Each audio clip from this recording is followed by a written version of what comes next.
Chapter 1. The Boy from the Fishing Village. Beneath the luminous moon, with the gentle sea breeze caressing the night, the small fishing village exudes its customary tranquility and harmony. Comprising around 100 households, the village is a sanctuary for fishermen. Over time, it has simply become known by its modest name. The island, not particularly expansive, spanning a few hundred miles, is aptly named Luoxia Island. The origin of this name remains a mystery, yet the island's inhabitants have thrived on fishing for generations, embodying a simple and self-sufficient lifestyle. Despite their meager existence, they find contentment and joy in their surroundings. From the seaside, echoes of shouts and children's laughter resonate. The fishermen return from their evening voyages, most bearing expressions of satisfaction. Qin Tian, a member of this small fishing village, is a sturdy lad of 13 or 14 years. Recently, he has accompanied his father, Qin, on fishing trips, and the sun and wind have darkened his skin. His appearance is quite ordinary, save for his remarkably bright eyes, which occasionally reveal a glimmer of determination. As per usual, he assists his father in tidying the fishing gear, and just as he savors a few bites of the dinner prepared by his mother, a distant voice calls out, "Xiao Tian, have you eaten?" Old, who is about to tell a story. Upon hearing this, Qin Tian hastily finishes his meal and quickly rushes out the door. Behind him, a woman emerges with a bowl of food. His mother, unmistakably. Seemingly accustomed to such behavior, she lovingly calls after him, "Slow down, be careful not to fall." Outside, Qin Tian responds, "Got it," and swiftly disappears into the night. At that moment, Qin enters the house, his weathered face reflecting the toll of years spent braving the sea winds. With a resigned smile, he remarks, "This child is no longer young, yet he persists in chasing after fanciful dreams, always making mischief. In a couple of years, we ought to have Aunt Zhang arrange a marriage for him. Settling down is the right path." Upon hearing this, Qin Tian's mother glares at him, her eyes wide. "He is still so young, why think of such things?" Qin shrinks back slightly, a sheepish grin on his face. "Our Qin family has had only one heir for 3 generations. We must plan ahead. I long for this boy to carry on our lineage, so we might soon welcome a chubby grandson. Ha ha." As the night breeze sweeps in, the muffled conversation within the house, combined with the flickering candlelight, adds a touch of warmth to the serene fishing village. Speaking of which, the last time that Xian Lai Immortal achieved enlightenment, he was invited by his fellow disciples to hunt demons at sea. They battled a sea serpent on an unnamed deserted island, a clash that darkened the skies and eclipsed the sun. On the beach, an elderly man with a scruffy beard, clad in tattered linen, sits hunched over on the sand, his long hair haphazardly tied with a worn cloth. His weathered face is lined with wrinkles, presenting a rather eccentric and somewhat disheveled appearance. Not far from him, a group of children, including the slightly older Qin Tian, sits attentively.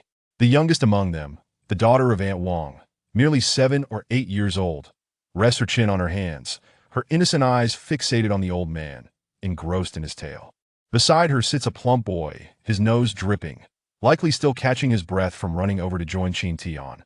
Yet his expression is one of rapt attention. This boy is Dahu, the older brother of Herein, and a childhood companion of Qin Tian. Next to them, young Qin Tian sits upright, his gaze unwavering. Whenever the old man's eyes scan over him, a hint of appreciation flickers within. Old Hu, do continue. How did Xian Lai fare against the sea serpent? Did he manage to vanquish it? Hearing this, Qin Tian quickly nudges Dahu with his elbow. As if on cue, a voice of reprimand booms forth. "Such an impudent young rascal. Do you not know to respect your elders?" Old Hu is not to be addressed so casually. The old man glares fiercely at the boy, his eyes blazing. Dahu, abashed, shrugs slightly and replies, "Grandpa, Hu, I was just too eager and misspoke." Soon, a chorus of half-grown children begins to chant Grandpa Hu, showering him with praises, extolling his profound wisdom and unmatched prowess. Time passes, and after what feels like an eternity, the old man's expression softens as he exclaims, "Indeed, this child is worth teaching." He then launches into another animated narrative. Now, about that sea serpent, it was indeed ferocious. Its gaping maw was as large as a vat. His words evoke gasps of astonishment from the children. Old Hu, a wanderer who washed ashore and was rescued by the villagers, has regaled the youth with tales of the divine and the monstrous since they were little. Area, why are you out here in the chilly night instead of sleeping? A sudden shout disrupts the peaceful evening. A stout woman, her presence commanding, strides over, her voice booming. Without further ado, she seizes Dahu by the ear and begins to scold him as she drags him back toward the village. Arya, seeing this, quickly gets up with a frown and follows closely behind the plump woman. Amidst the commotion, her complaints are hardly veiled.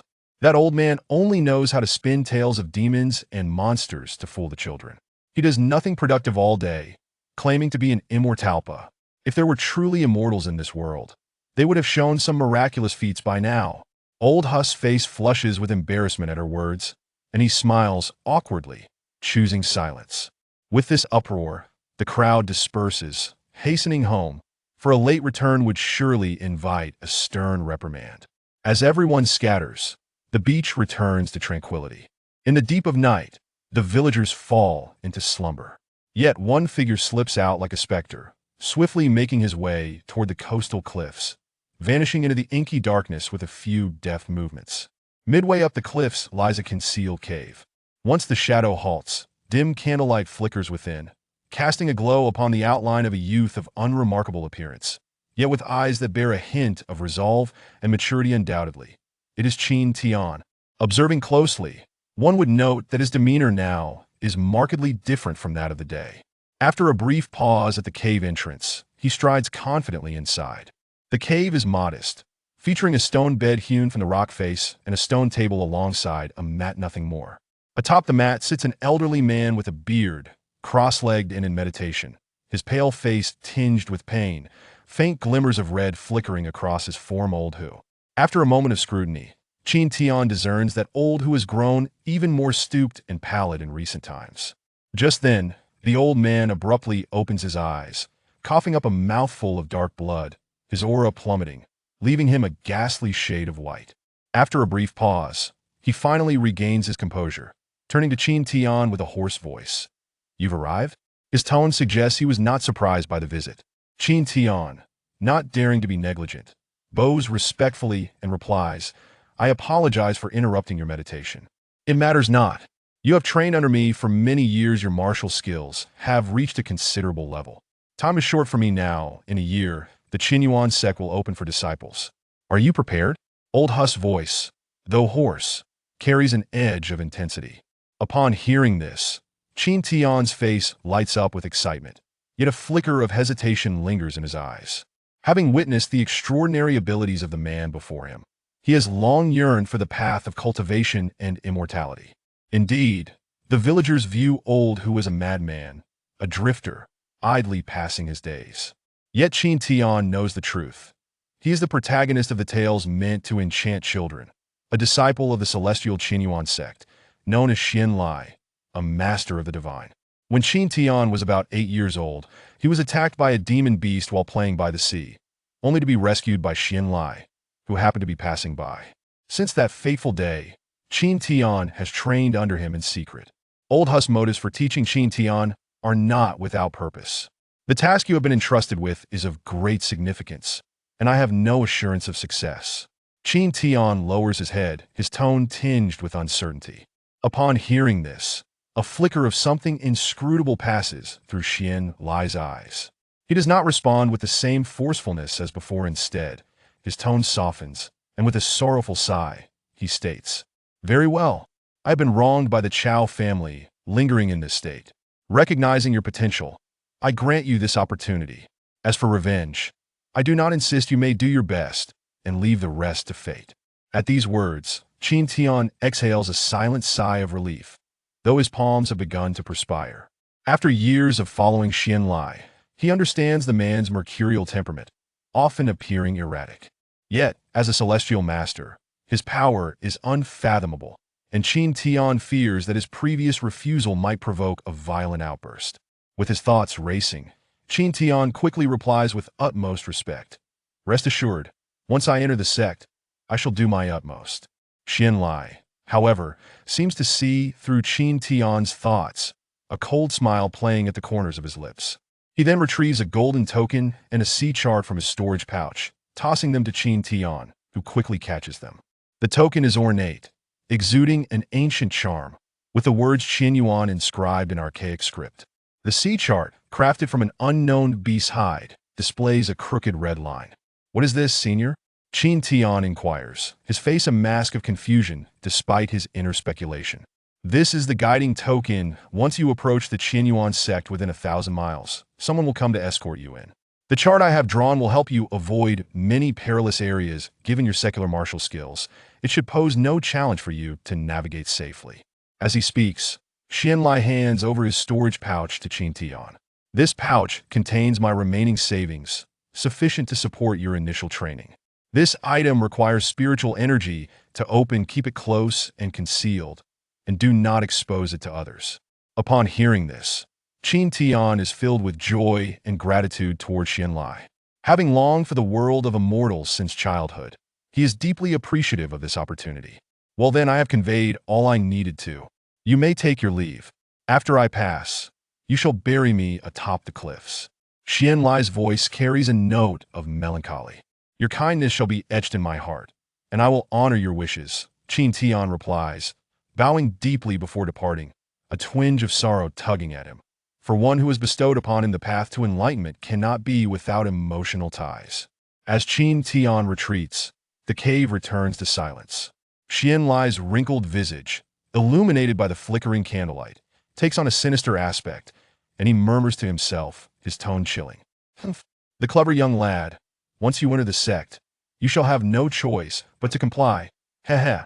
Then, as if recalling some painful memories, he grits his teeth and coldly declares, "Were it not for my current plight, I would not resort to such desperate measures. Even in death, I shall ensure the Chao family pays dearly." Chapter 2. The fairy messenger. The evening sky over Luoxia Island was as beautiful as its name suggested, with the vast expanse of red clouds reflecting upon the sea, while the salty sea breeze gently wafted through the air, evoking a sense of distant tranquility. Standing alone atop the cliff, Qin Tian gazed out into the distance. The cliff was not particularly high, measuring about 100 feet, and beside him stood a newly erected grave. Its inscription reading, "Xianlai, esteemed elder, rests here." It was evident that even the exalted immortal masters had their day of becoming dust. Observing the picturesque scenery of the distant sea, Qin Tian's expression grew complex, and he silently lamented within.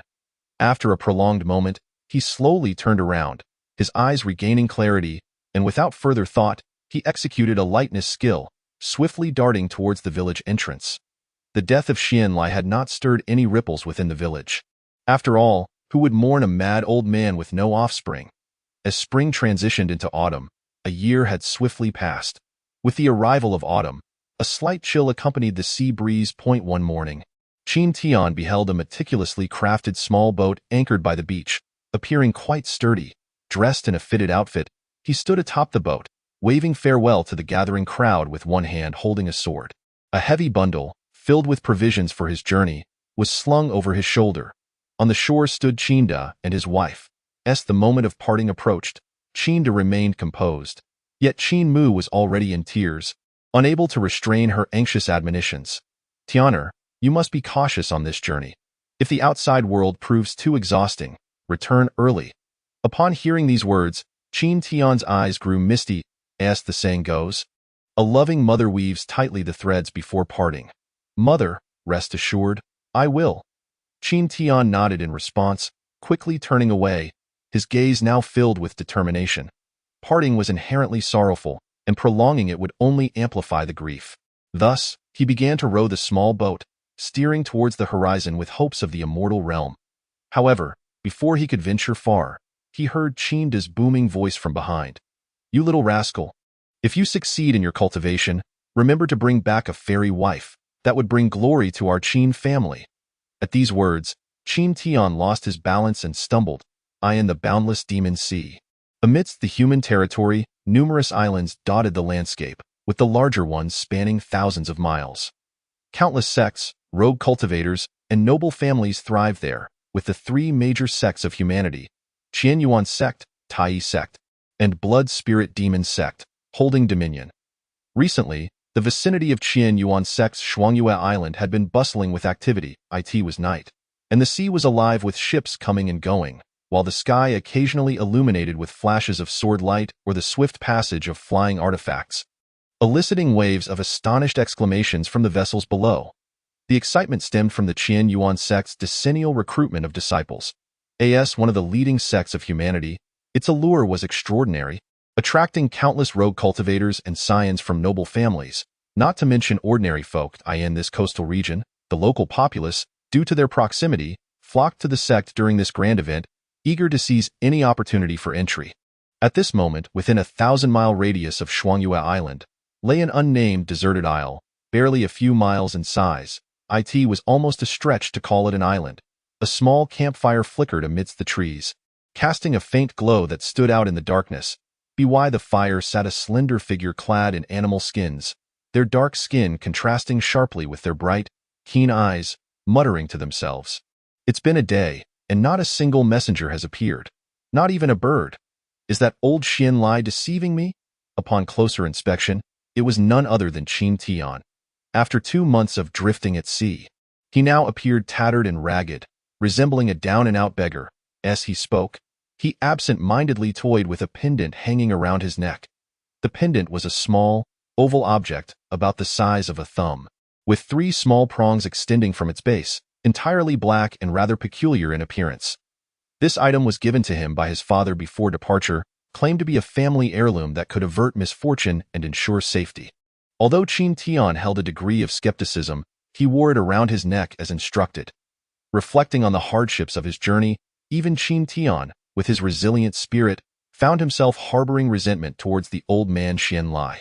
The journey had been fraught with challenges, with only sporadic islands appearing for rest and fresh water, leaving him oftentimes stranded at sea for days on the vast ocean. A person of weaker will might have crumbled under the pressure. Moreover, he had faced numerous life-threatening encounters, including a perilous encounter with a low-level demon beast. Fortunately, he had been near an island at the time, allowing him to escape by employing his lightness skills just in time.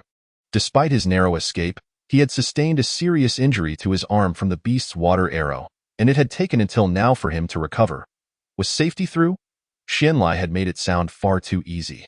Each time he recalled these events, Qin Tian could not help but inwardly scorn. After a while, he could no longer resist the urge to examine the sea chart again. Indeed, this area should belong to the Shuangyue Island region. Why had he waited here an entire day without seeing the messenger? With these thoughts swirling in his mind, Qin Tian felt a sense of unease. After a brief moment, just as he was beginning to doze off, a green streak of sword light suddenly shot through the horizon, accompanied by a deafening rush of wind. Sensing the commotion, Qin Tian jolted awake, but quickly recalled something and closed his eyes, pretending to be asleep. As the sword light landed, it quickly coalesced, revealing a stunning woman dressed in a flowing white robe, holding a golden compass. The woman appeared to be around 20, with exquisite features, skin as smooth as cream, and a tall stature. Her long black hair cascaded down her waist, exuding an air of aloof elegance. Upon her arrival, she glanced at Qin Tian. The flickering campfire made it impossible not to notice him.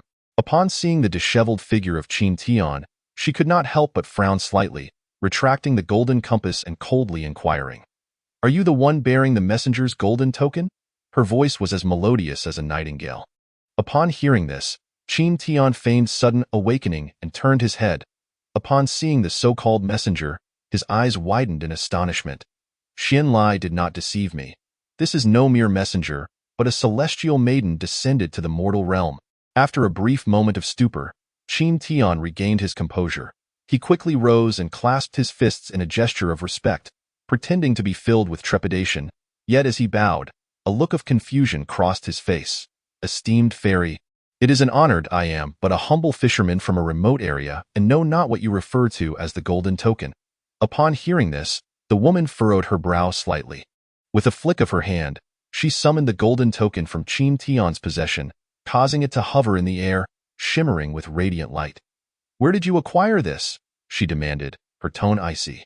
"This token? I found it while gathering firewood just now," Qin Tian replied, pretending to feel a bit embarrassed. He had carefully considered this plan. Xian Lai's affairs were deeply entangled, and he needed to proceed with utmost caution. Thus, he devised this ruse to obscure the connection between Luoxia Island and himself, in case anything were to come to light and implicate his homeland.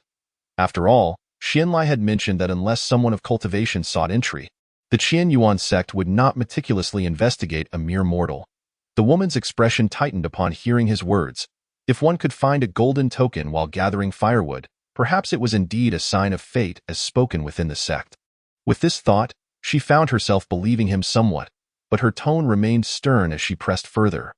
"Where do you hail from, and what brings you here?"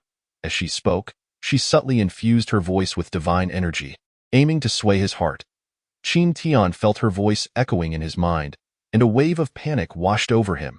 He quickly steadied his mind, biting his tongue to regain some clarity, and with a look of urgency replied, "I am a fisherman from an unnamed, deserted isle in a remote sea.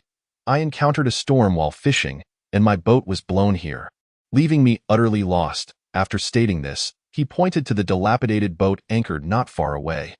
The woman cast a glance at the boat, feeling her belief in his story strengthen.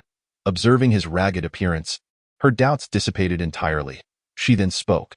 "This is the golden token of the Qin Yuan sect, and possessing it allows entry to the sect for cultivation and enlightenment. Do you wish to enter the sect? To enter the immortal sect? I would be most willing." Qin Tian exclaimed with feigned excitement upon hearing this. It must be said that during his time with the old man, he had learned much about the art of deception, and his acting skills had greatly improved. This moment called for a display of finesse. Even Xianlai would have been impressed by his performance. "Please, follow me." With that, the woman made a hand gesture, summoning a shimmering silver flying sword that soared forth, its slender body radiating brilliance. As it expanded, she gracefully ascended onto it. What a magnificent flying sword! Seeing a flying sword for the first time, Qin Tian felt as if he were a country bumpkin, nearly drooling in awe. After admiring it for a moment, he hurriedly stepped onto the sword, treading carefully as the woman turned her back to him. He instinctively asked, "I am Qin Tian. May I inquire your esteemed name, fairy?" "Simply call me Sister Yi," she replied. With that, he performed a hand gesture, and the flying sword shot skyward. Qin Tian felt a jolt and nearly lost his footing, but in his shock, he quickly crouched down, gripping the sword's handle tightly, daring not to let go. Once he regained his composure, he looked down and was instantly exhilarated. With the howling winds filling his ears, he beheld the expansive view below. The azure sea stretched endlessly, dotted with islands. This sight ignited within Qin Tian a fervent anticipation for his impending arrival at the Qin Yuan sect. One day, I too shall soar through the skies on my sword, traversing the realms as I please. Qin Tian silently vowed. Before long, the flying sword approached a large island, and Qin Tian was once again struck with awe. Before him lay a vast island, resembling a sprawling landmass. Its shape was akin to two crescent moons, separated by a strait that ran through the middle. Shuangyue Island was indeed true to its name. On the sea, ships came and went in a continuous stream, with large ports constructed at both ends of the strait to accommodate the bustling merchant vessels, creating a lively and prosperous scene. Yet, Sister Yi paid no heed to the spectacle, as if it were nothing out of the ordinary, and continued her flight on the sword towards the smaller crescent-shaped isle, descending at the entrance of a mountain gate. Qin Tian looked on with curiosity, witnessing a crowd of no fewer than 1,000 people gathered below. A towering stone tablet, etched with the characters Qin Yuan sect in a manner reminiscent of dragons and snakes, stood tall. Behind the tablet loomed a thick veil of darkness. As he caught a glimpse of those characters, Qin Tian felt a thunderous roar in his mind, and his legs buckled beneath him. It was important to note that the flying sword was still 100 feet above the ground when it began to descend. A fall from such a height would undoubtedly result in his mortal demise. In truth, Qin Tian had already regained his senses by the time he began to plummet. The pain in his head was excruciating as he realized he was free falling from 100 feet in the air. Panic gripped him. With no way to brace himself, not even his lightness skills would save him. Just then, Sister Yi noticed his predicament and flew the sword closer, quickly reaching out to pull Qin Tian back onto the sword. Startled by the sudden rescue, Qin Tian instinctively grasped her delicate hand tightly, unwilling to let go. His desperate demeanor clearly reflected the teachings imparted by the old man Xianlai days. They landed on the ground, and before Qin Tian could react, a cold, furious voice rang out. "You little brat, Let go of your filthy hands. Chapter 3. The spirit root test. Qin Tian felt the delicate hand slip from his grasp, and Sister Ye's expression turned icy as she ignored him completely, striding directly to an elderly man clad in golden robes. With a respectful bow, she announced, "Elder, the last individual bearing the messenger's jade token has been located." Upon hearing this, the elder remained impassive, his expression as calm as a still pond, merely responding with a faint before falling silent. The aloof Sister Yi, seeing this, respectfully excused herself and turned to fly into the dense fog behind the stone tablet. Meanwhile, Qin Tian was just beginning to gather his wits, feeling somewhat embarrassed as he surveyed his surroundings. Before the mountain gate, a vast expanse of flat ground was neatly arranged with no fewer than 1,000 young boys and girls, the eldest appearing to be in their teens and the youngest barely 8 or 9 years old. Opposite them stood several young cultivators, each exuding an extraordinary presence, all dressed in white robes. Undoubtedly disciples of the Qin Yuan sect. In the center, a grand chair was positioned, on which sat an elderly man clad in golden robes, embodying the essence of a celestial being. Observing him closely, Qin Tian noticed the old man's tranquil demeanor, his eyes slightly closed, long brows flowing gracefully, exuding no discernible aura, resembling an ordinary old man. However, Qin Tian was too astute to mistake him for a mere mortal. The atmosphere alone indicated that this man held a status of considerable importance. Next to the elder stood a young man in white robes, who had just scolded Qin Tian. This young man was quite handsome, his white robe billowing elegantly, yet his eyes held a constant glint of malice, and he was now coldly scrutinizing Qin Tian. Although Qin Tian felt a hint of confusion, he recognized the young man's elevated status. Thus, adhering to the principle of not making enemies too quickly upon his arrival, Qin Tian chose not to engage, instead making his way towards the rear of the crowd. However, his beggar-like appearance drew many curious gazes and disdainful glances. Undeterred, Qin Tian remained silent and continued to move swiftly to the back. Upon reaching the final row, his eyes brightened unexpectedly. There stood a tall, dark-skinned youth, similarly attired in rags, alone in a corner. Upon noticing Qin Tian's approach, the youth appeared momentarily taken aback, and then both exchanged a wry smile. Qin Tian took the lead and clasped his hands in greeting. "I am Qin Tian, a newcomer. May I ask how to address you?" "Senior brother?" "Hello, Qin brother. I am Xing Inyo," the tall youth replied, somewhat shyly. Seeing this, Qin Tian could not help but express surprise. After all, this young man appeared robust and fierce, yet he blushed as if he were a bashful child. It seemed they shared a similar background, both hailing from remote areas and lacking exposure to the wider world. As Qin Tian pondered this, a young disciple of the Qin Yuan sect stepped forward and called out, "Silence." At this command, the previously bustling scene fell eerily quiet. The time had come to commence the spirit root testing process. All individuals should line up and step forward one by one. After the white-robed disciple finished speaking, the crowd anxiously organized themselves, with Qin Tian and Xing Inyo naturally falling to the back of the line. The first youth stepped forward, visibly tense and apprehensive. The white-robed disciple produced an ancient, mirror-like artifact, swiftly shining it before the youth. The mirror's surface shimmered with radiance. It soon transformed into 3 luminous columns of gold, green, and blue. Upon witnessing this scene, the disciple in white robes announced in a tone devoid of emotion, "You possess the metal, wood, and water elemental roots, which are deemed acceptable. Please proceed to stand over there." With a gesture towards the adjacent open space, the youth, upon hearing these words, was filled with joy and quickly expressed his gratitude before moving aside. As more individuals stepped forward for their assessments, Qin Tian stood at the back of the crowd, harboring a sense of perplexity. Although he had accompanied Xian Lai and had heard discussions regarding spiritual roots, he lacked knowledge on how to distinguish them. After a moment of hesitation, unable to contain his curiosity, Qin Tian politely inquired of the person ahead of him, "Greetings, esteemed senior. May I ask what precisely these spiritual roots entail?" Upon hearing this, the youth in front turned around, casting a disdainful glance at Qin Tian, and retorted, "Who is this country bumpkin, unaware of spiritual roots yet daring to approach the mountain gate?" Qin Tian, upon hearing these words, could not help but sigh internally and hastily spoke words of flattery. "Your extensive knowledge is truly admirable, esteemed senior. I humbly request your guidance. As the saying goes, flattery can pierce through any armor." Once these words were uttered, the youth's expression softened considerably, clearly pleased by the praise. With a smug smile, he cleared his throat and began to flaunt his knowledge. You must understand, for us mortals to cultivate immortality, one must possess spiritual roots. However, amidst the countless beings in the boundless demon sea, those endowed with spiritual roots are exceedingly rare. It is indeed said to be 1 in 1,000. Spiritual roots are categorized into 5 elemental attributes: metal, wood, water, fire, and earth, along with rare variations such as ice, thunder, and wind. Moreover, spiritual roots vary in strength. For instance, single-element roots are classified as heavenly roots, which are highly sensitive to the spiritual energy of the cosmos and allow for much faster cultivation than ordinary practitioners. The fairy who brought you here possesses the rare ice elemental heavenly root. This revelation. Qin Tian was struck with astonishment. Are you referring to the fairy, Sister Yi?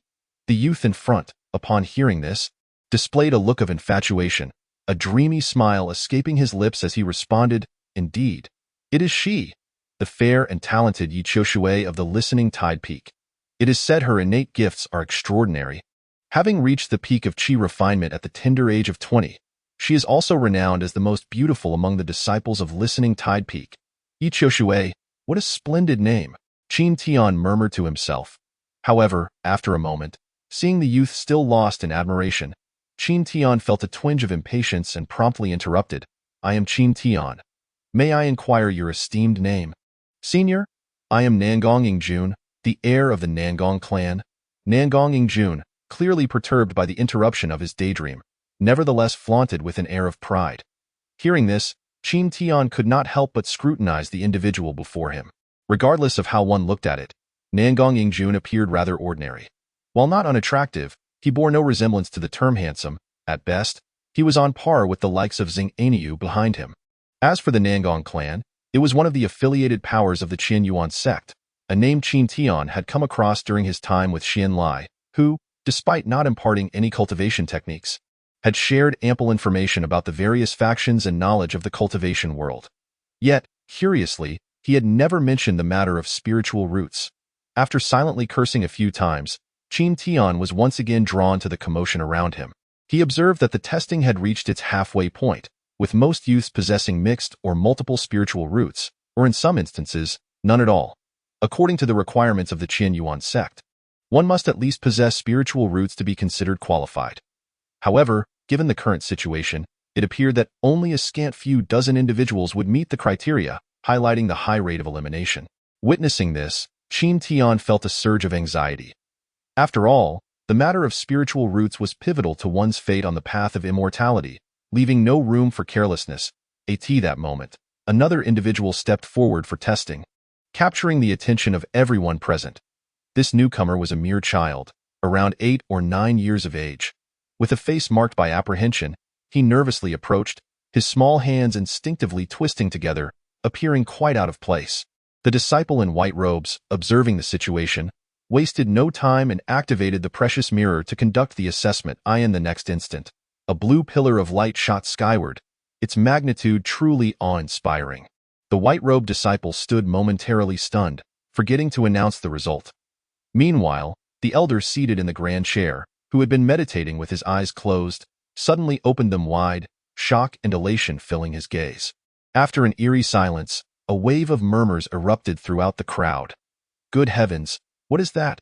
Could it be the legendary heavenly roots? A prodigy indeed, a talent seldom seen in a millennium.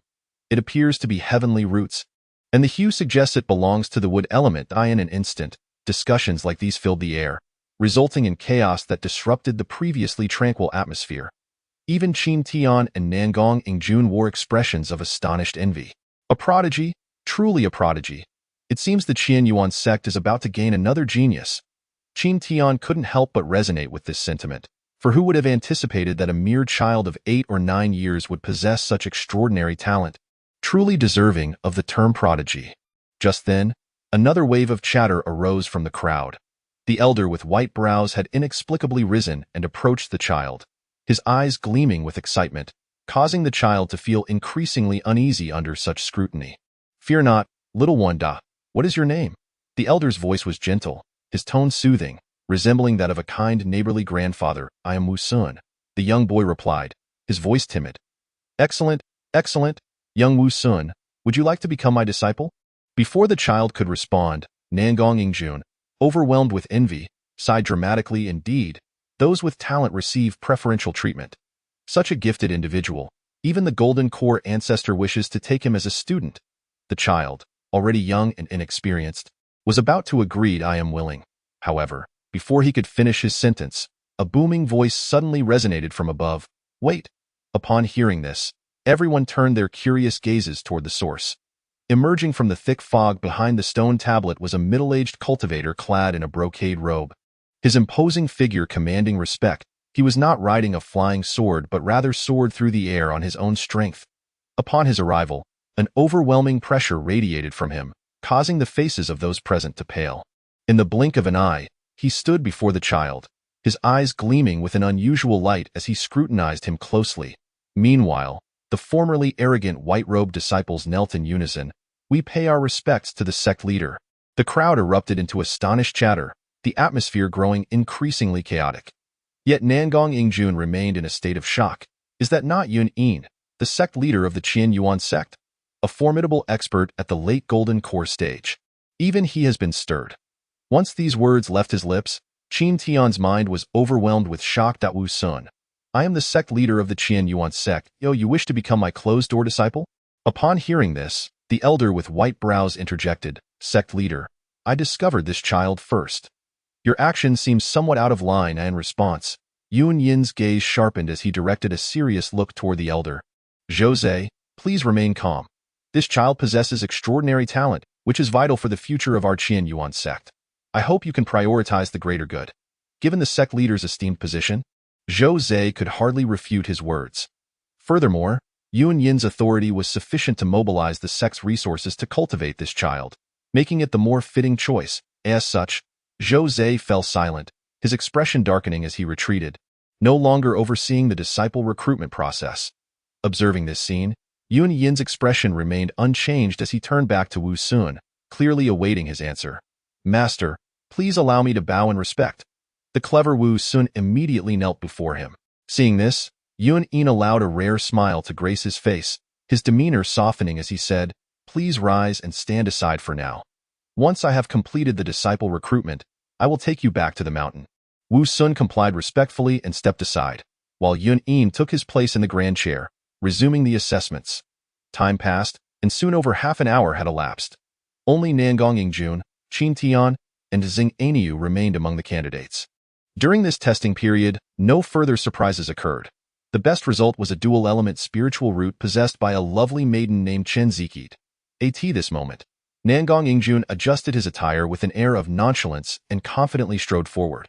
His pompous demeanor drew the disdain of many onlookers. As the white-robed disciple activated the precious mirror, a red and green beam of light appeared.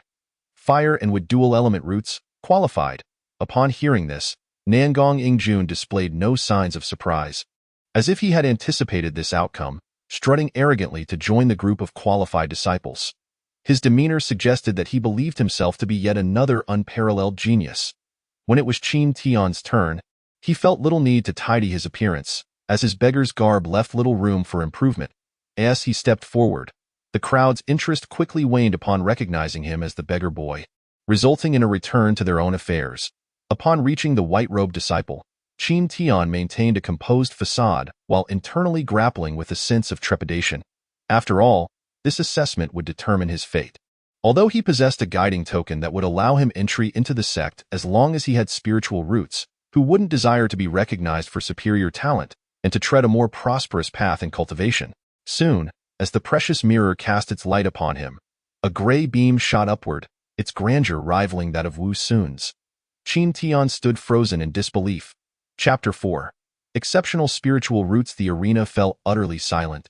The sound of a pin dropping could be heard.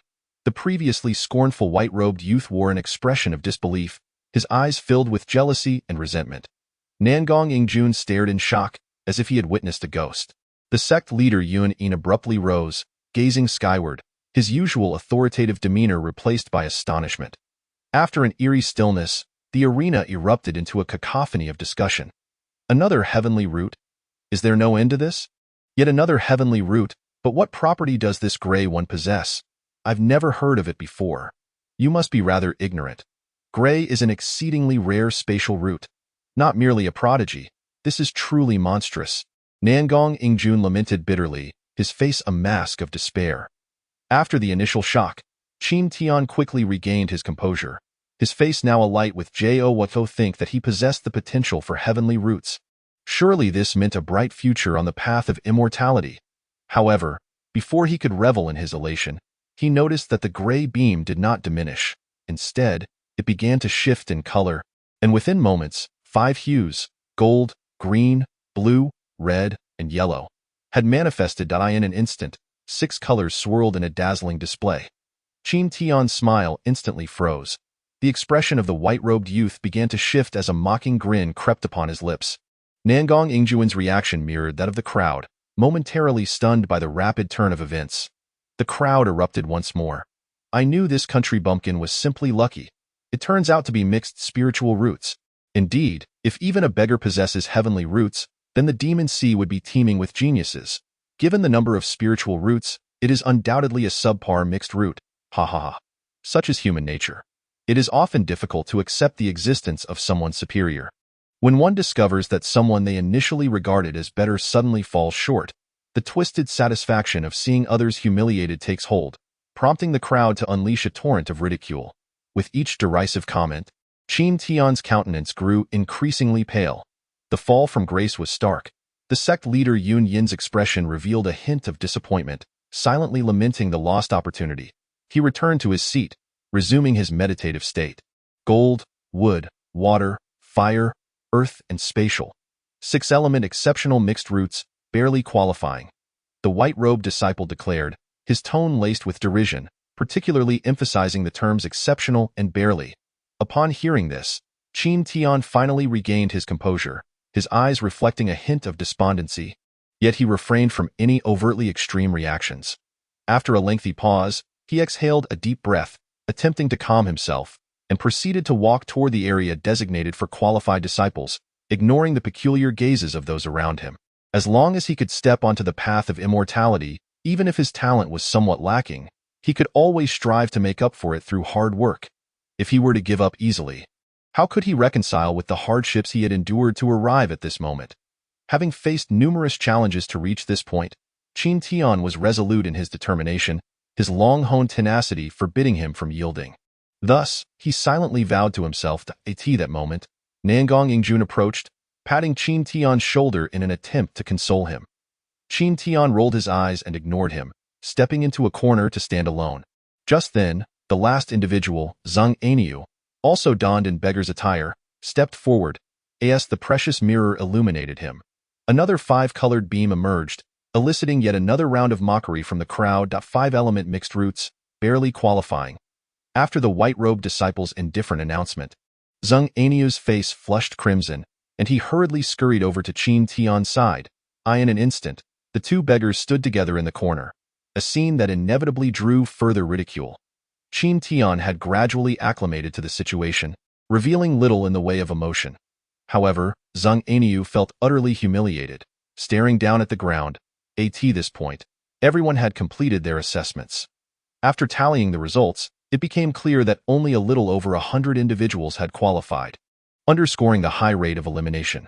Soon, as the defeated candidates departed with glum expressions, the arena fell into a hushed silence. The sect leader, Yun Yin, rose to address the remaining crowd, his voice calm and composed. Qualified disciples, those with cultivation, please step forward. While the crowd expressed some confusion, they dared not defy him, especially in the presence of the Golden Core sect leader. In no time, over a dozen individuals stepped forward to form a line. Among them was Nangong Ingjun. Without delay, Yun Yin executed an ancient seal with a single hand, enveloping the group in a white light. Almost immediately, the expressions of those inside the light turned somewhat vacant. What intentions do you harbor in joining my Qian Yuan sect? Yun Yin's commanding voice resonated, penetrating their very souls. Disciple Nangong Ingjun, coerced by my family to come. As Nangong Ingjun spoke, the other voices followed suit, each providing various reasons, leading to a chorus of justifications. Some even admitted to joining for the sake of a particular female disciple, sparking a wave of laughter among the crowd. I was dispatched by an elder to infiltrate the Qin Yuan sect and await my opportunity.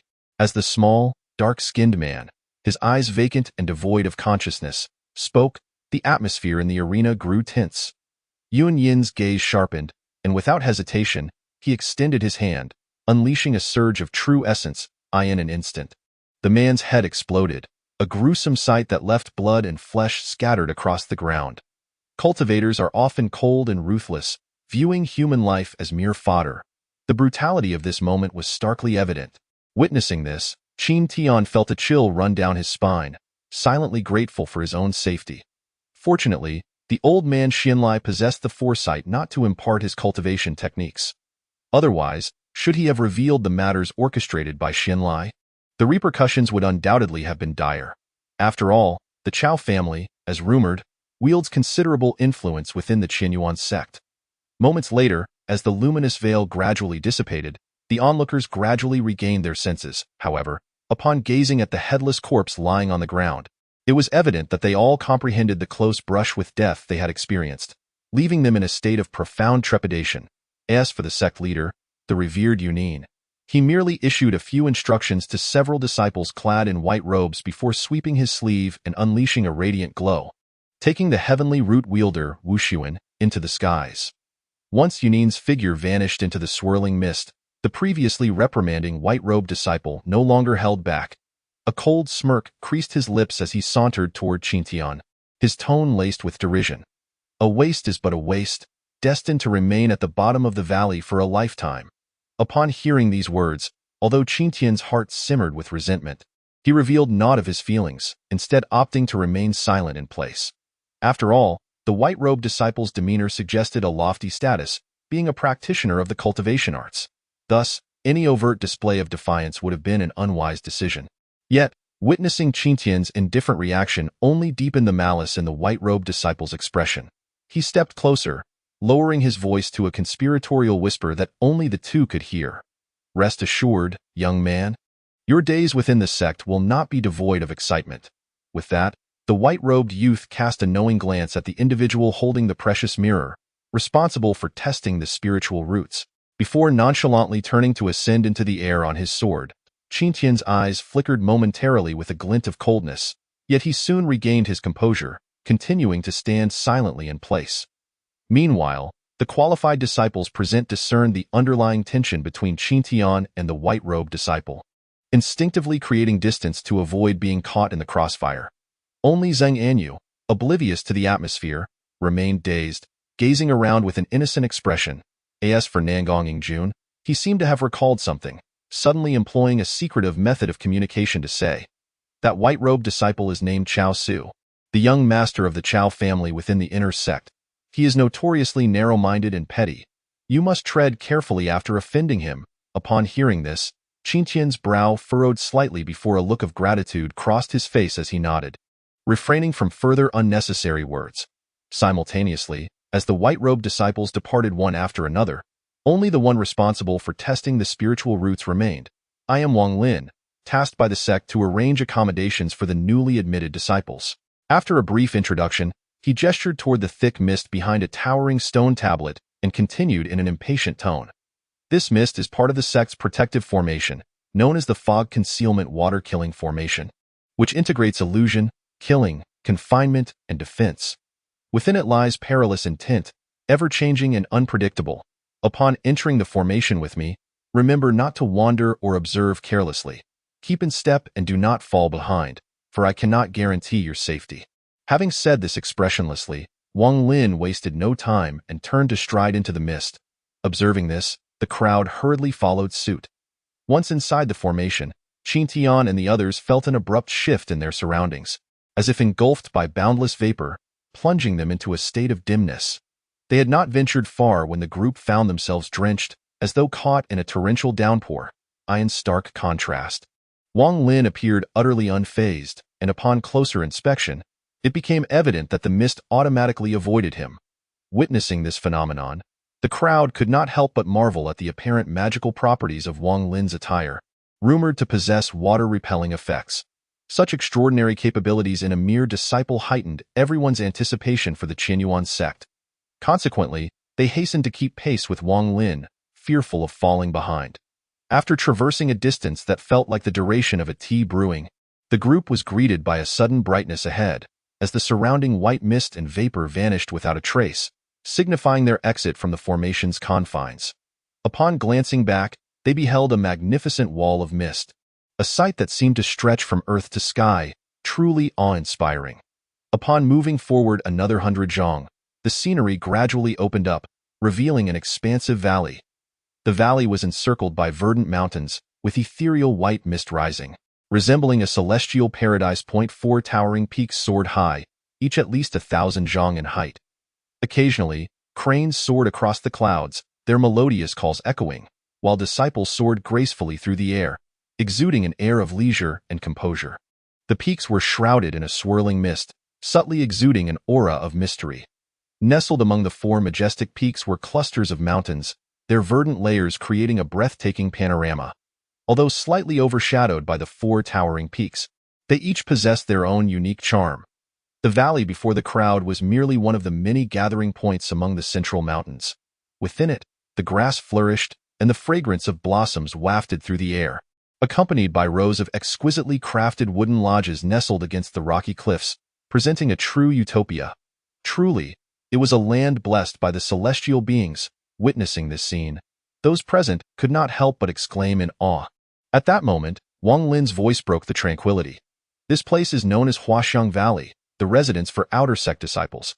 There are thousands of outer sect disciples in the sect, and thus, there are several similar valleys. As you are newly admitted, you currently hold the status of outer sect disciples. Above this, there are inner sect disciples, and upon elevating your cultivation level, you will automatically advance. Having succinctly conveyed this information, Wang Lin pointed at Qin Tian and Xing Anyu, his tone authoritative. Aside from you two, the rest shall reside in Huaxiang Valley going forward. Additionally, do not blame your senior brother for not reminding you.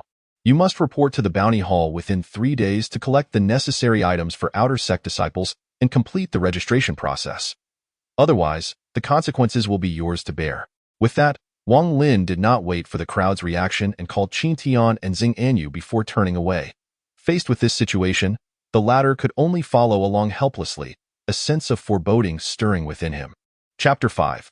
The Valley of Wastrels. After following Wang Lin out of the valley, Qin Tian and the others traversed several miles, meandering around several peaks before arriving at the entrance of a rather boisterous valley. Inside the valley, dilapidated wooden houses lined up in disarray, and an unrelenting wind howled, its eerie wails echoing through the valley like the cries of vengeful spirits. Such a scene stood in stark contrast to the earlier Huaxiang Valley.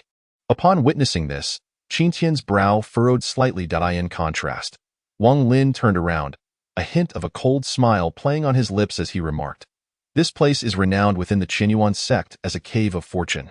You will find it a fitting locale for your cultivation. Should you provoke Brother Chao, you will have much to endure in the future." Having uttered these words with a mocking expression, Wang Lin turned and strode away.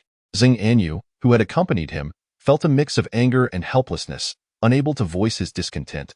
Meanwhile, Qin Tian's expression turned grim, as he began to grasp the complexity behind this so-called cave of fortune. Strength. If only my cultivation was formidable enough, Wang Lin would not dare to bully me so. And status. If only I held a higher position, like Wushuan, with a sect leader as my master, how could Chao Su act so arrogantly? As these thoughts crossed his mind, Qin Tian clenched his fists tightly. Never before had he yearned for strength so desperately. After a moment of stillness, he gradually regained his composure and turned to Xing Anyu with an apologetic expression. "Brother Zhang, I have implicated you." Upon hearing this, Xing Anyu scratched his head sheepishly. "Brother Qin Tian, do not speak such words. I, too, found those people intolerable. Since we are here, we might as well settle down. As long as we do not starve, it will suffice." Qin Tian, upon hearing this, felt his spirits lift slightly, reflecting on Xing Anyu's rare optimism amidst the cold-heartedness and intrigue he had witnessed since entering the sect and the time that followed. The two lingered for a moment before resolutely stepping into the valley. Shortly after entering, they were greeted by a cacophony of noise. Inside the dilapidated wooden houses, groups of individuals gathered to drink and revel. while others surrounded a table, shaking dice in a gambling frenzy. There were also elderly men with white hair, staring vacantly from their windows, resembling forlorn souls awaiting their demise. Upon witnessing this dismal scene, Qin Tian's brows knitted tightly. At that moment, a mocking voice rang out, "Oh, look, we have newcomers." As the words echoed, the valley fell silent, and numerous doors swung open, revealing over 100 onlookers who encircled Qin Tian and Zheng Yanyu, pointing and whispering. Unfazed by the attention, Qin Tian maintained a humble demeanor and clasped his fists in greeting. "I am Qin Tian, newly arrived. I humbly acknowledge all esteemed seniors. Should I err in any way, I hope you will graciously enlighten me." The crowd regarded him with increasingly puzzled expressions as they scrutinized him from head to toe. Just then, a gruff voice interrupted, "Kid, what brings you here?" A burly man with a face full of coarse hair regarded him with skepticism. Qin Tian quickly replied, "I am a newly admitted disciple, assigned to reside here." The bearded man's face contorted in disbelief. "Newly admitted? You're coming here as a newcomer?" The surrounding crowd erupted in chatter. "Well, he must be a real sucker. These two kids are truly unfortunate. They'll enter the sect only to end up here? What a rarity!" As the voices of speculation filled his ears, Qin Tian's unease intensified. It was clear that Chao Su's arrangements were anything but simple. Just then, a tall, lean, middle-aged man spoke up. "Kid, let me give you some friendly advice. Since you are a new disciple, you probably haven't registered yet. You should hurry back down the mountain. It's not too late to leave now." Qin Tian looked at the middle-aged man in confusion and asked, "What do you mean, senior brother? After finally joining the sect, why would I leave now?" "Ha ha, kid. I tell you to leave for your own good, to avoid wasting your life here in futility," the middle-aged man replied, prompting a chorus of agreement from those around him. "Yeah, kid, you're still young. There's no need to squander your precious time here.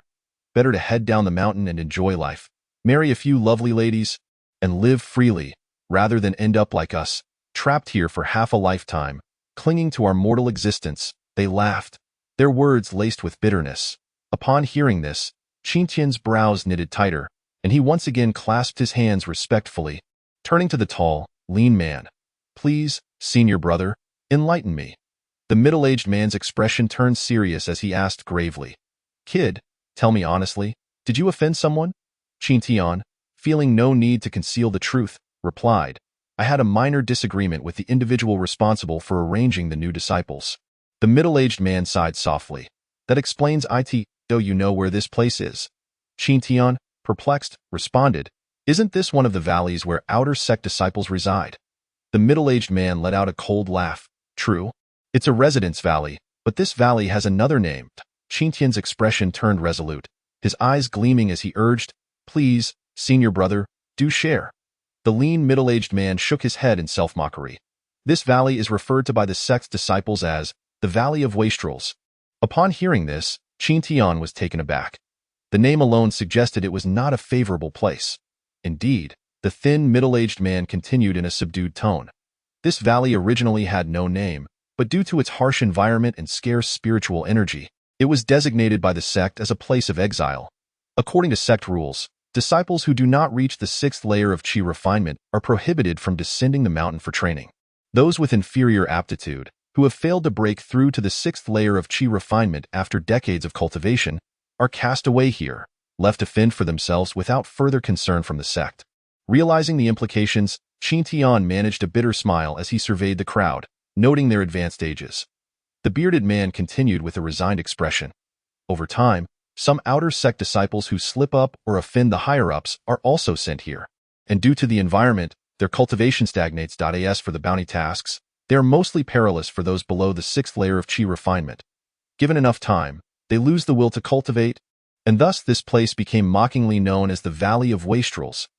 Qin Tian's heart brimmed with indignation upon hearing this.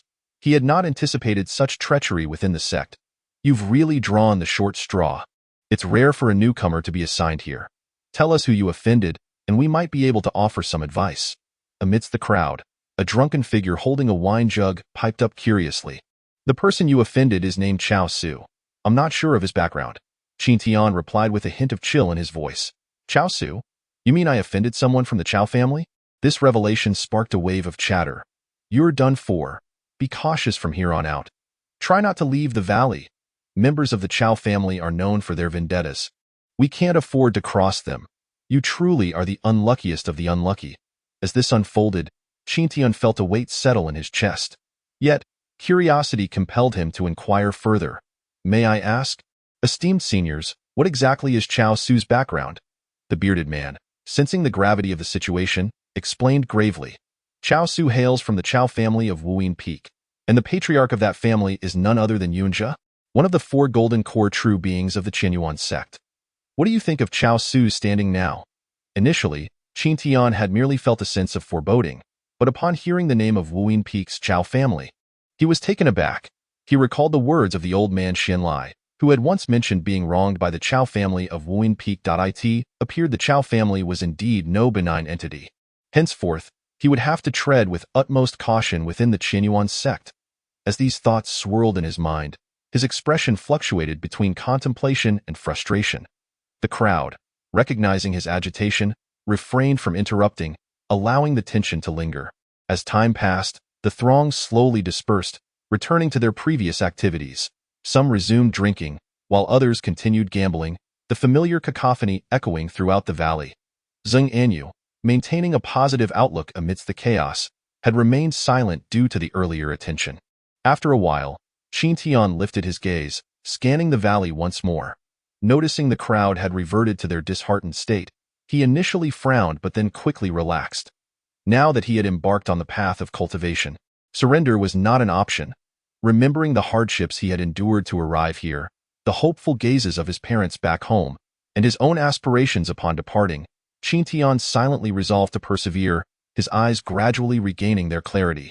In the ensuing time, the two explored their surroundings, eventually arriving at a row of uninhabited, dilapidated wooden cabins. They each selected one as their dwelling. The cabin doors bore visible cracks, and cobwebs adorned the door beams, indicating prolonged neglect. Qin Tian, upon observing this, gently pushed the door. With a resounding crash, the door fell inward, sending a cloud of dust swirling into the air. As the dust settled, Qin Tian frowned and cautiously stepped inside. The interior of the dwelling was modest, comprising merely a table, a chair, and a bed. A thick layer of dust blanketed the floor, while the wooden walls of the house were in a state of disrepair. Swaying precariously under the relentless gusts of wind that swept through the valley, producing creaks that echoed the burden of neglect. Such a scene inevitably gave rise to the unsettling thought that one might be buried alive should the structure collapse in the dead of night.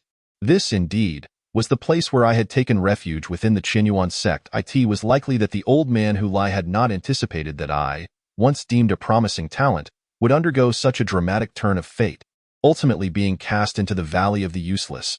Reflecting on this, Qin Tian could not help but let out a self-deprecating smile. This environment is truly as rudimentary as it gets. After a moment of contemplation, Qin Tian promptly began to tidy up.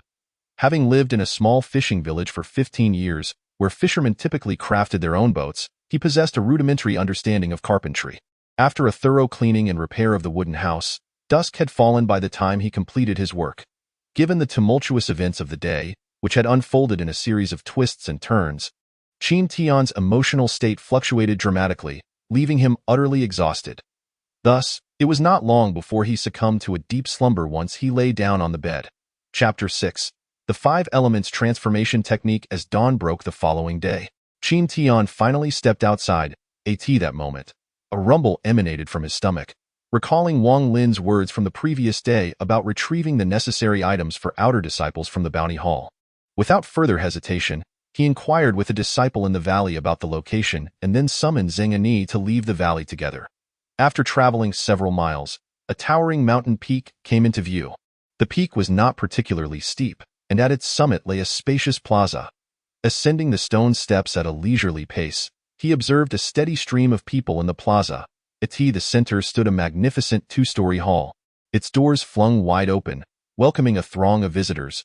A prominent sign above the entrance boldly displayed the words Bounty Hall. As Qin Tian approached, the first thing that caught his eye was a large luminous screen, slowly suspended in midair, displaying a myriad of information. He cast a cursory glance, lacking the inclination for a detailed examination, and made his way directly toward the side hall. He had already learned that this side hall was where newly admitted disciples registered and collected the items needed for outer disciples. Inside the hall, the decor was ancient and simple, featuring a wooden counter at the front, behind which sat a middle-aged man in a square cap and long robe, resembling a scholarly figure from the secular world. At that moment, he was deeply engrossed in a book, undoubtedly the steward of this place. As if startled awake by the sound of footsteps, the scholar inquired without raising his head, "Are you here to process the entry formalities for new disciples?" Qin Tian replied promptly, "Indeed. Name, spiritual root, age, and current residence." Upon hearing this, the man in the square cap continued to speak in a calm and unhurried manner. Qin Tian paused for a moment before responding truthfully.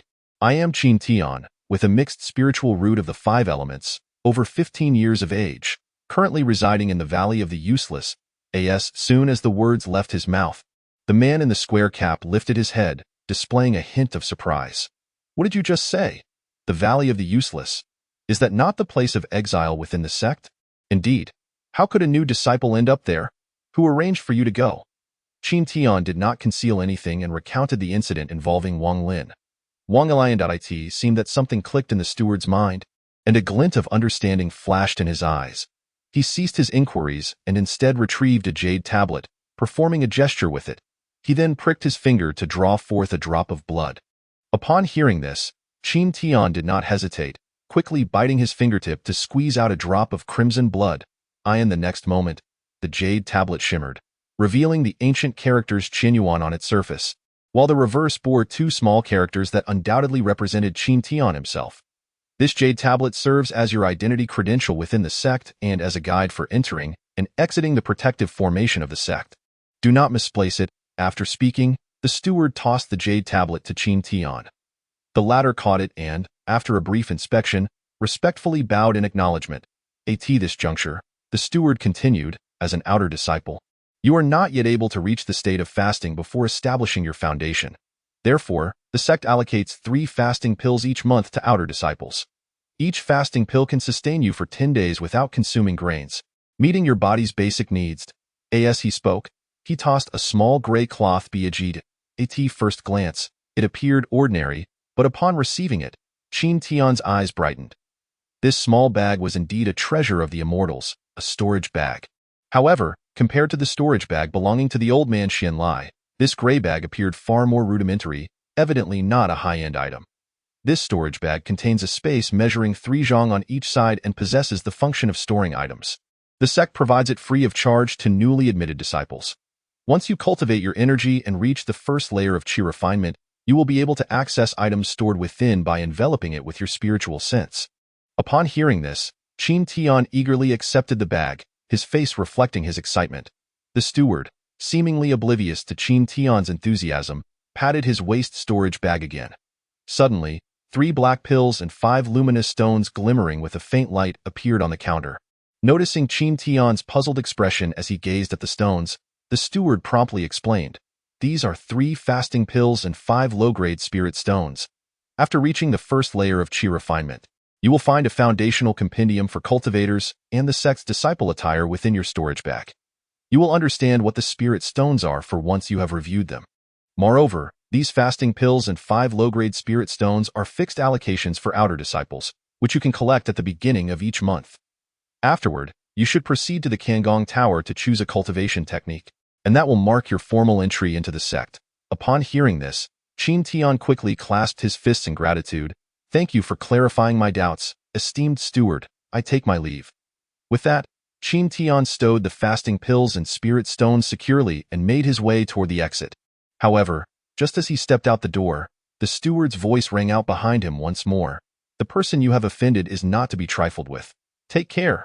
The voice was not loud, nor was the tone particularly intense. It was as if it were a casual remark, yet it left Qin Tian feeling a sense of respect in his heart. He promptly turned around and bowed respectfully. "I understand, and I will exercise caution. May I inquire your esteemed name, steward?" "I am Li, the steward of this bounty hall." After uttering those words, the steward Li showed no further reaction and did not cast another glance at Qin Tian. Seeing this, Qin Tian did not linger any longer and turned to head toward the direction of the Kangong Tower. Soon, he arrived at a large pavilion standing in the depths of a tranquil valley. From the outside, the building comprised 3 stories, adorned with an ancient and elegant design, exuding a grand aura, while its surroundings were exceptionally serene.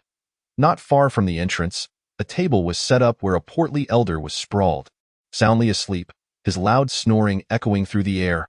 Witnessing this scene, Qin Tian could not help but feel speechless. It was evident that the steward of the Kangong Tower held a rather leisurely position.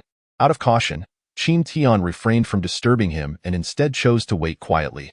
After a considerable amount of time, the snoring gradually subsided, and the elder eventually sat up, stretching leisurely before turning his gaze toward Qin Tian. New arrival? Indeed, I am Qin Tian, here to greet the esteemed steward. New disciples may select any technique corresponding to their spiritual root attributes for practice. The first floor contains techniques for the Qi refinement period, while the second floor is for the foundation establishment stage. There are formation barriers at the stairs, so remember not to trespass. Having completed his task, the slightly overweight elder returned to his previous position, once again resting his head on the table and continuing his unperturbed slumber. Qin Tian could not help but internally scoff and turned toward the interior of the tower. The first thing that caught his eye was a row of exquisite wooden shelves, laden with ancient tomes and numerous beautifully crafted jade slips. Since newly admitted disciples had not yet cultivated their spiritual sense, they could only browse through the ancient texts, while the more advanced jade slips remained out of reach. With no other options, Qin Tian began to sift through the tomes one by one. However, due to the protective formation surrounding the shelves, he could not take the books into his hands, but had to rely on the brief descriptions beside them for selection. This was evidently a precautionary measure by the Qinyuan sect, as the value of cultivation techniques is self-evident for any sect. After a thorough search, Qin Tian regrettably discovered that the Kangong Tower primarily housed water-based techniques, with not a single trace of spatial techniques. This left him feeling somewhat disheartened, as he had initially hoped to select a spatial technique for cultivation, especially since his spatial root had ranked comparably to a heavenly root during the testing.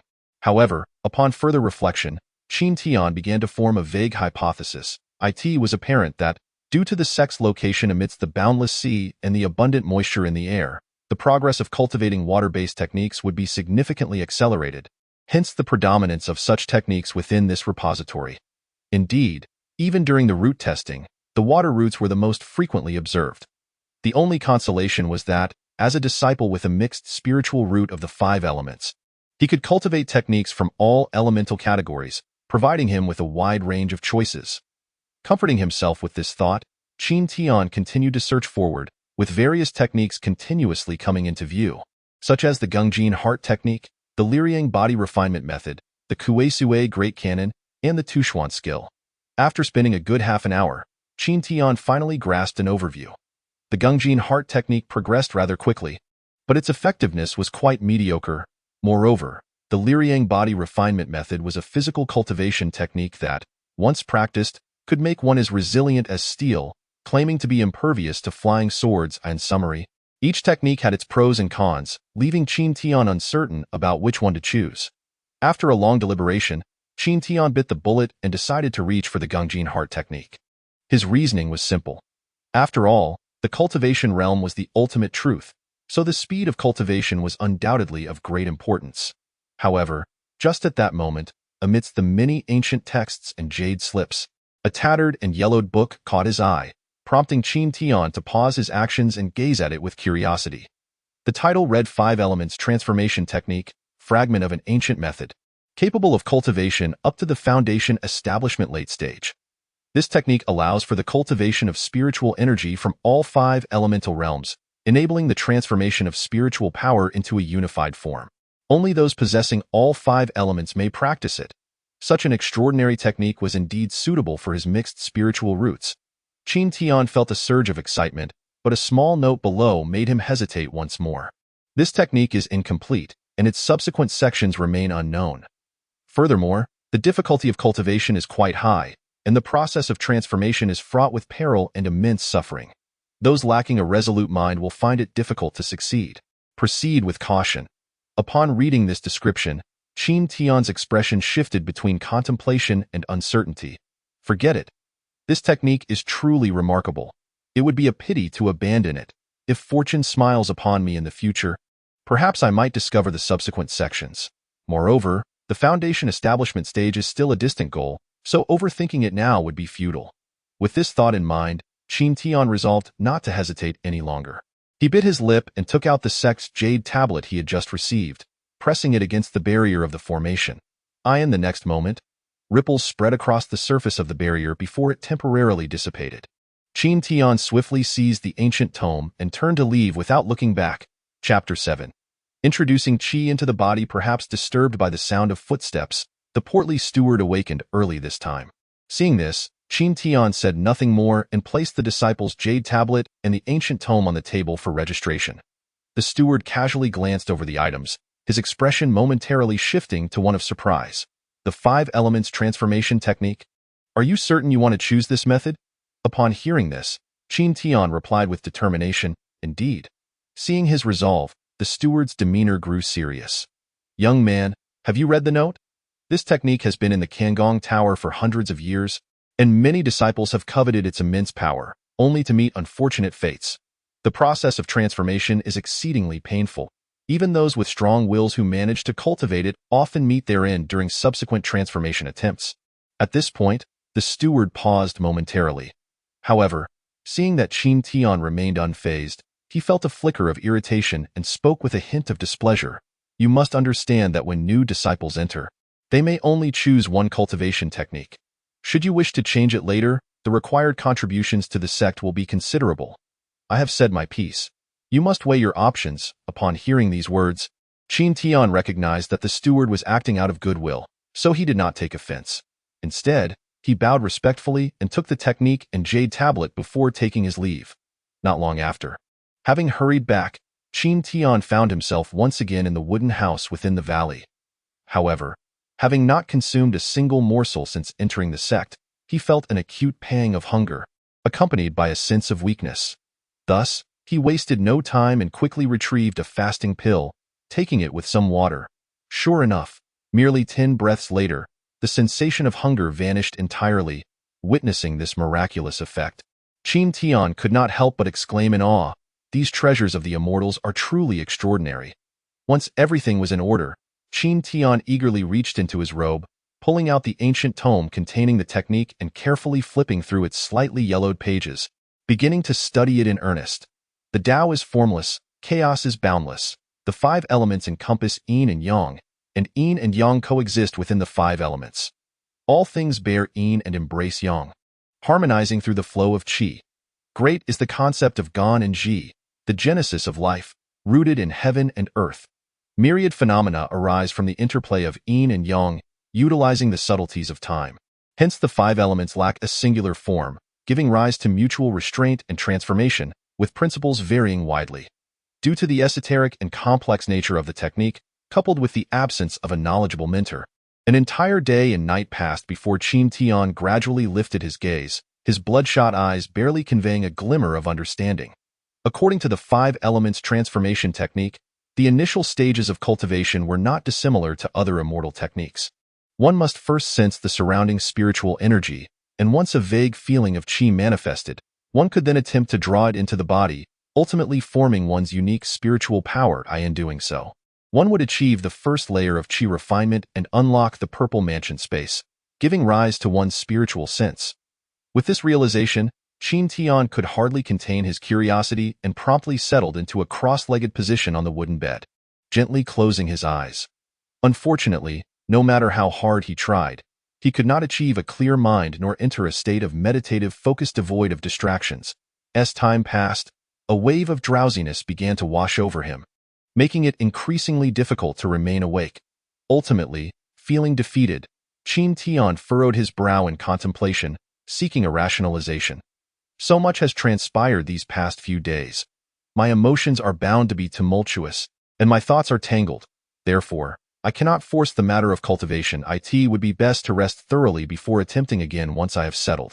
With that thought in mind, Qin Tian lay down fully clothed and quickly fell into a deep sleep. The following morning, just as dawn began to break, Qin Tian rose early.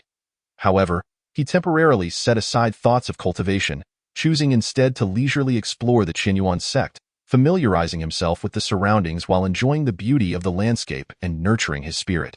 In this manner, he found a unique sense of tranquility, the end of 3 days. As the night sky filled with stars, the winds in the valley of the useless continued to whisper. Yet the mournful sounds that had once disturbed Qin Tian's meditation no longer held sway over him. Inside the dimly lit wooden house, Qin Tian sat cross-legged with his eyes tightly shut.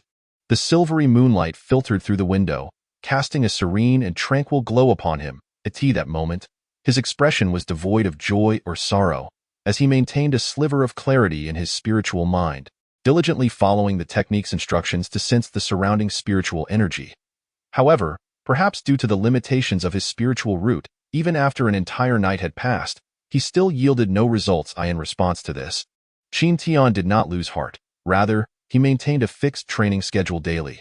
Whenever his body succumbed to fatigue, he would pause and take a thorough rest. Thus, a month swiftly passed. On one particular night, as Qin Tian sat in meditation, his mind was suddenly stirred. The sensation was exceedingly peculiar, difficult to articulate with mere words. In a vague sense, it felt as though he had entered a special state. No longer trapped in a haze of confusion, in fact, within Qin Tian's perception, wisps of thin energy appeared to be drifting between heaven and earth, akin to willow catkins floating freely, utterly devoid of any discernible pattern. As time progressed, this feeling intensified remarkably. Undoubtedly, in accordance with the ancient texts on his cultivation method, these strands of energy were indeed the rumored spiritual energy. Just then, a delicate thread of spiritual energy began to drift closer to Qin Tian. Upon sensing this occurrence, he dared not hesitate for an instant. He promptly activated his cultivation technique, focusing his perception tightly on the trajectory of the spiritual energy, attempting to draw it in. However, moments later, when that thread of spiritual energy made contact with Qin Tian's body, it did not integrate into him. Instead, it gently swayed and drifted away. Indeed, according to the cultivation method, this phenomenon was entirely normal. The entry of spiritual energy into the body requires the guidance of one's spiritual root before it can be controlled by the cultivation method to circulate through the meridians. Now that the most challenging step of generating a sensation of energy had been accomplished, drawing energy into the body was merely a matter of time. With more attempts, success was surely within reach.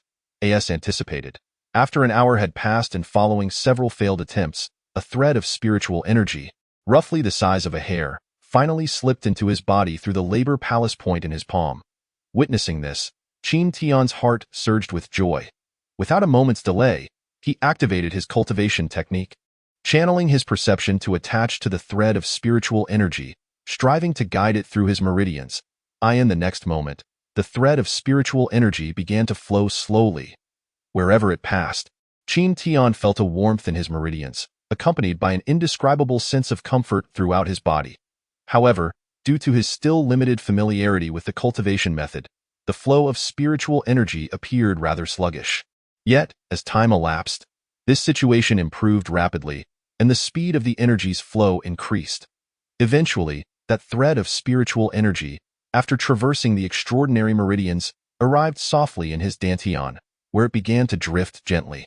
At that instant, Qin Tian felt a slight tremor within, accompanied by a thunderous echo in his mind, as if he had suddenly entered an expansive, boundless space. Upon witnessing this scene, Qin Tian was initially taken aback, but a wave of elation surged forth. Was this not the purple mansion space that the cultivation method spoke of, which would be opened after drawing energy into the body? As if to validate his thoughts, Qin Tian quickly extended his perception outward. In the next moment, everything within a radius of 5 zhang became vividly clear, as though projected into his mind. He could even distinctly perceive wisps of white, mist-like spiritual energy drifting in the world around him. Even in the dim light of the night, the wooden patterns on the furniture and the particles of dust on the floor were all visible. Observing this, Qin Tian's expression brightened with excitement.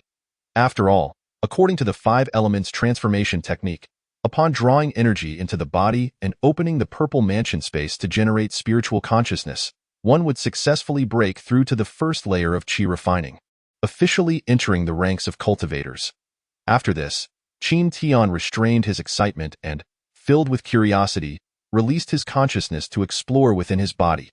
He saw that the blood vessels, meridians, and even bones were all distinctly visible, with a faint glimmer of spiritual power flickering in his dantian. Upon witnessing this, Qin Tian finally felt a deep sense of relief, and his heart swelled with exhilaration. Having been fascinated by the realm of immortals since childhood, and having been influenced by the tales of the immortal stories told by the old man Xian Lai, he had long yearned for the wondrous capabilities of the immortals. Now, with diligence rewarded, and having joined the Qinyuan sect, he had finally stepped into the world of cultivators. Though this was merely the first step, it filled him with boundless hope and imagination. After calming his emotions, Qin Tian did not indulge in his joy. Instead, he began meditating once more, attempting to continue his cultivation.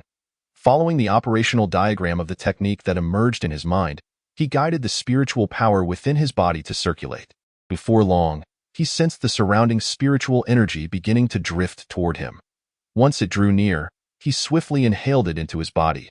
The so-called cultivator cultivates either to calm the mind and nurture the spirit, or to comprehend the path of truth, refining energy to strengthen oneself, refraining from the mundane, seeking longevity, and achieving the ultimate state of unity with the Tao.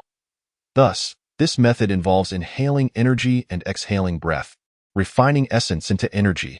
As the spiritual energy entered his body and began to circulate alongside the original thread of spiritual power, upon reaching the Dantian, the two gradually merged into one, growing ever more refined and pure.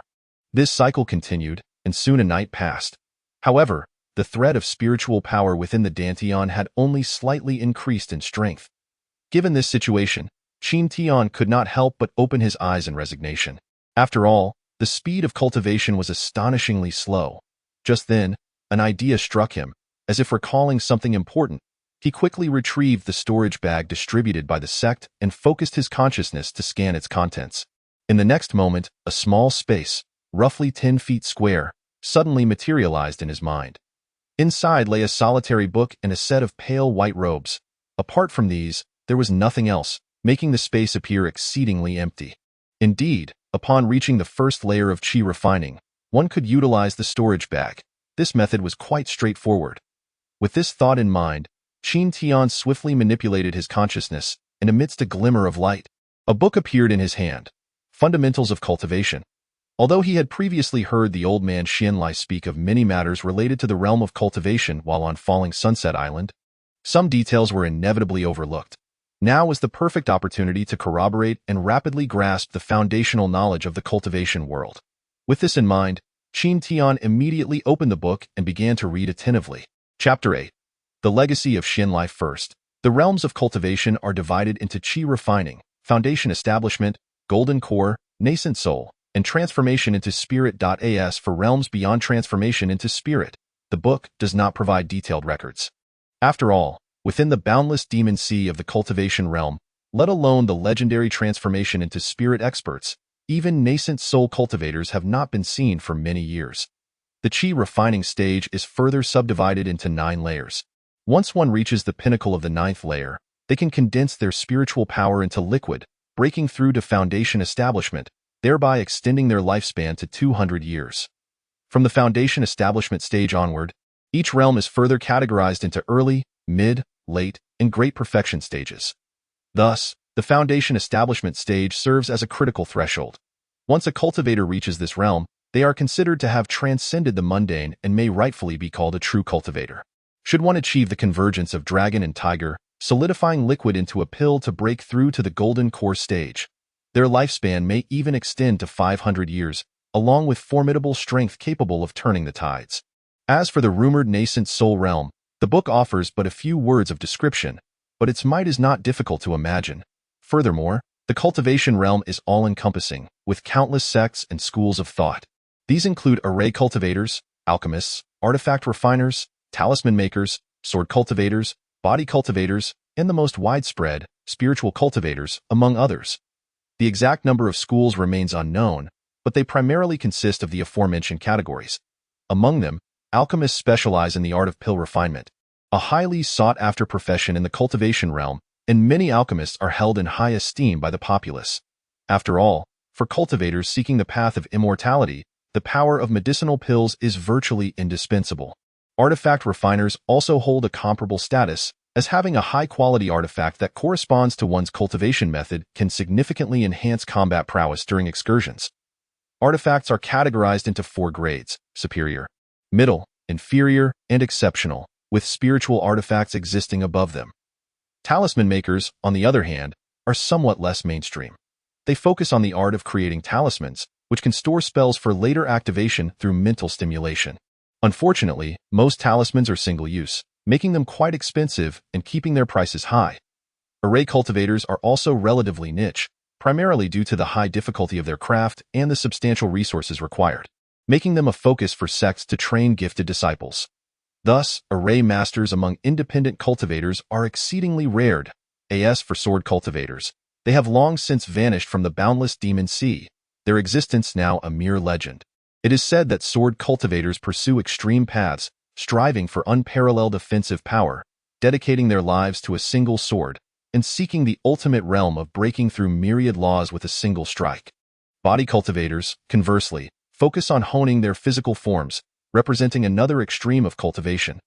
Those who reach profound levels can withstand sword strikes solely through their physical defenses, exhibiting immense strength that can rival demonic beasts of the same tier.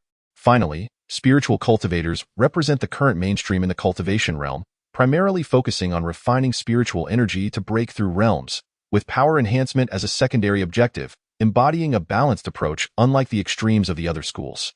As for the spirit stones mentioned by the steward, they are essential resources for cultivators. The path of cultivation values wealth, companions, methods, and land as crucial resources. Wealth, in this case, refers to spirit stones, which are extracted from the veins of spiritual energy that gather the essence of heaven and earth, containing pure spiritual energy that cultivators can directly absorb and refine for their training or to restore spiritual power. Thus, spirit stones naturally become the universal currency of the cultivation realm. Furthermore, spirit stones are divided into 4 grades: inferior, middle, superior, and exceptional, with exchange rates calculated at a ratio of 1 to 100. For instance, a middle-grade spirit stone is roughly equivalent to 100 inferior-grade spirit stones. Upon reaching this point, Qin Tian finally grasped the vastness and grandeur of the cultivation realm, leaving him momentarily in a we.at the end of the book. There were also sections introducing spiritual herbs, spiritual mines, and various basic materials, with a focus on detailing spiritual herbs and spiritual mines. Spiritual herbs are the requisite materials for refining pills, needing no further elaboration. The book detailed no fewer than 100 types of spiritual herbs, all commonly encountered by cultivators. The section on spiritual mines was similar to in addition, there were regulations and guidelines of the Qin sect, as well as introductions to the 4 main peaks and various blessed lands. Qin Tian diligently memorized every detail, regardless of its immediate usefulness. Thanks to his breakthrough into the first layer of qi refining, the functions of his body had improved slightly, allowing him to easily commit these foundational cultivation knowledge to memory. After a moment of contemplation, Qin Tian had firmly imprinted a wealth of basic cultivation knowledge in his mind. When he closed the book, a flicker of concern crossed his features. Currently situated in this forsaken realm, where spiritual energy was exceedingly scarce, relying solely on spirit stones to expedite his cultivation would undoubtedly lead to financial strain. Presenting a significant dilemma, fortunately, the old man Xianlai had prepared ahead of time. With this thought, Qin Tian first stood up to survey his surroundings, then cautiously secured the doors and windows before carefully retrieving a piece of beast hide. Within that hide lay the relics, specifically the storage bag given to him by the old man Xianlai. Without hesitation, Qin Tian eagerly released his consciousness toward the storage bag. However, after a moment, the storage bag showed no response. Observing this, Qin Tian was momentarily taken aback, astonishment filling his eyes. Yet, when he attempted once more, the situation remained unchanged. His consciousness sank into the depths of silence, with the storage bag revealing no signs of spiritual power fluctuations. Faced with this predicament, Qin Tian furrowed his brow, his mind racing. Something was amiss. He had witnessed the old man Xianlai use this storage bag on falling Sunset Island. There was no doubt about its authenticity. Was it possible that the method to activate it was incorrect? As a cultivator of the Foundation establishment stage, Xianlai's storage bag should be anything but ordinary, far surpassing the low-grade items distributed by the sect. Could it be a spiritual artifact? It was rumored that such treasures required special methods to recognize their master before they could be used, with blood recognition being the most widely known. Of course, that must be it. With this realization, Qin Tian's eyes brightened slightly, and he quickly bit his fingertip, allowing a drop of blood to fall precisely onto the storage bag. Sure enough, after a flicker of light, the drop of blood was absorbed, and the storage bag began to emit a faint wave of spiritual power. Witnessing this scene, Qin Tian's expression filled with excitement as he directed his consciousness into the storage bag. This time, there were no unexpected occurrences. His consciousness smoothly entered a storage space of approximately 50 zhang square. The first thing that caught his eye was a small pile of spirit stones, amounting to a total of 370, among which were 5 middle-grade spirit stones, possessing at least 100 times the purity of inferior-grade spirit stones. Qin Tian was overjoyed at this sight. After all, he was currently in dire need of spirit stones for cultivation, and the legacy left by the old man Xianlai arrived just in time. Akin to a windfall, beside the pile of spirit stones lay an exquisitely crafted jade box and several ink-colored jade slips. Apart from these, there was nothing else, leaving the space looking exceptionally sparse. Qin Tian first examined the jade slips, curious to delve into their contents, but soon set them down gently. What they contained was the old man Xianlai's life story and some of his experiences during his travels. Qin Tian had already heard countless retellings of these tales, rendering them almost second nature to him. With anticipation, he opened the final jade box. In an instant, 2 thumb-sized, blue-hued pills swiftly came into view, adorned with intricate patterns that were smooth and flawless, clearly not mundane items. However, to Qin Tian's surprise, the pills emitted no trace of spiritual energy, somewhat contradicting what he had read in the book. Driven by curiosity, he picked up one of the pills and scrutinized it closely, using his consciousness to scan over it. Yet, apart from sensing a faint wave of restriction, he could discern nothing unusual. The old man Xianlai had left behind these 2 pills and had even set up restrictions to guard them. They were undoubtedly extraordinary. Given his current level of strength, pondering their secrets would be unwise. He resolved to investigate them further once his realm had advanced. With that thought in mind, Qin Tian carefully returned the pills to the jade box and stored it back in the storage bag. Once all was settled, he took a spirit stone, held it in his palm, and began to meditate with closed eyes. In an instant, the pure spiritual energy contained within the spirit stone surged into his meridians, circulating through his dantian. However, what Qin Tian did not realize was that as the spiritual energy entered his body, a portion of it was quietly absorbed by the mysterious pendant hanging on his chest. As time gradually passed, 2 days swiftly went by. By the morning, that spirit stone had completely disintegrated into powder after exhausting its spiritual energy. Qin Tian slowly opened his eyes, a glimmer of clarity flashing through them. After a night of cultivation, he felt an increase in his spiritual power. Clearly, the enhancement provided by spirit stones to the cultivation speed was significant, though the consumption rate was equally rapid. Fortunately, with an ample supply of spirit stones, he need not worry, and he decided to focus on elevating his realm for the time being. With his thoughts settled, Qin Tian rose and stepped outside. Having broken through in his cultivation, his body had undergone a cleansing of impurities, leaving a layer of black residue clinging to him, which was quite uncomfortable. He needed water to wash it off. Time flew by swiftly in the midst of cultivation. Unbeknownst to him, another 3 months had passed. During this period, Qin Tian, seemingly tireless, immersed himself in arduous practice within the wooden cabin. The saying goes, "Heaven does not disappoint the diligent." Such relentless effort, regardless of spirit stone consumption, bore fruit as he rapidly advanced to the second layer of qi refining.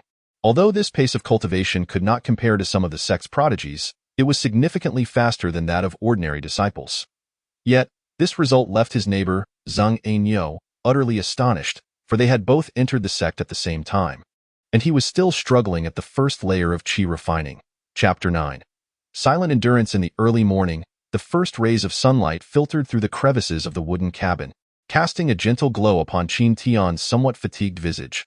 A glance inward through his spiritual consciousness revealed a small wisp of white, spiritual energy floating within his dantian, the interior walls of which had expanded significantly. This, indeed, was the fruit of 2 months of arduous cultivation, the manifestation of spiritual energy in mist form, a hallmark of the second level of qi refinement. After a moment, Qin Tian rose slowly, his spiritual aura extending outward for a full 10 zhang. It was evident that with the breakthrough in his cultivation realm, the power of his spiritual consciousness had surged correspondingly. Consequently, he felt an overwhelming sense of elation. He promptly fetched some water to cleanse the impurities that had accumulated on his skin, donned his disciple's white robe, and set forth towards the valley beyond. If his memory served him correctly, today marked the day for the monthly distribution of resources. With his body having been considerably reinforced following his breakthrough to the second level of Qi refinement, his speed had increased by more than double compared to his pre-cultivation days. Now, as he executed the lightness skill of the mundane world, residual shadows trailed behind him. Although he currently had the support of the Xianlai legacy, even the smallest mosquito is still flesh. He still needed to collect his share from the sect. Moreover, until he reached the foundation establishment stage, the pill of abstinence was indispensable. Lost in thought, it wasn't long before Qin Tian arrived at the bounty hall, striding directly through the entrance towards the side hall. However, due to the overwhelming number of disciples, a long queue had formed inside. With no choice, Qin Tian could only position himself at the end of the line. Yet, before long, another disciple clad in white entered. This individual appeared rather ordinary, with a medium build, the kind of person who would not stand out in a crowd. However, he was fanning himself with a folding fan, his demeanor exuding an air of flamboyance, reminiscent of a spoiled scion from the mundane realm. Such eccentric behavior immediately drew the attention of those within the hall, sparking a flurry of whispered remarks, mostly mocking and derisive. Yet, the newcomer paid no heed to the murmurs, vigorously continuing to wave his fan. At that moment, the fan snapped shut with a loud clap, capturing the attention of many. It seemed he had noticed something, as his eyes brightened, and he strode directly towards Qin Tian. Before he even reached him, his voice rang out, "Brother Qin, long time no see." Upon hearing this, Qin Tian could only manage a stiff smile. Slightly embarrassed as he turned to respond, "Brother Nangong, still as charming as ever." It was clear that the visitor was none other than Nangong Yingjun. Indeed, as soon as this young master appeared, Qin Tian's spiritual consciousness had already detected him. However, the attention-grabbing appearance of Nangong made Qin Tian somewhat reluctant to associate with him. Yet, there was no escaping the situation now. As expected, once Nangong Yingjun drew closer, he immediately began to speak loudly, drawing frowns from those around them. Witnessing this, Qin Tian couldn't help but feel embarrassed, his heart heavy with resignation. Fortunately, it wasn't long before the queue gradually dissipated. Qin Tian seized the opportunity to step forward, retrieving his disciple's token, and respectfully said, "Thank you, elderly." Upon hearing this, elderly merely nodded indifferently, offering no further words, as he directly retrieved the monthly distribution of 5 spirit stones and 3 pills of abstinence, placing them on the designated table. Qin Tian, seeing this, waved his sleeve and stored the items in his storage bag, then turned to take his leave. However, just as he reached the entrance, 2 white-robed cultivators approached him. Upon recognizing the newcomers, Qin Tian couldn't help but furrow his brow. The arrivals were none other than Chao Su and Wang Lin. Simultaneously, the two evidently spotted Qin Tian.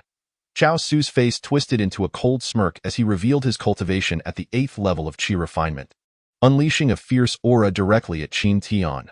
With a muffled grunt, Qin Tian found himself unable to resist, stumbling backward 2 steps, a trickle of blood escaping from the corner of his mouth, clearly having sustained a minor injury.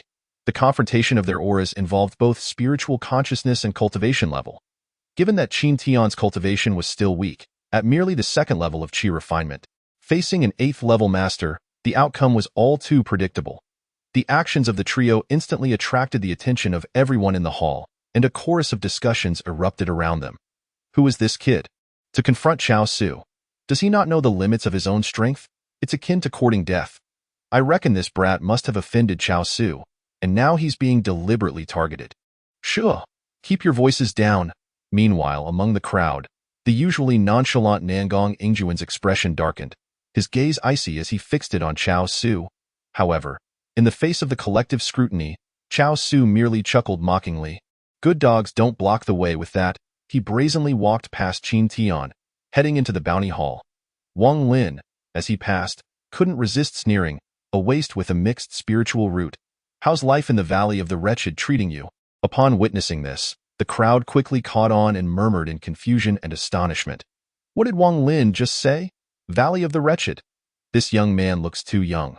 He must be a new disciple, right? To end up in the Valley of the Wretched so soon. Surely that was arranged by Chao Su. This kid must have crossed someone from the Chao family. He's in for a rough time. Sure, keep it down. You don't want Chao Su to hear you. At that moment, although Qin Tian's head hung low from his injury, the glint of cold fury flickered in his eyes.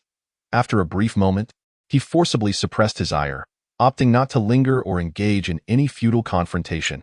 Instead, he turned and walked out of the hall. After all, the chasm between the 8th and 2nd levels of Qi refinement was vast. Even retaliating would only serve to humiliate himself. Endurance. His current cultivation was insufficient. He could only endure. Clenching his fists instinctively, Qin Tian's desire for strength intensified. Meanwhile, inside the hall, Nangong Yingjun, having overheard the discussions, revealed a hint of mockery on his face before hastily making his way outside.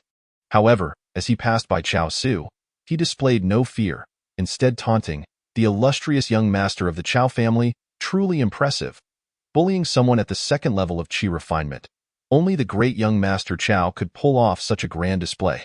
At this, Chao Su's fury ignited, and he turned around.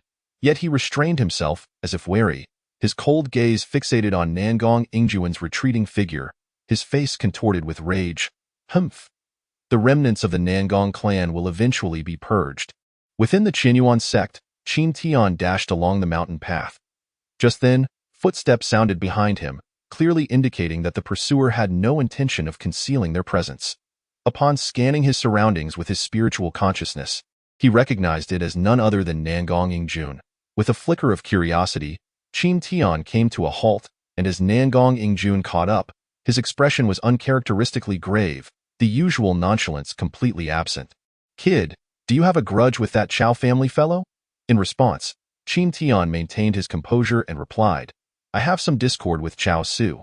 Seeing Qin Tian's calm demeanor, unfazed by the anger, Nangong Yingjun couldn't help but nod in approval, then continued, what led to your conflict with Chao Su? Do you know the background of the Chao family? Upon hearing this, Qin Tian hesitated slightly, then glanced around. Perhaps due to the monthly resource distribution, several disciples could be seen passing along the mountain path. Thus, Qin Tian decided to use his spiritual consciousness to communicate, albeit somewhat awkwardly. This is not a suitable place for discussion. If you don't mind, Brother Nangong, please follow me.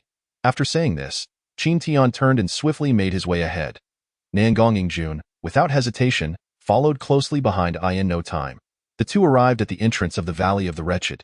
However, as they surveyed the dismal environment within the valley, Nangong Yingjun was momentarily speechless.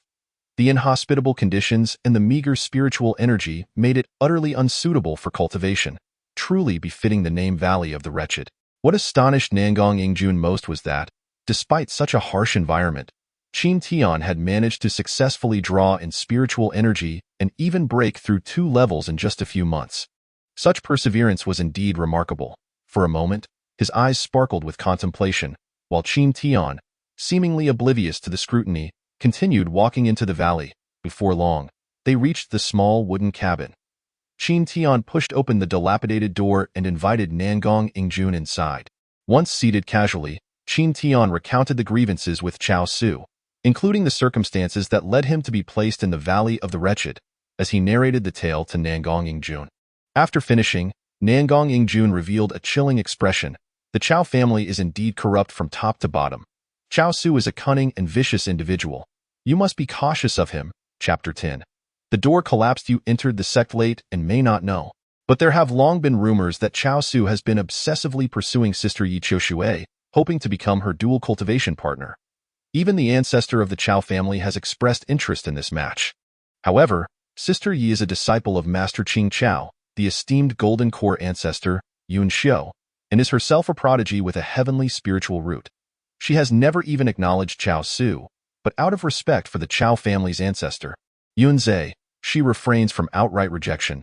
As he spoke, Nangong Yingjun wore a sly smile and continued, You, my friend, are quite fortunate. You've even touched Sister Ye's delicate hand.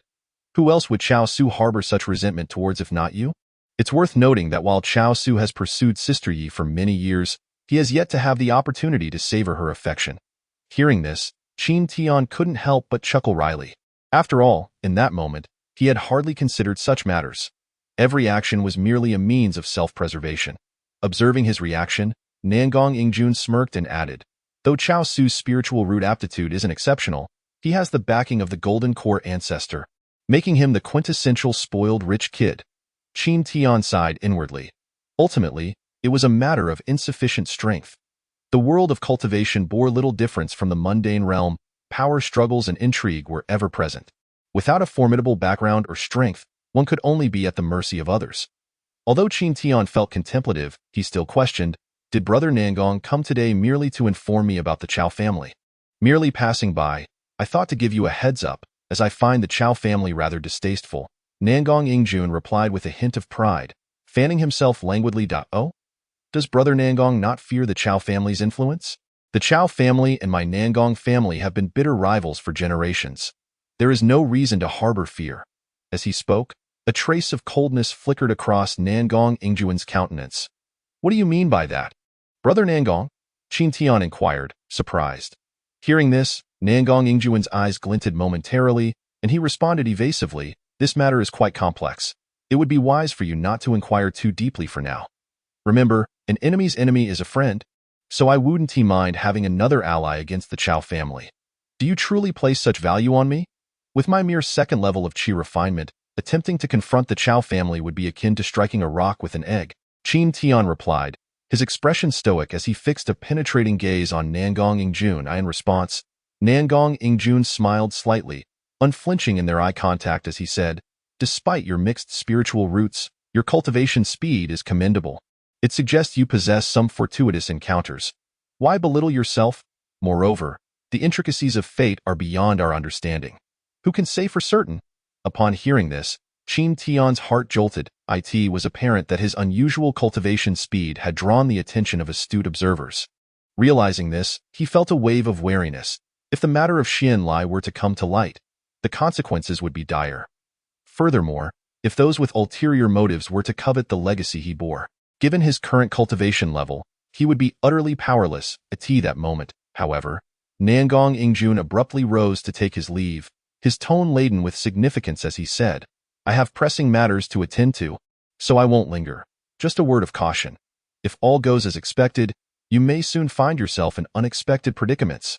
Hearing this, Qin Tian was left in a state of perplexity, but Nangong Yingjun had already departed, leaving him with no choice but to let it go.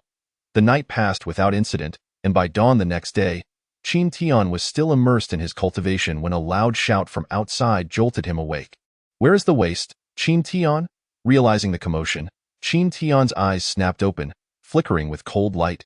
Indeed, the unexpected had arrived. A quick scan of the surroundings with his spiritual consciousness revealed it was none other than Wang Lin. Anger surged within Qin Tian, prompting him to rise and deliver a powerful kick to the door. The forceful impact sent the door flying outward, crashing down towards the outside. Meanwhile, Wang Lin, who had been standing with his hands behind his back, was caught off guard by the unfolding scene, his haughty demeanor abruptly faltering. As he watched the rapidly approaching door, Wang Lin snapped back to reality and, in a panic, channeled his spiritual energy into his palm, slamming it forward with all his might. Boom! With a resounding crash, the wooden door shattered into splinters. However, amidst the flying debris, Wang Lin was unable to evade in time, ending up covered in dust and wood chips. As the dust settled, Qin Tian emerged from the cabin, feigning embarrassment as he exclaimed in surprise, "Oh, my apologies. This little wooden cabin is quite dilapidated. The door often collapses on its own. I didn't mean to disturb Brother Wang. My sincerest apologies." Upon hearing this dismissive remark, a surge of fury rushed to Wang Lin's head. After all, since joining the sect, he had never suffered such humiliation. Stung by Qin Tian's words, he nearly erupted on the spot. Perhaps alerted by the commotion, a cluster of onlookers began to gather, with Zhang Ainyo being the first to arrive. Given the volume of their exchange and the spectacle before them, many were now pointing and whispering. As the murmurs reached Wang Lin's ears, his expression shifted through shades of anger and disbelief, but he gradually regained his composure, his voice turning icy as he declared, "You think I would expose myself to punishment by acting against sect regulations? You've miscalculated. I have plenty of ways to deal with you." Upon hearing this, Qin Tian inwardly lamented his misfortune. He had indeed considered such a course of action, but it seemed Wang Lin was no fool. His ability to endure such humiliation demonstrated a depth of cunning. Moreover, since his entry into the sect, he had consistently been targeted and harassed by Wang Lin. Even in cautious circumstances, things would likely remain unchanged. It would be better to seize this chance to vent his frustrations. Meanwhile, Wang Lin's gaze had turned ominously cold, as if he were suppressing a tempest of fury. With a chilling tone, he commanded, "By order of the Miscellaneous Affairs Hall, all new disciples are to report their starting tomorrow. Any disobedience will be dealt with according to sect rules." Having said this, Wang Lin turned on his heel and departed. The onlookers were too intimidated to intervene and quickly dispersed. In a matter of moments, he vanished from sight, his retreating figure somewhat disheveled. Beside him, Zheng Enyo spat, "With that scoundrel's character, nothing good can come from this." Sighing, Qin Tian reflected on the situation. Every outer disciple was required to handle sect chores each month, which was customary, but he had not anticipated the Chao family's influence would extend so far as to manipulate the Miscellaneous Affairs Hall. It seemed he was in for a rough time ahead. Brother Enyo, remain calm. The sect's rules prohibit disciples from engaging in unauthorized combat. We need only to bide our time and focus on our cultivation. Our day of reckoning will surely come. Qin Tian reassured Zheng Enyo, patting him on the shoulder. Zheng Enyo, a man of inherent simplicity, possessed an unyielding and straightforward character. To put it bluntly, he was rather one-track-minded. Qin Tian harbored some concern that this fellow might be provoked into making a foolish mistake by Wang Lin and his ilk, which could lead to irreparable consequences. Brother Tian, rest assured, I, Enyo, will not act recklessly. Zheng Enyo chuckled sheepishly, scratching the back of his head. As the crowd of onlookers dispersed, tranquility returned to the valley. Perhaps spurred by the threats from Chao Su and Wang Lin, Qin Tian dedicated himself to his training with renewed vigor. Late into the night, the cool moonlight streamed through the window, illuminating the solitary figure of Qin Tian, seated in meditation. Oblivious to the transformation occurring with the mysterious pendant hanging from his chest, which had gradually shifted from a pitch-black hue to a shade of gray after over 2 months of absorbing spiritual energy, he remained engrossed in his practice. Chapter 11. Deliberate provocation at dawn the following day. Within the dilapidated wooden cabin, Qin Tian slowly opened his eyes. After a night of meditation, he had experienced a slight increase in spiritual power. Indeed, little by little, he would eventually break through. After freshening up and tidying himself, Qin Tian promptly summoned Zheng Enyo, and the two set off towards the Hall of Miscellaneous Affairs. They hurried along, traversing several small hills, until they arrived at a pavilion nestled against the mountainside. The plaque above the entrance unmistakably indicated that it was the Hall of Miscellaneous Affairs. Having arrived not too early, they found that a considerable number of newly admitted disciples had already gathered in the open area outside the pavilion. Some were resting with their eyes closed, while others engaged in light conversation, creating a harmonious atmosphere. Observing this scene, the two quickly found a corner to stand in. As time passed, more new disciples continued to arrive, causing the open space to grow increasingly lively. However, Qin Tian keenly noticed that individuals of exceptional talent, such as Nangong Yingjun and Wu Sun, had conspicuously failed to make an appearance. This clearly illustrated that the world of cultivation was one that placed significant emphasis on social standing and connections, with various factions lurking in the shadows. Just as Qin Tian was lost in thought, the door of the pavilion creaked open, and a frail old man in a green robe emerged. This individual was of slight stature, and his triangular eyes glinted with a cold, sinister light, giving him an ominous demeanor. A few white-robed disciples in the Qi refinement stage followed closely behind him, each appearing cautious, indicating that this man was not to be trifled with. It was well known that in the Qinyuan sect, the green robe represented a foundation establishment stage steward, a fact that everyone present was already aware of. Consequently, the atmosphere instantly fell silent upon his arrival. The old man, apparently pleased with the effect of his entrance, scanned the crowd with his piercing eyes and sternly announced, "I am Steward Su, in charge of the Hall of Miscellaneous Affairs.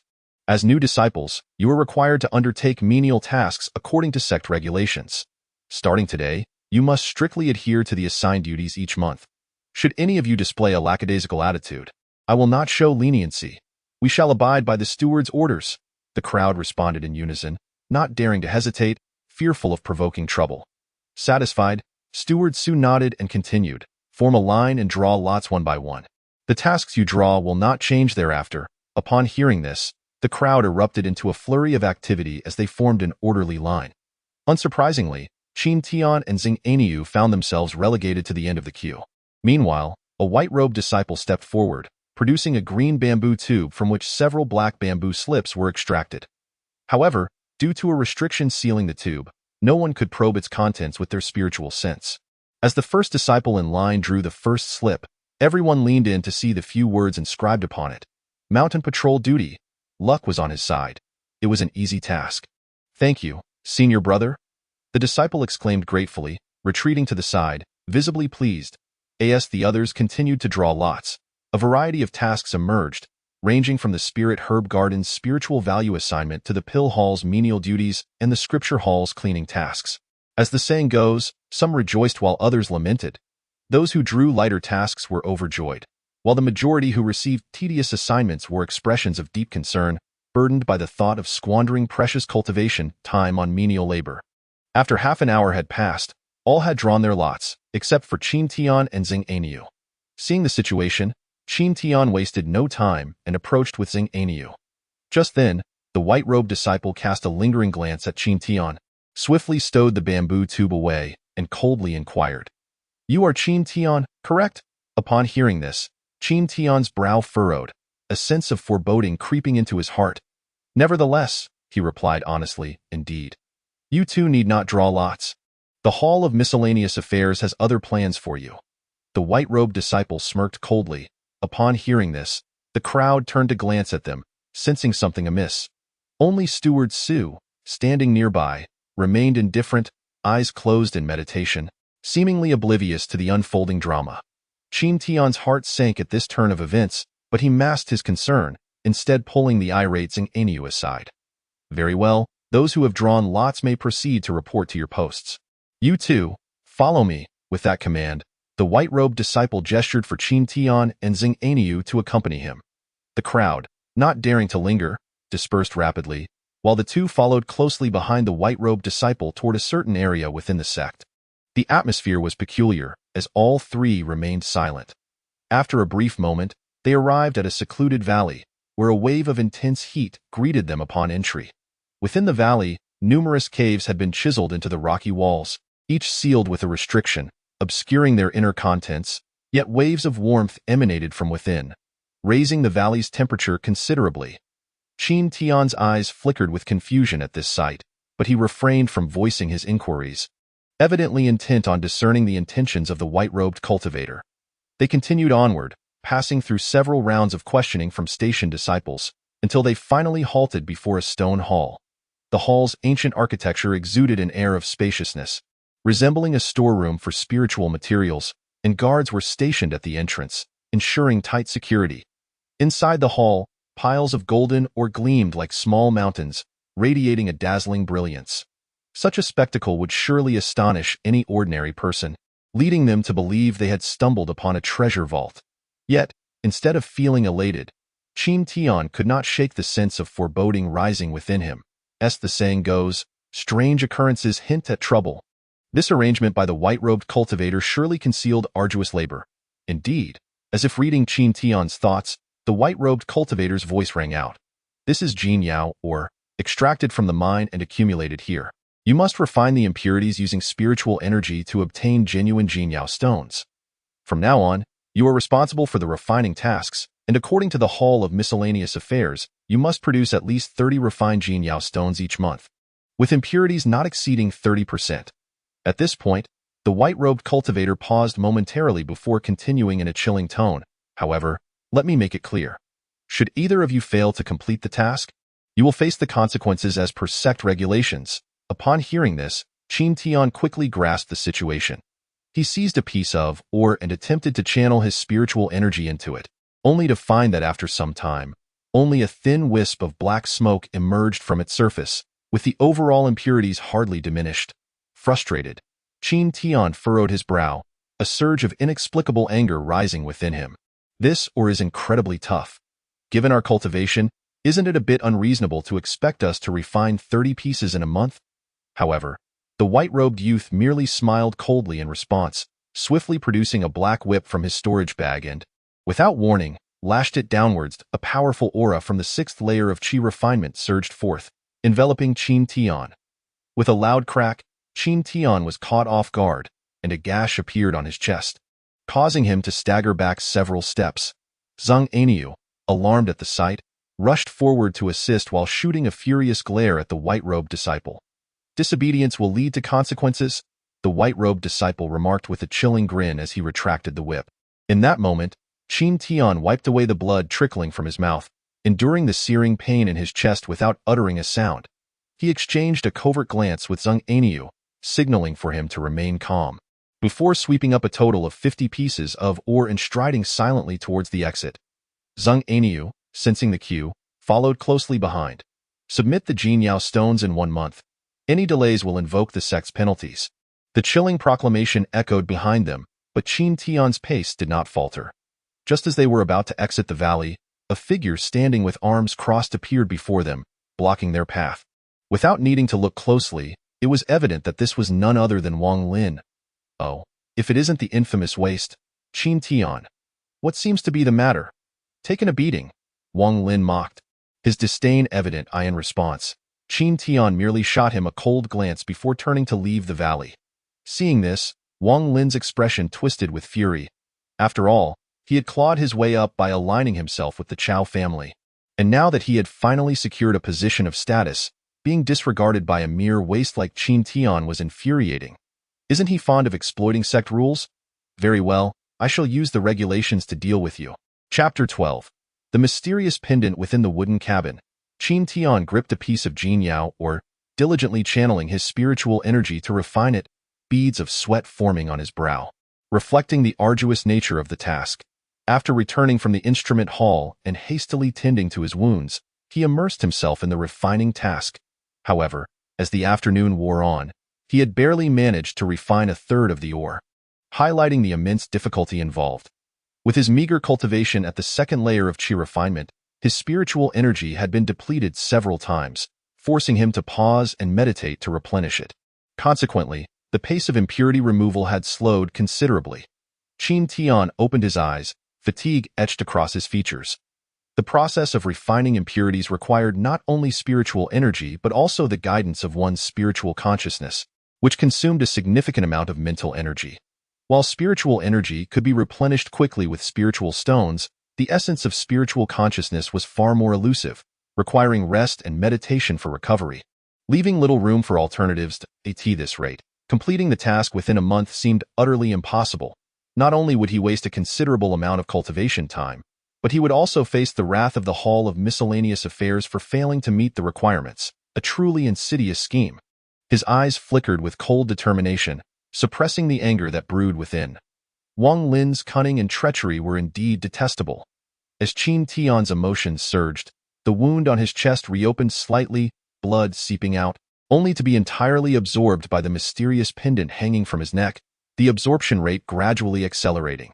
Initially oblivious to this, Qin Tian only realized something was amiss when the pendant began to emit a faint gray glow. Looking down at the pendant, he was momentarily taken aback. "What is happening? This pendant, didn't my father say it was passed down through the family? Why is it glowing? Could it be a magical artifact? I have probed it multiple times with my spiritual consciousness. How did I miss this? Is it draining my blood?" Suddenly, Qin Tian was jolted into awareness, and the realization sent a wave of panic coursing through him. Even cultivators could perish if their lifeblood were completely drained. As the pendant showed no signs of stopping, Qin Tian could no longer remain seated and reached for it, intending to tear it off. Yet, despite his efforts, the pendant remained firmly affixed to his chest, as if it had become a part of him. After several failed attempts, feeling dizzy from the loss of blood, despair washed over Qin Tian. "Is this how my journey into cultivation ends, inexplicably perishing here?" As his consciousness began to fade, Qin Tian ultimately succumbed to unconsciousness. Brother Tian, wake up!" In his dreams, Qin Tian seemed to hear someone calling his name. Gradually, he opened his eyes, and the blurred vision transformed into clarity. He found himself staring into the face of Zhang Aniu, who wore an expression filled with concern. His head throbbed painfully, and he felt exceptionally weak. Shaking his head vigorously, he finally grasped the situation. I'm not dead? Did Aniu save me? Recalling something, Qin Tian instinctively touched his chest, where the mysterious pendant hung quietly, as if nothing had transpired. However, he sensed that the pendant felt somewhat different. It was now smooth and warm to the touch. Glancing down, he noted that the pendant had entirely changed to a gray color. But now was not the time to delve into these mysteries. Suppressing his curiosity, Qin Tian asked Zhang Aniu, Aniu, how long have I been unconscious?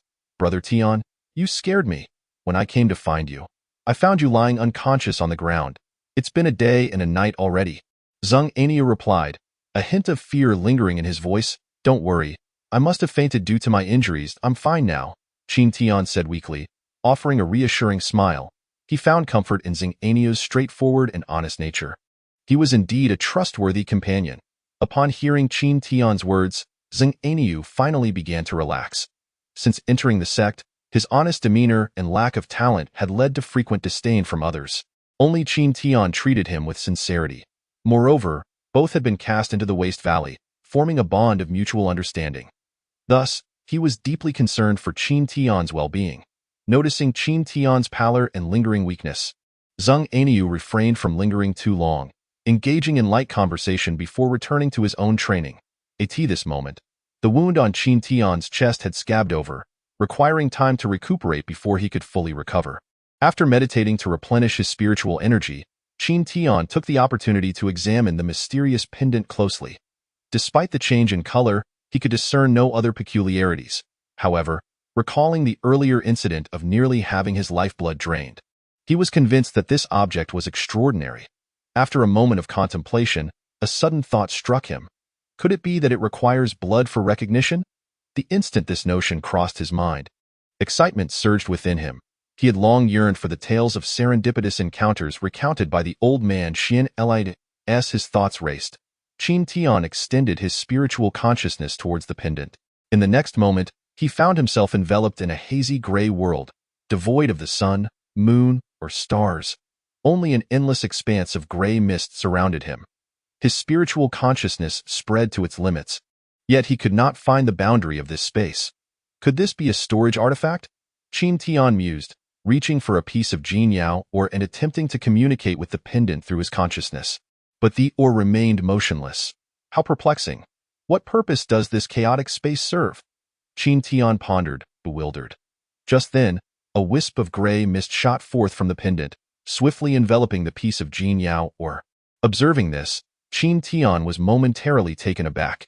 Yet, before he could react, he witnessed the black smoke of impurities rapidly expelled from the ore, dissipating into the air. A few breaths later, the gray mist returned to the mysterious pendant, as if nothing had transpired. However, just as Qin Tian regained a semblance of his spiritual consciousness, he found it nearly depleted once more. Meanwhile, the jinyao ore had undergone a dramatic transformation. Not only had it shrunk in size by more than half, but its surface also shimmered with a golden radiance, resembling pure gold and appearing exceedingly beautiful. Unfazed by the dizziness brought on by the exhaustion of his spiritual consciousness, Qin Tian's expression was one of utter bewilderment. What was happening? Was the impurity being automatically refined? Unable to contain his curiosity, he hastily unleashed his spiritual awareness to scan the surroundings. In the next moment, his demeanor shifted dramatically, and he could no longer suppress the astonishment that surged within him, murmuring in disbelief. How is this possible? It is, astonishingly, a flawless golden radiance stone, devoid of even the slightest impurity. As far as Qin Tian knew, it was exceedingly rare for ores, spirit herbs, or even magical artifacts and elixirs to be refined without any impurities. Such a feat could only be achieved by the legendary artifact masters using special spiritual flames. Otherwise, reaching the pinnacle of perfection in ore refinement was nearly impossible, a common knowledge in the realm of cultivation. Even if an artifact master attempted to refine a perfect ore, the success rate was dismally low. Moreover, in the boundless demon sea cultivation world, one could hardly ascertain the presence of artifact masters. Whether in artifact crafting or pill refining, even a mere trace of impurity could significantly impact the potency of the final elixir or the tier and power of the magical artifact, resulting in outcomes that were worlds apart. This illustrates the rarity of refining a flawless ore. As if to validate his thoughts, Qin Tian retrieved another piece of, or to hold in his hand. Yet this time the mysterious pendant showed no response. Was it the method that was incorrect? Qin Tian furrowed his brow. Could it be the spiritual awareness? After a moment's contemplation, he forcefully suppressed his curiosity, closed his eyes, and began to meditate, slowly restoring his spiritual power. As time drifted by, a night soon passed. When dawn broke the next day, Qin Tian slowly opened his eyes, a gleam of brilliance flickering within them. At that moment, the strength of his spiritual awareness had largely recovered, and the weariness on his face had dissipated entirely. Eagerly, he took out a piece of golden radiance ore and communicated with the mysterious pendant using his spiritual awareness. In the next instant, a gray mist emerged, swiftly enveloping the golden radiance organ just as he had suspected. The mysterious pendant required spiritual power as a medium. Yet, this single gray mist consumed more than half of his spiritual energy. Remembering the seemingly endless gray mist within the pendant's chaotic space, Qin Tian could not help but feel a twinge of unease. After a few breaths, when the gray mist retreated back into the mysterious pendant, the golden radiance ore shimmered brilliantly, indicating that the refinement was complete. As he released his spiritual awareness to inspect it, Qin Tian's expression was instantly filled with elation. Lo and behold, yet another flawless ore. Chapter 13. A public humiliation. As though recalling something, Qin Tian restrained his overwhelming joy, pulling out a low-grade spirit stone before once again communicating with the mysterious pendant through his spiritual awareness. As his energy was once again depleted, dizziness assailed his mind. Yet he paid it no heed, forcing himself to focus intently on the spirit stone. The gray mist manifested once more, encasing the stone. But after a few breaths, when the mist dissipated, the low-grade spirit stone remained unchanged. Disappointment washed over Qin Tian. It was evident that the refining effect was ineffective on spirit stones. After careful contemplation, he began to grasp the underlying reason. Since refining and purifying required the presence of impure materials, and spirit stones were formed from the aggregation of heavenly spiritual energy, they were inherently pure, rendering the gray mist ineffective. Understanding this, he resumed his meditation to restore his spiritual energy, and after several attempts to manipulate the mysterious pendant, he discovered that he could control the duration of the gray mist with his spiritual awareness, thereby influencing the final refinement results, whether perfect or with varying degrees of impurities. Overall, Qin Tian was exceedingly satisfied with the pendant's capabilities. Not to mention, he no longer had to worry about the menial tasks. With this in mind, his spirits soared. Over the course of the following month, without compromising his cultivation, Qin Tian successfully refined all of the remaining 40 golden radiant stones, each containing precisely 3 layers of impurities. Apart from the initial 2 flawless golden radiant stones he had acquired, and a few others he had experimented with that reached purities of 80-90, he had also managed to refine over a dozen stones with a purity of around 70, only presenting 30 golden radiant stones to meet his obligations. After all, refining ores was a delicate process. A slight miscalculation could ruin the internal structure of the ore with spiritual energy or flames. Thus, a certain failure rate was entirely normal, yet the success rate of the mysterious pendant's mist was 100%. So Qin Tian naturally took all the excess without hesitation. Moreover, the reason for acquiring extra stones was not solely for trading for spirit stones. He primarily wished to keep the secret of the mysterious pendant concealed. He understood the saying, "A common man is innocent, but possessing treasure can lead to trouble." Additionally, he even took the time to assist his neighbor Zheng Anyo with his tasks to avoid unnecessary trouble with those from the menial hall. However, it was not without compensation. The remaining golden radiant stones from Zheng Anyo naturally fell into Qin Tian's hands. Although Zheng Anyo was somewhat puzzled by Qin Tian's rapid refinement speed, he recognized that everyone had their secrets and chose not to pry. Furthermore, knowing Zheng Anyo's honest and kind nature, Qin Tian was willing to help. Otherwise, he would not dare to take such risks with the pendant's secret exposed. While refining the ores, Qin Tian encountered a peculiar issue. The mysterious pendant could not be stored in a spatial bag. He pondered this matter for quite some time without any clarity and ultimately decided to let it be, continuing to wear the pendant around his neck. Additionally, he discovered a benefit. As he continuously manipulated the gray mist with his spiritual awareness, the repeated consumption and replenishment led to a slight enhancement of his spiritual power over the month, an unexpected delight. The next morning, at the entrance of the Artifact Hall Valley, Wang Lin stood alongside a white-robed disciple from the menial hall, evidently awaiting the arrival of Qin Tian and Zheng Enyo.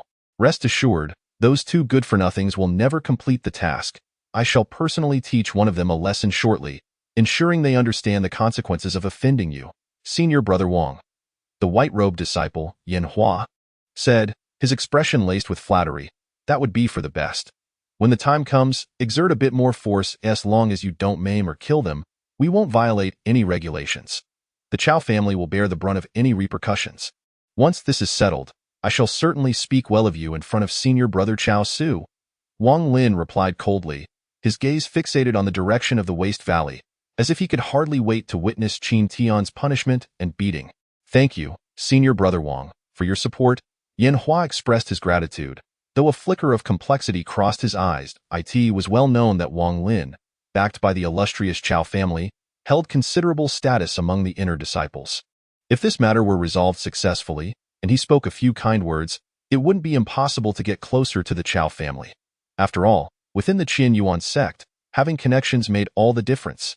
For instance, Wang Lin and Yan Hua had entered the sect together, both possessing comparable cultivation talents, yet due to Wang Lin's support from the Chao family, he had reached the peak of the 6th level of Qi refinement and held a prominent position on the mist-hidden peak among the inner disciples. In contrast, Yan Hua, also a 6th level Qi refinement disciple, had no chance of joining one of the 4 main peaks and was left wandering among the outer disciples, barely managing to secure a position in the menial hall, where he could only exert a bit of authority over the outer disciples.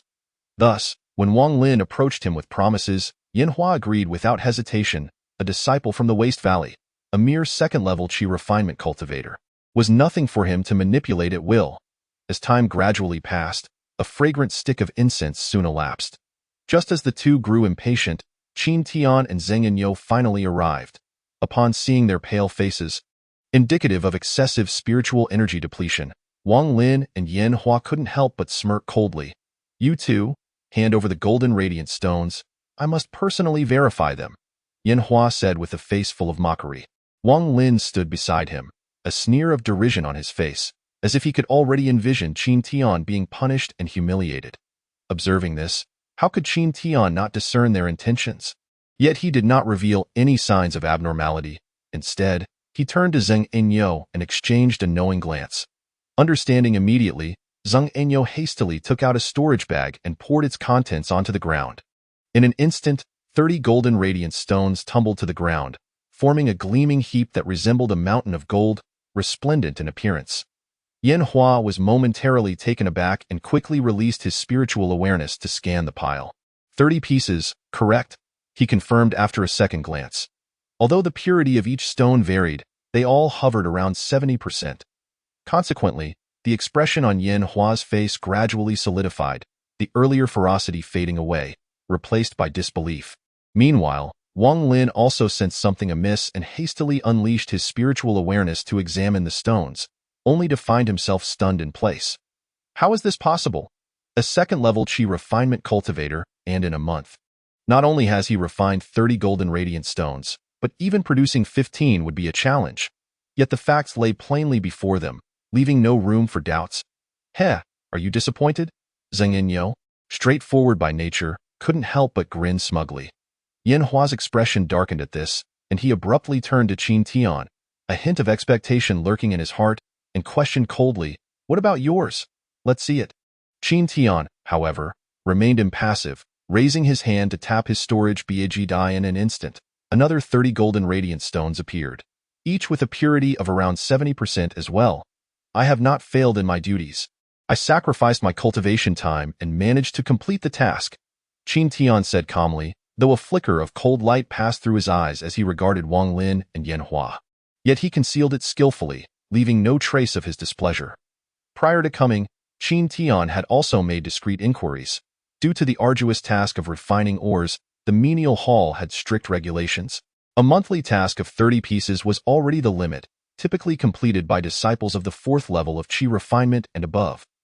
Thus, while Qin Tian appeared humble and restrained on the surface, he was secretly emboldened. Observing the two's pent-up frustration, Both Qin Tian and Xing Inyo felt a sense of satisfaction in their hearts. Meanwhile, Wang Lin's expression had turned as dark as water. After fiercely glaring at Yan Hua, he abruptly turned away, sweeping his sleeve as he departed. Clearly, the taste of having his scheme backfire and being humiliated was not pleasant. Witnessing this, Yan Hua opened his mouth to explain something, but ultimately found himself at a loss for words. Watching Wang Lin walk away, his heart seethed with anger and resentment towards Qin Tian and Xing Inyo.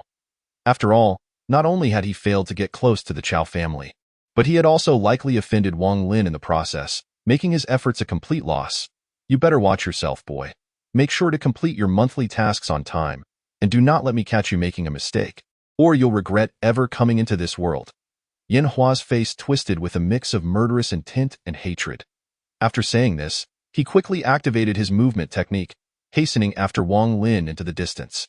In the meantime, Qin Tian blinked momentarily before quickly returning to normal, then turned indifferently with Zhang Enyo toward the depths of the Artifact Hall Valley. Along the way, after enduring several waves of inquiries, the two collected over 50 more golden radiance stones from the storeroom, subsequently registering them with the storeroom manager. Out of caution, Qin Tian refrained from taking any extra stones to avoid inadvertently exposing his secrets. In fact, at that moment, he felt a hint of gratitude towards Yan Hua. Had it not been for this person's repeated harassment, he would not have discovered the secret of the mysterious pendant, let alone managed to acquire a substantial number of golden radiant stones each month. However, the challenge remained. How would he sell the golden radiant stones? Chapter 14. Qianyuan Trading Market. As night fell, within the wooden hut of the Waste Valley, Qin Tian sat cross-legged on his bed, deep in thought, silently grappling with his frustrations. Several days had passed since his return from the Artifact Hall, during which time he had gathered substantial information regarding the primary trading channels within the Qianyuan sect. The simplest method was to trade directly with the sect, but all transactions were conducted using contribution points. Contribution points were valuable commodities within the Qianyuan sect. They could be exchanged for nearly all cultivation resources, including techniques, spells, spiritual stones, and elixirs, as long as they were not exceedingly rare items. However, Qin Tian decided to abandon this route. The reason was simple. If he were to consistently sell golden radiant stones, the sect would inevitably become suspicious. Should the secret of the mysterious pendant be exposed, no one could guarantee what consequences would follow. After all, the lure of wealth has always been a powerful motivator. Even high-ranking cultivators would find it hard to resist coveting such a treasure. Another alternative was to utilize the trading market. Qin Tian had heard that within the sect, there existed a small marketplace, spontaneously formed by disciples for the convenience of trading and sharing resources. Over time, it had developed into a sizable establishment.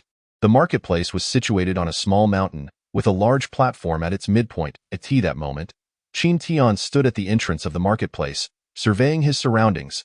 He noticed approximately several hundred individuals scattered about, some seated on the ground, others displaying small stalls or tables laden with a variety of goods. The diversity of treasures was dazzling, creating a sense of wonder. Groups of people meandered between the stalls, selecting their desired items, and the sounds of bargaining and selling filled the air, creating a lively atmosphere.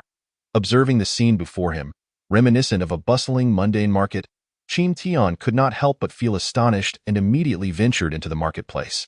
After several days of hesitation, he ultimately opted for this route. After all, if the golden radiant stones could not be exchanged for spiritual stones, they would be as good as worthless in his hands. However, this matter was crucial for his future ability to acquire spiritual stones, and he could not afford to be careless. Thus, after thorough consideration, he planned to conduct some reconnaissance to determine the market conditions and seek out more discreet channels for trading. In the subsequent hours, Qin Tian navigated through various stalls, and after a thorough exploration, his knowledge expanded significantly. The marketplace offered a plethora of items, including various ores, spirit herbs, elixirs, magical artifacts, and spiritual talismans. Eventually, after a comprehensive tour, he had a rough understanding of the prices for different treasures. A short while later, as he passed a stall selling elixirs, he finally paused, politely inquiring, "Greetings, senior brother. May I ask the price of this gathering chi pill?" Behind the stall sat a young man, seemingly around the 6th level of chi refinement. However, his white robe appeared somewhat tattered, looking as if it had been scorched, with messy hair and faint burn marks visible on his face. Initially, he had been staring blankly at a few jade bottles on the table, but upon hearing Qin Tian's voice, he slowly raised his head. Upon noticing Qin Tian's second-level Qi refinement cultivation, disappointment flickered across his face. Yet he coolly replied, "Are you looking to buy elixirs? This gathering Qi pill is rather expensive. Fear not, senior brother. Prior to joining the sect, my family provided me with some spiritual stones, sufficient for my cultivation needs," Qin Tian reassured, having prepared this line beforehand. His aim was to present himself as a scion of a prominent family during this outing. After all, displaying a large sum of spiritual stones without any backing would inevitably draw unwanted attention. In the Qin Yuan sect, with over 10,000 inner and outer disciples, no one would waste their time scrutinizing a mere second-level Qi refinement disciple's background. As anticipated, the white-robed disciple's eyes brightened at this revelation. Members of noble families were well known for their substantial resources, and he had heard of their reputation. Thus, he promptly replied with increased warmth, "Greetings, junior brother, I am Qiao Hao Yuan, an outer disciple of the Pill Hall. Allow me to introduce myself. I am Nangong Wen Tian. My apologies for the oversight," Qin Tian said, maintaining a composed demeanor as he casually provided a false name. However, after a round of pleasantries, Qiao Hao Yuan's expression turned somewhat awkward as he remarked, "You should examine the elixirs before deciding to purchase, for I must confess, the quality of my elixirs is rather low." Upon hearing this, Qin Tian could not help but feel a sense of doubt. He quickly reached for a vial of gathering Qi pills, and upon uncorking it, discovered 10 pills of varying shades of black and white, each roughly the size of a thumb. Yet, as his spiritual sense swept over them, Qin Tian finally comprehended the implications of Qiao Hao Yuan's words. It was true that the white pills were indeed gathering Qi pills. However, the impurity content was alarmingly high, exceeding 50%. It is well known that such pills are typically regarded as waste pills. Once a cultivator consumes them, they must expend a portion of their spiritual energy to refine the impurities, thereby severely limiting the enhancement of their cultivation speed. In fact, it would be more effective to directly cultivate using spirit stones. Nevertheless, upon witnessing this situation, a glimmer of shrewdness flashed in Qin Tian's eyes. Although he concealed it behind a facade of disappointment, he casually set the vial down and feigned disinterest, remarking, "The impurity content of this elixir is far too high.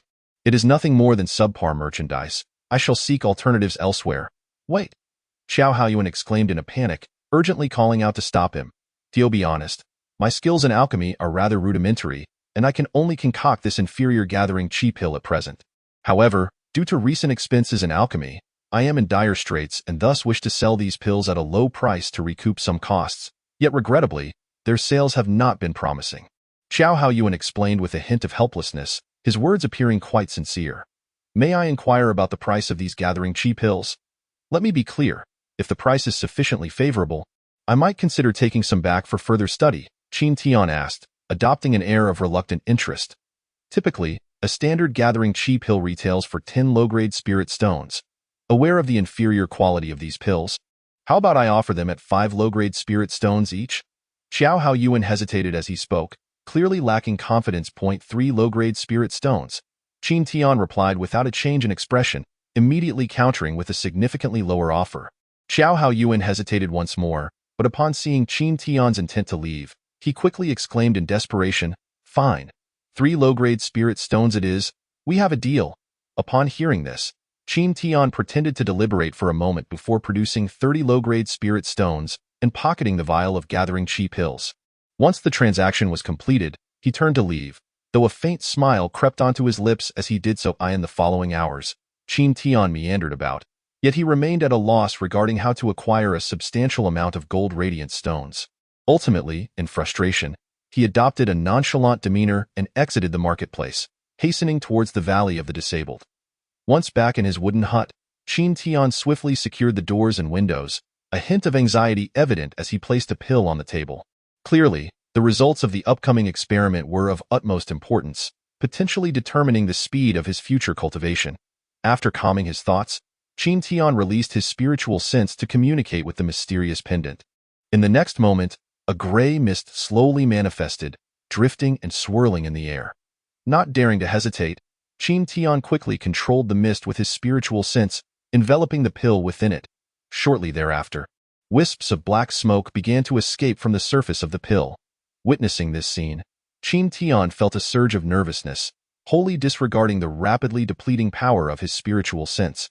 His gaze fixated on the roiling gray mist. After a few breaths, as the gray mist retreated back into the mysterious pendant, a pill approximately the size of a soybean, perfectly round and flawless, was revealed. Qin Tian hastily picked up the pill, scrutinizing it closely before scanning it with his spiritual sense. Moments later, a wave of ecstatic joy washed over him. Ha ha ha! It worked! A flawless gathering qi pill. Unable to contain his delight, Qin Tian let out a laugh, clearly elated. After a considerable time, he gradually suppressed his excitement and swallowed the gathering qi pill. Yes, it was his first time consuming a pill that aided in cultivation. He felt a twinge of curiosity. The pill nearly dissolved upon entering his mouth, and soon after, a surge of pure medicinal power settled in his abdomen, swiftly dispersing throughout his body in an instant. A tremendous energy erupted within him. Qin Tian's eyes widened in shock, for the sheer magnitude of this pure spiritual energy far surpassed his expectations. At this moment, the power surged like a wild stallion, rampaging through his body, causing waves of intense pain. Startled, Qin Tian focused on maintaining clarity in his spiritual core, exerting all his strength to operate the 5 elements rotation technique, attempting to absorb this overwhelming medicinal power. Yet as time passed, sweat began to bead on his forehead, and his body felt as if it were swelling under the immense spiritual energy. It was evident that, given his current cultivation level, refining such a potent medicinal force would be no simple task. Chapter 15. Practicing techniques. If one were to peer within at this moment, they would find Qin Tian's meridians brimming with pure spiritual energy. Indeed, the flow of this energy was so abundant that his meridians ached unbearably during circulation. Additionally, some of the medicinal power could not be absorbed and continued to dissipate throughout his limbs, leading to an unbearable itch within his bones. In desperation, Qin Tian could only give his all to refine this overwhelming spiritual energy, biting his teeth to maintain clarity in his spiritual core, enduring the discomfort his body experienced. Simultaneously, as he continued to refine the medicinal power, Qin Tian's aura steadily strengthened, rapidly advancing towards the 3rd layer of qi refinement. As such, as time trickled by, a full day and night passed. By the break of dawn the next day, a muffled sound resonated within him, and Qin Tian's body trembled slightly, accompanied by the emergence of a wave of energy corresponding to the 3rd layer of qi refinement. At this moment, if one were to look within, they would observe that his entire being was suffused with a sudden surge of spiritual energy, his dantian and meridians having expanded significantly, and his spiritual sense extending to a distance of 30 zhang. Thanks to this, the speed at which Qin Tian refined spiritual energy dramatically increased, the discomfort within his body rapidly dissipating as his meridians gradually returned to normal. During this process, Qin Tian's expression also began to calm.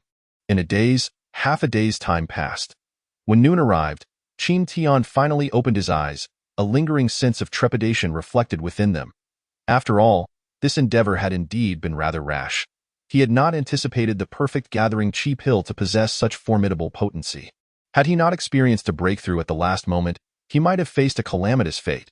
Though he had never consumed a gathering qi pill before, Qin Tian was certain that ordinary gathering qi pills did not possess such miraculous effects. The credit for this could only be attributed to the perfect gathering qi pill refined by the mysterious pendant. Feeling the changes brought about by his breakthrough, Qin Tian found himself increasingly satisfied with the mysterious pendant. It was a truly extraordinary treasure, and his fortune in acquiring it could hardly be explained beyond mere chance. After all, while this item had been passed down from his ancestors, as far as Qin Tian knew, the old Qin family's lineage had never produced any cultivators. If this object were indeed a magical artifact or spirit tool, the elder Xin Lai, who had spent years on Falling Sunset Island, would certainly have taken notice. Thus, given Qin Tian's current perspective and cultivation level, it was exceedingly difficult to ascertain the true rank and origins of the mysterious pendant. After pondering for a while without any clarity, he could only shake his head and refrain from further contemplation. Instead, he fetched some clean water to wash away the impurities expelled from his breakthrough, and then began to refine the remaining pills. With his cultivation level having advanced and his spiritual sense having grown, Qin Tian was now capable of manipulating the gray mist 4 times before his spiritual sense would deplete. Consequently, the speed of refining increased dramatically. In less than a day's time, all the remaining pills transformed into flawless gathering qi pills. Undoubtedly, the efficacy of these pills was more than sufficient to drastically enhance his cultivation speed. Based on Qin Tian's estimates, the power contained within just one pill could equate to 2 months' worth of arduous cultivation. However, in the realm of cultivation, haste makes waste. This is especially true for qi refinement cultivators, who place great emphasis on establishing a solid foundation. Hastily consuming pills to accelerate cultivation could lead to instability in one's cultivation. Thus, the quantity of pills consumed each month must be strictly controlled. Unless one's cultivation is thoroughly stabilized, consuming pills should be approached with caution. In the time that followed, Qin Tian refrained from utilizing pills for cultivation, instead opting to meditate and solidify his foundation. During this period, he also found time to complete the refining tasks assigned with Xing'aniu, resulting in an additional 40 gold radiant stones. As time gradually passed, another month slipped by. Qin Tian and Xing'aniu returned to the equipment hall to exchange tasks, yet they did not encounter the stern Hua or Wang Lin again. Instead, a disciple stationed at the equipment hall recorded their transaction on their behalf. Naturally, Qin Tian was pleased with this arrangement, and after receiving an ample supply of ores, he returned straight to the Valley of the Disabled. After a month of focused cultivation, Qin Tian's foundation had now solidified. However, he did not rush to consume pills. Rather, he began to practice the various foundational techniques recorded within the 5 elements rotation technique. After all, with his intellect, he was keen not to become merely a decorative figure with cultivation, and mastering techniques would undoubtedly strengthen his foundation. It is well known that in the world of cultivation, various foundational techniques are included in every skill manual to assist novice disciples in their training. The 5 elements rotation technique, being comprehensive in its nature, contained over a dozen foundational techniques. Yet, understanding the principle of too much of a good thing, Qin Tian was mindful not to be overly ambitious. Instead, he selected a few highly practical techniques to study. The offensive technique Spirit Arrow Art, the defensive technique Spirit Shield Art, a lightness technique, and the breath concealment technique. As the name suggests, the lightness technique allows one to become as light as a swallow for a period of time, greatly increasing speed, while the breath concealment technique enables one to suppress their own spiritual fluctuations, making it impossible for others to discern their true cultivation level unless they surpass them by 3 minor realms. This breath concealment technique was the one Qin Tian valued most. After all, his rapid cultivation speed could easily arouse suspicion, and concealing his true abilities was undoubtedly a wise course of action. As for the long-desired sword flight technique, it required reaching the 6th layer of qi refinement to practice, as those below this level lacked the spiritual sense and energy to sustain the demands of sword flight. Time drifted by as Qin Tian focused on solidifying his foundation and practicing techniques, and soon another 2 months had passed. It was a deep night. The full moon hung high in the sky, its luminous light casting a glow over the valley, a relatively secluded clearing. Qin Tian wore a serious expression, his hands forming seals as he recited incantations. Moments later, as he invoked a hand gesture, a white light suddenly appeared, morphing into 3 small white spiritual energy arrows that shot forth towards the nearby mountain stone. With a muffled thud, the solid stone was instantly pierced by 3 small holes. Witnessing this scene, Qin Tian nodded in satisfaction. Then, he altered his hand seals, conjuring a white light shield that materialized before him, exuding an immensely solid aura, certainly the Spirit Shield Art. After dissipating the shield, Qin Tian once again formed a hand seal and lightly tapped his body. In the next moment, he found himself swiftly moving across the ground. With the dual enhancement of mundane lightness skills and the lightness technique, his speed surged significantly. It is commonly understood that the path of techniques is divided into stages: entry, minor success, and major success. Given Qin Tian's current state, it was evident that all of his practice techniques had reached the entry level. After a long while, Qin Tian gradually concluded his practice, retrieving a glimmering short sword. This sword was a low-grade magical artifact known as the Frostlight Sword, which new disciples could apply for upon reaching the 3rd layer of qi refinement. During his last visit to the Bounty Hall, Qin Tian had conveniently claimed it. He then tossed the short sword lightly, enveloping it with his spiritual sense. In an instant, the sword halted midair, gradually levitating. Under his control, the sword began to weave and dart through the air, though its speed was rather slow, hardly posing any lethal threat. Certainly, Qin Tian could have studied this technique of controlling objects with his spiritual sense long ago. However, due to the constant harassment from Wang Lin and Chao Su since his entry, he had remained focused solely on his cultivation, neglecting other areas. Thus, as this was his first attempt, he was inevitably somewhat clumsy. Yet, as time passed, the speed of the short sword began to gradually increase, and its stability improved, indicating that he was quickly becoming adept at this technique. At the break of dawn, Qin Tian finally returned to his wooden hut. After nearly 2 months of meditative cultivation and continuous practice of techniques, he had exhausted his spiritual energy and replenished it. At this moment, his cultivation was as solid as a rock. After a brief period of meditation, Qin Tian suddenly retrieved a flawless gathering qi pill. Clearly, there were no lingering concerns about consuming the pill at this time. As the pill entered his abdomen, the medicinal power surged rapidly, filling his body with an immense amount of spiritual energy.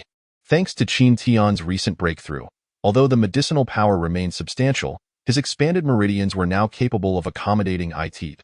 As the medicinal power transformed into pure natural spiritual energy, it was continuously refined, and the once dormant aura began to slowly ascend.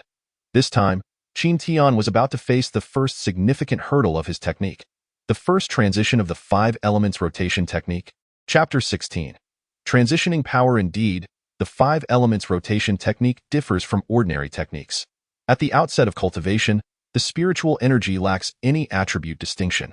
Upon reaching the 3rd layer of qi refinement, one must draw in metal attribute spiritual energy to transform their formless spiritual energy into metal attribute energy, thus completing the first transition of the technique.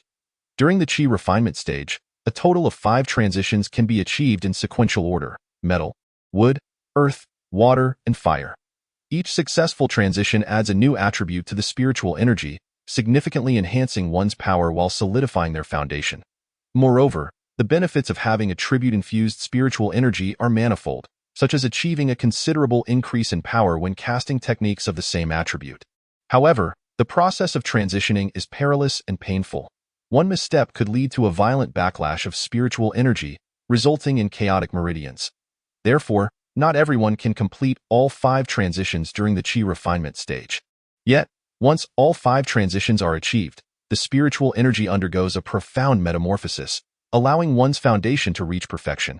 As the medicinal power was fully refined, the pure spiritual energy surged through Qin Tian's meridians. He released his spiritual sense, drawing a wisp of golden spiritual energy from the surrounding natural energies into his body. The essence of metal is one of sharpness and lethality. Having been nourished by formless spiritual energy for an extended period, Qin Tian's meridians had grown accustomed to it. Thus, as the golden spiritual energy entered his meridians, a splitting pain immediately assailed him, causing his expression to contort. Yet, with no other option, he gritted his teeth and persevered.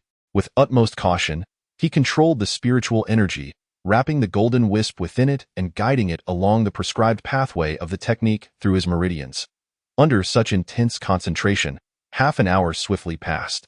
Eventually, the golden spiritual energy, encased in his own energy, gradually reached the dantian, akin to a fledgling swallow returning to its nest, swiftly merging into the billowing white spiritual energy. In an instant, the cloud of energy began to churn violently, clearly indicating a clash between the 2 drastically different types of spiritual energy, each vying for assimilation and potential annihilation.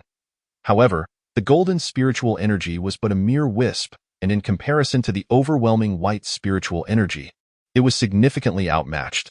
Thus, under the relentless onslaught of the white energy, the situation became exceedingly precarious. Realizing the dire circumstances, Qin Tian's expression grew even more serious. Without a moment's hesitation, he frantically absorbed more metal attribute spiritual energy into his body. Having gained prior experience, the speed of metal spiritual energy circulating within him now increased notably. Consequently, the waves of tearing pain emanating from his meridians intensified, becoming nearly unbearable. In an instant, Qin Tian's face twisted in agony. Beads of sweat like pearls cascading down his forehead, his entire being drenched in perspiration. There was no doubt that at this moment, he was enduring unimaginable suffering. As time gradually elapsed, the meridians began to acclimate to the golden elemental energy, and the previously excruciating pain slowly diminished, while the circulation speed continued to accelerate. Meanwhile, within the mist of spiritual power in the Dantian, the continuous infusion of golden energy initiated a transformation in the situation. The golden energy, initially confined to a defensive stance, gradually transitioned to a ferocious offensive, voraciously consuming and assimilating the surrounding light, attribute-less spiritual power. With the increasing presence of golden energy, the attribute-less energy began to fall into a disadvantageous position. If one were to look inward at this moment, they would discover that the mist within Qin Tian's Dantian was swiftly transforming from its original white to a brilliant gold. An entire hour later, as the last trace of attribute-less energy was devoured, the mist of spiritual power finally transformed entirely into gold. In that instant, an incredibly sharp aura surged forth from Qin Tian, rippling through the surroundings. The furniture in the wooden house was almost instantly marred with deep scratches, and even the nearby wooden walls were littered with flying debris. Not far away, in the adjacent wooden house, Zheng Enyo, who had broken through to the second layer of Qi refinement, was meditating with his eyes closed. However, at that moment, he seemed to sense something, abruptly awakening with a start. Gazing towards the direction of Qin Tian's dwelling, his eyes filled with suspicion. What on earth is Brother Tian doing? That aura is terrifying. Ultimately, feeling helpless, Zheng Enyo could only slowly shake his head, suppressing his curiosity and not pondering further. Although he felt that Qin Tian always held an air of mystery, he harbored a considerable trust in him. Given their current adversities, it was undoubtedly a good thing for Qin Tian to strengthen his abilities, so the simple-minded Zheng Enyo did not delve deeply into the hidden nuances of the situation. The following morning, as daylight broke, Qin Tian leisurely awoke. Upon introspection, he discovered that the golden mist in his Dantian was exceptionally stable and significantly more robust than before, with even his numerous meridians being tempered to a greater resilience by the golden energy. However, recalling that the first transformation of the 5 elements revolving technique was supposed to be the simplest phase, a bitter smile crept onto Qin Tian's face. After all, if the first transformation was this perilous, the subsequent 4 transformations were almost unimaginable. Yet, it was too late for regrets now. After a lengthy sigh, Qin Tian surveyed the damaged wooden house with a mixture of resignation and frustration before rising to step outside, heading towards a clearing to test the potency of the golden energy. He swiftly formed hand seals, summoning 6 small golden arrows that shot towards a solid boulder with remarkable speed. In the next moment, a series of sharp sounds echoed as the boulder was pierced through by 6 small holes. Following this, he quickly altered his hand seals, condensing 2 golden shields that materialized in front of him. Appearing quite solid, he then gently tapped his storage bag, retrieving a gleaming flying sword. Once infused with spiritual power, the sword glimmered with a golden sheen, exuding a fierce aura that enveloped it. Observing this, Qin Tian couldn't help but nod in satisfaction. Despite the dangers of the transformation, the results were undeniably gratifying. Not only had his magical techniques seen a dramatic increase in power, but his cultivation was also remarkably stable. In that moment, anticipation bubbled within him for the subsequent 4 transformations and the effects of various elemental energies overlapping. Upon returning to the wooden house, Qin Tian made some repairs, exchanged cultivation insights with Zheng Enyo, and the days passed in a leisurely manner. Meanwhile, the bustling atmosphere of the Waste Man Valley persisted, with the indulgent crowd seemingly having forgotten about the 2 new disciples. As for Chao Su, Wang Lin, and others, they appear to have suddenly withdrawn, no longer causing trouble for Qin Tian. Even that scoundrel Nan Gong Yingjun had ceased his ostentatious displays, presumably engrossed in diligent practice at the Flower Fragrance Valley. Time drifted by in this tranquil cultivation for a full 2 years. During these 2 years, Qin Tian diligently practiced his magical techniques every day, utilizing the gathering qi pills to rapidly enhance his cultivation without the worry of an unstable foundation. When the pills ran out, he made a trip to Qian Yuan Fang Market to purchase several bottles of inferior gathering qi pills from Baihao Yuan, which he refined with the mysterious pendant for his cultivation needs. However, due to the continuous purchase of cultivation resources and daily consumption, the spiritual stones within his storage bag had dwindled significantly, leaving him with barely half of his initial fortune. Relying solely on the sect's monthly allocation of 5 spiritual stones was akin to a drop in the bucket. Naturally, Qin Tian felt a growing sense of urgency, but he had no other options but to strive to enhance his cultivation. Despite accumulating several hundred golden shining stones over the past 2 years, he found himself unable to sell them through suitable channels, leaving them to gather dust in his storage bag. Given their sheer quantity, selling them for contribution points within the sect or at Qian Yuan Fang market posed a risk of exposing his secrets. Thus, Qin Tian could only place his hopes on breaking through to the 6th layer of Qi refinement, at which point he could learn the technique of flying with a sword, freely traversing the world and seizing the opportunity to trade in the markets outside the sect. In this relentless pursuit of cultivation, disregarding resource consumption, the results were astonishing. Qin Tian's spiritual power had now reached a level where he needed only to break through 2 minor realms to attain the 5th layer of Qi refinement. With just one more transformation, he could begin pushing towards the 6th layer. However, since his failed attempt at transformation last month, his cultivation had stagnated, evidently caught in the bottleneck of the 2nd transformation. The root of the issue lay in the conflict of attributes. It must be noted that during the 2nd transformation, one must absorb wood elemental energy. Yet, due to the 5 elements' mutual restraint, the golden energy inherently suppressed the wood energy. Thus, once the wood energy entered the mist of spiritual power, it would almost immediately be annihilated by the golden energy. In light of this predicament, Qin Tian pondered for a long time but found no solution.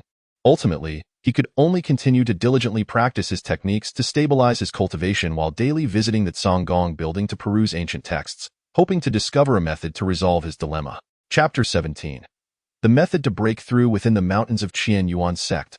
A figure moved swiftly, darting like a dragonfly skimming the water, leaping several feet with each bound. At this moment, Qin Tian, aided by lightness techniques and mundane agility skills, moved with remarkable speed, soon arriving at the entrance of the Zonggong building. After greeting the drowsy plump steward behind the counter, Qin Tian made his way towards the bookshelves. The steward had long since grown accustomed to Qin Tian's frequent visits over the past month, fully aware of his intentions.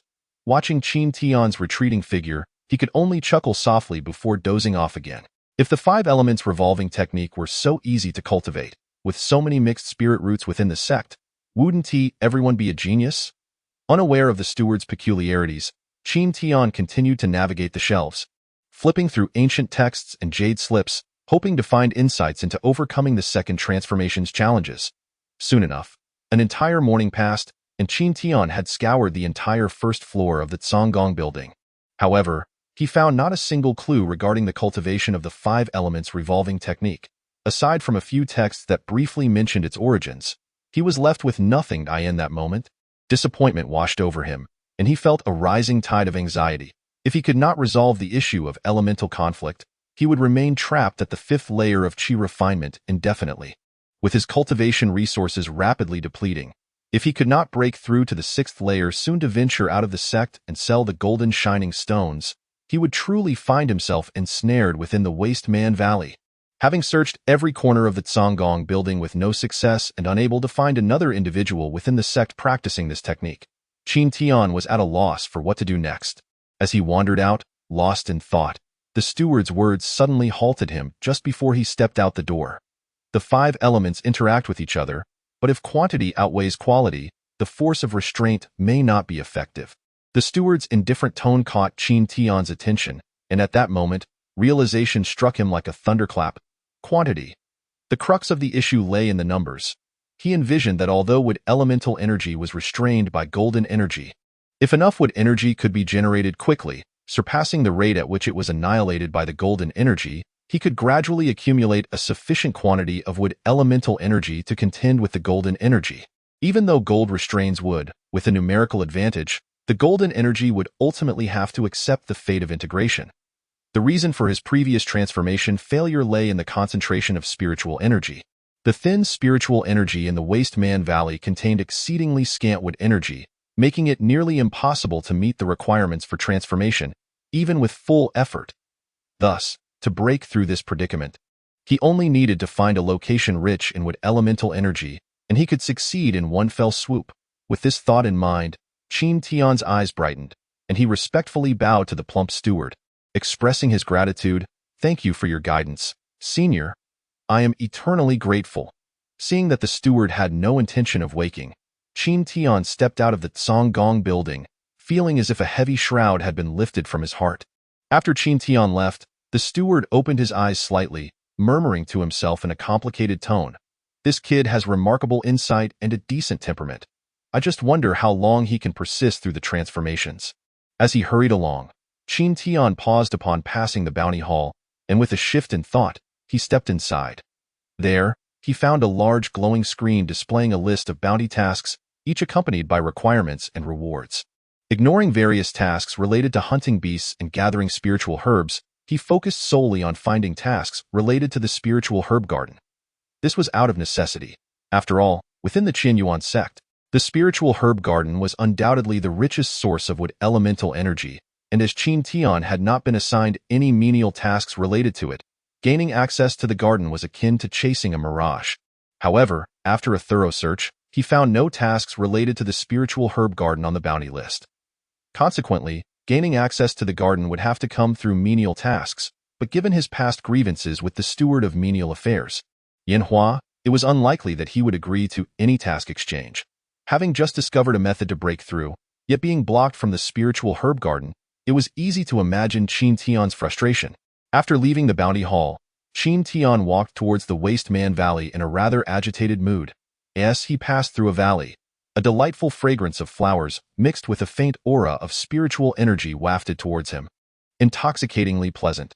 Turning his head, he beheld a valley teeming with vibrant flowers and lively birds, a scene from the Flower Fragrance Valley where the outer disciples resided. It was here that Nan Gong Ingjun was presumably training. A glimmer of inspiration sparked in Qin Tian's eyes. With Nan Gong Ingjun's status, he might have a way to enter the spiritual herb garden. After a moment's hesitation, Qin Tian proceeded into the valley, inquiring after Nan Gong Ingjun's whereabouts before arriving at a quaint pavilion. Recalling the simple wooden house in the Waste Man Valley, he couldn't help but silently scoff. How infuriating it was to compare oneself to others. Qin Tian concealed his cultivation at the fourth layer of Qi refinement, enveloping his voice with spiritual energy as he called out, "Brother Nan Gong, are you in? I have something urgent to discuss." This method was a simple application of spiritual energy, akin to a technique for transmitting sound. Before long, the door of the pavilion swung open, revealing a youth clad in a white robe, adorned with a feathered crown, and holding an incongruous folding fan. None other than Nan Gong Ingjun.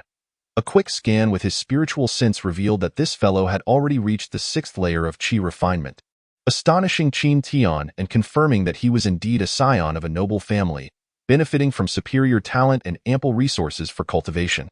After exchanging pleasantries, the two entered the pavilion. Although small, the interior was quite spacious, featuring a reception hall, side chambers, a study, and a meditation room on the second floor. The two seated themselves in the reception hall, and as Qin Tian surveyed the lavishly decorated room, adorned with elegant paintings and calligraphy, he inwardly lamented that this was indeed the other's style.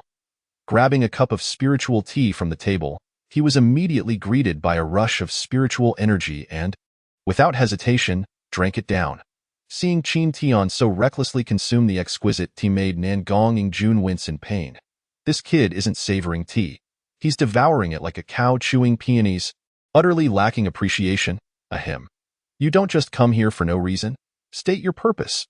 Nan Gong Ingjun interjected, witnessing Qin Tian downing cup after cup of tea. Qin Tian chuckled internally, his expression growing serious as he began. To be candid, I have a request. Nan Gong Ingjun's brow furrowed with curiosity. He was well aware of Qin Tian's character.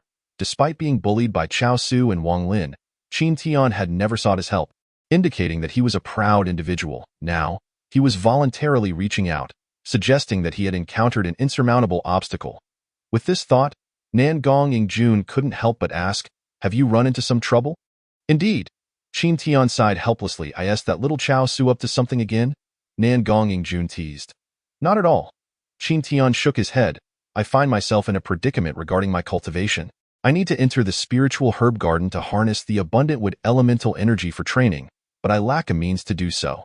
Feeling somewhat embarrassed, Qin Tian admitted, "Aha, is that all?" Nan Gong Ingjun rolled his eyes. "It's just about entering the spiritual herb garden." Qin Tian blinked in surprise, realizing from his tone that entering the garden seemed quite simple. Detecting Qin Tian's skepticism, Nan Gong Ingjun declared with pride, The spiritual herb garden is nothing. I can come and go as I please.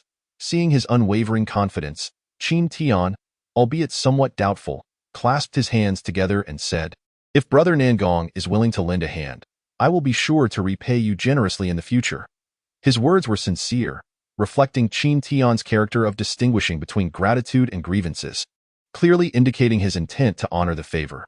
Seeing this, a glimmer of satisfaction crossed Nangong Ingjun's eyes as he readily agreed, "No problem, no problem."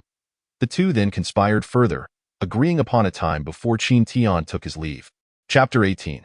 The Spiritual Herb Garden. Upon returning to the Waste Man Valley, Qin Tian retrieved the golden shining stones required for the mineral refining task over the next 3 months and handed them to Zheng Ainyo, asking him to assist with the menial tasks and collect the golden ore in his stead. Naturally, Zheng Ainyo complied without question, grateful for Qin Tian's long-standing support, which had allowed him ample time to cultivate to his current level of the 3rd layer of Qi refinement. As night fell, Qin Tian donned a set of stealthy attire and stealthily slipped out of the Waste Man Valley without attracting any attention. He swiftly traversed several mountain peaks until he arrived at an exceptionally serene valley. At the entrance stood Nangong Ingjun, who couldn't help but chuckle upon seeing Qin Tian's cautious demeanor. "You don't need to act like a thief. It's just entering the spiritual herb garden." Qin Tian replied, somewhat exasperated. "How was I to know how you intended for us to enter when you insisted on meeting at night? Let me tell you the truth. The steward of the spiritual herb garden is my second uncle. So for me, entering here is as easy as going home," Nangong Ingjun boasted proudly. "Why didn't you say so earlier?" Qin Tian exclaimed, ripping off his stealth attire in irritation. I was just a bit forgetful," Nangong Ingjun sheepishly admitted before leading Qin Tian confidently into the valley, explaining his uncle's role to avoid any potential faux pas. The valley's entrance, a shimmering barrier enveloped the area, clearly indicating the Qian Yuan sect's high regard for the spiritual herb garden. Qin Tian was internally awed. He knew he stood no chance of infiltrating such a formidable array. Standing before the barrier, Nangong Ingjun raised his hand, casting a white light. Qin Tian observed closely as it was a sound transmission talisman. After a brief moment, the barrier rippled and opened a passage, prompting Nangong Ingjun to beckon Qin Tian to enter. Crossing through the barrier, a verdant valley unfolded before them, vast and divided into distinct sections, each cultivated with various types of spiritual herbs.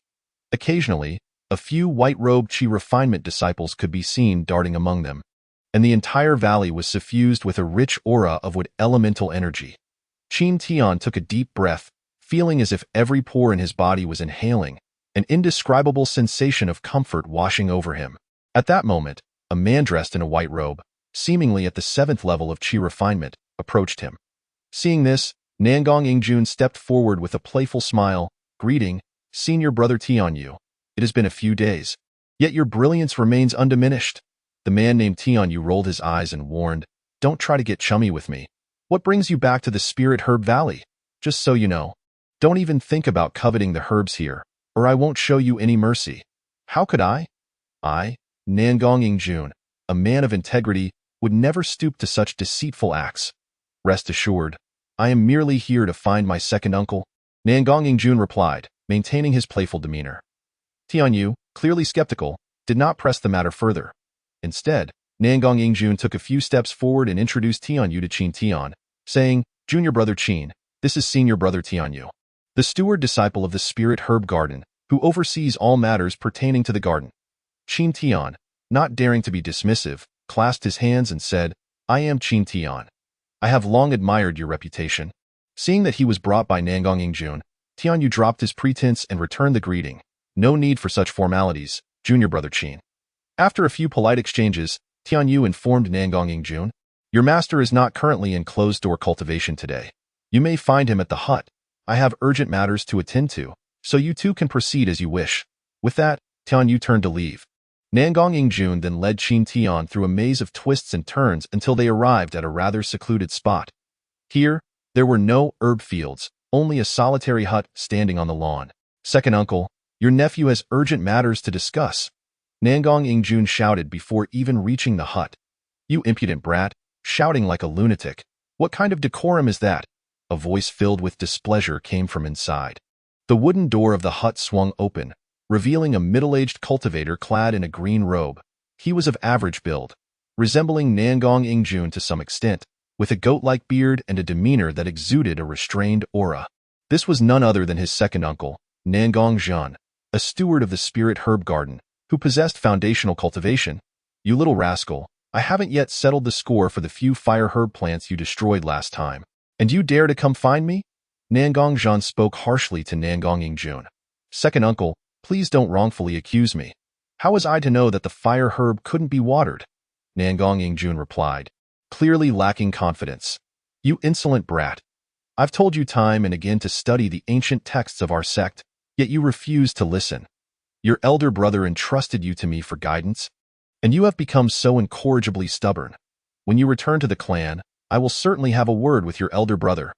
Hearing Nangong Zhan's threat, Nangong Yingjun's expression instantly changed, and he quickly began to flatter. Oh, second uncle, please, you are magnanimous. Do not hold this against your nephew. I promise to study diligently in the future and not disappoint the family's expectations. Only then did Nangong Zhan's expression soften slightly as he asked, so, what is it that you wish to discuss? Nangong Yingjun hurriedly recounted the matter regarding Qin Tian, and Nangong Zhan looked at Qin Tian with a profound gaze. 5 Elements Transformation Technique. You have reached the 5th level of Qi refinement in less than 2 years of cultivation. This lad is no ordinary person. It was clear that Nangong Zhan could see through Qin Tian's concealment techniques. Qin Tian felt as if he had been completely exposed, silently berating himself for his carelessness. Suddenly, with a flick of his sleeve, Nangong Zhan unleashed a powerful aura that collided with Qin Tian, catching him off guard and causing him to stumble backward in a moment of panic. He had to channel all his spiritual energy to stabilize himself, inadvertently revealing his true cultivation level. Nangong Yingjun gasped, the 5th level of Qi refinement. How is that possible? How could you cultivate so quickly? Qin Tian's expression turned grim. Nangong Zhan's earlier action had not been harmful. It merely shattered his concealment technique. However, the situation had unfolded in an utterly unexpected manner. You are cultivating the 5 Elements Transformation Technique, and you came here to utilize the spiritual energy of the spirit herb garden for your second transformation? Did that fat fool from the concealed skill pavilion tell you? Nangong Zhan said with a cold smile. Nangong Yingjun was once again astonished, clearly aware of the notorious name of this incomplete technique and its immense difficulty. I indeed received guidance from the steward of the concealed skill pavilion and came to the spirit herb garden in search of a breakthrough. I hope that Senior Nangong can grant me this opportunity. Qin Tian suppressed his displeasure and spoke earnestly.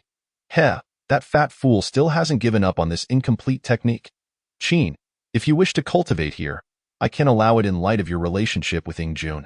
However, you must remember not to damage any of the herbs or spiritual plants here, or you will have to compensate at full price. Seeing the sincerity in Qin Tian's demeanor, Nangong Zhan readily agreed. Qin Tian could not help but feel overjoyed and quickly expressed his gratitude. Thank you, Senior Nangong, for your kindness. Although Nangong Yingjun still harbored some doubts about Qin Tian's rapid cultivation, he breathed a sigh of relief. However, Nangong Zhan then issued a stern warning, "Do not be too quick to thank me. The 5 Elements Transformation Technique is not so easy to practice. The more transformations you undergo, the greater the dangers you will face. That fat fool has no good intentions. I advise you to be cautious of him." After saying this, Nangong Zhan turned and re-entered the hut, leaving Qin Tian and Nangong Yingjun exchanging glances. Chapter 19. A glimpse of beauty after leaving the hut. Qin Tian was led by Nangong Yingjun toward the herb fields. Along the way, Nangong Yingjun expressed curiosity about Qin Tian's rapid cultivation speed. Growing weary of his inquiries, Qin Tian could only make excuses, attributing it to the technique he was practicing. Now that the matter was out in the open, Qin Tian decided to embrace the situation. As far as he knew, he was the only one in the entire Qinyuan sect who dared to practice this incomplete technique. So he had no fear of being exposed. Nangong Yingjun indeed believed him, expressing great envy for the 5 Elements Transformation Technique. However, he had already heard that this technique was incomplete and extremely dangerous, only suitable for those with mixed spiritual roots, so he reluctantly dismissed the thought. The two of them hurried along until they soon arrived at a verdant herb field, filled with a spiritual herb known as wood mulberry grass, one of the key ingredients for refining gathering qi pills, a rather precious herb. The grass resembled young rice plants, yet stood a full person's height, and as the two walked among them, they were instantly enveloped. Finding themselves in a secluded area, After walking for about 10 yards, they reached a clearing of several square yards, located in the center of the herb field, yet devoid of any spiritual herbs, quite peculiar. A sense of confusion arose in Qin Tian's heart. This place seemed tailor-made for his secret cultivation. Noticing Qin Tian's bewilderment, Nangong Yingjun flashed a strange glint in his eyes and vaguely explained, "You need not think too much. I needed some spiritual herbs previously, so I came here to secretly collect a few, inadvertently creating this hidden spot. You can cultivate here. I have pressing matters to attend to, so I will not disturb you." With that, Nangong Yingjun hurriedly departed, as if he truly had urgent business, and he showed no hint of shame regarding the theft of the spiritual herbs, instead wearing a proud expression. Qin Tian shook his head, feeling a surge of disdain. He cast a barrier around the area and sat cross-legged, beginning to adjust his state in preparation for his second transformation. This technique was one of the simple barriers recorded in the 5 Elements transformation technique, serving as a warning. After all, interruptions during cultivation were highly undesirable. Though this place was indeed secluded, Qin Tian's cautious nature dictated that he should remain vigilant. However, mere moments later, Nangong Yingjun returned. He stealthily crept back to the spot, crouching beside a spiritual herb and slightly parting the foliage in front of him, peering at something ahead. Qin Tian, awakened by his actions, felt a mix of surprise and curiosity, prompting him to dissolve the barrier and approach. Nangong Yingjun seemed oblivious to Qin Tian's presence, his eyes sparkling with excitement as he grinned at something in the distance, completely absorbed, even drooling without realizing it. This behavior was quite lewd. "Nangong brother, what are you doing?" Qin Tian asked, puzzled by the scene. Nangong Yingjun, as if suddenly jolted awake, turned to Qin Tian with a mischievous smile and said, "Come here, I'll show you a beauty." Qin Tian's expression stiffened. It turned out that this esteemed young master of the Nangong family was indulging in such lewd behavior. With a flick of his sleeve, Qin Tian turned to leave, his face darkening with embarrassment, clearly ashamed to be associated with such antics. However, Nangong Yingjun's next words caused him to pause. "Don't blame me for not warning you. The pride of Qinyuan sect, the stunning Yi Qiushui, is among them." Upon hearing this, Qin Tian's mind conjured the image of a proud and aloof figure, momentarily hesitating in place. Ultimately, unable to resist his curiosity, he turned back and joined Nangong Yingjun in parting the foliage ahead, revealing a breathtaking scene. A few dozen yards away, in a patch of herb field, several female disciples dressed in white robes were busy with bamboo baskets and herb tools. Perhaps due to the heat, their robes were slightly damp with sweat, and the soil of the herb field was exceedingly hard, requiring continuous use of spiritual energy to wield the herb tools. Since this area was rarely visited, to conserve energy, the women had not evaporated their sweat with spiritual energy. Consequently, as they moved, their damp robes clung to their graceful figures, creating a captivating sight, accompanied by the sound of their cheerful banter. Among them, Yi Qiushui stood on the ridge, hands behind her back, directing the others with her usual cold demeanor. Qin Tian, only a teenager, had never encountered such a scene before, feeling his heart race and his breath quickening. Meanwhile, Nangong Yingjun could hardly contain himself, blood streaming from his nose, as he said with a hint of pride, "You're really lucky. Sister Yi usually cultivates diligently at Listening Tide Peak, rarely appearing in public. Today, she unexpectedly graces this place. It's all thanks to my efforts." His demeanor suggested that this was not the first time he had engaged in such behavior. Remembering the origins of this hidden spot, Qin Tian felt a wave of disdain. Rumor had it that female disciples of Listening Tide Peak seldom descended the mountain. How could they be found doing menial work in the spirit herb garden? Curiously, Qin Tian whispered, "Isn't it said that female disciples hardly come down from Listening Tide Peak? You've been quite ignorant. Though these female disciples have entered the realm of immortality, they are still young at heart, much like ordinary girls, fond of fragrant items." Thus, this group of spendthrifts rented a plot of herb field at a high price to cultivate a spiritual herb known as rhinoceros fragrance grass, specifically for making fragrant pouches. They personally oversee the work and never delegate it to others, which is why I often come to check up on them, Nangong Yingjun said with a smug grin. Seeing his lewd expression, Qin Tian felt speechless. Just then, it seemed Nangong Yingjun was so absorbed in the sight that he accidentally stepped on a dry twig, producing a faint cracking sound. Though subtle, the sound was easily detected by the keen senses of the cultivators present. Why Yi, standing on the ridge, frowned and immediately turned her gaze toward the hiding place of Qin Tian and Nangong Yingjun, and a powerful surge of spiritual consciousness swept over them. Qin Tian inwardly cursed, realizing the gravity of the situation. Before either could react, a whistling sound echoed, and a silver-white flying sword shot toward them, coming to a halt at their throats, its blade shimmering coldly, causing pain at their necks. Qin Tian had no doubt that any slightest movement would result in a fatal outcome. What a predicament! Qin Tian lamented inwardly. This is it. My lifetime of reputation is ruined in an instant. Nangong Yingjun, pale with fear, muttered to himself. Just as despair enveloped them, several figures rushed from the herb field, their robes already dried by spiritual energy, quickly surrounding Qin Tian and Nangong Yingjun. A clamor of clashing swords erupted as the female disciples all drew their swords in a defensive stance. Yi was among them. Perhaps seeing the two surrounded, realizing there was no chance of escape, she summoned the silver-white flying sword back to her hand with a single gesture. Qin Tian and Nangong Yingjun could not help but breathe a sigh of relief. After all, having a sword at their throats was hardly a pleasant experience. Meanwhile, the blood from Nangong Yingjun's nose had been evaporated by his spiritual energy, and he was now looking around with shifty eyes, unsure of what to do. You two are caught in this shameless act. State your names, and you will be taken to the law enforcement hall for judgment, Yi declared icily, her tone laced with a hint of killing intent. Had it not been for the sect's rules prohibiting internal conflict, she would have likely executed them on the spot. Hearing this, Nangong Yingjun recalled the consequences of being taken to the law enforcement hall and shivered. No longer hesitating, he grabbed Qin Tian by the collar, feigning anger and sorrow, and before Qin Tian could react, he shouted, "So it's you, Qin Tian? I wondered what you were sneaking around for, but it turns out you were engaging in such disgraceful acts. I, Nangong Yingjun, thought you to be an upstanding gentleman. Had I known this, I would have apprehended you first."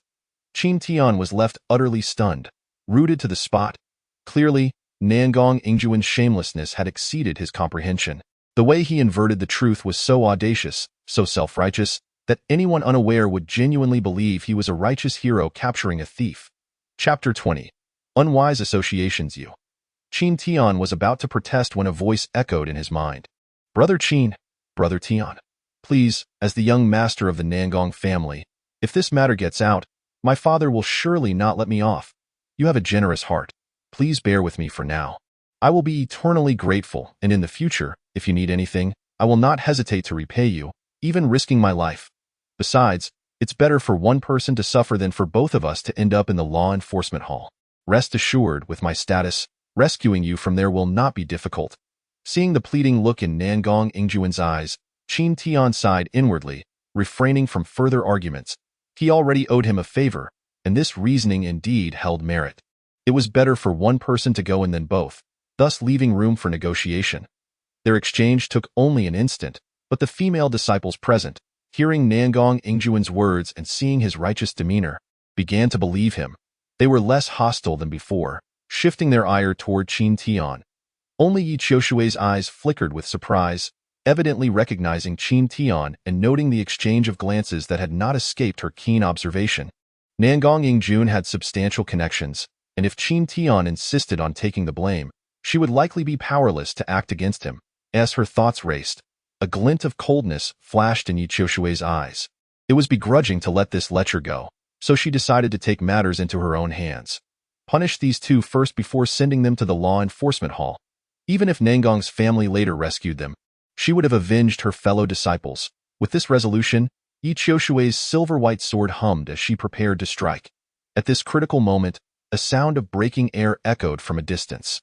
Everyone turned to look, and a figure in a blue robe was seen soaring on a sword. It was none other than Nangong Zhan, the steward of the spirit herb garden.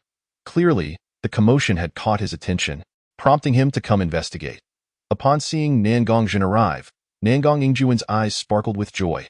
After Nangong Zhan landed and retracted his flying sword, everyone respectfully greeted him, though Yi merely nodded without further comment. Nangong Zhan, undisturbed by her indifference, understood that she was a disciple of the Golden Core elder, Yun Xiu, and thus considered them peers.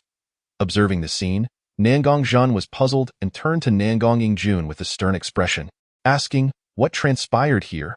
Speak." Nangong Yingjun, eager to explain, embellished the tale, placing all the blame on Qin Tian while portraying himself as a brave hero confronting a thief. The more Qin Tian listened, the more his forehead throbbed with rage. He wanted nothing more than to strangle this scoundrel. Such poor judgment in choosing friends was truly unparalleled. Yet, would Nangong Zhan be unaware of his nephew's character? Noticing the flicker in his eyes, he could tell there was something amiss. However, the pressing matter at hand is to suppress this issue for the time being. Sister Yi, it is indeed true that this young man is at fault, but I do not believe this is a matter of honor. Reporting it to the law enforcement hall would inevitably tarnish your reputation. How about you grant me a favor, and we let this matter rest? I, Nangong Zhan, would like to offer each person a few spirit herbs as a token of apology. What do you think, sister? Nangong Zhan's expression betrayed a hint of awkwardness as he spoke, turning his gaze toward Yi Qiushui, awaiting her response. Clearly, as a Foundation establishment elder, it was somewhat undignified for him to make such a plea to a mere Qi refinement disciple. His words struck a chord with the female disciples, for even among cultivators, women are particularly sensitive about their reputation. In an instant, all eyes turned to Yi Qiushui, their unspoken thoughts evident in their gazes. Noticing this, Yi Qiushui inwardly lamented the unfortunate situation and coldly replied, "Since Brother Nangong has spoken, let this matter be put to rest." At this point, she paused slightly before shifting her gaze to Qin Tian, disappointment flickering in her eyes as she icily stated, "Had I known your true character that day, I, Yi Qiushui, would never have guided you into our sect." With that, she turned and walked towards the distant herb field, prompting the other female disciples to hastily follow suit, leaving Qin Tian in a state of disarray amidst the wind. Once the group had distanced themselves, Nangong Zhan approached Nangong Yingjun and delivered a sharp rap on his head, exclaiming in frustration, "You reckless wretch! You are more adept at causing trouble than achieving results. All you ever do is engage in petty schemes." Ouch! Nangong Yingjun clutched his forehead, wincing in pain, yet he lowered his head, not daring to speak, clearly aware of his culpability. Subsequently, Nangong Zhan delivered a thorough berating to the two, and it was not until a significant amount of time had passed that he stormed off, still seething with anger. Qin Tian cast a disdainful glance at Nangong Yingjun before departing the herb field, realizing that this place had already been compromised, and it would be best to seek another location for secluded cultivation. Feeling somewhat embarrassed, Nangong Yingjun quickly caught up to Qin Tian, forcing a smile as he said, "Brother, please don't take offense. This matter is entirely my fault, and I owe you a personal favor. After all, we VE shared hardships together. What is mere reputation but fleeting clouds?" Upon hearing this, Qin Tian paused momentarily, turning to fix his gaze on Nangong Yingjun, genuinely admiring his audacity. He coldly replied, "I am no coward who shrinks away in critical moments." Nangong Yingjun's face flushed red, clearly incensed, but after a moment of contemplation, he recognized that Qin Tian's reputation was already tarnished. If he further provoked him, there was a risk of Qin Tian retaliating and exposing him, which would be quite undesirable. With this thought in mind, Nangong Yingjun donned a fawning expression, showering Qin Tian with compliments, attempting to placate him. As they walked, Qin Tian grew increasingly irritated by his incessant chatter, ultimately agreeing to keep the matter confidential and dismissing him. In the dead of night, within a secluded herb field of the spirit herb garden, Qin Tian sat cross-legged in a clearing of roughly 10 feet in diameter. Surrounding him were spirit herbs standing at half his height, swaying gently in the breeze. The spirit herb garden was vast, and this particular area was quite remote. Having already made arrangements with Nangong Zhan, Qin Tian felt no apprehension as he began to circulate his cultivation technique. The rich wood-type spiritual energy began to slowly converge around him. Due to the gentle nature of wood-type energy, which was not as sharp as metal-type energy, the process of adaptation for his meridians was remarkably swift. After rapidly circulating the wood-type energy through his meridians, it transformed into wood-type spiritual power and ultimately settled in his dantian. The first trace of green spiritual power emerged amidst the golden mist. The golden mist began to boil, converging toward the wood-type energy in a violent frenzy. Qin Tian's heart raced as he exerted all his effort to absorb the surrounding wood-type energy into his body. Managing to conjure another trace of wood-type energy in his dantian, just before the golden mist could obliterate it with this reinforcement, the wood-type energy, which was on the verge of being extinguished, suddenly regained vitality. As time passed and Qin Tian continued to absorb spiritual energy, the amount of wood-type energy within the golden mist grew increasingly abundant, akin to a wildfire spreading uncontrollably. The previously golden mist was gradually overtaken by green energy at an exceedingly slow pace. Amidst this contest of spiritual power, a month swiftly elapsed, and while Qin Tian was engrossed in his cultivation, he remained oblivious to the arrival of two uninvited guests in the spirit herb garden. Chapter 21. Malevolent Chao Su. As the morning sun began to rise, the sound of cranes echoed through the air while the distant mountains resounded with the cries of beasts, creating an atmosphere of celestial beauty within the Qian Yuan sect. At this moment, two figures stood at the entrance of the spirit herb garden, appearing to have been waiting for quite some time. The foremost figure, clad in a white robe with hands clasped behind his back, stood proudly. It was none other than Chao Su. With an impatient expression, he spoke. "Are you certain Yi Qiushui will be at the spirit herb garden these days?" Standing behind Chao Su, Wang Lin quickly explained. "Rest assured, Brother Chao. According to our informant, this is the season for sowing the rare shieling grass, and Sister Ye's appearance is highly probable." Hearing this, the impatience on Chao Su's face faded, and he settled into a quiet wait. After a full half-hour, just as Chao Su's expression began to darken and Wang Lin's forehead was slick with sweat, a cloud slowly drifted in from the direction of Listening Tide Peak. Chao Su's eyes flickered with interest as he turned to look, and as the cloud descended, it revealed figures standing atop it, with the foremost being Yi Qiushui. Wang Lin, upon seeing this, couldn't help but breathe a sigh of relief. The individuals on the cloud naturally spotted the two waiting below. In the blink of an eye, the cloud settled to the ground, and Yi Qiushui furrowed her brow momentarily before gracefully descending. She waved her hand, and the cloud swiftly shrank, transforming into a white silk scarf, evidently a rare flying artifact. Chao Su gazed at Yi Qiushui's graceful figure, a fleeting glimmer of desire flashing in his eyes as he stepped forward with a smile, saying, "Sister Yi, it has been a while since we last met. How have you been?"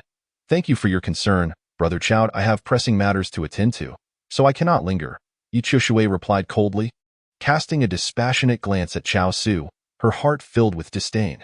Chao Su's expression stiffened immediately, creating an awkward atmosphere. Yet, Yi Qiushui seemed oblivious, leading the group of female disciples deeper into the valley, entirely disregarding Chao Su's increasingly unpleasant demeanor. The other female disciples appeared accustomed to the situation, refraining from any discussion, yet the glances they exchanged, laced with amusement, pierced Chao Su's heart like daggers, igniting his fury. Wang Lin remained silent throughout, his head bowed as he pretended not to notice. After a long moment, Chao Su's expression gradually returned to normal, though the cold malice in his eyes remained. "Just you wait. You will soon be mine, Chao Su. I will make you pay 100-fold. Chao Su muttered ominously to the valley before he and Wang Lin proceeded deeper into the gorge, evidently unwilling to give up. Not long after they entered the valley, they spotted Yi Qiushui standing atop a ridge in the herb field. Chao Su straightened his attire, preparing to approach her when suddenly, a disturbance in spiritual energy erupted from a certain direction deep within the valley. The crowd was taken aback. This was the spirit herb garden, and such phenomena hinted at the emergence of a rare spiritual herb. With this thought in mind, everyone rushed toward the source of the disturbance. Although all items within the spirit herb garden belonged to the sect, it was still worthwhile to observe and gain knowledge. Yi Qiushui hesitated for a moment, but could not resist her curiosity, launching herself forward on a beam of sword light. Chao Su, seeing this, naturally followed closely behind, resolutely deciding that if Yi Qiushui coveted the item, he would resort to any means necessary to obtain it. Hoping to win her favor with a smile, however, considering that the spirit herb garden was under the management of the Nangong family, he feared the inevitable troubles that would follow. As his thoughts raced, Chao Su flew alongside Yi Qiushui until they reached the heart of the spiritual turbulence. However, instead of finding a precious spiritual herb, they were greeted by the sight of Qin Tian seated cross-legged in the herb field. Yi Qiushui's eyes widened in surprise. The disturbance in spiritual energy was caused by him cultivating here. The rest of the group arrived shortly after, astonished by the peculiar scene before them, and upon recognizing Qin Tian, Wang Lin's eyes flickered with a hint of coldness. At this moment, within a radius of several hundred feet. The fluctuations of spiritual energy were extraordinary, with wisps of green wood-type energy surging toward Qin Tian, indicating he was at a crucial juncture in his cultivation. Chao Su, still harboring jealousy toward Qin Tian, let out a sneer and whispered an instruction to Wang Lin, who responded with a cruel smile as he approached Qin Tian. It is well known that during cultivation, one must avoid disturbances, especially when on the verge of a breakthrough. A moment's carelessness could lead to a disastrous outcome. This illustrated Chao Su and Wang Lin's malevolent intentions. Hold on. What are you doing, however? Wang Lin had barely taken a few steps when a cold voice rang out, causing him to pause. The speaker was none other than Yi Qiushui. Sister Yi, this person's origins are unclear. He dares to cultivate in our Qian Yuan sect's herb field. If he inadvertently damages the spiritual herbs, it would not be good at all. It is best to awaken him promptly. Chao Su feigned righteousness as he spoke, casting a glance at Wang Lin, who understood the cue and moved to step forward. With a clang, Yi Qiushui unsheathed her sword, her tone turning icy. It is most unwise to interrupt cultivation. Awakening him now would be tantamount to destroying his foundation. As fellow disciples, how can we act so recklessly? Anyone who dares to proceed will find no mercy beneath my blade. Wang Lin stiffened, feeling the pressure of Yi Qiushui's qi, which was at the 9th level of qi refinement, rendering him unable to act rashly. Yi Qiushui's intentions were simple. She merely wished to prevent a fellow disciple from losing their cultivation for no reason, even if that disciple was a scoundrel. However, this action was perceived differently by others. For instance, Chao Su's expression darkened, and he felt a surge of jealousy toward Qin Tian. How could a mere disciple from the Valley of Waste, whom he had previously looked down upon, receive such protection? Reflecting on Yi Qiushui's treatment of him, it was no wonder he was furious. Thus, the atmosphere became tense and stagnant. Qin Tian, on the other hand, had not anticipated that the process of circulating his spiritual energy would cause such a commotion. He had not closed off his senses and was deeply immersed in his cultivation. He was acutely aware of everything happening around him. However, being at a crucial stage of his practice left him with no time to spare. A moment of introspection revealed that the spiritual energy within his dantian had transformed into a swirling mist of gold and green, each occupying half of the space and locked in a stalemate. The two energies were devouring and merging into one another, causing spiritual energy to spill forth, and Qin Tian's body radiated with both golden and green hues, creating an exceedingly bizarre appearance. While the metal-type energy was ferociously powerful, it was gradually losing its strength due to the lack of replenishment. Conversely, the wood-type energy, continuously fed by Qin Tian's absorption of spiritual energy, began to gain the upper hand, even overpowering the metal-type energy. Finally, at the point where the two types of energy clashed, two strands of energy intertwined and merged, forming a new, tiny strand of gold and green spiritual energy. In an instant, as if a chain reaction had occurred, the previously opposing forces suddenly halted, and instead of repelling each other, they began to attract, becoming increasingly entwined and fused, giving rise to new strands of spiritual energy at an astonishing pace. Soon, within the swirling mist of energy in his dantian, the two colors began to blend seamlessly, transforming into a magnificent tapestry of gold and green, infused with an overwhelming dual-attribute spiritual power that far surpassed the potency of either individual type. As his cultivation technique operated autonomously, the dual-attribute energy flowed ceaselessly through his meridians, indicating that his transition had reached a successful conclusion. The surrounding wood-type spiritual energy ceased to converge upon Qin Tian, and the dual-colored radiance emanating from his body began to retract, signifying that he was entering the phase of concluding his cultivation. However, just at that moment, a sudden tremor erupted from within his dantian, causing the spiritual energy within him to boil over. Qin Tian, sensing an auspicious opportunity, tightly closed his eyes once more, realizing he was on the brink of a breakthrough. Chapter 22. The crisis of breakthrough. The atmosphere among the crowd grew somewhat peculiar as Yi Qiushui stood resolutely with her sword drawn, her expression cold as she blocked Chao Su and Wang Lin's approach. Chao Su's demeanor was shadowed with malice, while Wang Lin found himself in a dilemma, knowing that with Yi Qiushui's cultivation at the 9th level of qi refinement, he dared not offend her in the slightest. Just as the standoff continued, Qin Tian's radiance began to retract, indicating he was concluding his cultivation. Upon observing this, Yi Qiushui gracefully twirled her wrist, performing a beautiful flourish with her sword before sheathing it. The entire motion was seamless, both agile and aesthetically pleasing. Chao Su cast a glance at the figure seated not far away, his eyes flashing with resentment and bitterness. With He Qiushui's intervention, he had lost a prime opportunity and would have to devise another plan to eliminate this young man later. With this thought, Chao Su donned a congenial expression and clasped his hands in greeting, saying, "I was merely concerned about the potential damage to the spirit herbs, and my anxiety caused me to act out of line. I hope, sister, you will not hold it against me." It must be said that Chao Su's ability to shift his demeanor was remarkable. Clearly, he was concerned that the earlier commotion might further alienate He Qiushui. Hence his hasty attempt at justification. Yet, He Qiushui was well aware of Chao Su's character. She merely nodded coldly and chose to ignore him. Her indifferent attitude caused Chao Su's forehead to throb with rage. At that moment, everyone felt an enigmatic aura ripple through the air. Upon closer inspection, they realized the source was none other than the seated Qin Tian. The surging spiritual energy resulting from his breakthrough, combined with the emergence of the dual attribute energy, caused his aura to dissipate, revealing the extraordinary nature of his cultivation. All present were inner sect disciples, possessing substantial cultivation and knowledge of ancient texts, and they immediately recognized the significance of the scene before them. He is about to break through. Given the momentum, he is likely reaching the 6th level of Qi refinement, exclaimed a female disciple from Listening Tide Peak. However, the speaker's casual comment ignited a sense of urgency in He Qiushui.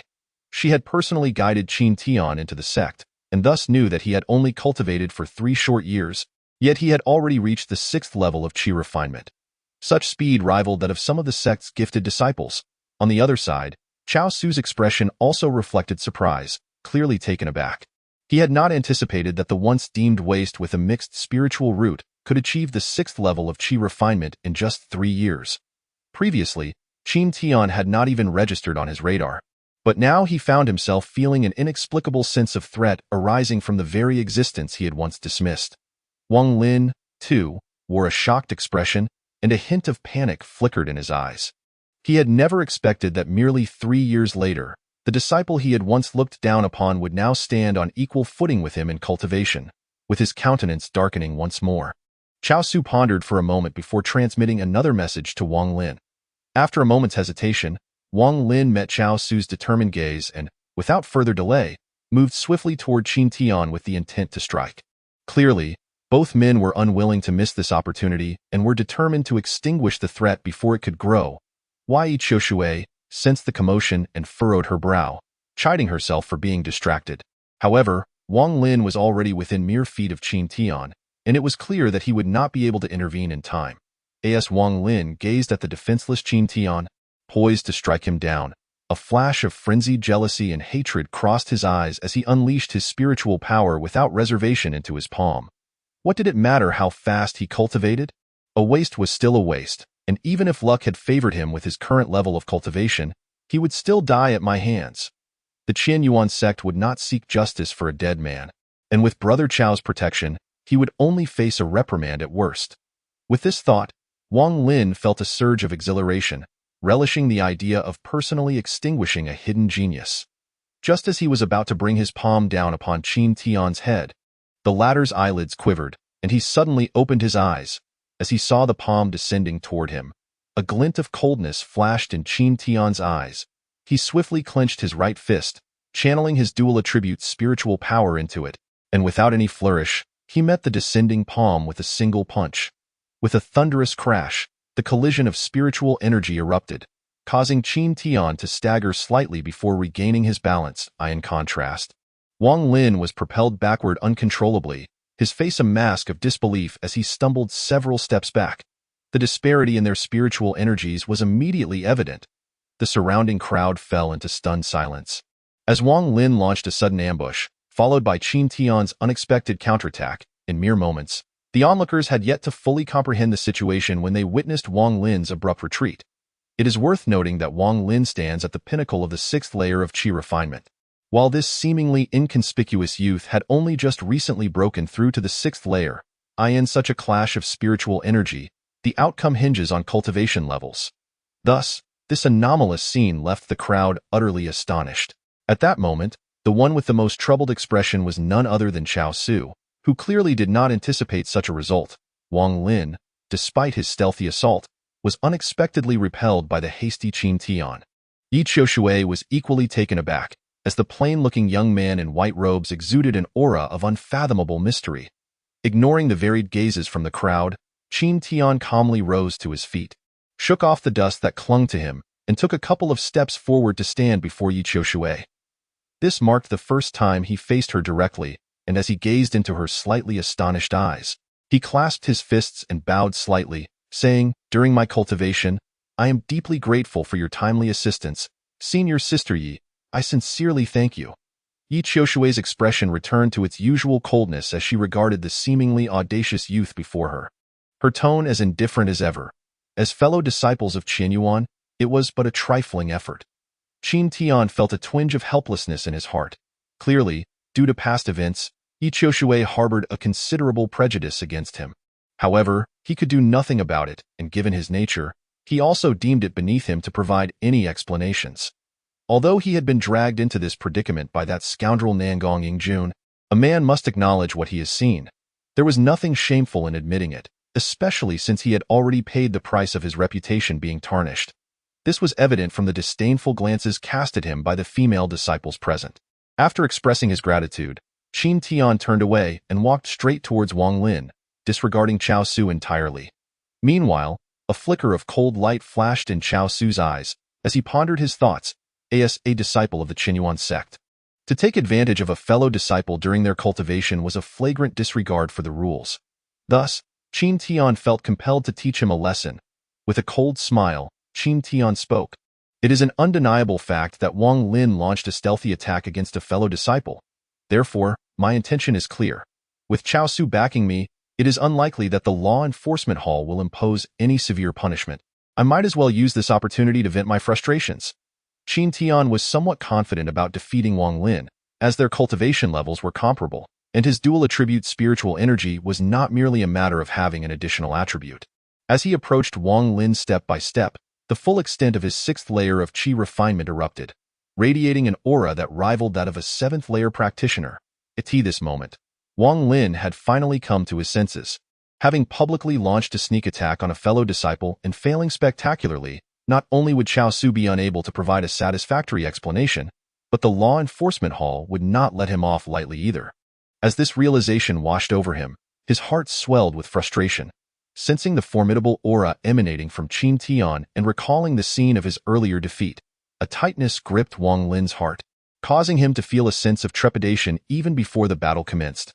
Chapter 23. Sword control in the air. As a fierce conflict seemed imminent, the onlookers hesitated to intervene, for it was Wang Lin who had disregarded the sect's regulations by launching a covert attack, making Qin Tian's response entirely justified. Just as the atmosphere grew tense, a furious voice suddenly echoed from the horizon. "Who dares to act so brazenly, engaging in a brawl within the spiritual herb garden?" A middle-aged cultivator clad in azure robes appeared, soaring in on a flying sword, and it was none other than Nangong Zhan. Upon his arrival, he first cast a discreet glance at Chao Su before directing his gaze towards the two confronting figures of Qin Tian and Wang Lin, demanding, "Do you two have any respect for the sect's rules and regulations by fighting in the spiritual herb garden?"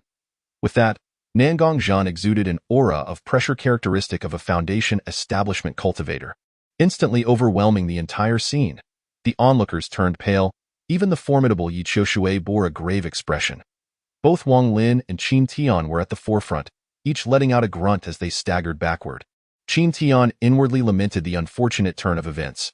With Nangong Zhan present, a confrontation was evidently off the table. With this in mind, Qin Tian cupped his fists in a respectful gesture towards Nangong Zhan and proceeded to recount the recent incident.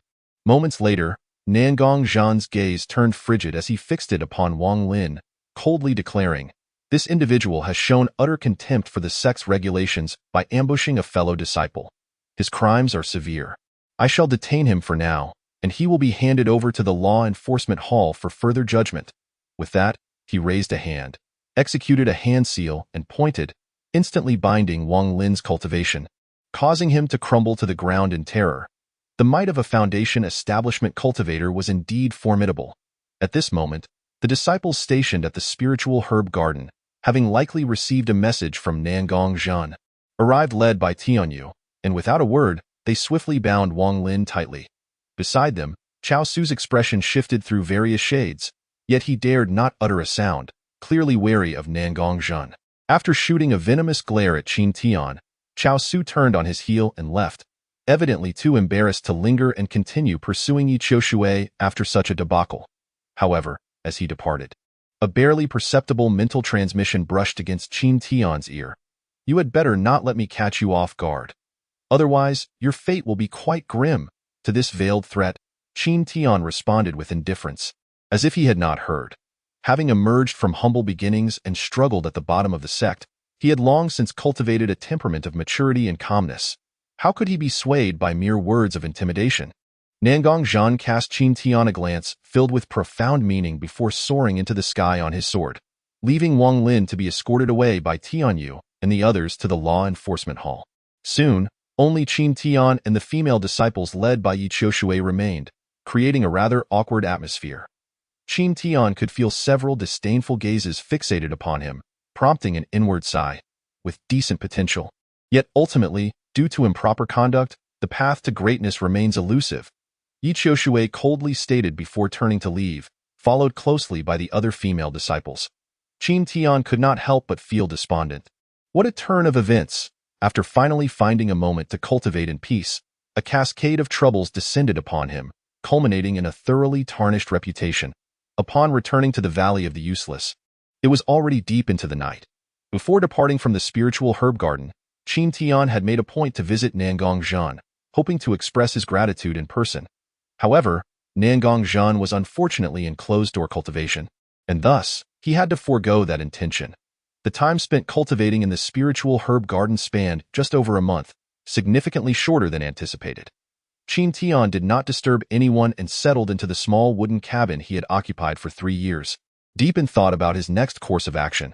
Thanks to the mysterious pendant, and with the perfect qi-gathering pills at his disposal, Qin Tian had reached the 6th layer of qi refinement in merely 3 years. According to sect regulations, he was now eligible for promotion to an inner disciple, even allowing him to leave the Valley of the Useless and join one of the 4 main peaks for cultivation. However, Qin Tian was acutely aware that given his mixed spiritual root talent, such an abnormal speed of cultivation would likely raise suspicions among discerning individuals.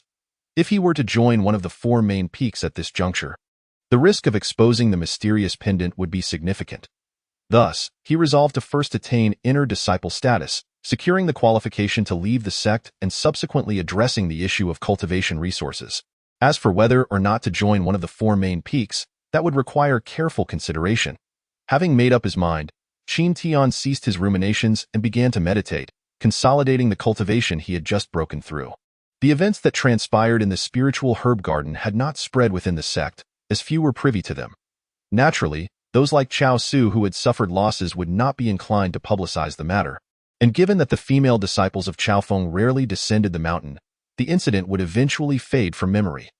Qin Tian's return went unnoticed in the Valley of the Useless, and after that night in the wooden cabin, over 2 months passed without incident. One morning, however, the creaking of a somewhat dilapidated wooden door echoed as it was pushed open from within, revealing Qin Tian clad in white robes stepping outside.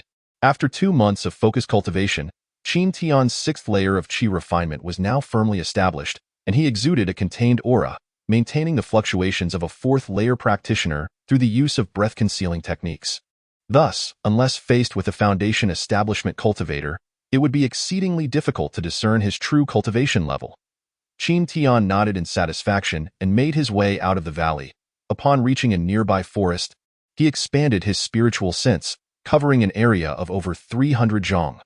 With the breakthrough in his cultivation and the long-term expenditure of spiritual sense to manipulate the gray mist, Qin Tian's mental prowess had surpassed his own realm, rivaling that of a 7th layer practitioner. Ensuring the area was clear, he reached for his storage pouch, summoning a gleaming flying sword that shot forth, gradually enlarging as he infused it with spiritual energy. Upon witnessing this, Qin Tian felt a surge of excitement. Having long admired the art of sword flight, after 3 years of diligent practice, he was finally about to fulfill that dream. How could he not be thrilled? With a leap, Qin Tian landed on the glimmering sword, and with a slight mental nudge, a rush of air announced his departure as the flying sword shot into the sky. The next moment, a startled exclamation rang out, followed by the dull thud of something heavy hitting the ground. Someone had fallen in a rather undignified manner. Clearly, due to a lack of experience, the sword's sudden acceleration had thrown Qin Tian off balance, resulting in his first attempt at sword flight ending in failure. Fortunately, cultivators possess spiritual protection, and their bodies are significantly stronger than common folk. Otherwise, he would have certainly sustained injuries from such a fall. Yet, Qin Tian was not one to shy away from challenges. Brushing off the dirt from his clothes, he leaped back onto the sword in no time. The sound of the flying sword whistled through the forest. It was only after his spiritual energy began to wane that Qin Tian finally grasped the nuances of sword flight. Although his speed was still not particularly fast, at least he no longer appeared as clumsy as at the beginning. Upon landing, he sat cross-legged while holding a spirit stone, meditating until his spiritual energy was replenished. He then set off for the bounty hall, choosing not to fly on his sword, clearly preferring to remain low-key. With his cultivation breakthrough, Qin Tian's speed increased dramatically, and it was not long before the bounty hall came into view. Passing through the bounty hall, Qin Tian directly entered the side hall, where, as it was not the beginning of the month for collecting quotas, only the Deacon Fongguan was present. Upon hearing Qin Tian's intentions, Deacon Li was initially taken aback. However, after scanning him with his Foundation Establishment spiritual sense a few times, he confirmed that Qin Tian was indeed at the 6th layer of Qi refinement. After a series of procedures, Qin Tian's disciple token was exchanged for an inner disciple token, which looked almost identical except for the two ancient characters for inner sect inscribed on the back. Furthermore, his original quota of 5 spirit stones had skyrocketed to 20 per month. In addition to being able to join one of the 4 main peaks and enjoy numerous benefits, the most enticing aspect for Qin Tian was undoubtedly the privilege of freely leaving the sect for training as an inner disciple. He had been strategizing for this opportunity for quite some time. If you wish to join one of the 4 main peaks, you must first submit an application, which will be approved by the deacon of each peak. Deacon Li advised, "Thank you for your guidance, senior. I shall take my leave for now," Qin Tian replied respectfully before departing. Just as he was preparing to leave the sect, however, a clandestine plot was quietly unfolding atop Misty Peak. Chapter 24. Wang Lin's Speculation. Misty Peak, one of the 4 main peaks of the Qinyuan sect, is home to the lineage of the Golden Core ancestor, Master Yunzhe. Towering 1,000 zhang high, the peak's steep cliffs are perpetually shrouded in mist, lending it its name, this moment. Within a lavish courtyard situated on the mountainside of Misty Peak, Chao Su lounged in the main seat, flanked by 2 provocatively dressed enchanting female cultivators who were currently engaged in some rather intimate antics, causing their cheeks to flush crimson and their breaths to come in soft gasps. Below, a pale-faced man stood, his demeanor deflated. Upon closer inspection, it was none other than Wang Lin. With his head bowed low, Wang Lin seemed unable to bear the sight of the tantalizing scene above him, and judging by his battered appearance, he had undoubtedly endured considerable hardships during his time in the law enforcement hall. "I am deeply grateful to you, Senior Brother Chao, for coming to my aid," Wang Lin said, slightly bowing in appreciation.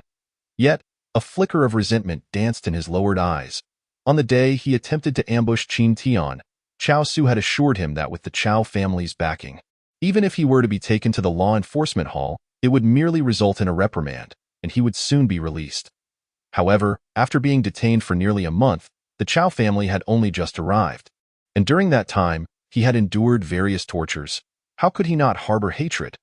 Though these thoughts remained unvoiced, Chao Su seemed to read Wang Lin's mind, offering an explanation. "I understand that you harbor grievances. Since the Nangong family intervened in this matter, the law enforcement hall found themselves in a dilemma, which is why it took so long. Regardless, this has been a hardship for you. Here, take these 2 bottles of pills. They should adequately compensate for your losses." With a wave of his sleeve, he tossed 2 jade bottles toward Wang Lin, who hurriedly reached out to catch them as he scanned the contents with his spiritual sense. His eyes sparkled with delight. One bottle contained qi-gathering pills for advancing cultivation, while the other held blood coagulation powder, a revered healing remedy for qi refinement practitioners, sufficient to restore substantial injuries. This demonstrated Chao Su's generosity, which in turn explained Wang Lin's willingness to go to such lengths for him. Wang Lin bowed even lower, his expression increasingly respectful as he expressed his gratitude. "Thank you for your generous gifts. Senior Brother Chow, I shall do my utmost to alleviate your burdens." A hint of barely concealed mockery flashed in Chao Su's eyes. A dog is a dog, easily manipulated with a few treats. "I have something to say. I'm unsure if I should." Wang Lin hesitated before speaking. "Speak freely," Chao Su replied, as he continued to indulge in the company of the female cultivators beside him. A satisfied expression on his face. "I believe that Qin Tian, being a mixed spiritual root, has experienced such rapid cultivation speed due to some underlying secret, and it cannot solely be attributed to the incomplete cultivation method. After all, there have been others within the sect who have practiced this technique, yet none have reported such extraordinary results." At this point, Wang Lin paused. Chao Su's curiosity was evidently piqued, prompting him to urge, "What are your thoughts?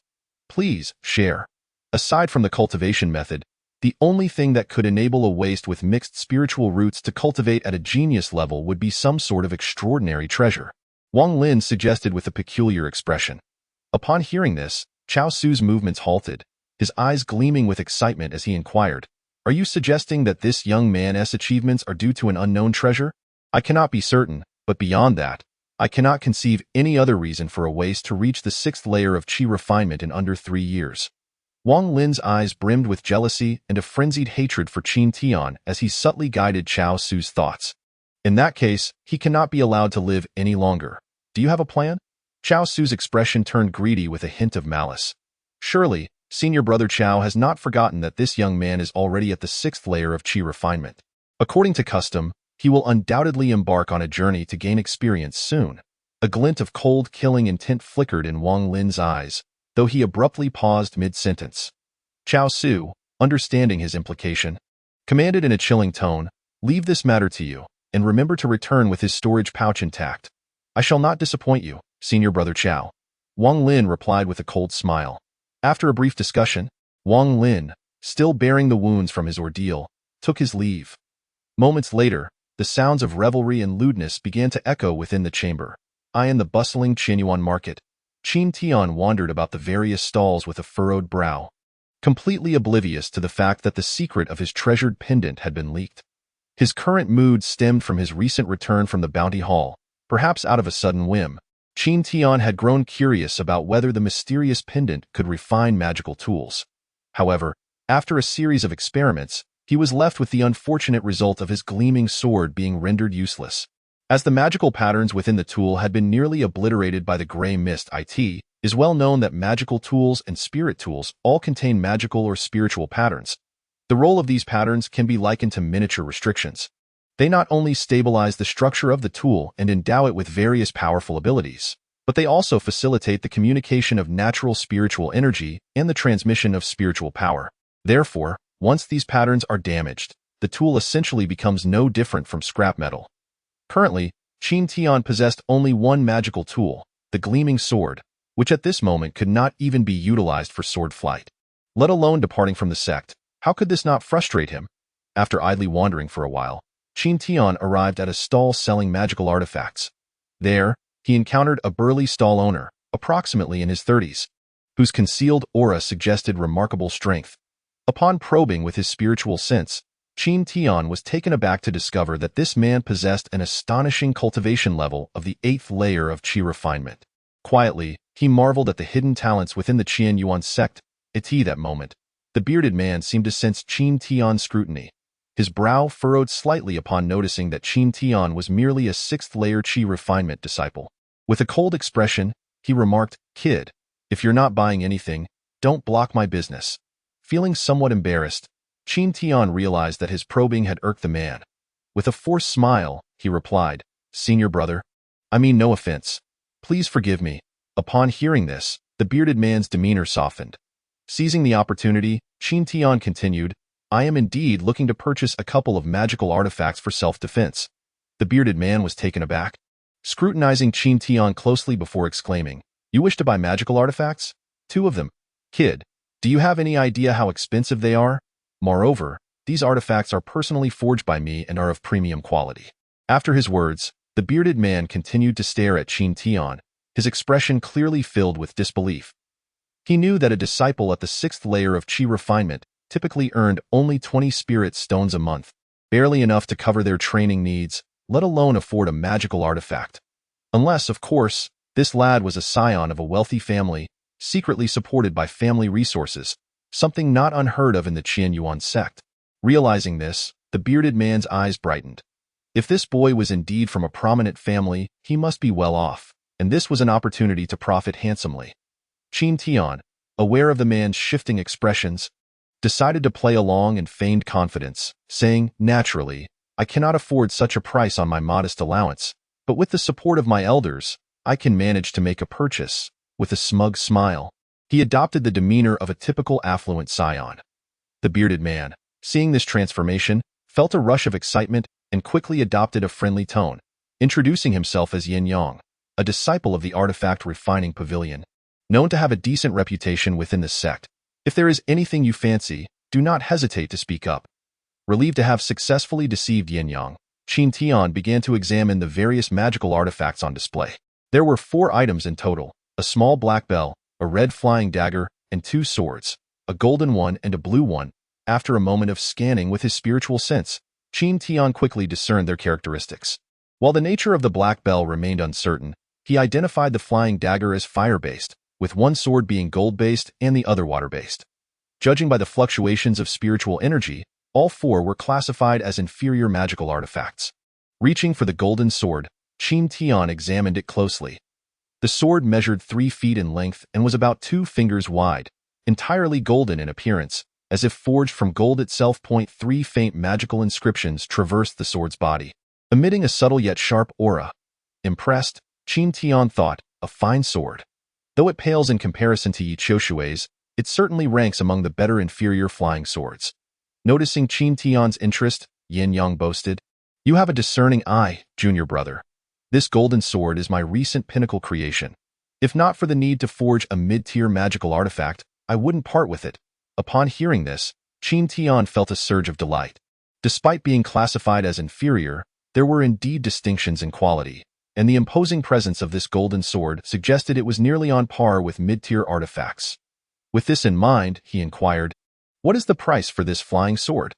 Yin Yang's eyes gleamed with cunning as he replied, "This inferior golden sword is worth 130 inferior spirit stones, but seeing as you seem to take a liking to it, I'll let it go for 125. Qin Tian coldly responded, "Given the exorbitant price of your artifacts, I believe I shall look elsewhere." With that, he turned to leave, having already gauged the market prices during his earlier stroll. It was clear to him that Yin Yang's demands were outrageous, and he felt no inclination to entertain such inflated pricing. Yin Yang was momentarily stunned, realizing this boy was no naive fool. As Qin Tian began to distance himself, Yin Yang, feeling a pang of frustration, called out, "If you think it's too expensive, can't you negotiate? What if I agree to your offer?" Qin Tian paused and turned. Sneering, 100 inferior spirit stones, no negotiation. Feigning outrage, Yin Yang exclaimed, "What? 100? Absolutely not." As Qin Tian resumed his departure, Yin Yang, in a panic, shouted, "Wait, how about 110?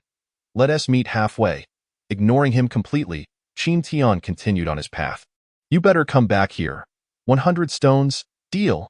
Yin Yang nearly ground his teeth as he uttered those words. The quality of this golden sword was superior, and while its price was slightly higher than typical inferior artifacts, selling it for just 100 spirit stones would yield minimal profit.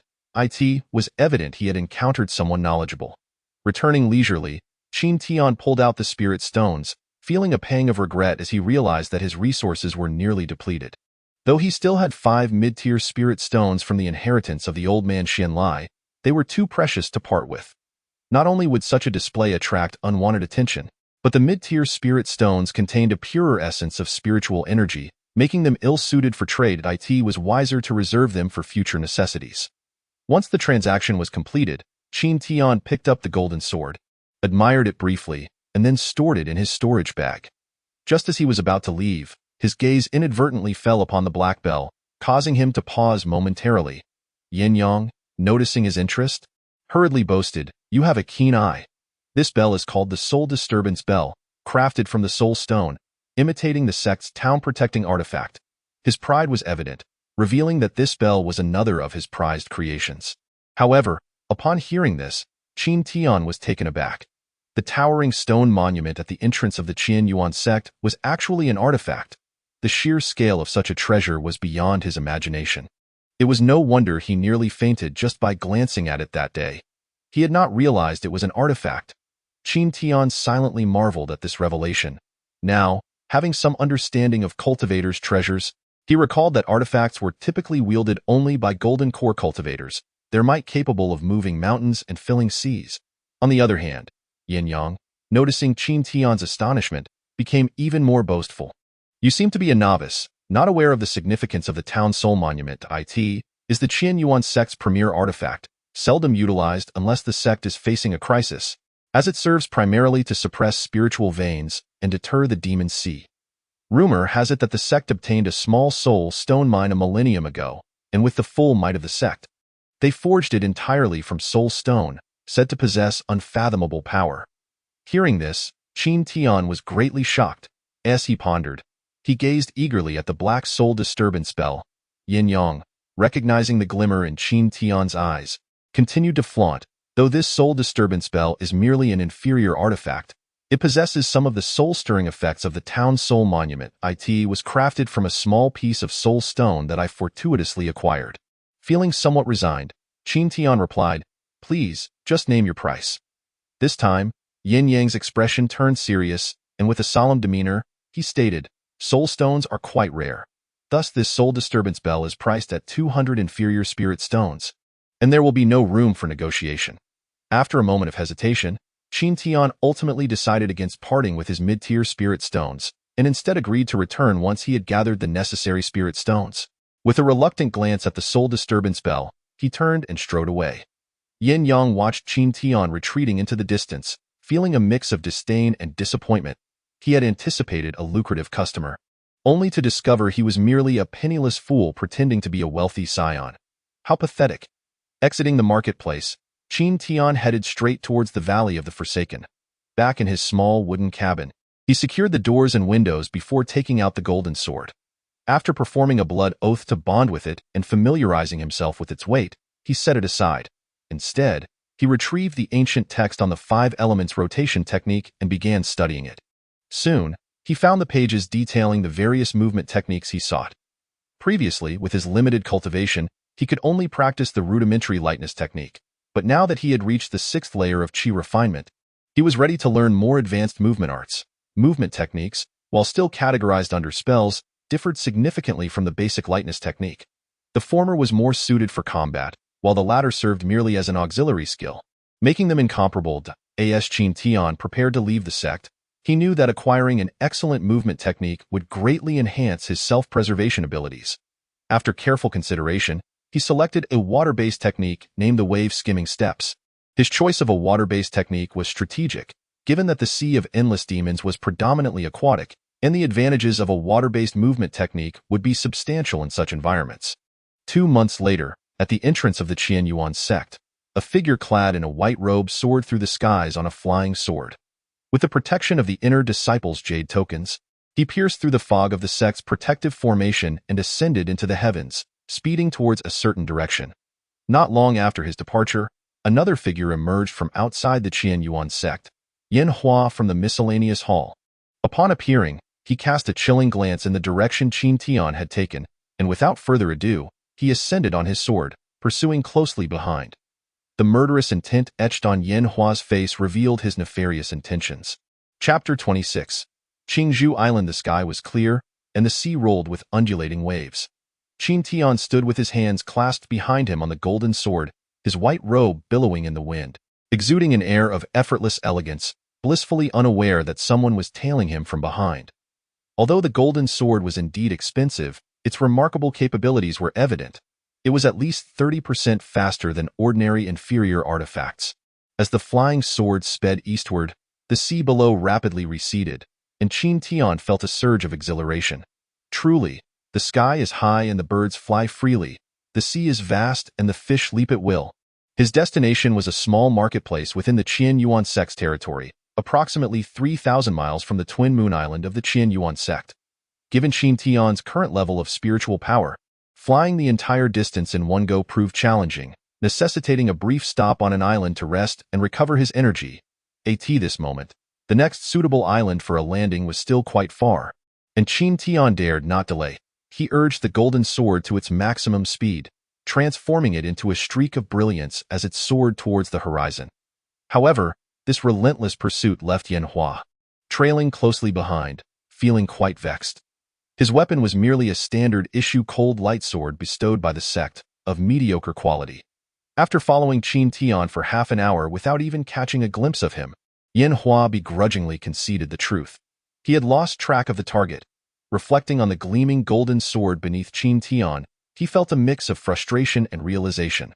The disparity in quality of their flying swords was too significant. Once he grasped this, Yan Hua's face twisted into a cold smile, as if a thought had struck him. "You can't escape me, Ichi." As night fell, a new moon hung in the sky, and Qin Tian, appearing somewhat fatigued from his soaring flight, finally spotted a dark shape on the distant issue. As he drew closer, the silhouette expanded, revealing the outline of an island under the dim moonlight. From above, the island appeared expansive, spanning several hundred miles. This was indeed his destination. Qingzhou Island. Qingzhou Island was renowned for its abundance of azure spiritual bamboo, and it was occupied by the Crazy Blade sect, an affiliate of the Qian Yuan sect. Situated on the border of the Qian Yuan sect's territory and in proximity to the Blood Spirit Demon sect, which had long-standing conflicts with the Qian Yuan sect, the Crazy Blade sect had flourished under the sect's deliberate patronage in recent years. This move also served to monitor the Blood Spirit Demon sect's activities and solidify the border's defenses. In simpler terms, the Crazy Blade sect was essentially a gatekeeper supported by the Qian Yuan sect. It was precisely because of the distance from the Qian Yuan sect that Qin Tian chose to conduct his business here. Dealing in large quantities of golden radiant stones, the golden sword descended gently on a secluded bamboo grove along the coastline, and Qin Tian changed out of his Qian Yuan sect white robe into a black long robe he had prepared in advance. The black robe featured a hood that concealed him entirely, and he donned a silver mask that obscured much of his face. Clearly, he wished to keep his identity as a disciple of the Qian Yuan sect hidden, for the origins of the large quantities of golden radiant stones were indeed suspicious, and he could not afford to be careless. Following the intelligence he had gathered from within the sect, Qin Tian swiftly made his way southwest across the island. After about half a stick of incense, he arrived at a bamboo forest shrouded in white mist. Qin Tian's eyes brightened slightly. The white mist surrounding the bamboo grove was merely a rudimentary barrier, akin to an illusion meant to confound ordinary people. If a mortal inadvertently stepped inside, they would find themselves lost, akin to the folk tale of a ghostly wall, until they exhausted themselves and were expelled by the barrier. However, for cultivators, simply using their spiritual sense in place of their eyes would render the white mist ineffective. Indeed, after closing his eyes and extending his spiritual sense, a bustling small marketplace came into view. Without hesitation, Qin Tian stepped inside. Instantly, the sounds of commotion filled his ears, indicating that the barrier also had soundproofing effects. After marveling at the scene, Qin Tian began to stroll through the marketplace. Though it was labeled as a small market, it was quite substantial, with intersecting streets lined with shops glowing with light, and many cultivators seated on the ground displaying their wares. The atmosphere was lively, with a diverse array of cultivators donning various unusual outfits, making Qin Tian's attire blend seamlessly into the crowd without drawing attention. After a round of exploration and familiarizing himself with the local prices, Qin Tian crossed through the vendor area and arrived at the entrance of a rather impressive shop. The shop was lavishly decorated, and above the door hung a sign with the golden characters Treasure Pavilion. At that moment, a couple of customers were already inside, either selecting items or haggling with the sales staff. Upon entering, Qin Tian was approached by a shopkeeper, a man in his 60s dressed as the proprietor. Peak of refinement. Qin Tian's gaze sharpened slightly. "Greetings, esteemed friend.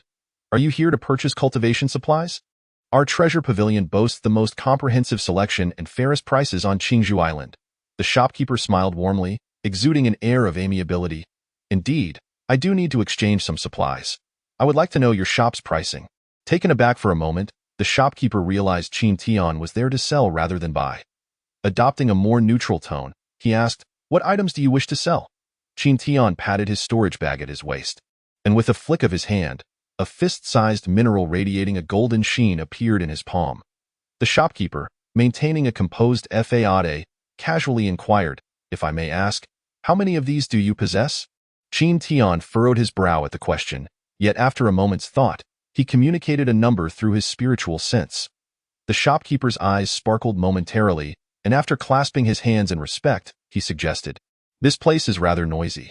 Might I invite you to discuss this in my inner chamber?" With a nod, Qin Tian silently followed the shopkeeper into the inner hall. In this marketplace, the Crazy Blade sect had established a law enforcement team to maintain order, so Qin Tian had no worries about the shopkeeper daring to cause trouble. Once in the inner chamber, the two settled down, and the shopkeeper smiled, "Forgive my boldness, but this golden radiant stone you possess must be intended for your sex sale, correct?" Qin Tian's heart raced at this revelation. His voice turned cold as he retorted, "How do you know this?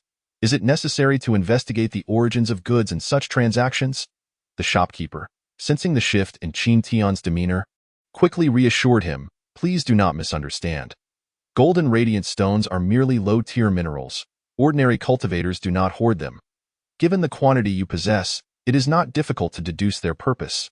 Feeling somewhat relieved, Qin Tian's tension eased. It is noteworthy that Qin Tian possesses over 1,000 pieces of golden radiant stones, accumulated from his refining tasks over the past 3 years, a considerable quantity by any measure. Since ancient times, wealth has stirred human hearts.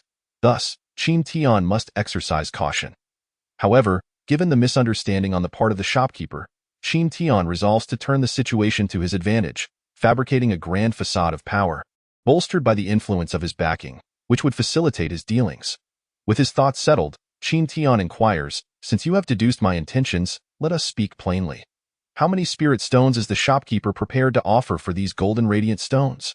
Upon hearing this, the shopkeeper's heart swells with joy, for his years of experience in commerce have taught him that those who procure and sell on behalf of sects often possess generous means. Such substantial transactions typically involve sect representatives to ensure safety from potential threats.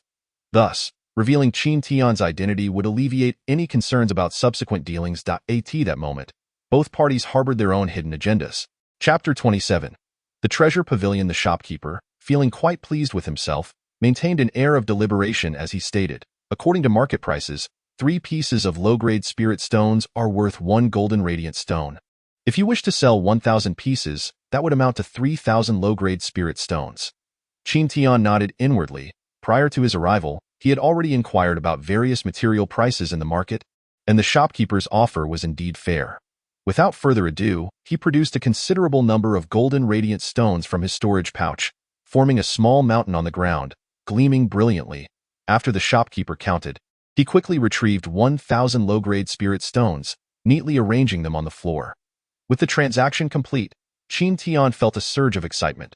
This was a total of 3,000 spirit stones, a sum he had never encountered before. With this, his subsequent cultivation resource issues seemed resolved, and he even had a surplus in high spirits. Qin Tian exchanged a few pleasantries with the shopkeeper before preparing to take his leave.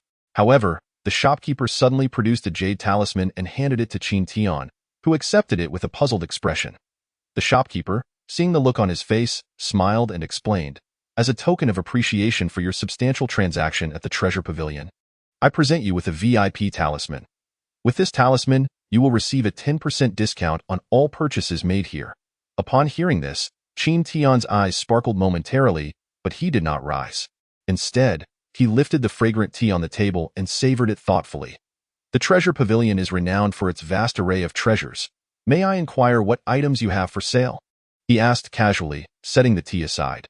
The shopkeeper's eyes flickered with delight, a hint of pride in his demeanor as he replied, "Rest assured, our pavilion boasts genuine treasures worthy of our esteemed reputation. If you wish to purchase anything, feel free to voice your desires." Intrigued by this, Qin Tian inquired, "Might you have any low-grade spirit talismans or medicinal pills for sale?" Low-grade spirit talismans are available, whether for attack, support, or defense. However, medicinal pills tend to be rather expensive. The shopkeeper paused slightly, as if to caution Qin Tian. "Not to worry. I am merely procuring on behalf of my sect. Please present whatever stock you have," Qin Tian asserted, adopting an air of confidence, clearly determined to see this through to the end. The shopkeeper, heartened by his response, instructed Qin Tian to wait a moment before heading to the front hall.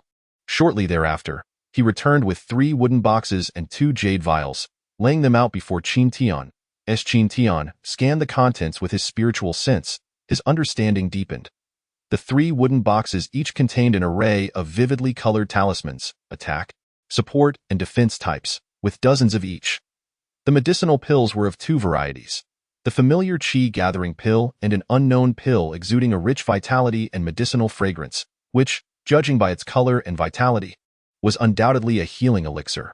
"What are the prices for these talismans and pills?" Qin Tian inquired after examining them. "Fear not. Our pavilion's prices are always fair. The attack and support talismans are priced at 10 low-grade spirit stones each, while the defense talismans are slightly more expensive at 15 for the qi-gathering pills. They are sold by the bottle, with 10 pills per bottle priced at 100 low-grade spirit stones. Lastly, the blood condensation powder, a healing pill, is quite costly due to its expensive ingredients and difficult refining process, priced at 50 spirit stones each." The shopkeeper concluded his pricing with an expectant gaze directed at Qin Tian, eager for his decision. Qin Tian pondered silently. The other prices were reasonable, but the blood condensation powder was indeed steep. However, he had heard of this elixir's reputation as a healing miracle for qi refining practitioners, and it seemed worth the investment. Moreover, a few high-quality healing pills would ensure greater safety during his journeys. With this in mind, Qin Tian no longer hesitated, selecting various items he had already set his sights on.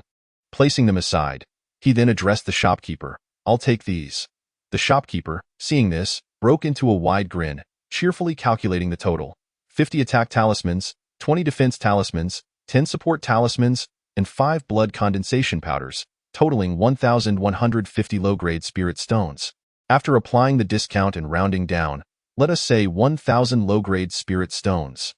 Nodding, Qin Tian began to retrieve the spirit stones, internally lamenting the fleeting nature of wealth. In mere moments, a third of his spirit stones had vanished, and this was without purchasing any qi-gathering pills. The transaction concluded swiftly, and as Qin Tian prepared to depart, the shopkeeper accompanied him to the door, clearly viewing him as a valuable client.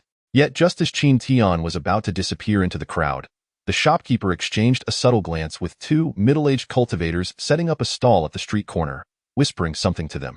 The 2 men nodded almost imperceptibly before hastily packing away their stall and stealthily trailing after Qin Tian, the shopkeeper's face briefly betraying a cold, sinister smile. After leaving the treasure pavilion, Qin Tian strolled through the market once more, passing by a magical artifact shop where he spent another 100 spirit stones on a low-grade shield for self-defense. He then made his way directly to the market's exit. Shortly after he departed, 2 middle-aged cultivators, strikingly similar in appearance, appeared at the market's entrance, their greedy gazes fixated on Qin Tian's vanishing figure through the mist. Without hesitation, they continued to pursue him. Unbeknownst to Qin Tian, he switched into the disciples' white robes upon exiting the market and flew away from Qingzhou Island, speeding towards Qianyuan's sect. After traveling approximately 300 miles, he spotted a desolate island ahead, densely forested and suitable for concealment. As Qin Tian landed by the shore, he intended to rest and restore his depleting spiritual energy. However, shortly after his arrival, a sense of foreboding gripped him. His instincts alerted him to danger. Expanding his spiritual sense, he soon discovered a shadow lurking among the bushes 300 feet away. An icy chill coursed through Qin Tian. Though unaware of the intruder's intentions, he was certain it boded ill. The island lay directly along his route back to Qianyuan's sect, leaving him no choice but to contemplate the implications. Had he not been alerted by his instincts, a sudden ambush could have proven fatal. As his thoughts raced, Qin Tian subtly withdrew his spiritual sense to avoid alarming the lurking foe, continuing to feign ignorance as he approached the dense forest. Clearly, he planned to turn the tables. Given his current energy depletion, fleeing would be futile if the pursuer was intent on him. Thus, it was wiser to strike first. 300 feet, 250 feet, 200 feet, 150 feet.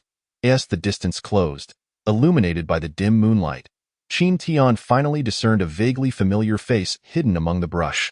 None other than the errand hall disciple, Yan Hua. In that moment, a glimmer of realization dawned upon Qin Tian. Chapter 28. The ambush and surprise attack in the shadows of the forest. Yan Hua stood concealed behind a thicket, wielding a low-grade magical artifact, the Frost Sword, his gaze malevolent as he fixated on Qin Tian, now within 100 feet.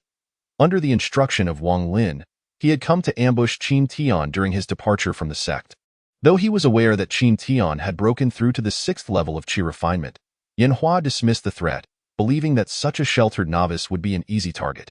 However, he had not anticipated that upon exiting the sect, Qin Tian would showcase such remarkable prowess. The golden sword was indeed extraordinary, and its speed had left Yanhua both astonished and enraged.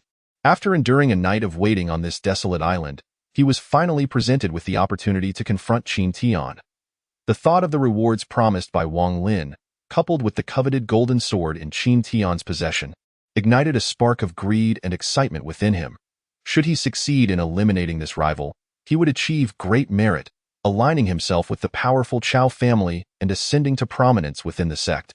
With the prospect of acquiring a superior flying sword, a twofold gain, as Qin Tian drew ever closer, Yanhua formed a hand seal, channeling his spiritual energy into the frost sword, preparing to strike.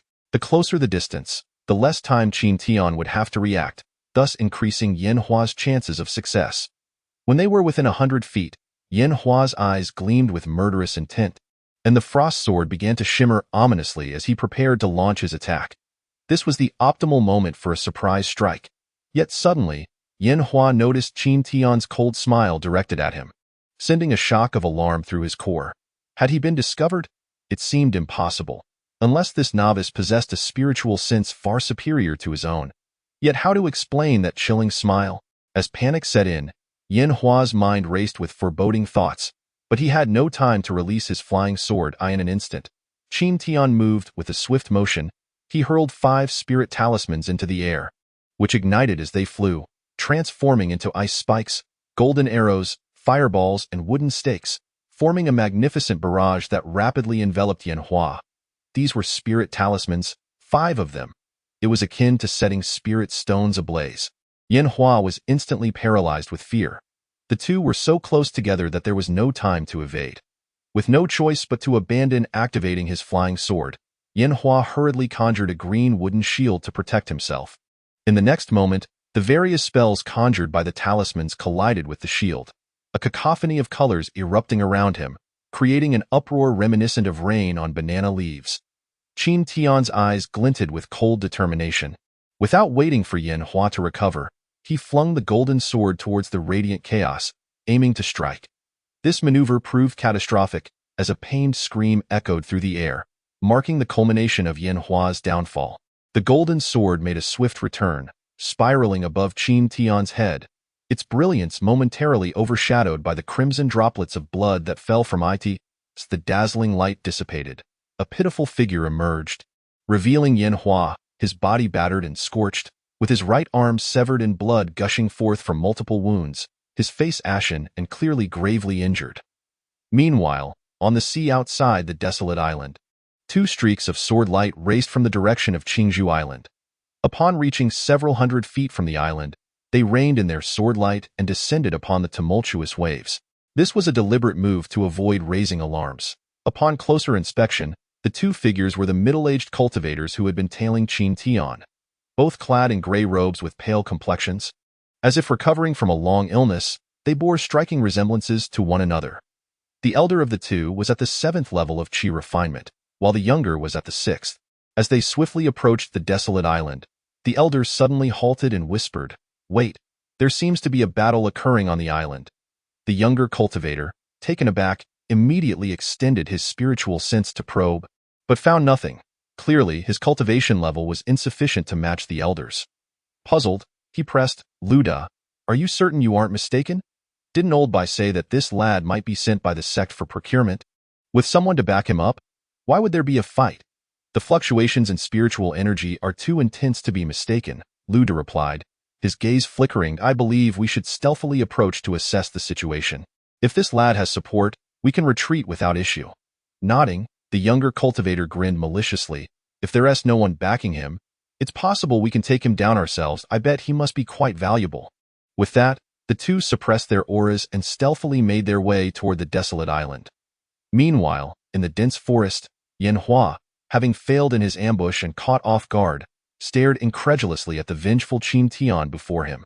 Fear and disbelief filled his eyes, accompanied by a torrent of questions. How had it only been a short while? After 3 years apart, this novice had not only reached the same cultivation level, but had also grown significantly stronger. His earlier complacency in following Wang Lin's orders to ambush Qin Tian now felt utterly misguided. As these thoughts swirled in his mind, resentment towards Wang Lin began to fester. Observing Yin Hua's pitiful state, Qin Tian marveled at the power of the talismans and recalled the difficulties he faced when he first entered the sect. He could not help but taunt, "Brother Yin, waiting here in the dead of night for me. I wonder if this welcome gift has met your expectations?" Yin Hua's face flushed red with anger at Qin Tian's words, but recalling his dire situation, he suppressed his fury and retorted, "What do you mean by that? Brother Qin? I happened to pass through this area and was unjustly attacked and severely injured by you. If word of this inter-sect conflict reaches our sect, do you understand the consequences?" Though his words seemed accusatory and threatening, they lacked conviction. Qin Tian saw through his intentions. Yin Hua merely sought to protect his life before anything else. However, Qin Tian was not inclined to grant him that wish. Setting aside the fact that they were outside the sect, even if he were to kill Yin Hua, it would be difficult for the sect to trace it back to him. Moreover, the two had already crossed the line into mortal enmity. To show mercy to an enemy is to be cruel to oneself, a lesson Qin Tian understood well. Such considerations matter little if you lack the means to return. Qin Tian replied coldly, raising his hand to cast a spell. Instantly, 3 arrows of gold and green light appeared before him, shooting toward Yin Hua.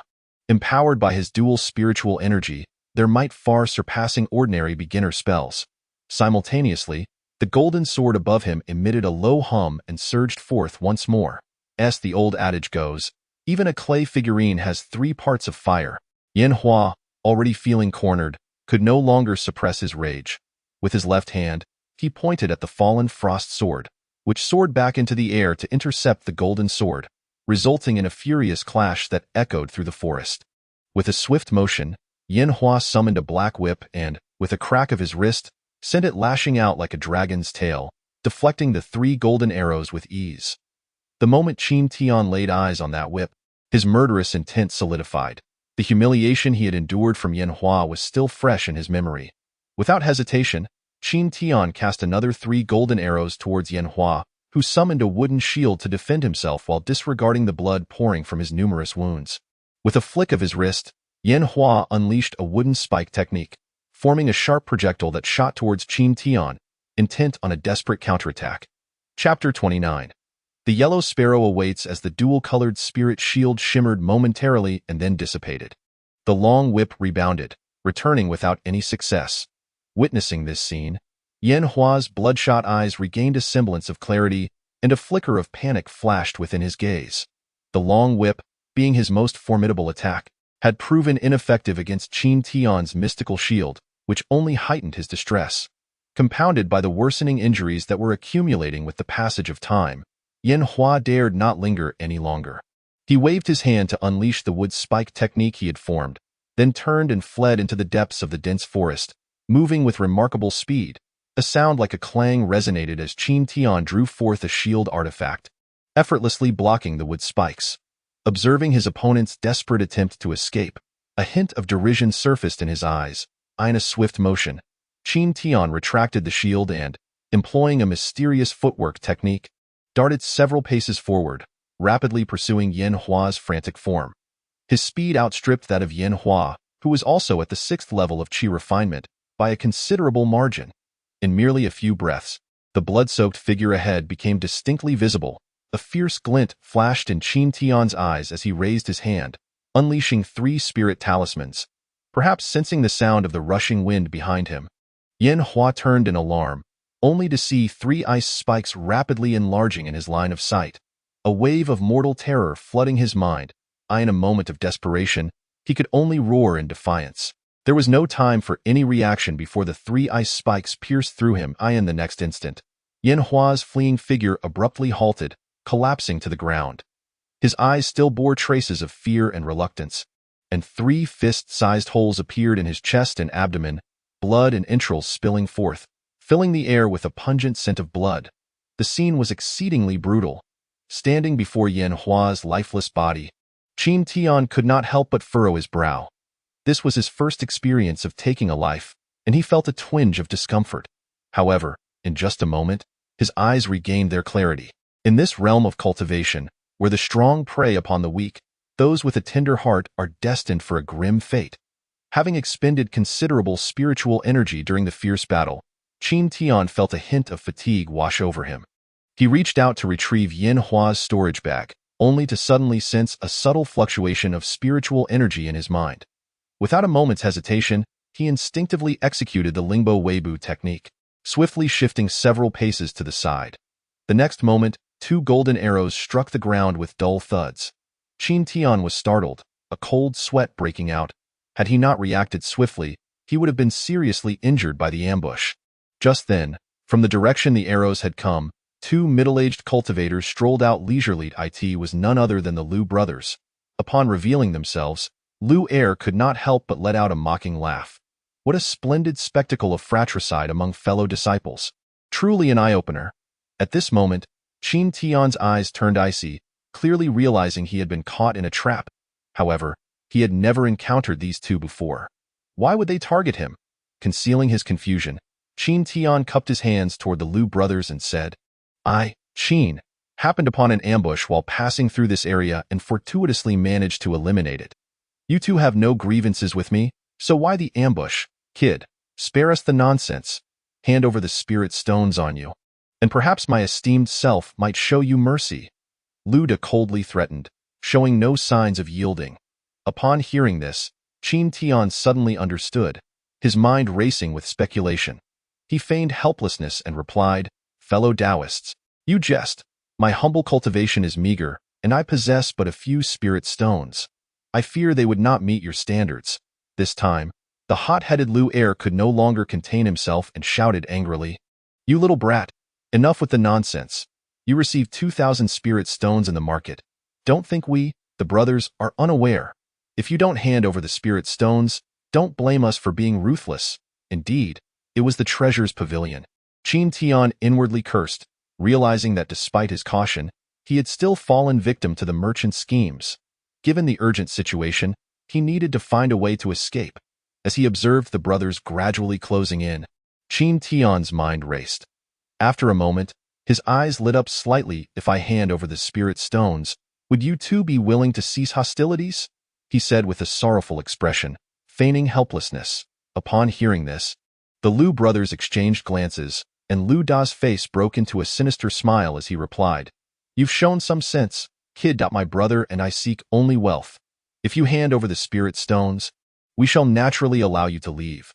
Having said that, the 2 indeed slowed their pace, as if genuinely giving Qin Tian an opportunity. However, the murderous intent flashing in their eyes revealed that they were merely trying to deceive him, fearing he might destroy the storage bag if pushed too hard. Yet, Qin Tian was not so easily fooled. A hint of mockery flickered in his eyes, and he pretended to appear pained, as if genuinely considering their offer.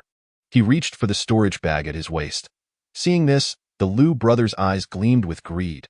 After all, this was a full 2,000 low-grade spirit stones, enough for their cultivation needs for several years. In the anticipation of the Liu brothers, Qin Tian gently tapped the storage bag, and a flash of light revealed a total of 15 spirit talismans in his hand. Before the brothers could react, he raised his hand and activated them all at once. Simultaneously, a mocking cold laugh echoed. If you want the spirit stones, I fear you won't live to spend them. In an instant, a magnificent array of colorful spiritual energy enveloped the Liu brothers, filled with fireballs, ice spikes, and golden arrows, all converging upon them. The brothers, who had initially been filled with anticipation, were now consumed by rage. When had they ever been so humiliated? However, upon witnessing the array of attacks contained within the cloud of energy, they felt an icy dread wash over them. This was no mere battle of spells. It was as if he were throwing spirit stones at them. In their anguish, they dared not underestimate the threat. Liu De swiftly summoned a yellow umbrella-shaped artifact, raising it before them, while Liu Er formed a fire shield with his hands, layering it in front of the umbrella to mitigate the talisman's power. As Qin Tian sensed the spiritual energy emanating from the umbrella artifact, surprise flashed in his eyes. It was actually a mid-grade defensive artifact. Notably, defensive artifacts often cost significantly more than offensive ones of the same tier. and judging by the 6 magical patterns on this umbrella, its value was likely comparable to an average high-grade offensive artifact. This indicated that the Liu brothers were indeed quite wealthy. However, with a mid-grade defensive artifact shielding them, overcoming the brothers with just the power of 15 talismans would be quite a challenge. With a resounding boom, the colorful spiritual energy cloud engulfed the Liu brothers completely. The fire shield at the forefront shattered almost instantly, while arrows, ice spikes, and wood spikes struck the umbrella artifact in rapid succession, producing a cacophony of clashing sounds. Despite the yellow artifact flickering with light, it surprisingly held firm against the relentless barrage. As the power of the talismans began to wane, and the umbrella artifact remained intact, Qin Tian gritted his teeth, a pained look flashing in his eyes. Without hesitation, he activated the Lingbo Weibu technique. Swiftly maneuvering around the Liu brothers, as the spiritual light gradually faded, the Liu brothers appeared somewhat disheveled. Due to the extensive energy expenditure, their faces were pale, yet their expressions were filled with anger and humiliation. However, before they could catch their breath, a violent surge of spiritual energy surged toward them once more. The Liu brothers jolted in alarm, instinctively turning to see Qin Tian had somehow circled behind them. Before him lay an orderly array of 27 talismans, slowly igniting, clearly activated. Amidst their terror, the brothers could not help but wonder where he had acquired so many talismans. Had they known these talismans were sold by the Treasures Pavilion's shopkeeper, they would have undoubtedly cursed his ancestors. Qin Tian clearly had no intention of granting them a moment to react. With a swift motion, he sent forth the talismans, which transformed mid-flight into various ice spikes, fireballs, and arrows. Their ferocity nearly doubled compared to before. Overwhelming in scale, a tremendous wave of spiritual energy rippled outward, startling the myriad birds in the forest, causing them to scatter in disarray. "You little brat, just wait," roared Luda, hastily raising the umbrella artifact once more to shield himself, while Liu Er, pale as a ghost, trembled as he pulled out a shield artifact, which grew to half his size, overlapping with the umbrella. Seeing this, Qin Tian sneered. "You think to employ the same trick again? I won't allow it." He pointed his hand, summoning the golden sword to circle around and attack the Liu brothers from behind. Before casting 3 dual-colored arrows in quick succession, following the barrage of talismans, having completed this, Qin Tian's face turned pale. Although the 5 elements transformative spiritual technique granted him denser spiritual energy than others of his tier, and activating talismans required little energy, the sheer quantity was overwhelming, especially after enduring the earlier battle with Yin Hui. The array of attacks once again engulfed the Liu brothers. A series of explosive sounds echoed throughout the dense island forest, accompanied by rippling waves of spiritual energy. Trees within dozens of paces collapsed, branches flying and dust swirling in the air. At this moment, Qin Tian, having exerted all his means, did not dare to relax. His gaze remained fixed on the battlefield, clearly tense within as the wind howled. The dust began to settle, revealing a deep pit where the battle had raged. The area surrounding the pit was charred black. The Liu brothers' figures emerged. Luda was drenched in blood, struggling to stand with a battered umbrella artifact in hand. His pale face twisted in a sinister expression.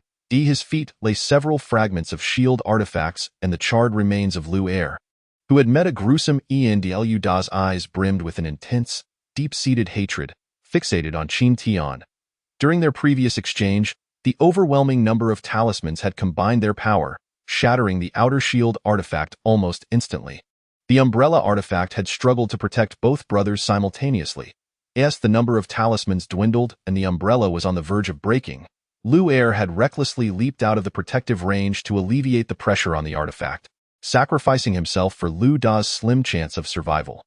Consequently, Liu Er was left exposed to the numerous talisman attacks, resulting in his swift demise and subsequent beheading by the ambushing golden sword. The Liu brothers, having been inseparable since their debut in the cultivation world, shared a profound bond. Now, with Liu Er dead, how could Lu Da not be enraged? On the other hand, Qin Tian felt a mix of joy and concern. He was relieved to have eliminated Liu Er, thus easing his burden, yet worried that Lu Da was now utterly enraged, signaling the impending clash of life and death. At that moment, a hoarse roar echoed. "You little brat, today I shall dismantle your bones and flay your skin, or I, Lu Da, am not worthy of being a brother." With that, Lu Da coldly declared, summoning a mid-grade flying sword and launching it toward Qin Tian. He then unleashed his movement technique, circling around Qin Tian, relentlessly bombarding him with spells, heedless of the dwindling spiritual energy within him, clearly intent on finishing the fight and killing Qin Tian. Yet, despite his ferocious assault, Lu Da's numerous wounds continued to bleed profusely, and his reckless fighting style demonstrated that he was now fighting for revenge, having abandoned all defense. Qin Tian frowned, gripping a spirit stone tightly to replenish his depleted energy while using the golden sword to intercept the incoming mid-grade flying sword, both clashing in the air, producing a series of metallic clangs. The golden sword managed to hold its ground for the time being. Next, Qin Tian activated 4 defensive talismans, transforming them into 4 luminous shields surrounding him, successfully blocking the barrage of spells from all directions. The scene devolved into a stalemate, resembling a war of attrition. It appeared as though Qin Tian was merely defending against Lu Da's frenzied onslaught. However, in truth, Qin Tian was utilizing the defensive talismans to minimize his energy expenditure while seizing the opportunity to absorb spirit stones and rapidly restore his energy. Naturally, Lu Da soon realized this. Yet with no retreat left and his injuries worsening, he could only continue his desperate assault, hoping to break through Qin Tian's defenses. After about half a stick of incense, Qin Tian's defensive shields dimmed to their limits, and a flicker of joy appeared in Lu Da's eyes as he hastened his spellcasting. However, Qin Tian's next move nearly caused Lu Da to spit blood in frustration. He summoned 4 more defensive talismans, activating them to form additional shields around him, and without hesitation, continued to restore his spiritual energy. This provoked Lu Da into a furious tirade, cursing incessantly. Time slipped away, and another half-stick of incense passed. Lu Da's complexion had turned as pale as a sheet, his aura waning, while signs of his injuries threatening to erupt became apparent. Under his relentless assault, Qin Tian's shields crumbled once more. Yet, Qin Tian did not produce any more defensive talismans. He had clearly exhausted his stock. "You little brat, let's see how you evade this time." Lu Da sneered, channeling the last remnants of his spiritual energy into his palms, charging toward Qin Tian at breakneck speed. "Who said I would evade?" Qin Tian replied coldly, shattering the last of his spirit stones with a firm grip, refusing to back down. He infused his palm with energy, rushing directly at the oncoming Lu Da. This was a desperate measure. With the talismans depleted and the golden sword entangled, Lu Da was intent on engaging in close combat, ensuring Qin Tian had no chance to cast spells, as they required time to prepare. Thus, the battle shifted from a clash of spells to a fierce melee, both fighters moving with incredible speed, their motions a whirlwind to the observer's eye. The sounds of spiritual energy colliding intertwined with the dull thuds of fists striking flesh, ringing out continuously as they moved. The residual waves of energy swept through the area, reducing the fallen trees to mere dust and debris. As time passed, both combatants found themselves nearing exhaustion. Lu Da, already heavily injured, felt the impact of their fierce close-quarters combat shake his internal organs, compounding his injuries. Now, he was solely relying on sheer willpower to continue. Qin Tian fared slightly better but was still wounded. His internal injuries were not to be dismissed, as his left arm hung limply, clearly broken, and blood trickled from the corner of his mouth. As Lu Da's momentum waned and his injuries erupted, Qin Tian began to gain the upper hand. After a while, when Lu Da's spiritual energy faltered, Qin Tian seized the opportunity to deliver a powerful palm strike to his chest, sending him flying several paces back. At that moment, Qin Tian also implanted a spiritual energy restraint within Lu Da's body, instantly sealing his remaining energy. On the ground, Lu Da's eyes widened in disbelief, glaring at Qin Tian with an expression filled with resentment, as if wishing to devour him whole. Yet, despite his futile struggles, he could not rise again. With the battle concluded, Qin Tian relaxed his mind, only to feel a wave of pain wash over him, darkness clouding his vision, and his insides roiling as if in a storm, clearly indicating his injuries were severe. Not daring to delay, he retrieved a blood coagulation pill and swiftly consumed it, then seated himself on the ground to cultivate and refine its energy. As the pill dissolved, a rich vitality surged through his limbs and organs, nourishing his internal systems. The most affected area, his broken left arm, began to itch intolerably, indicating that his bones were rapidly mending. After a while, Qin Tian slowly opened his eyes. The commotion from the battle here was far too great, inevitably attracting the attention of those with ulterior motives. It would be prudent to depart as soon as possible, especially since his injuries were severe, and he could not endure further turmoil. However, before leaving, there was still one matter to attend to. With this thought, Qin Tian's gaze turned icy as he rose and walked towards the fallen Lu Da.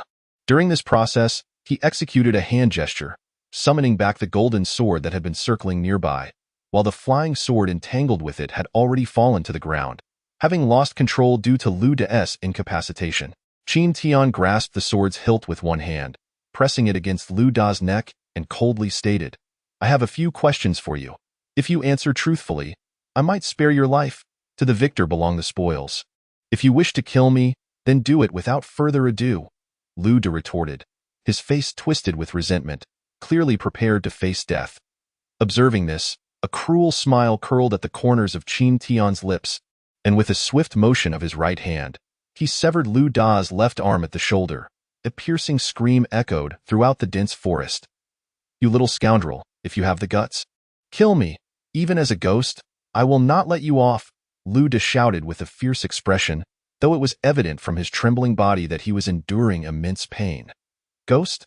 If you do not speak, I would not mind finding a way to capture the souls of your two brothers, ensuring you have no chance at reincarnation," Qin Tian replied, devoid of any compassion, his tone chilling.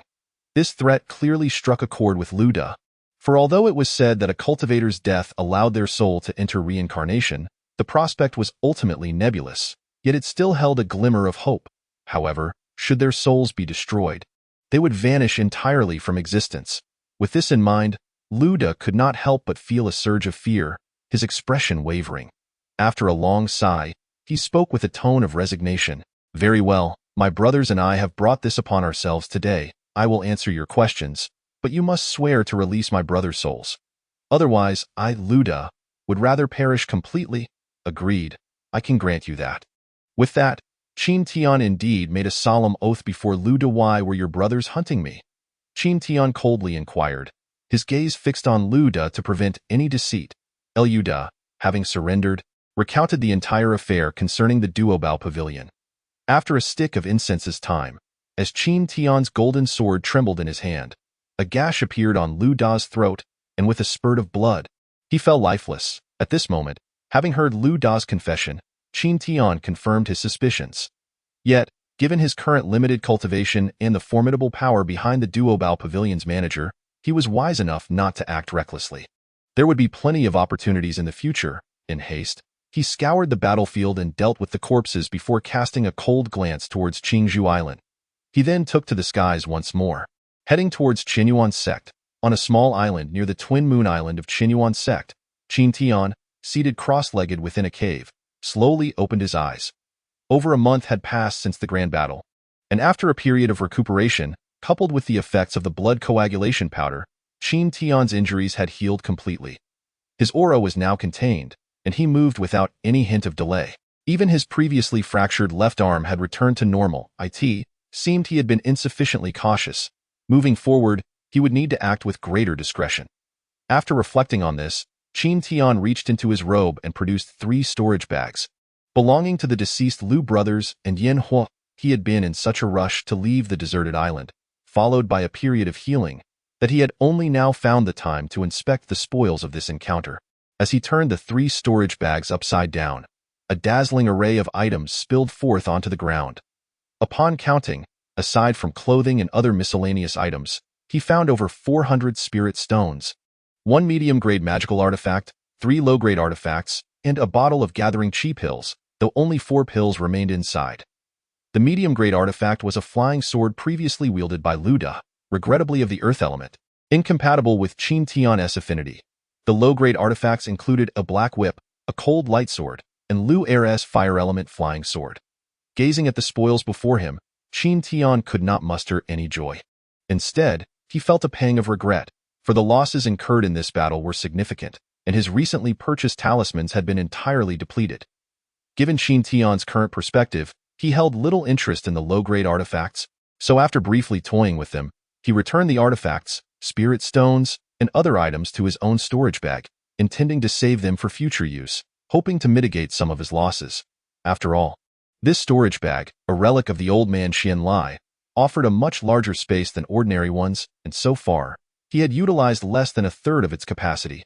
Despite the dangers he had faced during this venture outside the sect, he had managed to turn peril into opportunity. After a series of fierce battles, Qin Tian felt his cultivation becoming increasingly stable, and he found himself mastering various techniques with greater ease. Moreover, the life and death struggles had significantly enhanced his combat experience. Additionally, through this incident, Qin Tian had gained a profound understanding of the bloody brutality of the cultivation world. After sitting in contemplation for a moment longer, Qin Tian stood up, donned the sect's standard white robe, and exited the cave, soaring towards the gates of Qinyuan's sect. Approximately after a stick of incense, the towering stone tablet at the gate came into view. Having learned from his previous experience, Qin Tian did not dare linger, and upon landing, he promptly presented his sect token to the gate-guarding disciple. After verifying his identity, the disciple prepared to grant him entrance. Just then, a violent rush of wind echoed through the air, causing everyone at the gate to turn curiously to look, Qin Tian included. A colossal flying vessel appeared on the horizon, rapidly approaching the gates of Qinyuan's sect. Measuring nearly 100 feet in length, the ship bore no sails, and figures could be vaguely seen standing on the deck as the vessel advanced. A powerful wave of spiritual energy radiated outward, exuding an imposing presence. What kind of flying artifact is this? It is enormous. With such might, could it be an enemy attack? Should we alert the sect? You are truly ignorant. You do not even recognize the renowned flying spiritual artifact, the cloud-leaping boat of our sect. A commotion erupted among the crowd at the gate. Chapter 32. Border Defense. Listening to the discussion surrounding him, Qin Tian quickly grasped the situation. This grand flying vessel was the unique cloud-leaping boat of Qinyuan's sect, famed for its incredible speed and formidable defensive capabilities, thus commanding a high price. The entire sect possessed only 5 of these vessels, which were seldom deployed unless on special missions. A flying artifact. A flying type, no less. Qin Tian's eyes gleamed with envy as he took in the sight. Amidst the chatter of the disciples, the cloud-leaping boat drew near the gate, slowly hovering just outside the enveloping black mist. From the deck emerged a middle-aged cultivator clad in the sect's blue robe, appearing to be around 40 years of age, with a fair complexion and an expression that conveyed unyielding authority. As if sensing the gazes and whispers of the crowd, he suddenly turned his head, his eyes sharp as blades, piercing through the hearts of those who met his gaze, accompanied by a palpable oppressive aura characteristic of the Foundation establishment stage. Qin Tian felt a jolt, as if his entire being was laid bare under the scrutiny of that gaze. The other disciples at the gate were equally unnerved, breaking out in cold sweat, their eyes cast down, too intimidated to look up, leaving the area in a suffocating silence. Fortunately, the middle-aged cultivator merely cast a glance before retracting his gaze, and the oppressive atmosphere dissipated in an instant. He then raised his hand to unleash a blue talisman, causing the black mist of the sect's protective formation to part, revealing a wide passageway. Seeing this, the blue-robed cultivator swiftly returned to the cloud-leaping boat, which then surged forward into the sect, while the black mist closed back up behind them. At that moment, the tense atmosphere began to ease, and murmurs erupted once more. Who is this officer? His presence is utterly formidable. I heard that the officer stationed at Shattered Rock Island was returning with supplies. Could it be this esteemed elder? Shattered Rock Island? Wasn't it overseen by Elder Nangongyu? Could he be Elder Nangongyu? I have heard he is a mid-Foundation establishment expert. Seeing him today is truly a sight to behold. Nangongyu, yet another member of the Nangong family within the Foundation establishment stage. It seems the Nangong family indeed wields considerable influence within Qinyuan's sect. Qin Tian's eyes flickered momentarily before he shook his head and dismissed further thoughts. After receiving his sect token back from the gate-guarding disciple, he immediately mounted his sword and departed. Before long, he passed through the black mist and returned to the valley of the wastelands within the sect. Along the way, he did not encounter the massive cloud-leaping boat again, and the sect remained as tranquil as ever. Evidently, Yen Hua's death had not stirred any ripples within Qinyuan's sect. After all, a mere ordinary disciple at the 6th layer of Qi refinement, with no backing, who died outside the sect, would naturally attract no attention. At this moment, the Valley of the Wastelands appeared unchanged from when Qin Tian had left. However, as he walked through the valley, he felt a wave of emotion wash over him. It had been 3 years since he had been cast into this valley, and now he had ascended to an inner sect disciple, thus liberating himself from confinement. As he strolled, many of the old disciples in the Valley of the Wastelands greeted Qin Tian, clearly unaware that he had reached the 6th layer of Qi refinement. Before long, he returned to his humble wooden abode, and despite its dilapidated state, he felt a gentle warmth in his heart. Though small, this wooden house was Qin Tian's home within Qinyuan's sect. In this confined space, there was no deceit or treachery. As night fell, Qin Tian sat by the window, refraining from meditating or cultivating, instead gazing at the myriad stars in contemplation, a frown settling on his brow, as a strand of worry lingered in his mind. He had sat in this state of reflection for an entire day. The root of his concern stemmed from a sudden realization. Upon breaking through to the 6th layer of Qi refinement, he would no longer be assigned menial tasks, which meant he would no longer receive golden sunstones. Consequently, this would sever his financial resources, and without sufficient cultivation materials to sustain his progress, given his mediocre spiritual roots, future cultivation would undoubtedly be fraught with difficulty. Relying solely on Zhang Aniu to undertake task shares was clearly not a sustainable plan, especially as his cultivation advanced, necessitating ever more resources. A potential solution did present itself, joining the artifact hall, which would naturally grant access to a wealth of ores. However, upon further contemplation, this route also seemed fraught with challenges. Not to mention that the artifact hall emphasized talent in artifact forging when accepting disciples. Even if he were to join, the multitude of eyes present would undoubtedly increase the risk of exposing his mysterious pendant. Moreover, the most pressing issue was that Qin Tian did not currently harbor any intentions of becoming a weapon cultivator, as learning an additional miscellaneous skill would inevitably consume valuable time that could be better spent on his primary cultivation. After mulling over these thoughts for a while longer, Qin Tian remained at a loss, ultimately resigned to sitting in stillness to calm his mind. The next morning, Qin Tian arrived early at the bounty hall, intending to see if there were any suitable bounty tasks that would grant access to a plethora of ores. To his astonishment, upon his arrival, he was taken aback by the scene before him. The area outside the bounty hall was bustling with people, with whispers of discussion echoing through the air. Qin Tian was momentarily stunned. After all, today was not a day for collecting shares, and typically, the bounty hall was far less crowded. Pondering this, he continued toward the entrance, and the crowd parted to allow him passage without hindrance. Upon reaching the entrance, Qin Tian finally beheld the interior scene. Inside the hall stood a dozen or so figures, all with their hands clasped behind their backs, yet not a sound emerged, creating an eerily quiet atmosphere that starkly contrasted with the ruckus outside. Frowning slightly, Qin Tian quickly composed himself and entered the hall with a calm demeanor. As his footsteps echoed, numerous gazes turned sharply towards him, sharp eyes scrutinizing him in unison. Qin Tian's expression remained unchanged, but he felt a subtle unease. In that moment, he keenly realized that all present were, without exception, inner sect disciples at the 6th layer of Qi refinement or higher, each exuding a fierce aura, hinting at their experiences in life and death battles. Given the strange atmosphere in the hall, Qin Tian refrained from inquiring about the situation, instead choosing a corner to stand in and focusing his attention on the bounty task display. As time passed, more inner sect disciples arrived on their swords, escalating the scene further.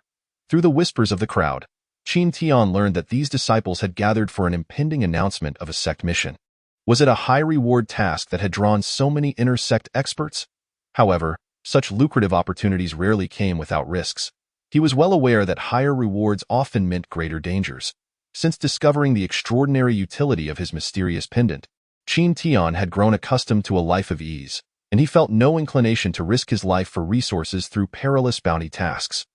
Moreover, with no leads on the situation at hand, he was unwilling to squander time on sect missions. Thus, he held no interest in the upcoming high-reward task, instead focusing solely on seeking out tasks related to a substantial quantity of ores. At that moment, a brilliant flash of white light illuminated the enormous display within the bounty hall, capturing Qin Tian's curiosity. He looked up to see a new task announcement appearing at the top of the display. Border Defense Task at Shattered Rock Island. Responsible for patrolling the borders and overseeing the Yunwen mine on Shattered Rock Island. Term, 3 years. Reward, 1,000 points of sect contribution. Number of recruits, 40. Requirement. Cultivators at the 6th layer of Qi refinement or higher. Due to the island's location in a chaotic sea between three sects and frequent beast attacks, those lacking strength should proceed with caution. Upon seeing the mention of the Yunwen mine, Qin Tian was momentarily taken aback, but before he could react, numerous individuals around him began producing their sect tokens. Scrambling to scan the task displayed in mere moments, the shattered rock island defense task vanished, clearly having been fully claimed. Chapter 33. Special orders. Watching the task disappear, Qin Tian's face turned ashen, and his heart sank into a pit of frustration. After painstakingly searching for an opportunity to access a wealth of ores, he had missed it in the blink of an eye, and his mood was understandably sour. The previously quiet hall was now filled with voices lamenting their missed chances, as it was evident that those who had failed to secure a spot were equally disappointed. After all, only 40 slots were available.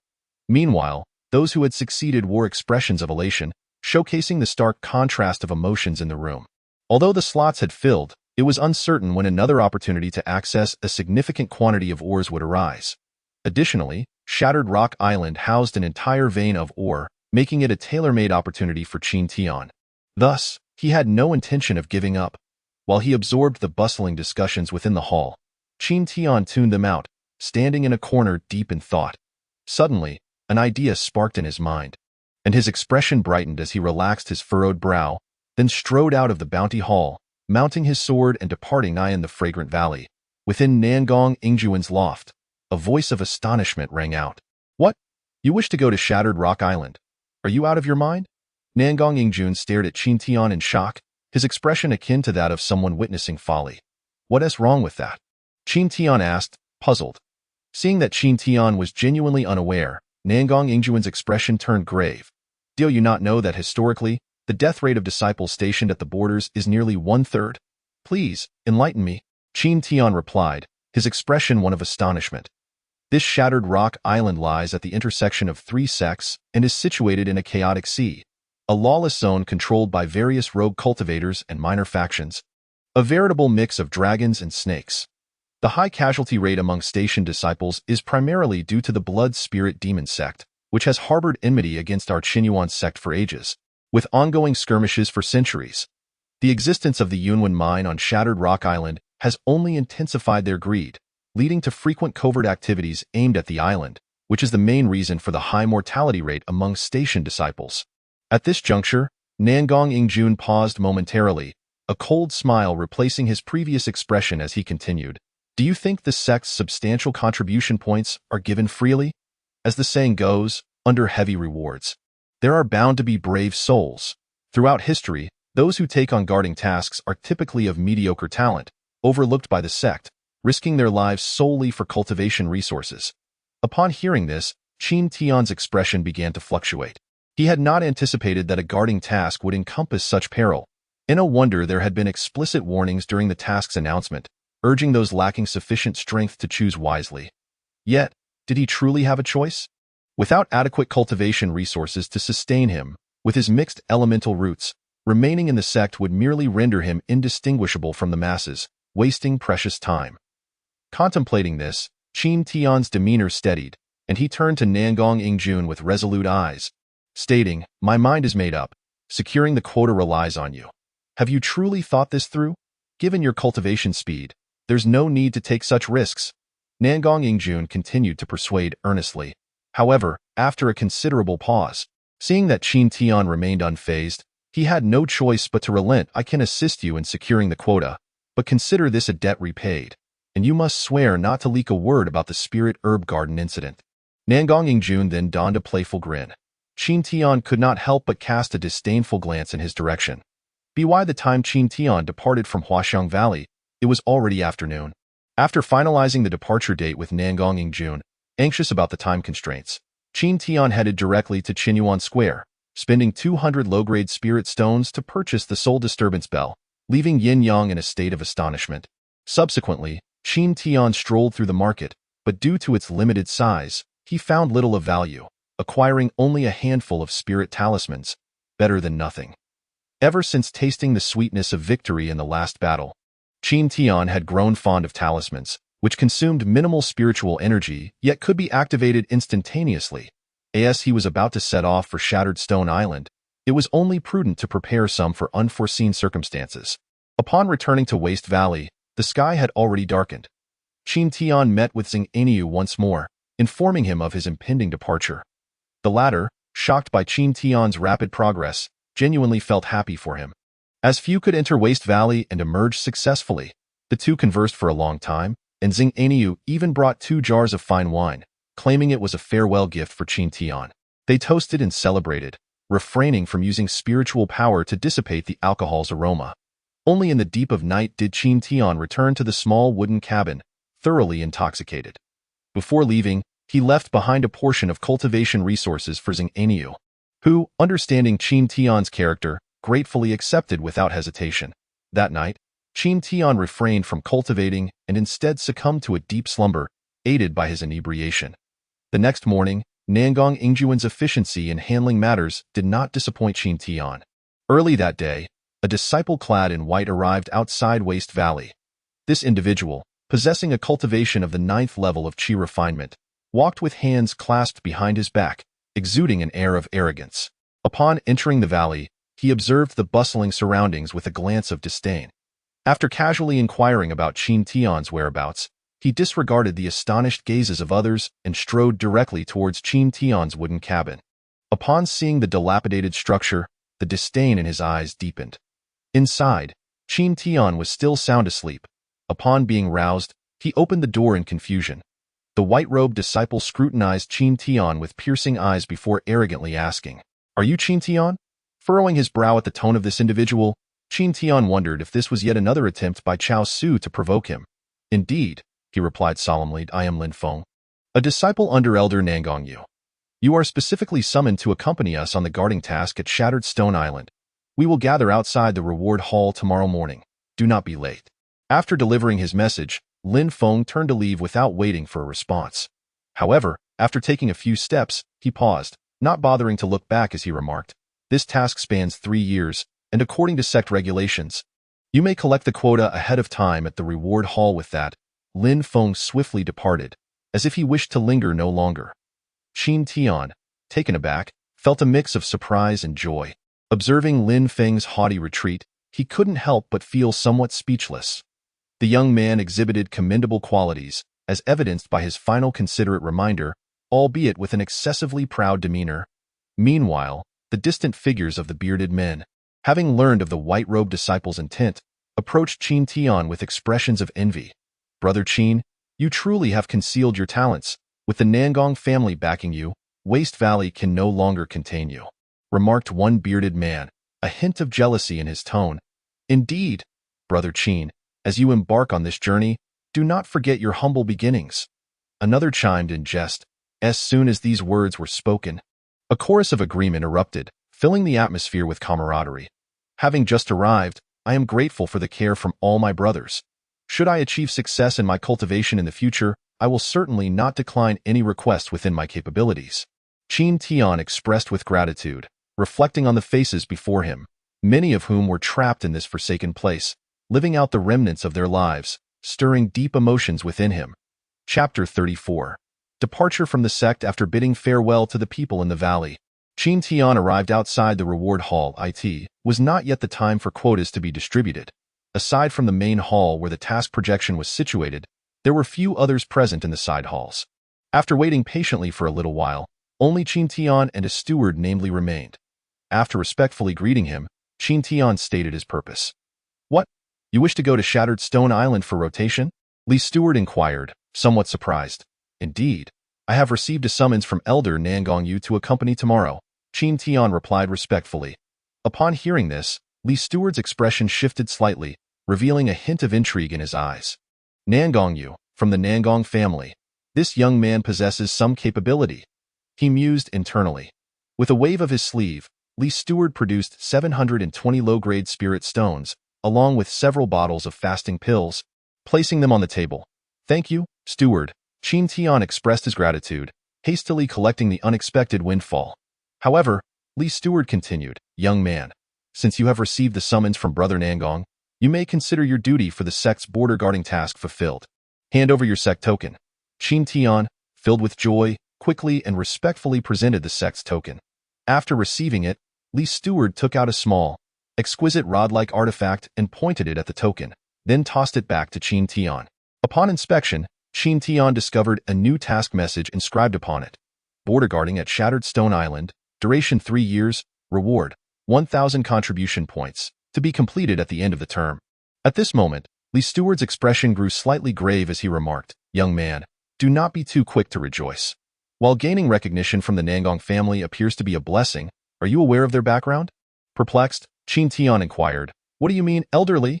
The Nangong family has deep ties with our Qinyuan sect and has long-standing enmity with the Chao family. This involves internal sect faction disputes. Considering your current cultivation level, you must refrain from rash involvement, lest you find yourself in irreparable peril. Do not say I did not warn you. Li's steward's gaze fixed intently on Qin Tian, as if seeking to discern some hidden truth. Listening to Li's steward's earnest warning, Qin Tian felt grateful but remained steadfast, clasping his fists as he declared, "Thank you for your kind intentions, steward. I am well aware of the dangers that lie ahead, but I have my reasons for undertaking this path.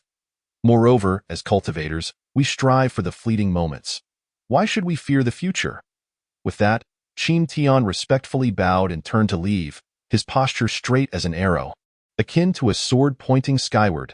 Li's steward watched Qin Tian's retreating figure, his expression complex, a mixture of nostalgia, regret, and a hint of loneliness, as he let out a soft sigh that echoed within the side hall.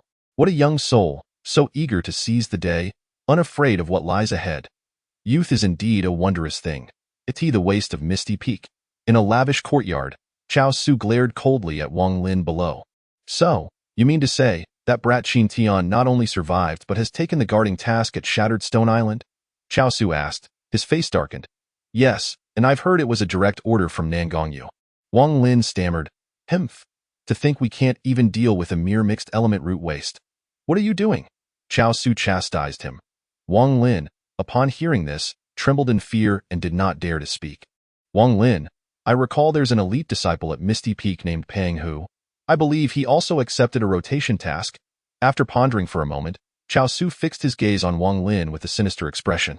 Wang Lin's eyes lit up and he immediately bowed. "Rest assured, Senior Brother Chao, I know what to do. Go arrange it properly. This individual is also someone worth nurturing. Tell him that if he handles this matter well, I will not treat him poorly," Chao Su replied with a smile. Wang Lin, relieved as if pardoned from a great sin, hurriedly departed. "Little brat, if you were content to remain a waste in Waste Valley, that would be one thing. But if you foolishly align yourself with the Nangong family, do not blame me for being merciless." As he muttered to himself, a chilling glint filled Chao Su's eyes, and a cruel smile crept across his lips, reminiscent of a serpent poised to strike. The next morning, as the rotation disciples prepared to depart, Qin Tian arrived early outside the reward hall to wait. At this moment, over 40 individuals gathered outside, and with his ordinary appearance and mere 6th level of qi refinement, Qin Tian failed to attract any attention. The lowest cultivation among those present was 6th level, while Lin Feng, the arrogant youth, had already reached the 9th level. Thus, being at the 6th level meant he was essentially at the bottom of the hierarchy. Rumor had it that Lin Feng was not only a disciple of Nangongyu but also an outstanding student of Qinyuan Peak, making him a prominent figure among the younger generation of Qinyuan sect. Naturally, many sought to form connections with such a talented individual, leading to a chorus of flattery filling the air. However, Lin Feng responded with indifference, displaying his impatience, clearly disdainful of their advances. Understanding the situation, Qin Tian remained in the corner, closing his eyes to rest, uninterested in mingling with the crowd. Fortunately, the awkwardness did not linger for long. After about a stick of incense's time, a sound of slicing air drew everyone's attention. They looked up to see a figure in blue robes arriving on a flying sword, landing gracefully outside the reward hall. Upon seeing this, the crowd hastily greeted. "We greet Elder Nangong." After returning the greeting, Qin Tian's gaze met Nangongyu's, who subtly nodded at him. Qin Tian immediately clasped his fists in response.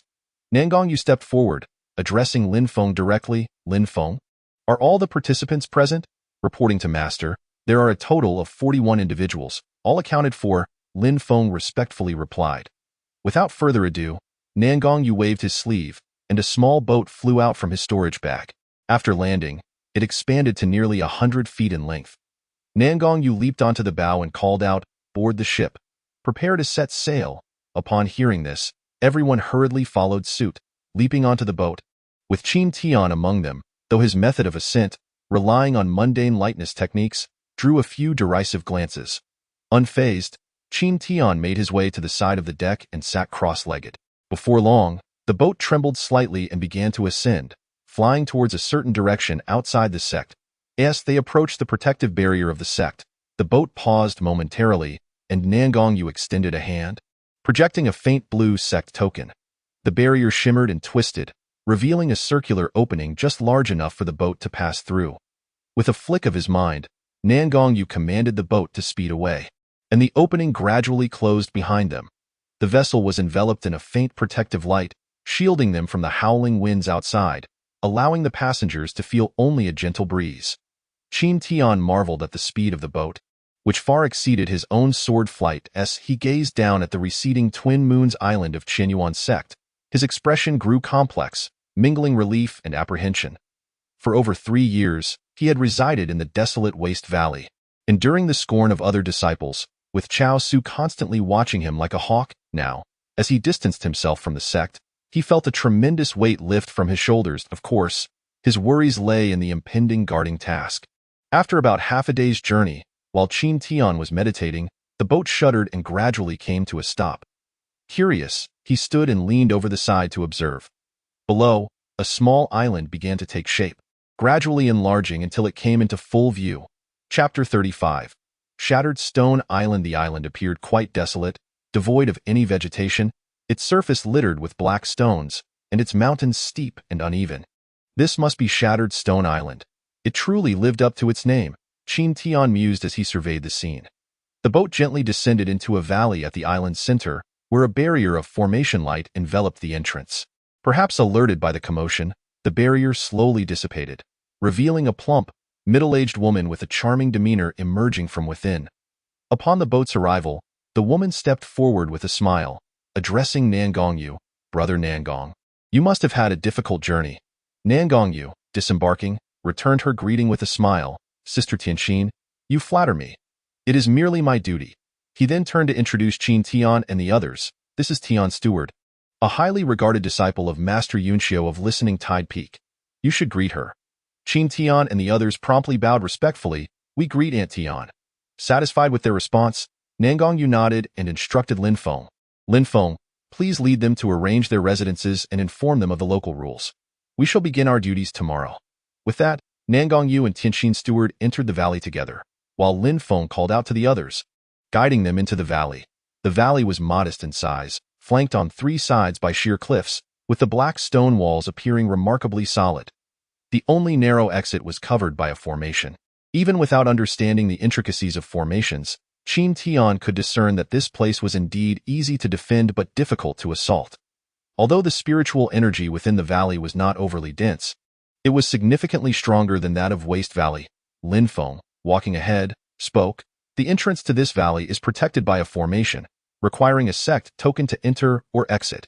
According to local customs, aside from monitoring the miners, we are also responsible for patrolling inside and outside the island. The 40 of us will be divided into 2 groups of 20, rotating every 3 months." Upon hearing this, someone questioned, "Given that there are Foundation establishment stewards guarding the area, is there really a need to worry about intruders?" Lin Feng halted, turning to face them with a serious expression. Shattered Stone Island lies in a buffer zone among the 3 sects, frequented by rogue cultivators and fraught with chaos. The Blood Spirit Demon sect has long coveted the Yunwen mine vein. You must not let your guard down. This revelation, everyone was taken aback. Although Qin Tian had heard whispers of the Blood Spirit Demon sect, he felt a renewed sense of caution.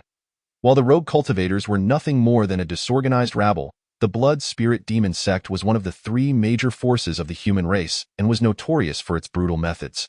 Seeing the unease on their faces, Lin Feng coldly admonished, "It's just the Blood Spirit Demon sect. With our master and Aunt Tian in command here, what are you all so afraid of?" As the group began to calm, Lin Feng continued, "The mine is located at the eastern cliff, while the northern cliff houses our master's and Aunt Tian's residences. You may choose any cave on the western cliff for your stay. We will gather at the mine entrance early tomorrow morning." With that, Lin Feng turned and sped towards the west, prompting the others to follow suit eagerly. However, just as Qin Tian was about to set off, he suddenly felt a chill running down his spine, causing his heart to leap in alarm. Turning to look behind him, he found no one else but a young man dressed in a white robe.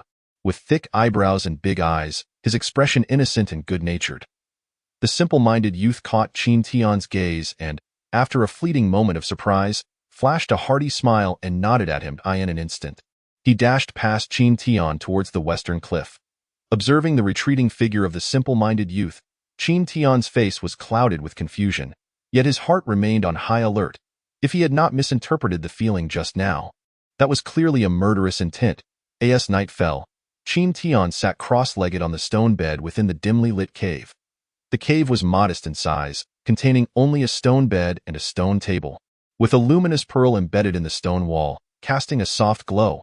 However, Qin Tian was not in the mood for cultivation. The earlier sensation of murderous intent instilled a sense of crisis within him. Having personally killed more than one person and possessing keen senses superior to those of ordinary folk, he was confident that his feelings could not be mistaken. I am not acquainted with this individual. Why does he harbor murderous intent towards me? Qin Tian furrowed his brow in contemplation for a moment, as if struck by a thought. His countenance suddenly darkened. Chao Su. Other than Chao Su, Qin Tian believed he had not offended anyone since entering the sect, making it easy to deduce. The fact that Chao Su could reach this place revealed the formidable power of the Chao family, filling Qin Tian's heart with deep-seated trepidation. The following morning, at the entrance of a dark mine on the eastern cliff, a group of people stood in two neat rows, divided into two small teams, with Qin Tian positioned in the first team.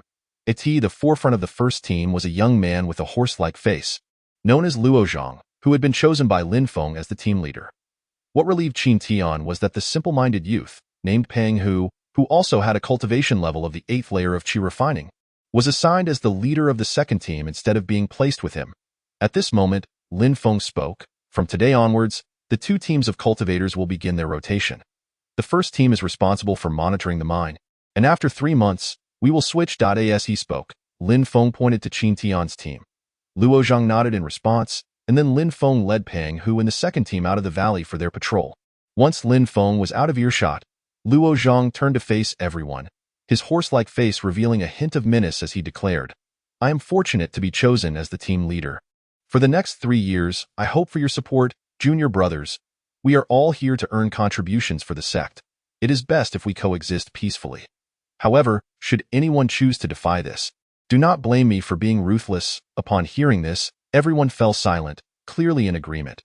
After all, it was evident that Luo Zhang was attempting to establish his authority, and failing to recognize this would only invite trouble. Seeing the lack of dissent, a flicker of satisfaction crossed Luo Zhang's eyes as he instructed, "Those of you at the 6th layer of Qi refining, you will be responsible for monitoring the mine. The rest will assist me at the mine entrance, keeping track of the daily or counts." At this, some expressed joy while others wore glum expressions. The few disciples at the 7th layer of Qi refining were naturally pleased, as the mine was filled with sparse spiritual energy and devoid of daylight, making prolonged stays detrimental to their cultivation. In contrast, the 12 6th layer disciples, including Qin Tian, were indignant at Luo Zhang's blatant favoritism, but recognizing the circumstances, they could only endure in silence. That moment, the harsh reality of the cultivation world, where strength reigns supreme, was starkly evident. Qin Tian feigned a look of resignation as he moved with the others toward the mine. Yet within, he was elated. He had been pondering how to find an excuse to enter the mine, and now, fortune had smiled upon him. Upon entering the pitch-black mine, Qin Tian and the others discovered numerous branching paths, extending into the depths like a labyrinth, with luminous pearls embedded in the walls at intervals, casting a dim light throughout the cavern. However, as cultivators, they were accustomed to navigating in darkness. Following closely behind the group, Qin Tian surveyed his surroundings, mentally noting the paths they traversed. The deeper they went, the more convoluted the paths became, and without careful recollection, one could easily become lost. As they walked, individuals periodically chose their paths and departed alone, until only Qin Tian and another person remained. After exchanging glances, they each selected a different path and parted ways, clearly adopting a strategy of individual action. After all, The task of monitoring the mine was essentially a leisurely one. Aside from preventing miners from revolting, their primary responsibility was to collect the ores mined and submit them monthly to Luozhang at the entrance for record-keeping. This arrangement allowed them to manage the miners more efficiently while freeing up time for cultivation. A silent understanding shared among them. Before entering the mine, Lin Feng had already made it clear that the sect had production quotas for the miners. Each monitoring team was expected to submit at least 3,000 pieces of cloud-patterned ore monthly. As for how to ensure the miners extracted enough ore, Lin Feng had not specified, yet everyone understood the implication. Most of the miners were from the lowest rungs of the sect, having been dispatched to mine due to their hopelessness in breaking through their cultivation, or they were individuals with checkered pasts, sent here as punishment. Furthermore, before entering the mine, their cultivation levels were usually sealed to prevent uprisings, making the management of the miners a relatively simple task. In the dimly lit corridors, Qin Tian walked steadily forward. As he ventured deeper, the mine became increasingly narrow. After about a tea's worth of time, pale white ores began to appear embedded in the dark walls, varying in size and standing out prominently. This must be the cloud-patterned ore. Qin Tian felt a surge of excitement within. After proceeding further, he reached the end of one path, where he found himself in a spacious cavern, roughly 100 feet in size. The walls of this cavern were even more densely packed with ore, resembling stars scattered against the inky darkness, a truly mesmerizing sight. Inside the cavern, dozens of emaciated miners, clad in tattered clothing, toiled laboriously with pickaxes. Due to the ceiling of their spiritual power, these miners could only rely on physical strength, making their labor exceedingly grueling. Perhaps drawn by Qin Tian's arrival, the miners gradually ceased their work, regarding the new monitoring disciple with a mix of fear and curiosity. Observing this scene, Qin Tian couldn't help but sigh inwardly. It was evident that these miners had endured relentless exploitation and humiliation. Having long lost the pride of being cultivators, at that moment, a lean man in his 40s stepped forward from the crowd and bowed to Qin Tian, saying, "Greetings, esteemed monitoring officer. I am the leader of these miners, commonly known as a Qi. If you have any tasks for us in the future, we will do our utmost to fulfill them, ensuring not to cause you any trouble." With that, a Qi maintained a slight bow, appearing exceedingly cautious. Qin Tian frowned slightly and replied, "There is no need for such fear. I am not unreasonable. As long as you fulfill the requirements, I will not make things difficult for you." Upon hearing this, the atmosphere lightened considerably. It seemed that this new monitoring disciple was not as difficult to deal with as the previous ones. With that, Qin Tian instructed the miners to continue their labor and called a Qi aside to inquire about their monthly ore production.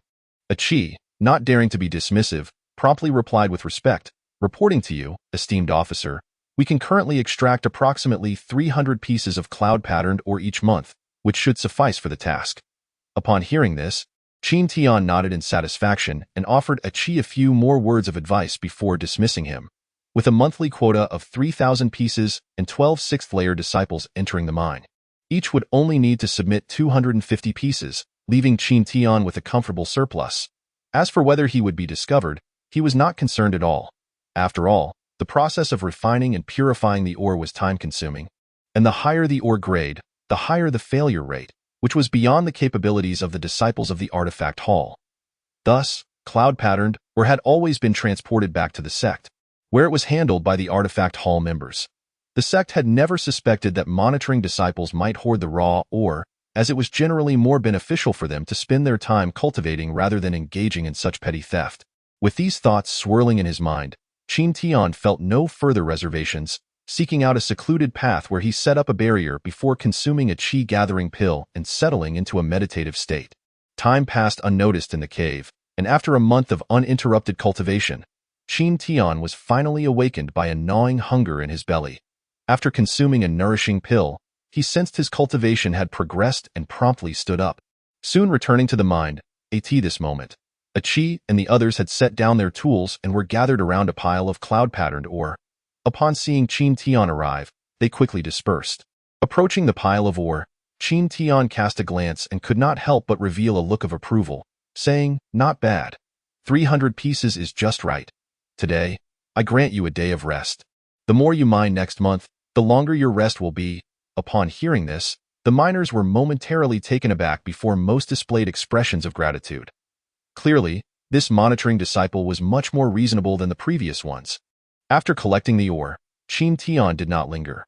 Following the usual practice, he distributed nourishing pills to the miners before making his way out of the path. He twisted and turned until, after what felt like an incense stick's worth of time, he finally emerged from the mine. Having spent so long in the mine, Qin Tian felt as though he had returned from another world as he stepped back into the daylight, at the entrance. The first team had gathered, and Qin Tian was the last to arrive. Amidst the slightly impatient gazes of his companions, Qin Tian approached expressionlessly, producing 250 pieces of cloud-patterned ore and placing them on the table before Luo Zhang. Luo Zhang swept a glance over the ore and frowned, his tone tinged with displeasure as he questioned Qin Tian, "Why is there only this amount?" Qin Tian maintained his calm demeanor and replied, "The miner's output is inherently low. Managing to meet the quota is already quite a challenge."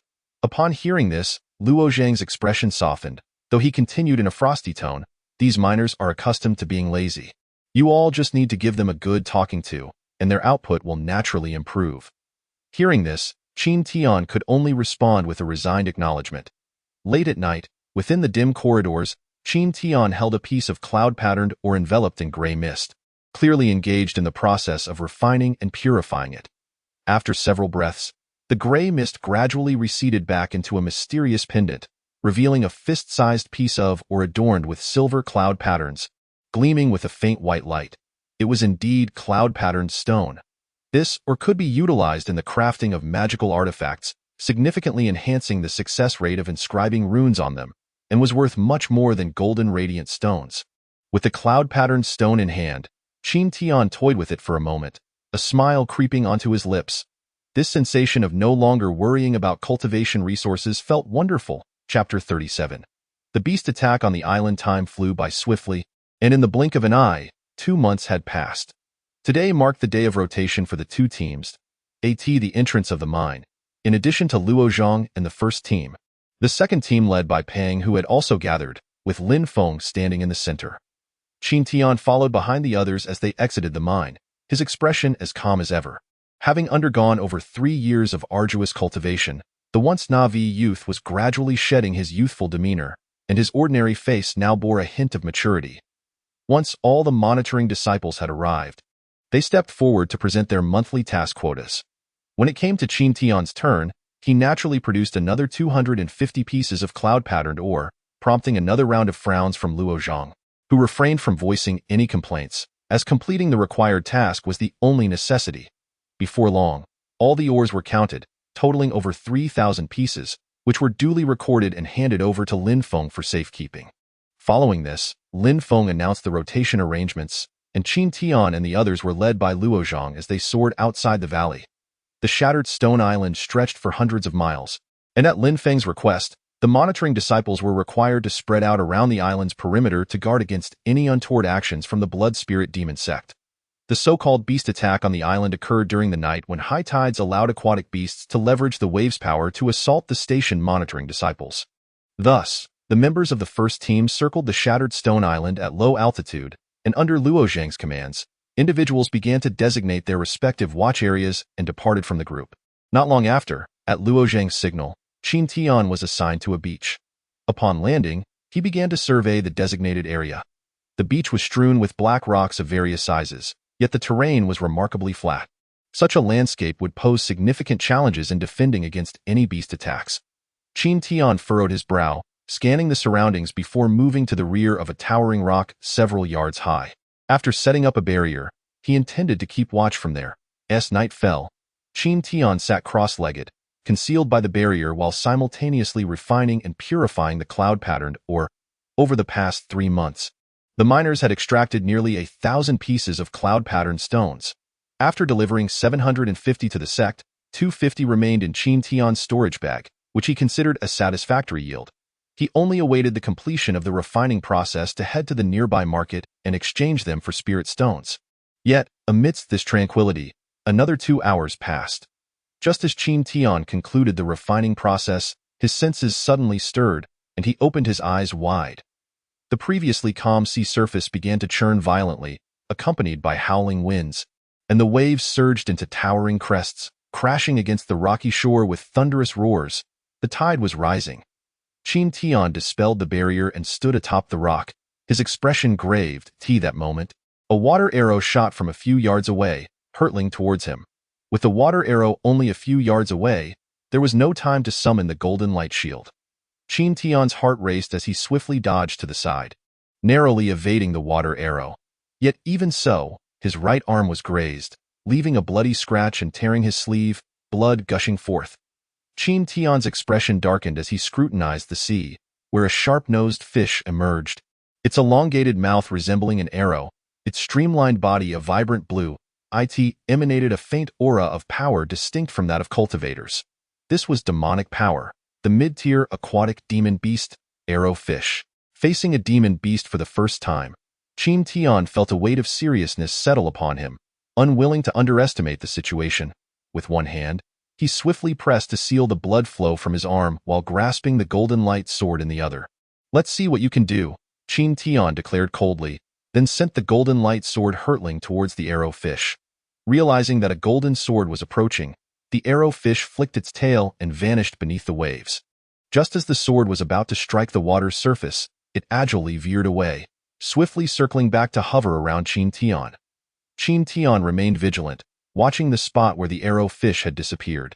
With a single hand, he formed a seal, conjuring a dual-colored shield of golden and green energy in front of him, preparing for any impending attacks. Sure enough, from nearby, a faint wave of demonic power rippled through the water, and this time 2 water arrows surged forth simultaneously. Without hesitation, Qin Tian summoned his dual-colored shield to protect himself while pointing with one hand, sending the golden light sword darting forward, while secretly preparing another move. With a pair of dull thuds, the water arrows struck the dual-colored shield, sending ripples across its surface. Qin Tian quickly poured his spiritual energy into the shield, and after a moment, it stabilized once more. Seeing the flying sword approaching, the arrow fish did not dive into the depths this time. Instead, it leapt into the air, opening its mouth to fire 2 more water arrows mid-flight. Just then, a cold smile crept onto Qin Tian's lips. With a decisive flick of his arm, the previously concealed hand unleashed 3 dual-colored energy arrows, forming a triangular pattern that blocked the arrow fish's path of descent. The simultaneous launch of these 3 arrows represented the pinnacle of Qin Tian's current archery skills. The demon beast, witnessing this, roared in fury, its tail twisting as it adeptly evaded 2 of the arrows. But the last arrow pierced its abdomen. The arrow fish let out a furious shriek. Yet, just as it was about to plunge into the sea to escape, a flash of golden light zipped past, severing it cleanly in 2, courtesy of the golden light sword, which had returned in a swift counterattack, taking advantage of the arrow fish's moment of vulnerability.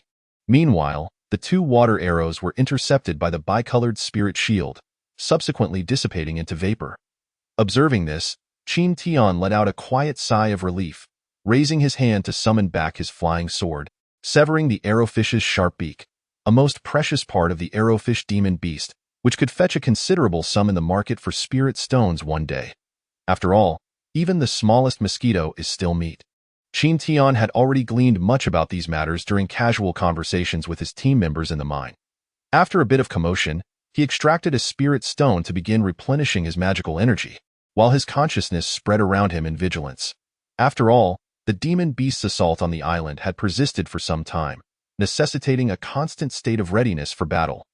Through this encounter, Qin Tian had gained a clear understanding of the demon beast's strength, realizing that their ranks were broadly comparable to those of the human race. The Qi refinement stage was collectively termed low-level demon beasts, while those of the same tier often relied on their robust physiques, rendering them stronger than their human counterparts. The arrowfish was merely a mid-level low-tier demon beast, roughly equivalent to a human cultivator of the 6th layer of Qi refinement. Without closing the distance, its water arrow technique had nearly breached Qin Tian's bicolored spirit shield in a single strike, illustrating the formidable prowess of the demon beasts. After half a tea's worth of time, having consumed little spiritual energy, Qin Tian had swiftly restored himself. However, before he could catch his breath, 200 feet ahead on the sea's surface, a visible ripple spread outwards, while a blurred shadow beneath the water rapidly approached the shore. Qin Tian's consciousness swept over it, and his brow furrowed involuntarily. An initial high-level demon beast, the sea lion beast. This would be troublesome. Information regarding the sea lion beast flashed through his mind, and Qin Tian decisively commanded his golden sword to hum and shoot forth, heading straight for the shadow beneath the water.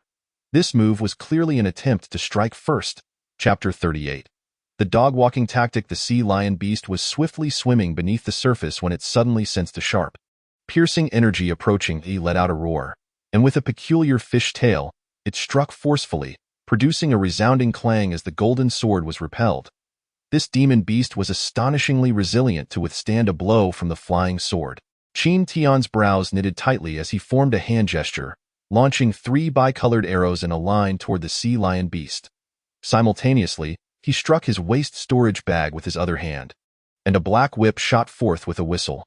Gripping it with one hand, he swung it fiercely, ensnaring the sea lion beast tightly. The sea lion beast, which had intended to evade, suddenly halted, and then 3 successive sounds of clinking echoed as the energy arrows struck its vulnerable abdomen, leaving a thumb-sized gaping wound from which blue blood erupted. A furious roar erupted as the sea lion beast, in pain, fell into a frenzied state, its blood-red eyes fixated on Qin Tian. With a fierce flick of its tail, it broke free from the black whip's restraints and, aided by the surging waves, charged rapidly towards Qin Tian. The distance between them was rapidly closing. Qin Tian felt a surge of alarm. The demon beasts were notorious for their physical might, and should it close the distance for close combat, it would likely spell disaster. Realizing this, Qin Tian swiftly retreated. The sea lion beast, witnessing this, exhibited a mockery reminiscent of human disdain in its eyes. Yet, before it could revel in its perceived triumph, the golden flying sword, hidden amidst the waves, surged forth to strike. At that moment, the sea lion beast leapt from the water, finding itself in a moment of vulnerability. In its haste, it could only extend its sharp front claws, crossing them defensively before forming a blue shield from condensed vapor. The next instant, a thunderous bang reverberated as the hastily conjured water shield barely held against the onslaught, shattering almost instantaneously into dissipating spiritual energy. Seizing the fleeting moment created by the shield's destruction, the sea lion beast was sent tumbling backward, twisting slightly to the left, just as a streak of golden light dashed past, severing one of its forepaws cleanly, with blue blood gushing forth. After a pained howl, the sea lion beast sank beneath the waves, swiftly disappearing from Qin Tian's consciousness range. Noticing this, Qin Tian couldn't help but curse its cunningness. Yet he had no time to dwell on it. He hurriedly sat cross-legged, extracting spirit stones to restore his expended magical energy. In the following hours, as the tide continued to rise, the beach was gradually submerged, forcing Qin Tian to retreat multiple times.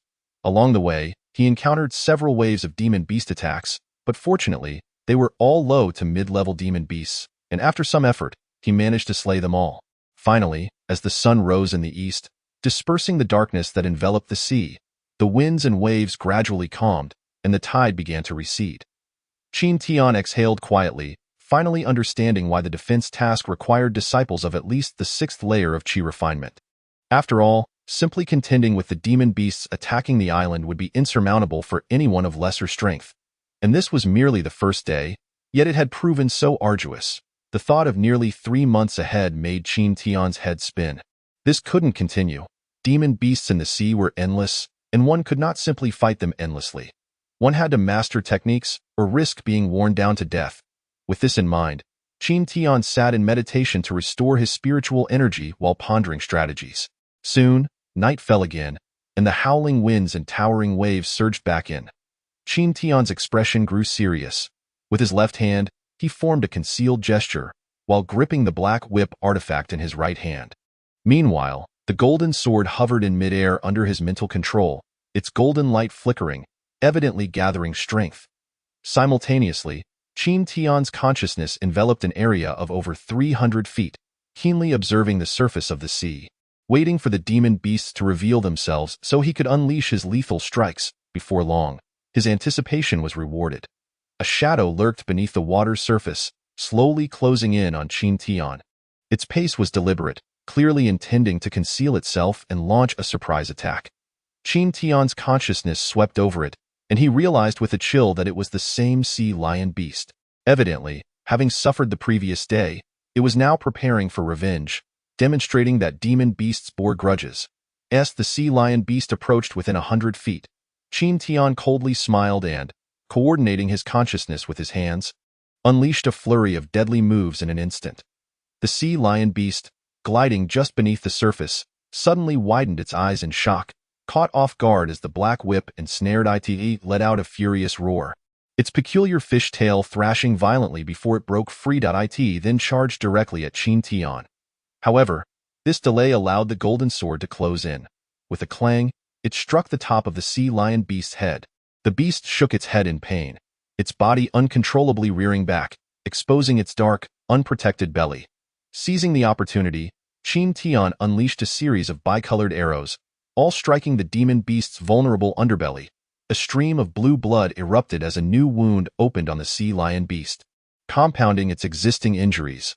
Almost instantly, the sea lion beast succumbed to a state of frenzy, conjuring a blue water shield before it, and with a powerful slap of its tail against the water, it propelled itself forward, charging toward Qin Tian once more. Yet this time, Qin Tian was swifter. Hardly had the bicolored arrows been released than he executed the wave-surfing step, retreating rapidly, by the time the sea lion beast recovered from its attack and pursued him again. The distance between them was still 100 feet. More importantly, as he retreated, Qin Tian's second wave of attacks was already brewing. The golden sword circled back, then turned sharply to return to its assault on the sea lion beast. While Qin Tian raised his hand, unleashing 3 more energy arrows. The sea lion beast, left with no choice, could only endure Qin Tian's relentless barrage. However, this allowed Qin Tian to once again widen the gap while simultaneously preparing for his next strike. Employing this innovative dog-walking tactic, Qin Tian deftly avoided the sea lion beast's close combat advantages, maintaining the distance between them at roughly 100 feet. As time passed, Qin Tian's movements became increasingly composed, and aside from the significant spiritual energy expenditure from his continuous attacks, he remained largely in control of the situation. Meanwhile, the sea lion beast, having served as a target for so long and covered in wounds, finally realized it could not close the distance to Qin Tian. It swiftly turned to retreat back into the sea, attempting to escape. Seeing this, Qin Tian could not allow it to succeed. With his right hand, he executed a premeditated, forceful throw of the black whip, which snapped straight as an arrow, swiftly aiming for the sea lion beast's forehead. Simultaneously, the golden sword and bicolored energy arrows shot toward the demon beast's abdomen. This meticulously planned ambush left the sea lion beast with 2 choices. It could either endure the attacks and remain, ultimately exhausting itself in the process, or it could forego any defense and attempt to flee. Regardless of its choice, the outcome was unlikely to be favorable. The sea lion beast's eyes turned bloodshot, filled with a fierce determination, and it recklessly charged toward the sea, evidently prioritizing its escape. In the next instant, a faint chime echoed as a blood mark suddenly appeared on its forehead. Chapter 39. Mastery of Techniques. Roar. In agony, the sea lion beast could not contain its piercing, frantic howl. However, before it could react, the golden sword and bicolored energy arrows struck its abdominal wound in quick succession. Unable to withstand the onslaught, the sea lion beast was soon eviscerated. The demon's unusual blue blood stained a patch of the sea, and as its body sank into the water, it struggled feebly before finally falling silent. Seeing this, Qin Tian let out a breath of relief, summoning the golden sword back to orbit around him in readiness, and using his consciousness to retrieve the corpse of the sea lion beast, lest it be swept away by the waves. After all his efforts, dismantling the demon beast's body into materials could yield a substantial amount of spirit stones. In the ensuing hours, before Qin Tian could fully recuperate his spiritual energy, he was beset by continuous demon beast attacks. Fortunately, thanks to his dog-walking tactic, he could manage to fend them off. Days turned into nights, and the tides ebbed and flowed in this relentless struggle against the demon beasts. 3 months swiftly elapsed. Now, on the shore, Qin Tian stood upon a rock, facing down a black water snake and a white armored crab. His demeanor appeared remarkably composed, devoid of any traces of panic.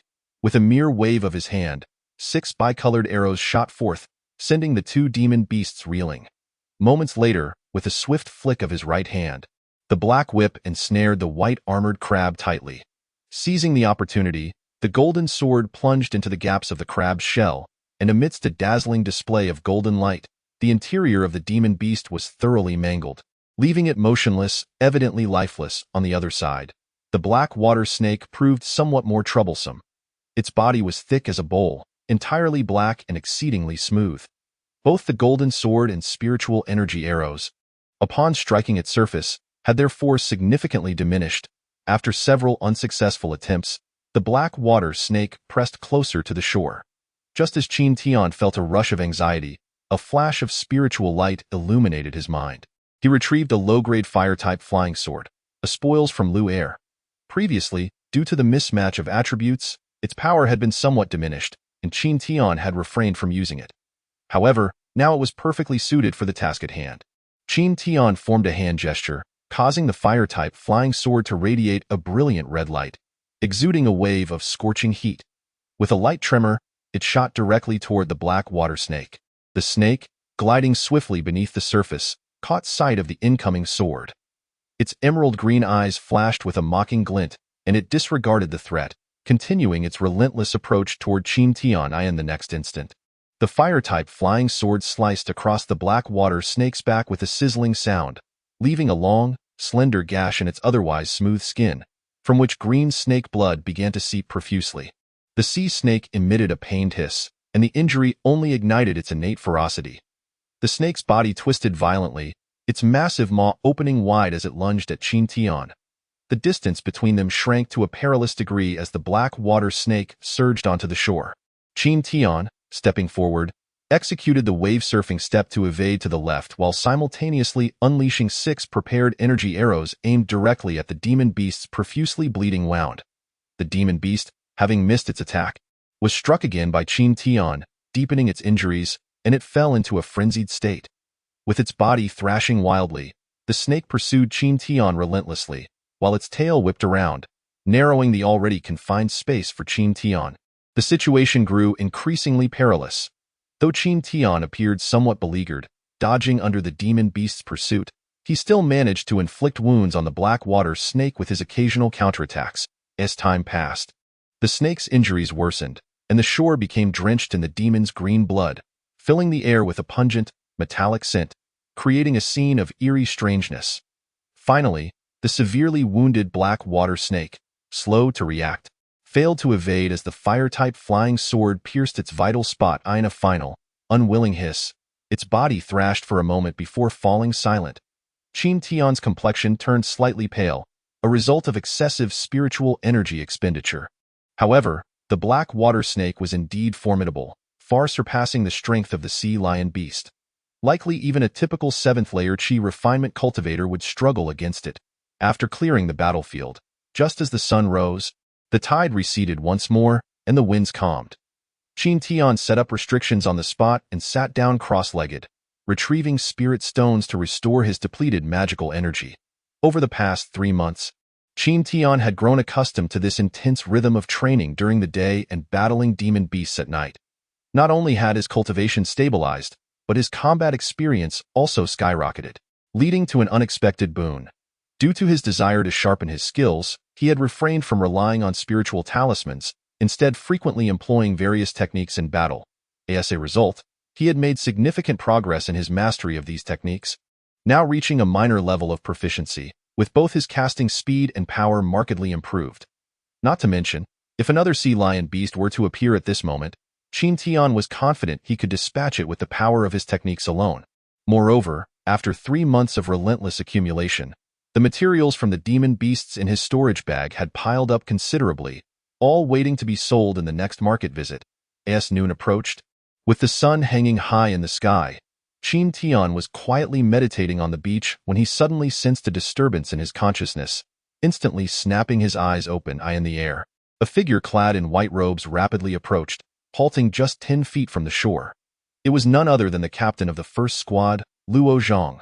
Upon seeing Qin Tian, a glimmer of sharpness flickered in his eyes, his entire aura exuding a faint murderous intent, clearly a result of the past 3 months of relentless battles with the demon beasts. Luo Zhang, upon detecting this aura, narrowed his elongated eyes slightly, and then, with a surge of qi from the 8th layer of qi refinement, he directly suppressed Qin Tian's murderous energy. Junior brother Qin, It seems you've been having quite the fun with the demon beasts, forgetting all about the rotation matters. Did you need your captain to come find you personally? Luo Zhang's gaze bore into Qin Tian with a chilling intensity, his tone stern. Hearing this, Qin Tian couldn't help but chuckle wryly. Perhaps he had been too engrossed in his training to forget such matters entirely. Noting Luo Zhang's demeanor, it was evident he was seeking an opportunity to assert his authority.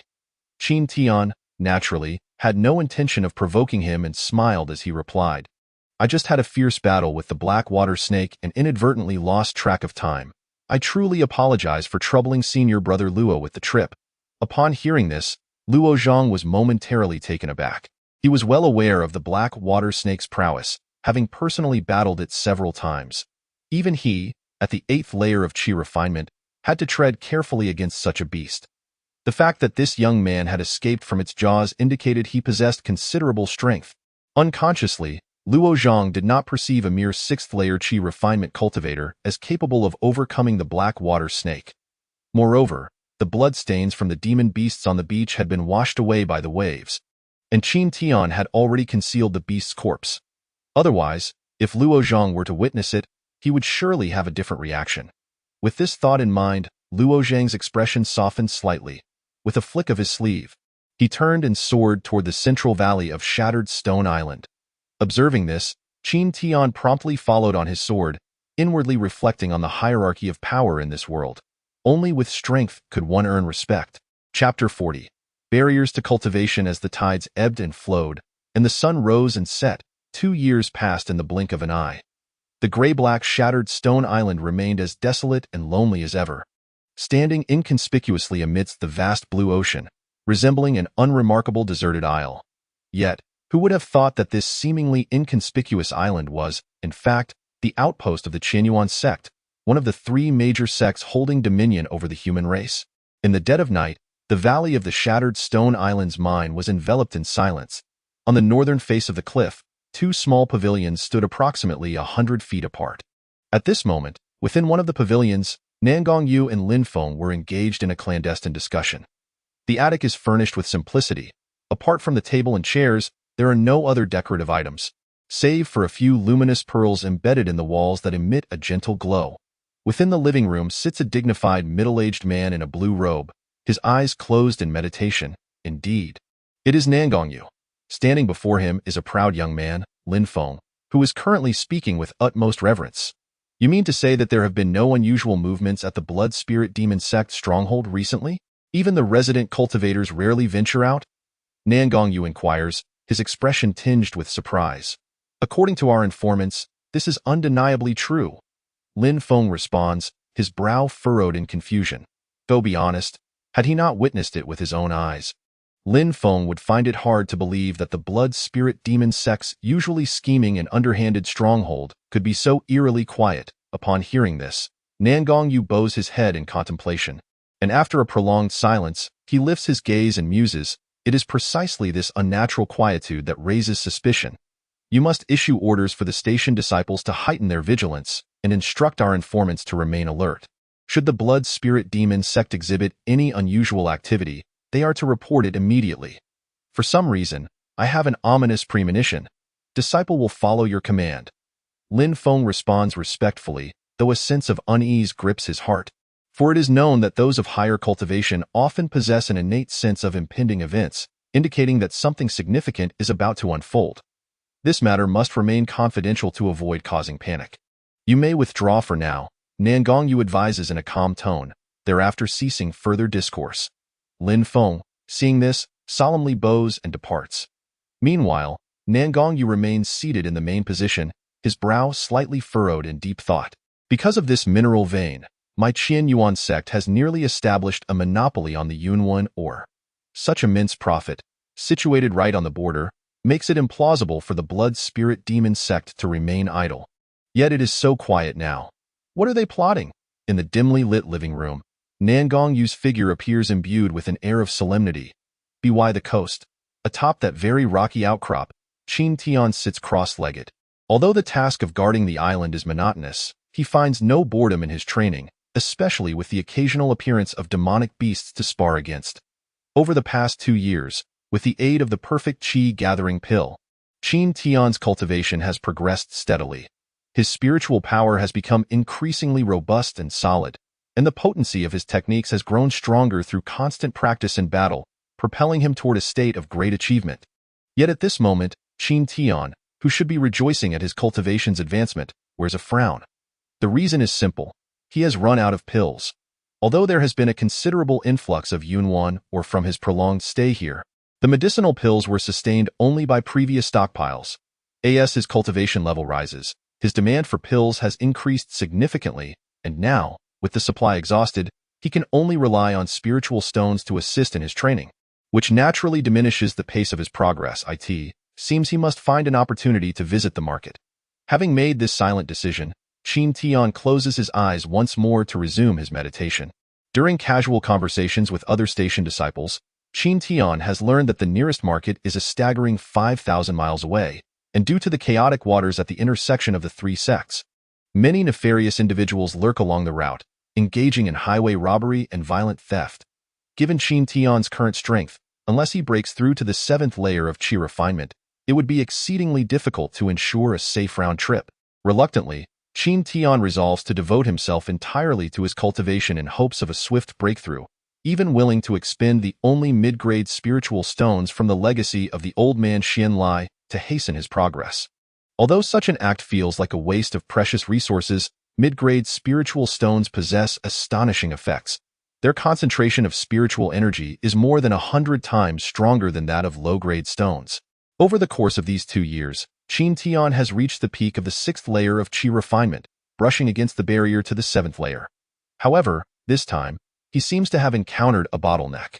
The transition from the 6th to the 7th layer is indeed a formidable hurdle.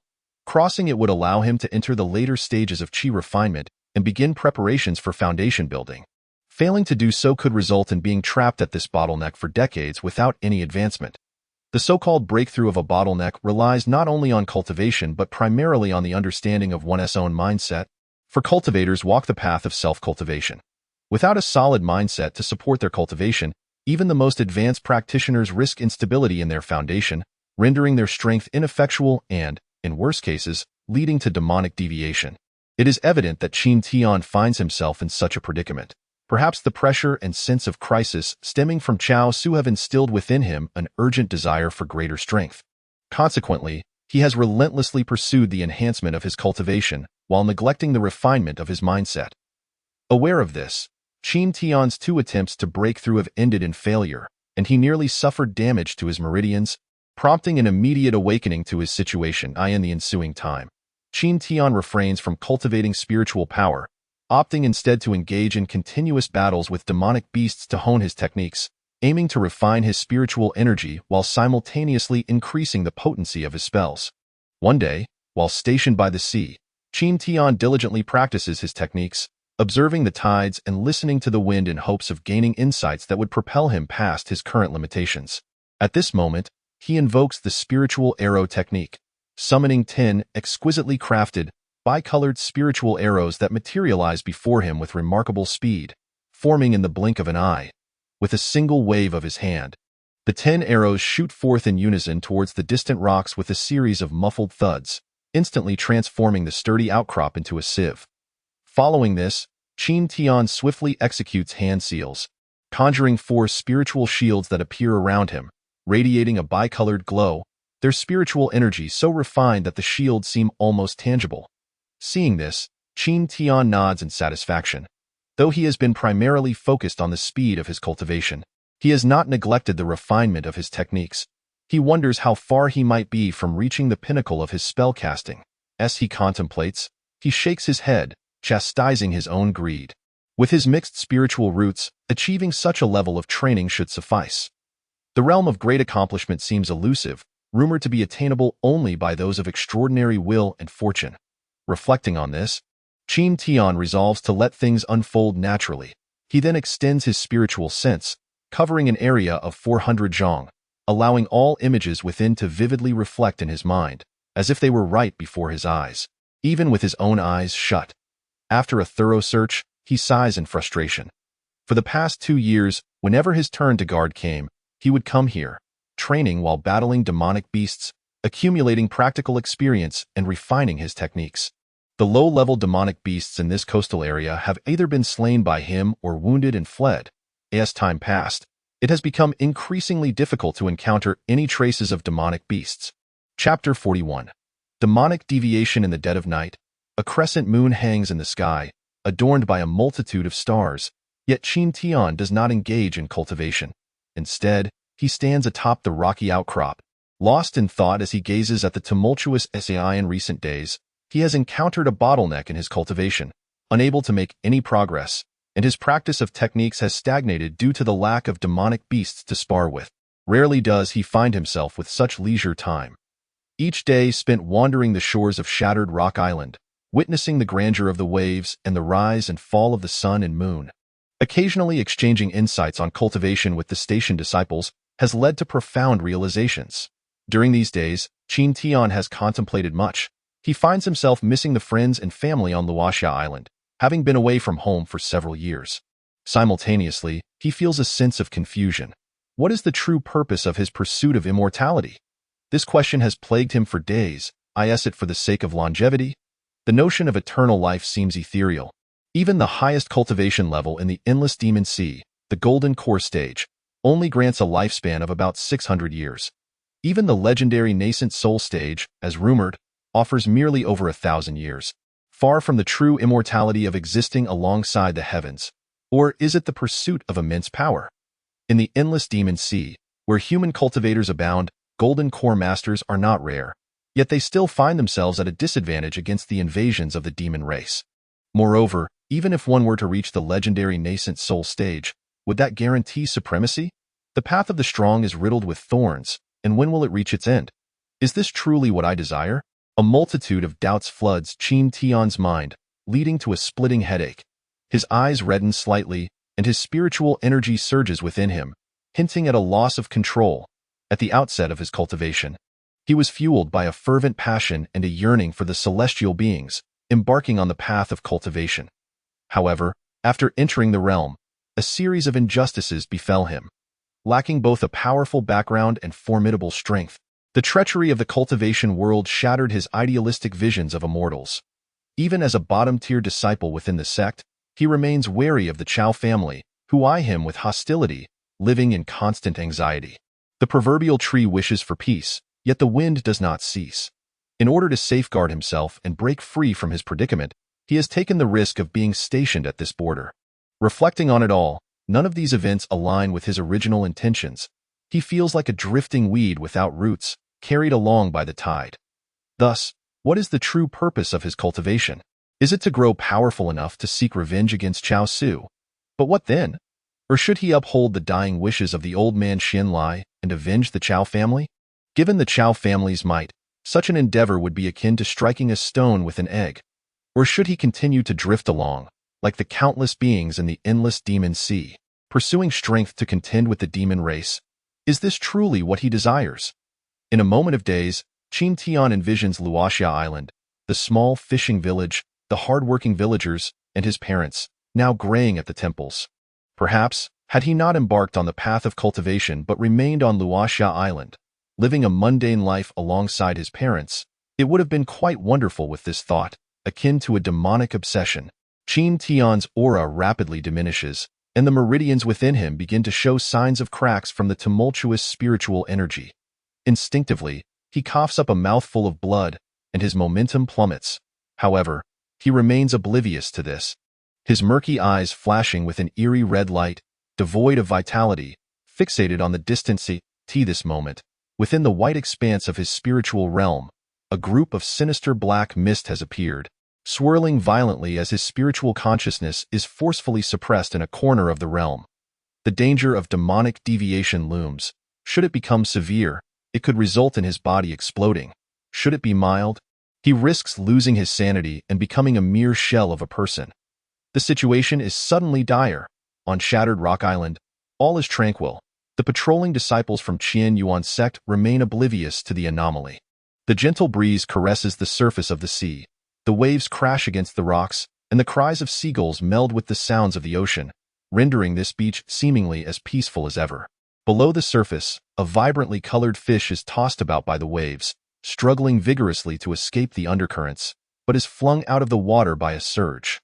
Nearby, a seagull, seizing the opportunity, flaps its wings and swiftly approaches the fish, snatching it up in its beak. However, before the seagull can soar away, a massive shark's head suddenly bursts forth from the depths, its gaping maw wide open, and the unsuspecting seagull is devoured in an instant. The shark then plunges back into the ocean, leaving behind a trail of blood that rapidly dissipates in the churning waters. The nearby seagulls, startled, take flight, circling high above. Suddenly, a glimmer of light flashes in Qin Tian's murky eyes. The fish, drifting with the current, ultimately becomes prey for the seagull, while the soaring seagull itself is not immune to being consumed by the shark. This scene reflects the cruel law of the survival of the fittest, a capricious reality in the cultivation world. If fate is beyond one's control and actions are not of one's choosing, then this is not the path I wish to tread. With this realization, Qin Tian's eyes gradually regain their brightness. Even if I were to return to Luoxia Island and live an ordinary life, a century later, I would simply become a pile of bones. Cultivating for the sake of power or the elusive promise of immortality is not my true intention. Longevity is my wish and strength is my aspiration. Yet if I cannot even control my own fate, if I cannot act according to my own desires, I am but a prisoner in a cage. What, then, is the meaning of immortality? Strength is merely a tool for me to seize control of my own destiny, to roam freely between heaven and earth. My cultivation is for mastering my own fate, to no longer drift along with the tide.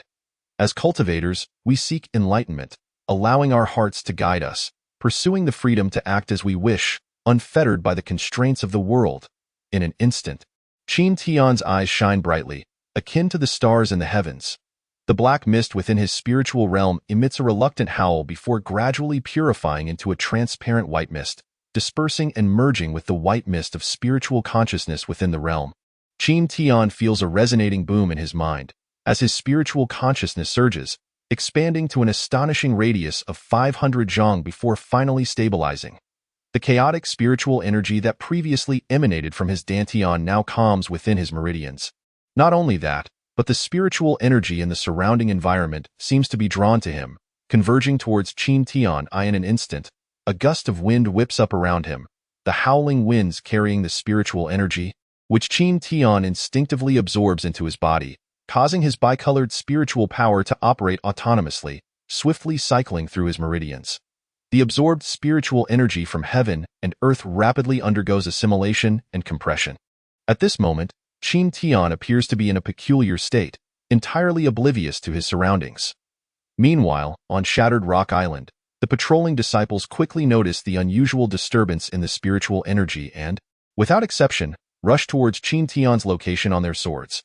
Among them, Lin Feng, at the peak of the 7th layer of Qi refinement, is the fastest, followed closely by Luo Zhang and the other members of the first team. In the central valley of Shattered Rock Island, two pavilions lean against the northern mountainside, from which Nangongyu and the steward Tian Xian simultaneously emerge, soaring into the air on their swords. The two exchange puzzled glances, then instinctively fly towards Qin Tian's position. Chapter 42. Clarity of heart. You speak of the realm of the clear heart, a state of enlightenment that can seemingly disregard the invasion of the heart demon in the formation of the golden core? Nangongyu's expression was one of shock. In her urgency, she shouted aloud without the use of sound transmission. The others present were left in bewilderment, clearly unaware of what the clear heart entailed. Only Lin Feng, upon hearing these words, appeared momentarily stunned, the arrogance on his face vanishing without a trace, his eyes widening in disbelief. After speaking, Nangongyu quickly realized her loss of composure and immediately cast a soundproof barrier around the two of them. The atmosphere grew eerily silent in that instant. At this moment, Qin Tian found himself in a peculiar state, feeling a remarkable clarity of thought, his mind exceptionally agile and lucid. The cultivation problems that usually troubled him now seemed to have been resolved in an instant. Most astonishingly, the barrier of the 7th layer of Qi refinement had vanished. Upon introspection, he discovered that the bicolored spiritual energy missed in his dantian had become incredibly refined. With a mere thought, the surrounding spiritual energy surged toward him like a great whale consuming water, all of it absorbed by Qin Tian. Then, a thunderous roar echoed within him, followed by a sound akin to shattering glass. The space of his purple mansion resonated with a thunderous explosion, and his spiritual consciousness began to swell, expanding to a radius of over 1,000 feet with each breath. His dantian trembled as the bicolored spiritual energy mist condensed inward once more. Although its volume had diminished by a third, its essence became even more concentrated. His dantian itself expanded significantly, and remarkably, the damage to his meridians caused by his previous reckless cultivation was completely healed by the influx of spiritual energy from heaven and earth. Furthermore, through this refining process, his meridians became wider and more resilient, capable of accommodating even greater amounts of spiritual energy. Seventh layer of Qi refinement. Without the luxury of savoring the benefits of this breakthrough, Qin Tian quickly sat cross-legged to stabilize his cultivation. The reason was simple. Remnants of spiritual energy still flowed toward him from the surrounding environment, and if he did not process them in time, he risked sustaining serious injuries. At this moment, having comprehended the nature of the clear heart and enhanced his mental state, he was no longer concerned about unstable cultivation. Yes, he swiftly absorbed the spiritual energy from heaven and earth and refined it into his own power. His realm not only stabilized but also began to gradually ascend once more. Qin Tian had sensed the presence of Nangongyu and the others since his breakthrough, but the chaotic spiritual energy prevented him from observing clearly or diverting his focus elsewhere. Meanwhile, the disciples stationed at a distance noticed the peculiar phenomenon of spiritual energy gradually dissipating and Qin Tian's cultivation advancing a level. Though they were unaware of the specifics, they speculated that he must have encountered some fortuitous opportunity, and they all looked at him with a hint of envy. Lin Feng's gaze remained fixed on Qin Tian, his expression one of complex emotions, still frozen in place. Nangongyu, with a wave of her sleeve, signaled for the others to retreat and attend to their respective duties, while she and the steward Tian Xian remained behind. As the wind gradually calmed, clarity returned to the world, the waves continued to surge, and the sun slowly rose above the horizon, marking the passage of an entire night. Qin Tian slowly opened his eyes, a brief flash of brilliance gleaming within them. His aura now reigned in, devoid of any trace of frivolity.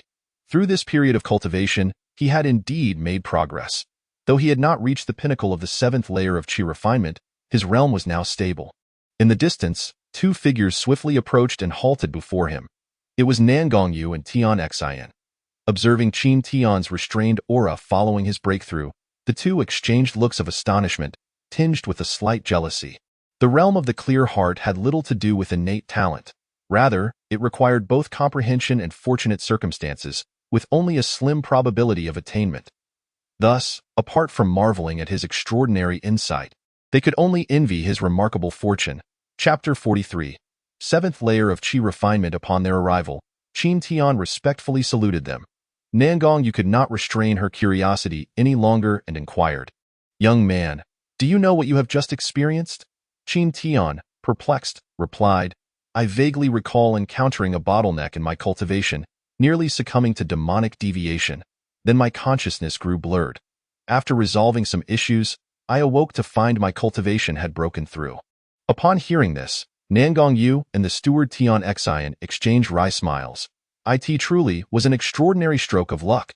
Tian Xian then candidly explained the matter of the clear heart to Qin Tian, who, upon understanding the rarity of such an opportunity, was filled with a wein. The time that followed, Nangongyu and Tian Xian continued to inquire. Yet even as they departed, they could not fully grasp the intricacies of the situation and ultimately attributed it to mere chance. Qin Tian pondered for a moment, but without a clear direction, he decided to leave it be. As the coast returned to calm, Qin Tian finally had the opportunity to contemplate the changes that had occurred after his breakthrough. In addition to his stable cultivation at the seventh layer of Qi refinement, the most remarkable growth was in his spiritual consciousness.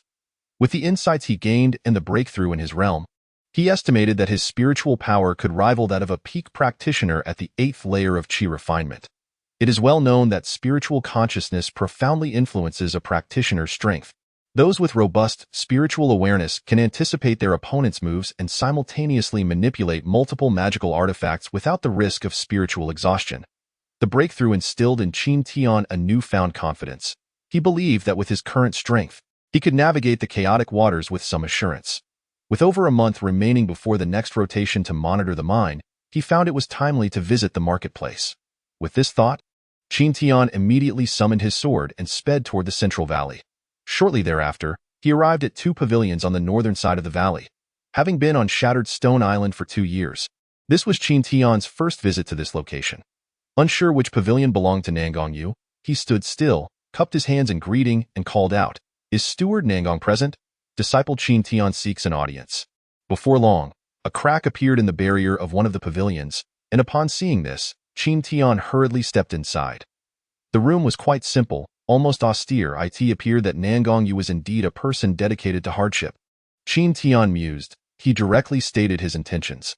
"I respectfully inform Steward Nangong that I wish to visit the nearby marketplace to exchange some cultivation materials, and I hope for your approval."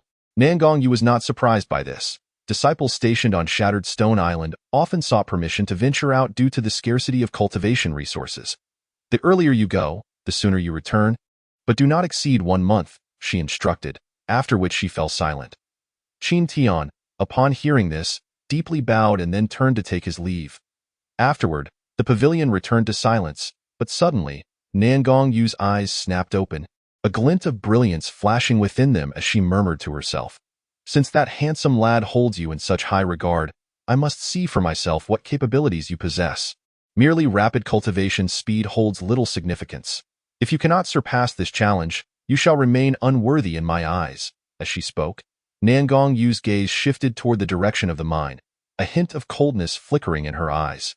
After departing from the pavilion, Qin Tian wasted no time and soared into the sky on his sword, leaving Shattered Stone Island behind as he sped across the vast ocean.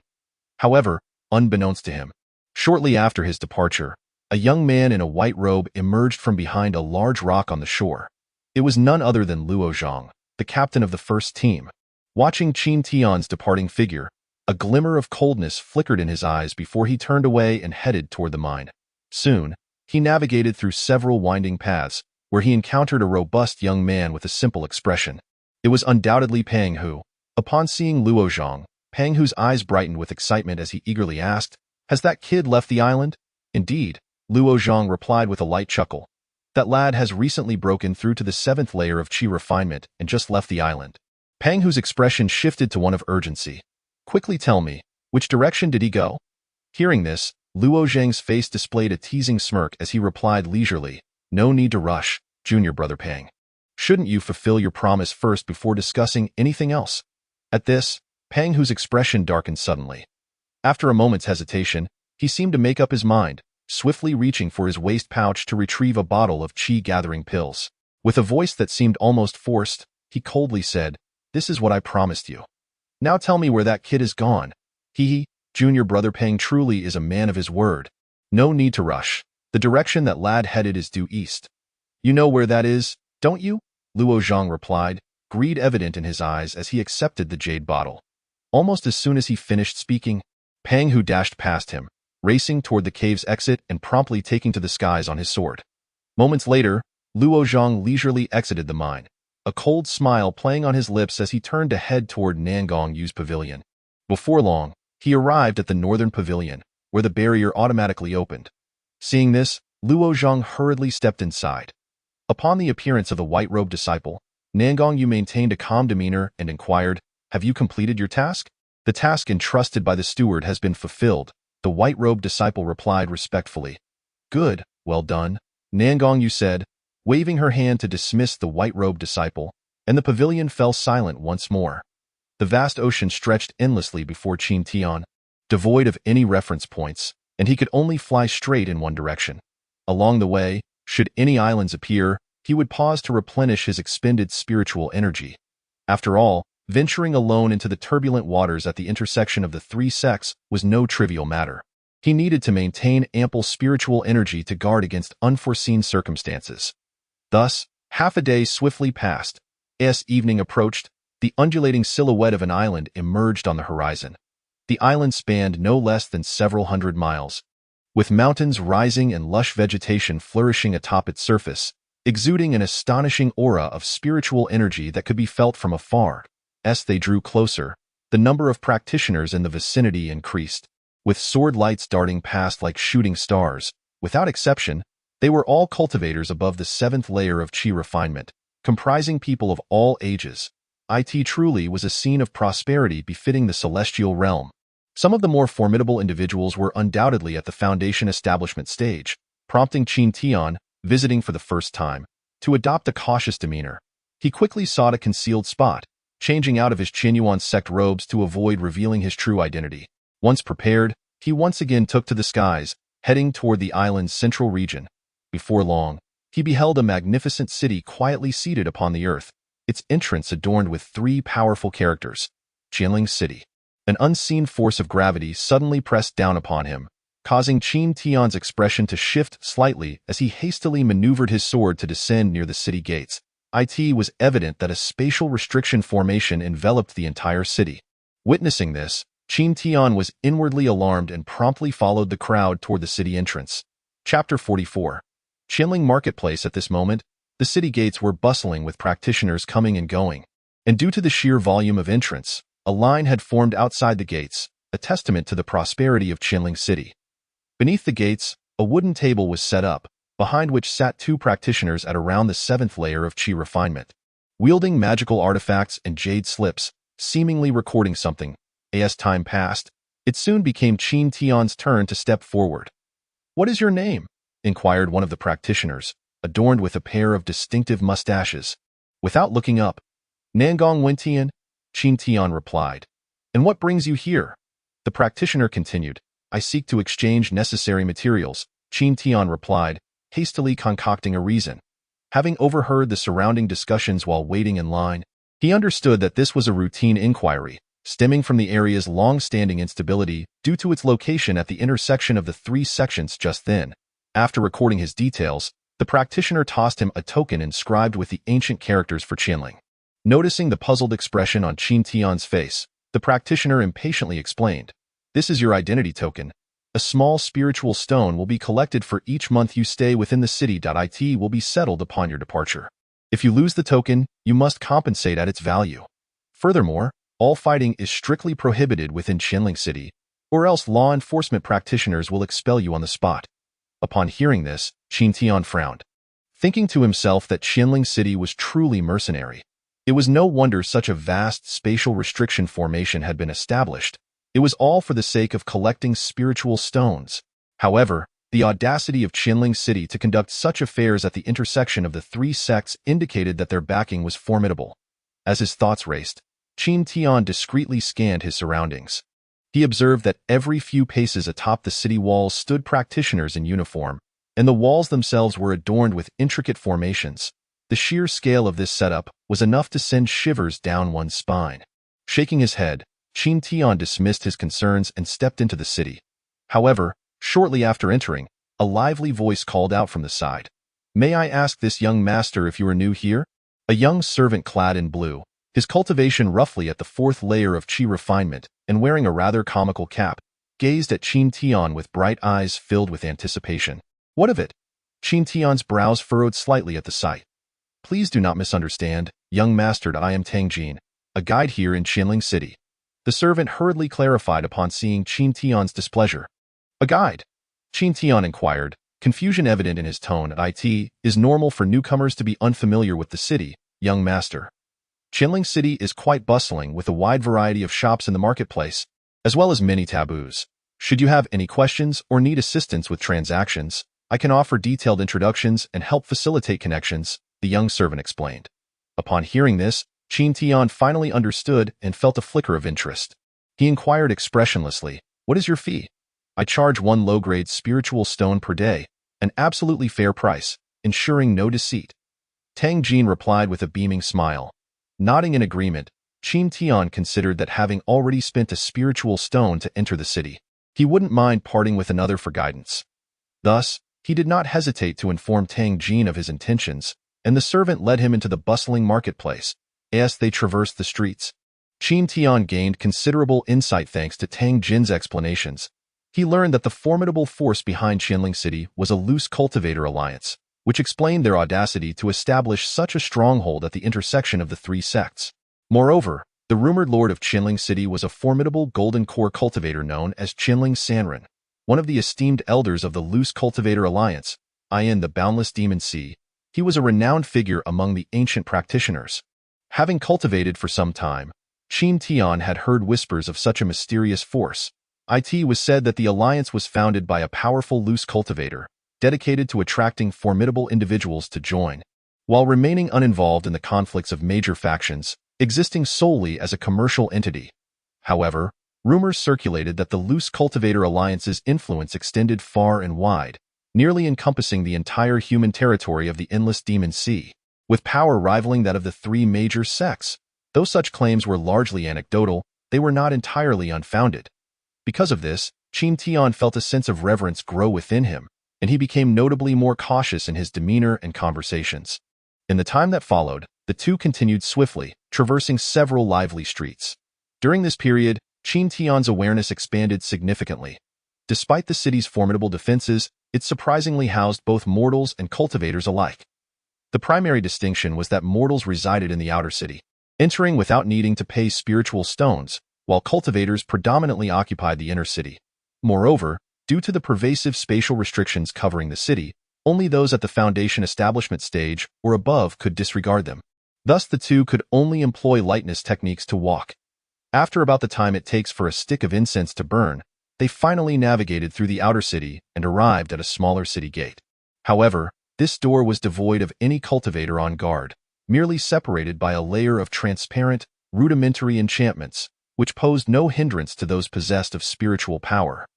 Yet, to the eyes of ordinary mortals, it appeared as a solid stone wall, and any attempt to forcefully breach it would undoubtedly result in grievous injury. Once the two passed through the barrier, the cacophony of the outer city abruptly dissipated, indicating they had arrived at the marketplace. The marketplace itself was quite expansive, with broad streets crisscrossing and an overwhelming number of shops lining the sides, stretching as far as the eye could see. Numerous cultivators sat on the ground, their makeshift stalls arrayed before them. Although the bustling streets were animated with throngs of people, in comparison to the clamorous outer city, this place could be deemed remarkably tranquil. Without pausing, Tang Jin led Qin Tian through the vendor area, and as they turned a corner, a remarkably grand shop came into view. The shop's entrance was adorned with intricate dragon and phoenix carvings, its decor resplendent in gold and jade, and a plaque of sandalwood above the door bore the words Treasure Gathering Pavilion in gilded characters. This pavilion was a notable property of the Loose Cultivator Alliance, ranking among the finest establishments in Qianling City, offering a comprehensive array of treasures that would surely satisfy the young master's needs. Upon arrival, Tang Jin promptly began to explain. Hearing this, Qin Tian nodded in acknowledgement and proceeded towards the main hall of the shop. Inside, he observed 2 rows of exquisitely crafted wooden racks, each displaying an array of magical artifacts radiating notable spiritual energy. Beyond that were several counters, showcasing various spiritual herbs, materials, talismans, and even elixirs, alongside some rarities such as cultivator robes and cosmetics for female practitioners. A veritable cornucopia that left one in awe. At each counter, beside the wooden racks stood female cultivators dressed in plain attire, their delicate features presenting a striking sight. Witnessing this, Qin Tian couldn't help but marvel internally. The opulence within this shop made it evident just how formidable the Loose Cultivator Alliance truly was. Simultaneously, many cultivators in the hall were busily selecting treasures. Observing this, Qin Tian wasted no time and began to navigate through the racks and counters, meticulously examining the various items on display. However, after some time, he was dismayed to find that the magical artifacts presented were all of mediocre to inferior quality, with not a single high-grade item in sight. Just then, a female cultivator dressed as a maid, her cultivation level at the 6th layer of Qi refinement, approached from behind the counter. She was in the bloom of youth, her large eyes sparkling with clarity. Though her features were unremarkable, she possessed a charm that was quite pleasing. First, she nodded at Tang Jin, then turned to Qin Tian with a smile, saying, "This humble maid, Beeching, has the pleasure of meeting this esteemed young master. Might these magical artifacts fail to catch your discerning eye?" Upon hearing this, Qin Tian felt a stir in his heart and politely clasped his hands in response, saying, "What insights might you offer?" "Young lady, please do not be anxious, young master. This first floor merely displays ordinary items. The true exquisite treasures can be found on the 2nd floor. Please follow me," Beeching replied gently, gesturing towards the staircase. Qin Tian, realizing the implication, felt enlightened, while Tang Jin smiled and assured him "Do not worry, young master. I shall wait for you here on the first floor." "Very well, I shall trouble you to lead the way." "Young lady," Qin Tian replied, following Beeching to the second floor. Compared to the expansive exhibition hall below, the second floor was somewhat smaller and divided into several private chambers, evidently designed to better protect the privacy of customers. The atmosphere here was remarkably quiet, indicating that soundproofing barriers had been established in each chamber. Observing this, Qin Tian couldn't help but commend the thoughtfulness of the establishment. In Beeching's company, they made their way directly to the second floor hall. Just then, the door of one of the private chambers slowly opened, and two cultivators stepped out. The first was a man clad in crimson robes, his expression dark and tinged with a hint of malevolence, his pallor suggesting a lack of vitality. He was a cultivator at the 8th layer of Qi refinement. Following him was a female cultivator, her face veiled in a thin gauze, dressed in a purple gown. Though her features were obscured, her figure was graceful and alluring, and her eyes, which were partially revealed, appeared profound and spirited. Her cultivation level was so profound that even Qin Tian could not discern her rank, but she was likely a foundation establishment expert.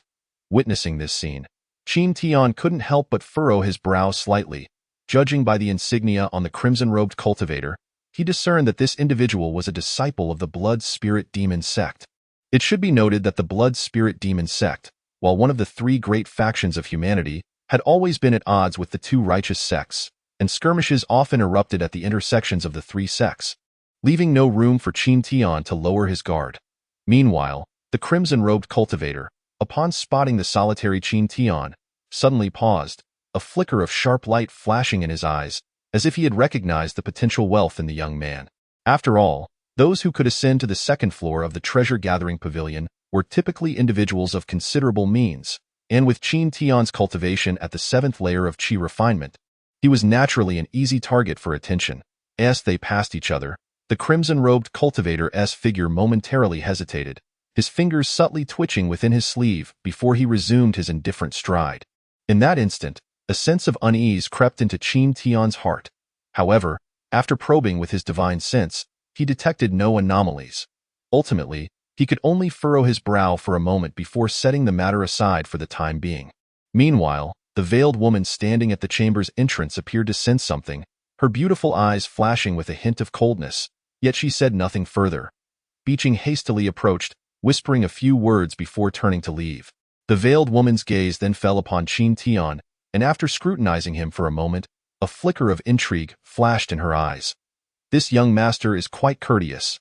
I am the proprietor of the treasure-gathering pavilion.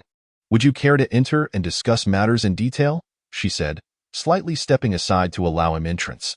Faced with the owner of the pavilion, who was likely at the foundation establishment level, Qin Tian dared not act presumptuously and quickly returned a respectful gesture before entering the chamber with composure. The room, though modest, was furnished with tables and chairs, and a small incense burner and teapot adorned the table, releasing a faint, soothing aroma that enveloped the entire space, invigorating the senses. Witnessing this, Qin Tian was inwardly astonished. The mere quality of the aromatic herbs indicated that they were not of ordinary origin, reflecting the lavishness of the treasure-gathering pavilion. Once the host and guest were seated, the veiled woman personally brewed a pot of spiritual tea. Qin Tian, witnessing this, did not decline, instead feigning careful appreciation. Although he hailed from a humble background and possessed little understanding of the tea ceremony, he recognized that this tea was far from ordinary. However, his manner of indulging in it bore a hint of pretentiousness. The veiled woman opposite him, noticing his demeanor, couldn't help but smile lightly, as if she found his earnestness amusing, casting a fleeting glance in his direction. Yet, that seemingly casual glance, inadvertently revealing her charm, captivated Qin Tian's inexperienced heart, leaving him momentarily entranced.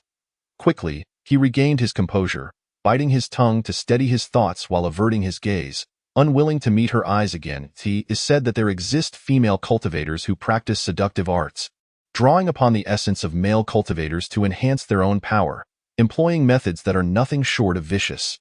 Remembering this, Qin Tian became acutely vigilant. Meanwhile, the veiled woman, unaware of Qin Tian's inner thoughts, observed his swift recovery with quiet surprise. Although she had not practiced seductive arts, she possessed an innate allure, and to avoid attracting trouble, She had reluctantly donned a veil. However, she had not anticipated that a mere Qi refinement cultivator would possess such mental fortitude. This was indeed a rarity. For a moment, she regarded Qin Tian with renewed respect, then calmly inquired, "Might I ask what items the young master wishes to purchase, and what standards he has in mind?"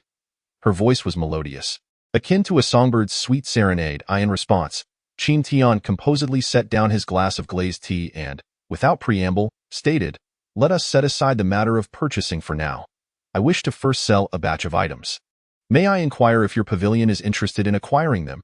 Upon hearing this, the veiled woman displayed little reaction, indicating that she was not particularly concerned about what a Qi refinement junior could offer. However, out of courtesy, she casually replied, "Pray tell, what does the young master wish to sell? Might I have a look?" Without hesitation, Qin Tian extended his hand to his storage bag, retrieving a fist-sized mineral, pale and adorned with silver veins. It was undoubtedly the coveted Yunwen stone. The moment the veiled woman caught sight of the Yunwen stone, her previously placid eyes flickered with a glimmer of excitement, only to quickly regain their composure as she spoke in a calm tone. "This is a finished Yunwen stone, an excellent material for assisting in artifact refinement. How many can the young master provide? If the quantity is substantial, we can negotiate a favorable price." Hearing this, Qin Tian's eyes sparkled, but he feigned a rueful expression, saying, "Mistress, you jest. The Yunwen stone mines are primarily monopolized by the Qinyuan sect, and those circulating in the market are exceedingly rare. I have only managed to acquire a few dozen through discreet channels." Indeed, this statement was a reluctant necessity. Having experienced the events on Qingzhou Island, Qin Tian had grown increasingly wary of merchants and held little trust in their dealings. After all, it has been said that wealth stirs the hearts of men. Moreover, in this chaotic maritime region, where stealing and plundering were rampant, there was no room for Qin Tian to act carelessly.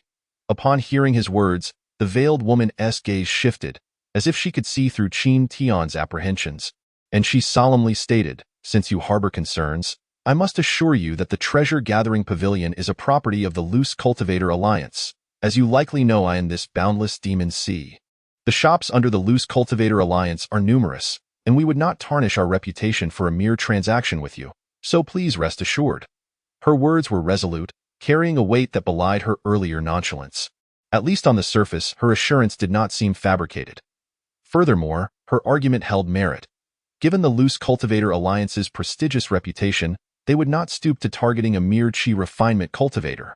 For a moment, Qin Tian's expression subtly shifted, his mind racing as he weighed the pros and cons. Initially, he had planned to sell the Yunwen stones in batches and avoid transacting with the same shop, which, while cumbersome, would significantly mitigate risks. However, if he could establish a stable long-term partnership with a reputable shop under secure conditions, it would facilitate future transactions of large quantities of minerals, which would be advantageous. The renowned treasure-gathering pavilion was undoubtedly an excellent choice in this regard. Thus, after a brief moment of contemplation, Qin Tian resolved to act. He swiftly cast a soundproofing barrier to envelop the entire chamber. Then, regaining his calm demeanor, stated, "Since the mistress speaks so earnestly, I shall not conceal the truth any longer. I indeed possess a batch of Yunwen stones. Should your pavilion wish to acquire them, I require your assurance that this matter must not be disclosed, or else the transaction shall not proceed." Upon hearing this, the corner of the veiled woman's mouth, hidden beneath her veil, curved into an enchanting smile, and she chuckled lightly, saying, "You need not worry. Our alliance has always prioritized the protection of customer privacy. Now, might you disclose the specific quantity?" Qin Tian promptly raised a finger, indicating 100 pieces. The veiled woman's eyes flickered with a hint of disappointment. 1,000 pieces. Qin Tian maintained his calm demeanor. Upon hearing this, the veiled woman's eyes gleamed with excitement, clearly taken aback.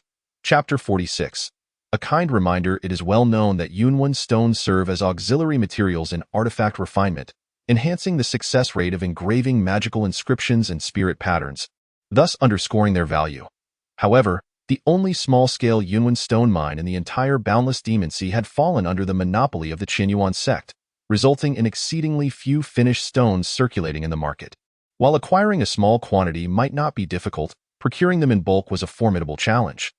For the Qinyuan sect, such strategic resources would never be easily distributed to other factions, which left the Loose Cultivator Alliance lamenting their inability to obtain them.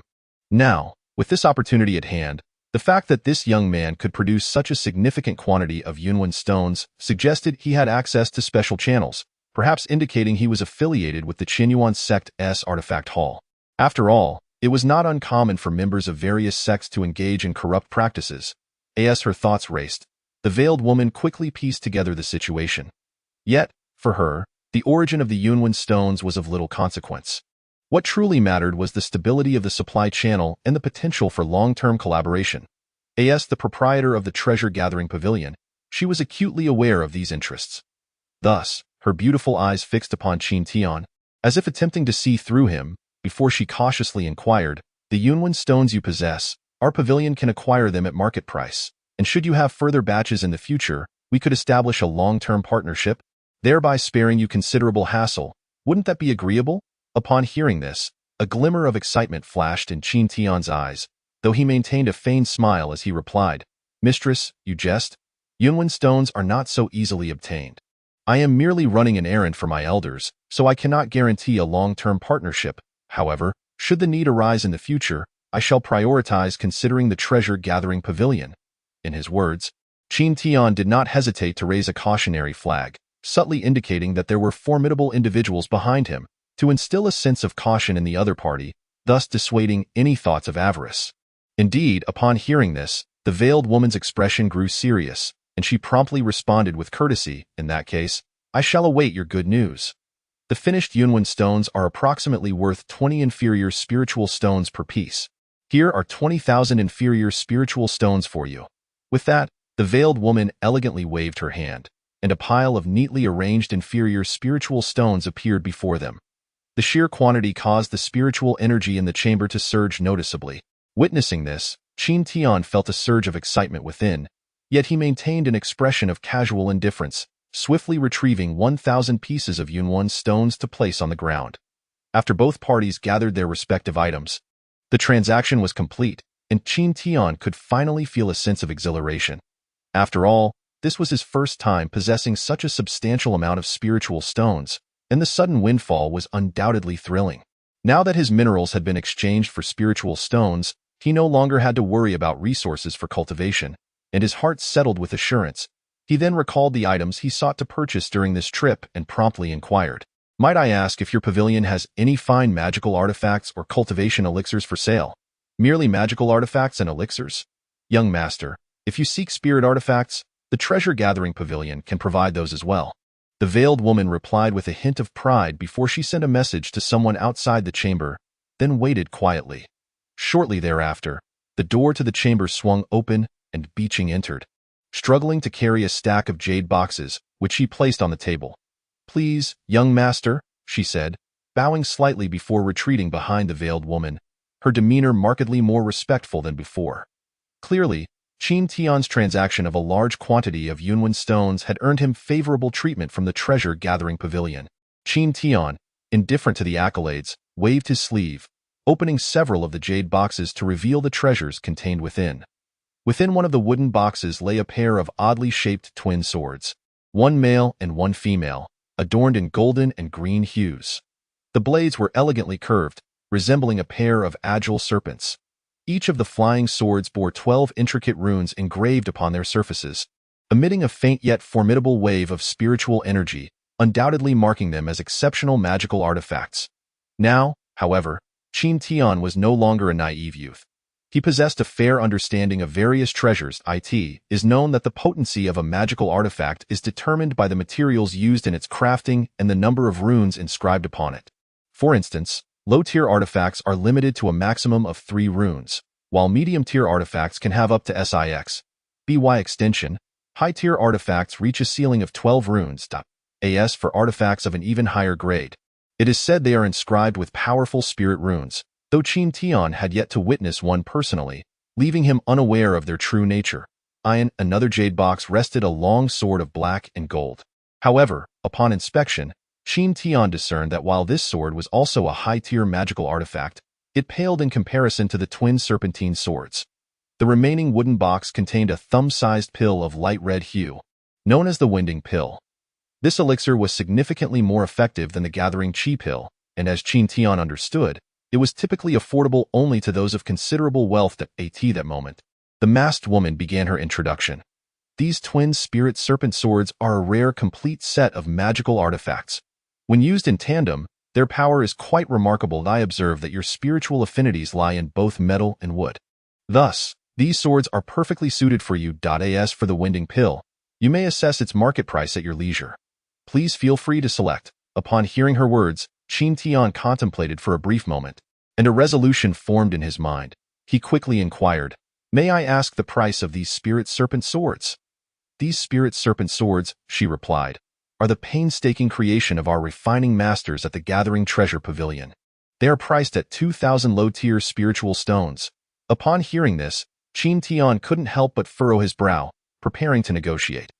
Yet, the masked woman, her eyes glimmering, interjected, "To inform you, esteemed guest, this price already reflects the maximum discount, given your esteemed status."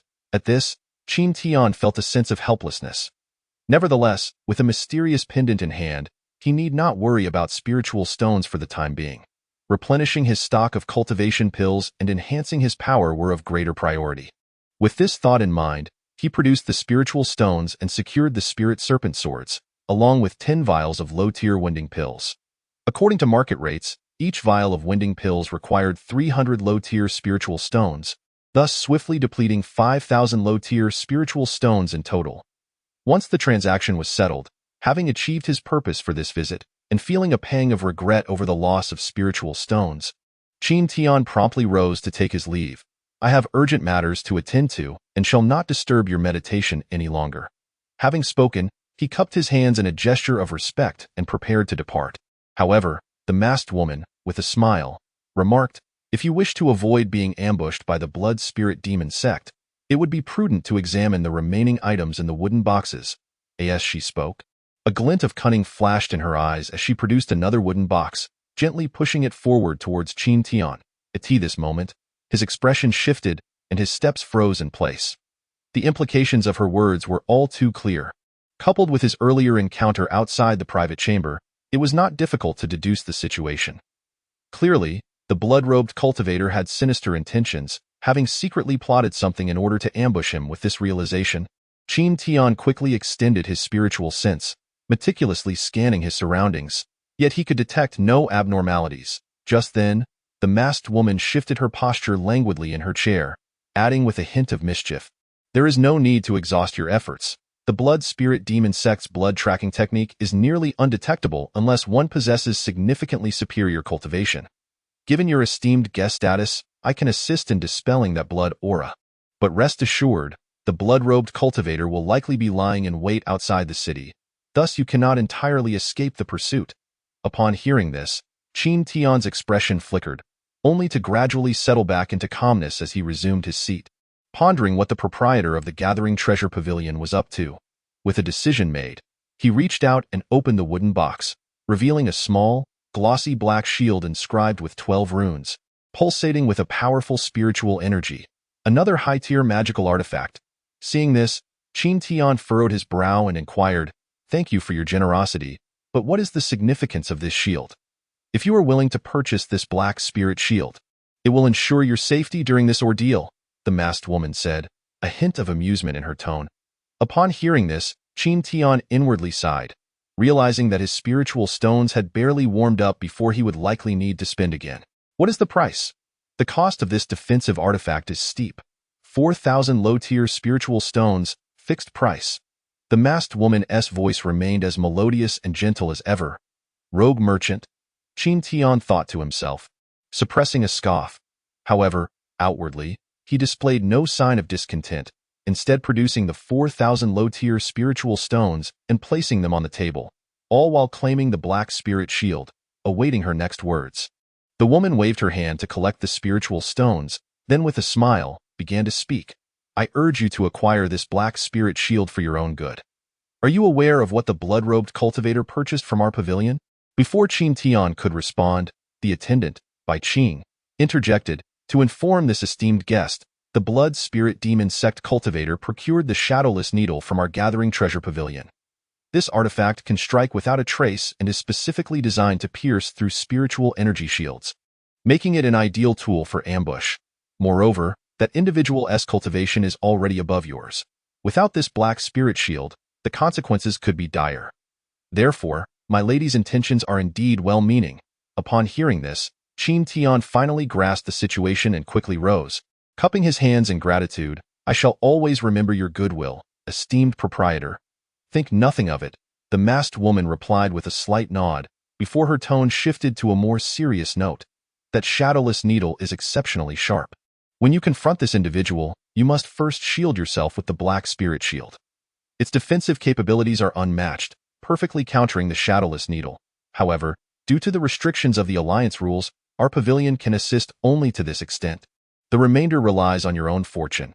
If you have no pressing matters, feel free to make your own decisions." After her words, the woman suddenly raised her hand, extracting a trace of blood aura from Qin Tian and dispersing it into the air. Before closing her eyes as if to feign sleep, Bai Qing offered a slight bow and led the way down the stairs. Once they reached the entrance of the first floor, Qin Tian generously rewarded the attendant, Tang Jin, with a few spiritual stones, sending him on his way. However, as he prepared to leave, he suddenly recalled something and instinctively asked Bai Qing, "May I inquire about your lady's name?" As soon as the words left his mouth, Qin Tian felt an immediate pang of regret. His intention had been to express gratitude for the aid he received, hoping to find an opportunity to repay it in the future, which prompted his somewhat presumptuous inquiry. However, he did not anticipate that this action might come across as impudent. Indeed, upon hearing his question, Bai Qing paused in surprise, then regarded Qin Tian with a mixture of suspicion and caution, replying, "I beg your pardon, but my lady's identity and name are confidential matters within the Alliance. Thus it is not convenient for me to disclose." After speaking, Bai Qing offered an apologetic smile before turning and retreating into the hall. At that moment, Qin Tian found himself feeling awkward and caught in a dilemma. Just then, a melodious voice unexpectedly resonated in his ear. "I am Lei Xiaoqiong. You need not trouble yourself over my common name." Upon hearing this, Qin Tian's demeanor became serious, promptly responding through his spiritual sense, "I shall certainly repay the kindness you have shown me today." With that, Qin Tian made no further delay, swiftly merging into the crowd until he vanished from sight.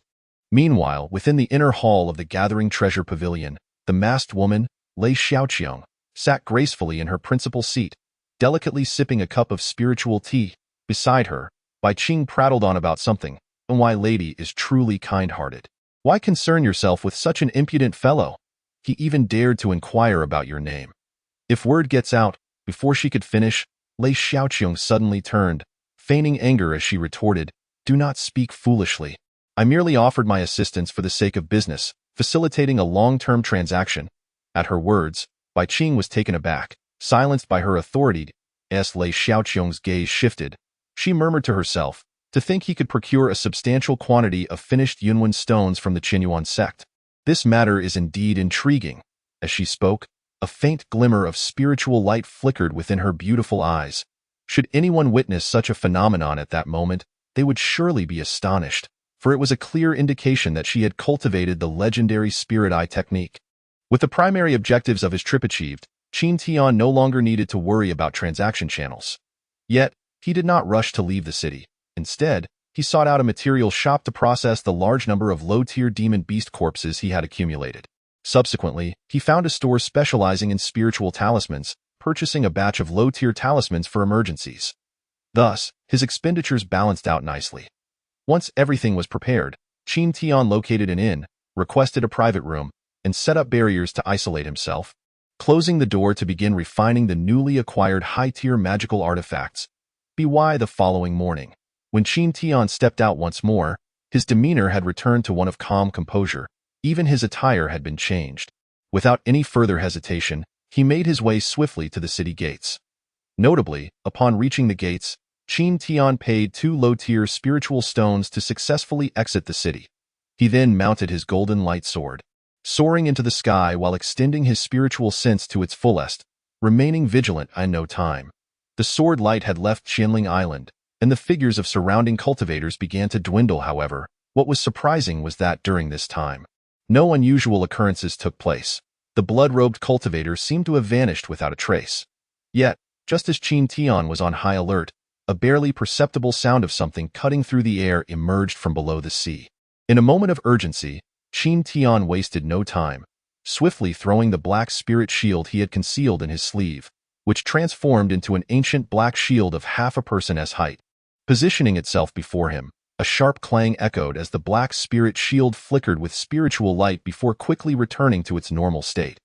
Throughout this process, even as Qin Tian meticulously scanned his surroundings with his spiritual sense, he detected no sign of any magical artifact. This underscored just how deceptive the ambush weapon could be. Despite having anticipated an attack, Qin Tian felt a chill run down his spine, deepening his gratitude towards Lei Xiaoqiang. Had he been unprepared, he doubted he would have stood a chance against the earlier assault. As his thoughts raced, Qin Tian's movements remained swift. His hands danced with spiritual energy, conjuring two uniquely shaped flying swords, which resembled agile serpents, each entwined with a subtle force. At the same time, from the depths of the sea, a blood-red figure emerged, riding a sword into the air. It was the blood-robed cultivator, having failed in his ambush. His icy gaze bore down on Qin Tian, especially darkening upon the sight of the black spirit shield. That black spirit shield, the blood-robed cultivator spat through gritted teeth, his voice laced with fury. It was evident he had deduced the connection. The situation was too coincidental. He had just purchased the shadowless needle, and the moment he left, the pavilion's master, with her foundation cultivation, would have easily sensed the spiritual imprint he left behind. The fact that this young man had acquired the black spirit shield could only mean one thing. This gathering treasure pavilion was indeed a shrewd enterprise. The blood-robed cultivator seethed with resentment, his eyes fixed on Qin Tian, brimming with murderous intent. "What is the meaning of your actions, esteemed guest?" Qin Tian retorted with a cold smile. "Meaning? Does a killer need a reason to slay and rob? Hand over your storage bag, and I may spare your life." Seeing the ambush had failed, the blood-robed cultivator discarded pretense, laughing maniacally as he raised his hand.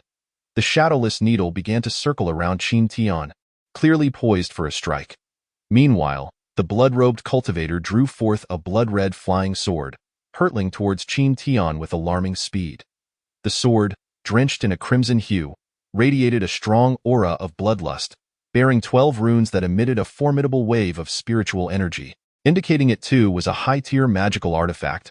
Recognizing the formidable strength of his opponent, Qin Tian remained vigilant. He infused the black spirit shield with spiritual energy, enveloping himself in its protection while preparing to cast the shield technique. However, before he could complete the gesture, an ethereal dual-colored shield materialized before him. Dumbfounded, Qin Tian wondered, "What is happening?" Yet, he had no time to ponder as the blood-red sword was upon him, striking with a muffled thud. The dual-colored shield withstood the blow for a heartbeat before shattering, but before the blood-robed cultivator could revel in his victory, another dual-colored shield appeared, just in time to intercept the blood-red sword. The blood-red sword was thwarted, retreating to circle protectively around the blood-robed cultivator. His expression shifted to one of shock as he stared at Qin Tian, disbelief etched across his features. A perfected technique? At this revelation, Qin Tian's heart stirred, recalling something, his eyes brightening. With a single hand gesture, he conjured yet another dual-colored shield. Instantaneous technique? He realized, recognizing that his mastery of the shield technique had reached perfection. Filled with exhilaration, he noted that such a breakthrough was not to be taken lightly. With the situation pressing, he recalled the recent events, his insights, the clarity of thought he had experienced, and began to suspect that this newfound mastery was linked to his recent realizations. With a cold smile, Qin Tian commanded the multitude of arrows that appeared before him, golden and green in color, launching them toward the blood-robed cultivator in a swift barrage. In an instant, the dynamics of the confrontation had shifted. The blood-robed cultivator's complexion darkened as he realized that the seemingly easy target before him harbored a perfected technique. As the arrows descended, he hastily raised his hand, invoking a shield composed of a substance resembling blood to protect himself. The shield pulsated as if alive, an eerie spectacle. After a series of piercing sounds, the arrows were largely expended, leaving the blood shield heaving momentarily before returning to its original state. Observing this, Qin Tian furrowed his brow. His perfected arrow technique should possess more potency than that, especially given the combined power of dual attributes. A mere blood shield, not yet perfected, shouldn't suffice to withstand such an onslaught. As he scanned the scene, Qin Tian keenly observed that the blood-robed cultivator's pallor had deepened, and his aura had diminished slightly after invoking the blood shield, indicating the considerable cost of maintaining it. With this realization, Qin Tian felt a sense of balance restored. Perhaps it was due to his recent breakthrough in technique. After all, the earlier use of the perfected arrow technique had nearly drained him of a tenth of his spiritual energy. If the blood shield could effortlessly withstand his attack, what was the point of continuing? Noticing that the blood-robed cultivator was also suffering from the repercussions of his own defenses, Qin Tian seized the advantage. With another wave of his hand, he summoned forth another volley of golden arrows, launching them at the blood-robed cultivator without hesitation. Simultaneously, he formed an ancient seal with his other hand, commanding the twin spirit serpent swords to spring forth, intertwining as they rushed towards the blood-robed cultivator in a deadly assault. Executing a flawless sequence of strikes, upon witnessing the unfolding scene, the blood-robed cultivator was struck with profound astonishment. In a moment of urgency, he summoned the full force of his qi and blood, causing the blood shield to emanate a brilliant crimson light, upon which strange black patterns began to faintly appear. A series of hissing sounds ensued as the blood shield was relentlessly battered by the spirit arrows, gradually evaporating into wisps of sanguine mist that obscured the figure of the blood-robed cultivator, rendering his condition invisible. At this juncture, the twin swords of the golden serpent also surged forth, howling as they plunged into the blood mist, followed by a muffled groan of agony. Just then, Qin Tian suddenly felt the connection with the spirit swords weakening, and in a state of alarm, he hastily recalled the twin swords' two serpentine blades of contrasting colors emerged from the blood mist. Trailed by a blood-red flying sword in an instant, the three swords clashed fiercely in midair, producing a cacophony of metallic sounds. Fortunately, once the spirit swords emerged from the blood mist, the sensation of mental obstruction dissipated. Empowered by Qin Tian's dual attributes of spiritual energy, the power of the flying swords became incredibly sharp, allowing them to firmly suppress the blood-red sword in combat. Meanwhile, the crimson mist in the air gradually dispersed, revealing the blood-robed cultivator, who was now visibly injured. One of his hands had been severed cleanly, a testament to the prowess of the spirit swords, with blood gushing forth from the wound, leaving him in a truly pitiable state. Strangely, the blood that flowed from the wound did not fall into the sea below, but instead began to coalesce into an irregular mass before him as the blood-robed cultivator formed hand seals. Raising his gaze, he cast a glance at the ongoing aerial battle of the flying swords, a wave of frustration washing over him. This young man proved to be exceedingly troublesome. He had indeed struck a hard wall this time, and it was clear that they were now in a life-or-death struggle. Seemingly, some price must be paid. The irregular blood mass before him appeared to swell, as if it had absorbed enough blood, slowly elongating into a sharp crimson dagger. With a sweeping motion of his hand, the dagger emitted a resonating hum and transformed into a streak of bloodlight, hurtling toward Qin Tian at an almost imperceptible speed. Accompanied by the cultivator's fierce roar, "Brat from the Qian Yuan sect, prepare to meet your end." Qin Tian felt a chill run down his spine, his body hair standing on end, and his consciousness completely unable to grasp the dagger's form.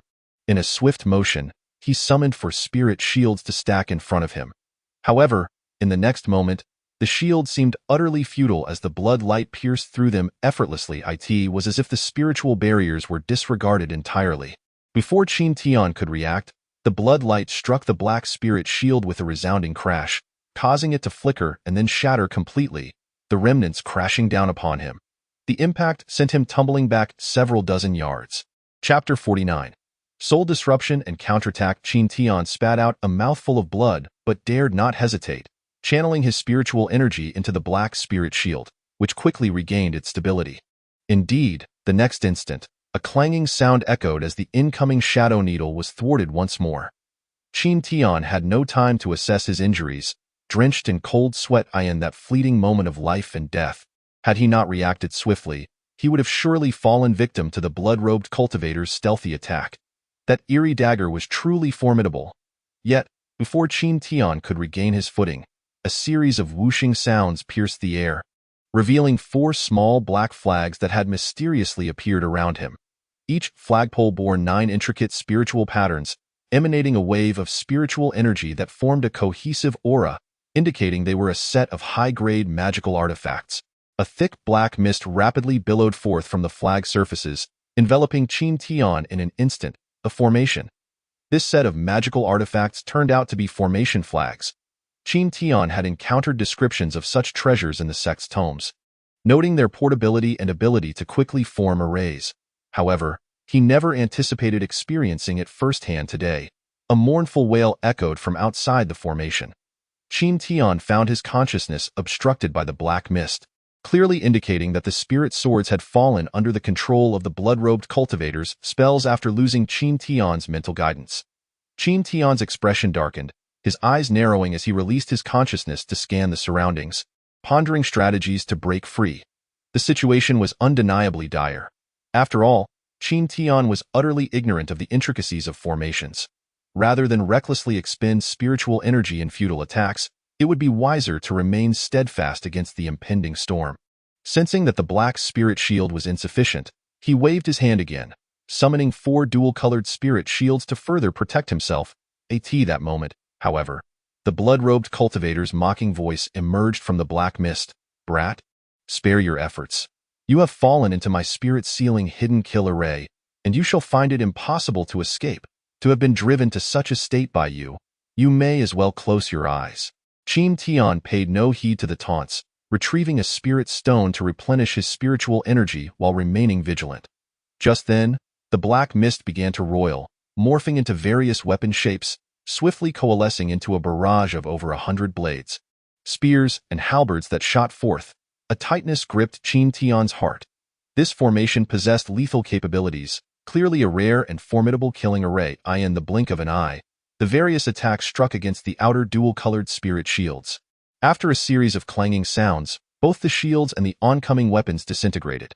Before Qin Tian could breathe a sigh of relief, the blood-robed cultivator's blood-stained figure emerged from the black mist. Without uttering a word, he pointed with his remaining hand, sending the blood-red flying sword hurtling towards Qin Tian once more. With a loud explosion, the blood-red sword was deflected. Yet Qin Tian felt a surge of qi and blood roiling within him.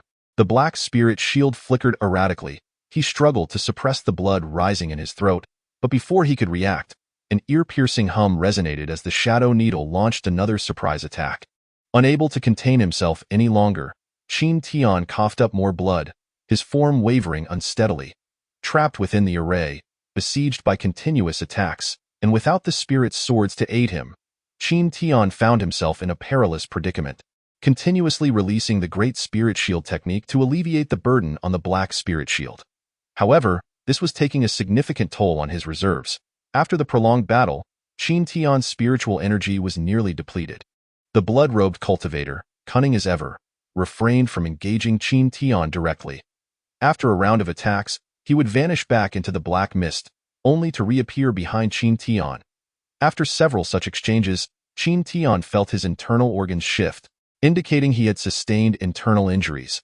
Most critically, his spiritual energy was running dangerously low. Naturally, Qin Tian felt a sense of frustration. This passive state of being battered was clearly the blood-robed cultivator's intention to wear him down to death. Despite the urgency in his expression, Qin Tian gradually regained his composure, a glint of cold determination flashing in his eyes. Rather than sit idly by, he resolved to make a desperate stand. While fending off the blood-robed cultivator's relentless assaults, Qin Tian discreetly withdrew his right hand into his sleeve, quietly gathering his spiritual energy, while his left hand stealthily grasped a talisman. The blood-robed cultivator vanished once more into the black mist, casting a scornful glance back at Qin Tian, as if regarding a corpse. As the mist surged, the blood-robed cultivator re-emerged to Qin Tian's side. However, this time, as the blood-red flying sword shot forth, Qin Tian, ever vigilant, swiftly waved his hands, unleashing a diminutive dual-colored arrow that had been concealed within his sleeve, launching it at the blood-robed cultivator. Clearly, this spirit arrow had gained considerable power after Qin Tian's buildup of energy. Following closely behind, a dozen attack talismans were released, igniting midair and transforming into ice spikes, fireballs, water arrows, and other projectiles, forming a dense barrage. Simultaneously, the blood-robed cultivator's blood-red sword struck the black spirit shield once more. As the shield's luminous surface dimmed, it finally extinguished, reverting into a small black shield that fell into Qin Tian's grasp. Without the support of spiritual energy, the black golden shield had reverted to its original form. Yet, before the blood-robed cultivator could revel in his success, Qin Tian unleashed a flurry of attacks. The cultivator's heart sank in alarm, and he hastily formed another blood shield to protect himself while simultaneously commanding the blood-red sword to continue its assault on Qin Tian's chest, his remaining hand reaching for a few defensive talismans, preparing to activate them. Clang! In a moment of crisis, a resonant chime suddenly echoed, revealing an oval-shaped black bell that had appeared before Qin Tian. It could be none other than the soul disruption bell. Strangely, upon hearing the bell's toll, the blood-robed cultivator's expression froze, his eyes glazing over, even the blood shield he had been conjuring dissipating into nothingness. Immediately, the petite dual-colored arrow struck the blood cultivator's blood shield. With a resounding explosion, both the arrow and the shield vanished. The subsequent barrage of various spirit talismans surged forth, overwhelming the unprepared blood-robed cultivator. A piercing scream echoed through the as the multicolored spiritual lights faded. The blood-robed cultivator's eyes lost all glimmer, his body plummeting toward the sea below. Just then, the blood-red flying sword arrived, and Qin Tian, unable to evade in time, could only push off from the golden sword beneath his feet, employing the wave-skimming footwork to forcefully veer left by a fraction. The sword whizzed past, carving a deep gash into his right arm, nearly severing it entirely. Qin Tian could not suppress a muffled groan, inwardly cursing the close call. Had it not been for the soul disruption bell in his possession, the outcome of this encounter could have been dire. Chapter 50. A bountiful harvest. The blood-red flying sword, now bereft of the blood-robed cultivator's spiritual support, began to descend toward the sea. Enduring the pain, Qin Tian swiftly extended his left arm to summon the flying sword, stowing it away in his storage pouch without a moment's hesitation. He then collected the 4 black flags that had been revealed after the death of the blood-robed cultivator, as the formation was now without a master. Subsequently, Qin Tian summoned the last of his spiritual energy to guide the flying sword down to the ocean's surface, seizing the blood-robed cultivator's storage pouch from his waist. He cared not for the destruction of the corpse, taking out a spirit stone to recover his energy, before hastily making his way toward the direction of the shattered stone island. Having been bitten by a snake once, one fears the rope of a well for 10 years. The recent battle had caused violent fluctuations in spiritual energy, and being in chaotic waters, Qin Tian wished to avoid becoming an unwitting prey. Fortunately, luck was on his side. After maintaining his sword flight for a short while, he spotted a desolate island no larger than a few miles, and after barely controlling the sword's descent, he could no longer manage it, plummeting to the ground and losing consciousness. As dusk approached, Qin Tian finally regained consciousness, filled with trepidation. Luckily, this deserted island was devoid of wild beasts. Otherwise, he would have perished not at the hands of the blood-robed cultivator, but rather at the jaws of a beast. What an absurd fate that would have been. Struggling, Qin Tian sat cross-legged. Even this simple movement sent pain shooting through his wounds, causing him to grimace. After stanching the bleeding by pressing on his right hand's acupoints, he took out a blood coagulation powder and began to heal his injuries. A full night passed before Qin Tian's injuries had healed significantly, and his spirit was no longer as depleted as before. Reaching into his robe, he produced an ancient storage pouch, undoubtedly belonging to the blood-robed cultivator. Given the quality of the magical artifacts used by the blood-robed cultivator, it was clear that this individual had considerable wealth. With this thought, Qin Tian's heart raced, and he immediately extended his consciousness into the storage pouch, which was now unclaimed due to the cultivator's death, allowing his mind to traverse freely. A space approximately 7 or 8 zhong in size materialized in Qin Tian's mind, and the first thing that caught his eye was the spirit serpent twin swords, which the blood-robed cultivator had inexplicably taken. Now restored to him, Qin Tian could not restrain his joy. Nearby, there lay a mound of thousands of spirit stones. Upon counting, there were over 5,000. Accompanying them were 2 jade vials containing elixirs, and several jade boxes filled with spiritual herbs, alongside miscellaneous jade slips and disciple tokens. After inspecting each item, Qin Tian's delight grew. Just the spiritual herbs alone were worth a fortune, given their scarcity in the endless demon sea and their high market value. The 2 vials of elixirs contained, in one, several green pills exuding a rich aura of spiritual energy. Qin Tian recalled the sect's ancient texts and immediately recognized them as recovery pills, used for swiftly replenishing spiritual energy. It was precisely because of such pills that the blood-robed cultivator had been able to nearly exhaust Qin Tian's reserves. However, these pills were challenging to concoct and thus expensive, making them inaccessible to ordinary Qi refinement cultivators, let alone the blood-robed cultivator who kept a vial on hand. The other vial contained several red pills that emitted a foul stench, making one gag at the mere scent. Clearly, these pills were crafted for the practitioners of the blood-spirit demon sect, and without knowledge of their properties, consuming them recklessly could lead to dire consequences. Qin Tian frowned, tossing the vial aside into a corner of the storage pouch, disregarding it. After closing his eyes and meditating for a short while, once his injuries stabilized, Qin Tian felt a lingering curiosity. The most coveted item, the shadow needle, was nowhere to be found. He had seen clearly that the blood-robed cultivator, in a bid to conserve energy, had retracted it when it became restrained by the black spirit shield. Undeterred, Qin Tian focused his consciousness, meticulously searching the storage space. After several thorough scans, he finally discovered a thin silver needle, as fine as a hair. Nestled within the pile of spirit stones, it was exceptionally concealed, remaining undetectable without the ritual of refinement.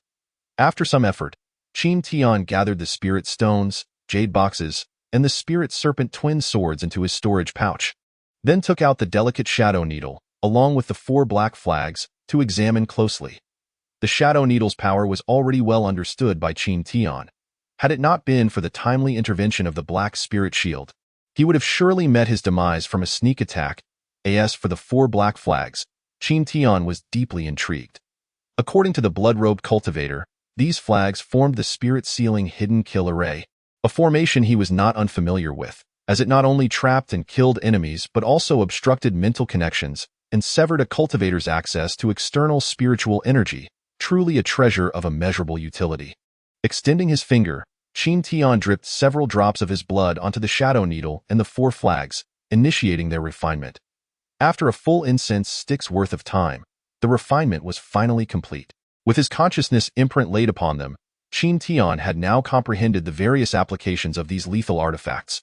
Stowing the shadow needle and flags away, Qin Tian then retrieved the remaining jade slips and ancient texts from the blood-robed cultivator's storage pouch to peruse.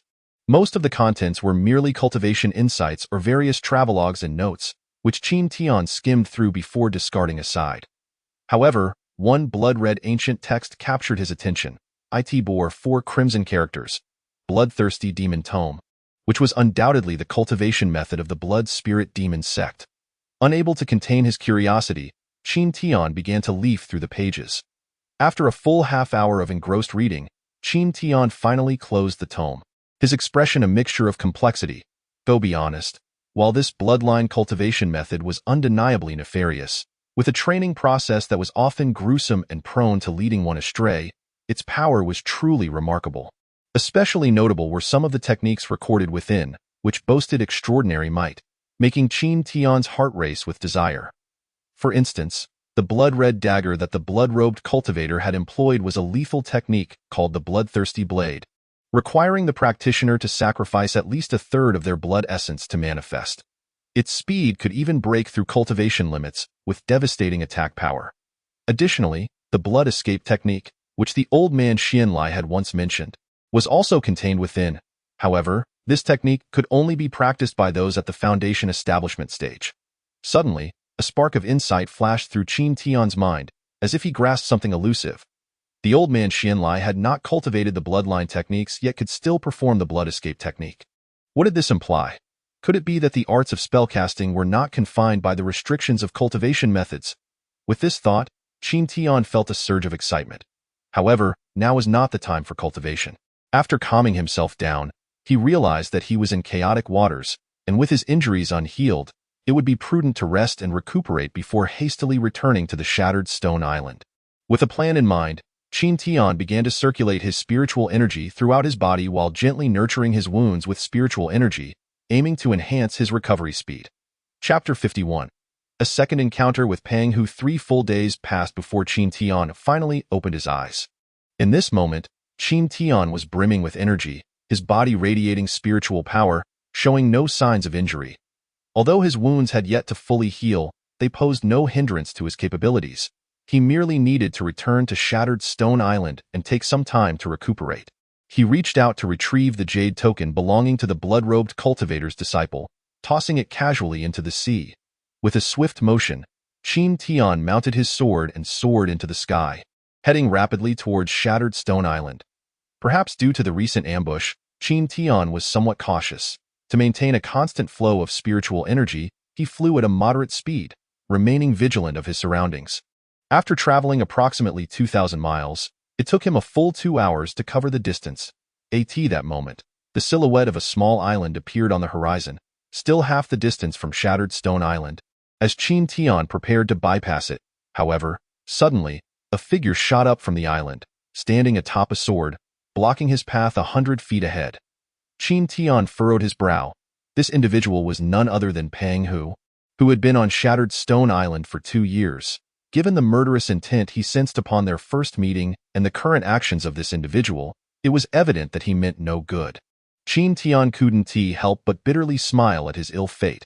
Having just escaped one assassination attempt, he now found himself in another ambush. Peng Hu, upon seeing Qin Tian, had shed his usual naive demeanor, replaced now with a cold smirk and unabashed murderous intent. "Junior brother Qin, it seems I've waited quite a while for you," Peng Hu snarled through gritted teeth. Due to delays in the mine, he had been unable to pursue Qin Tian in time and had resorted to lying in wait for several days, a clear sign of his frustration. "Peng Shixiang, what business do you have with me?" Qin Tian asked, feigning ignorance, while internally bracing himself. "Let me enlighten you. In your next life, be sure to keep your eyes open and don't offend those you shouldn't," Peng Hu explained with a sinister grin before summoning a pale blue flying sword to attack Qin Tian, its spiritual energy pulsating with evident power. However, Qin Tian was quick to react. Initially, he hesitated due to their shared sect affiliation, but now that the mask had been torn off, he felt no need for restraint.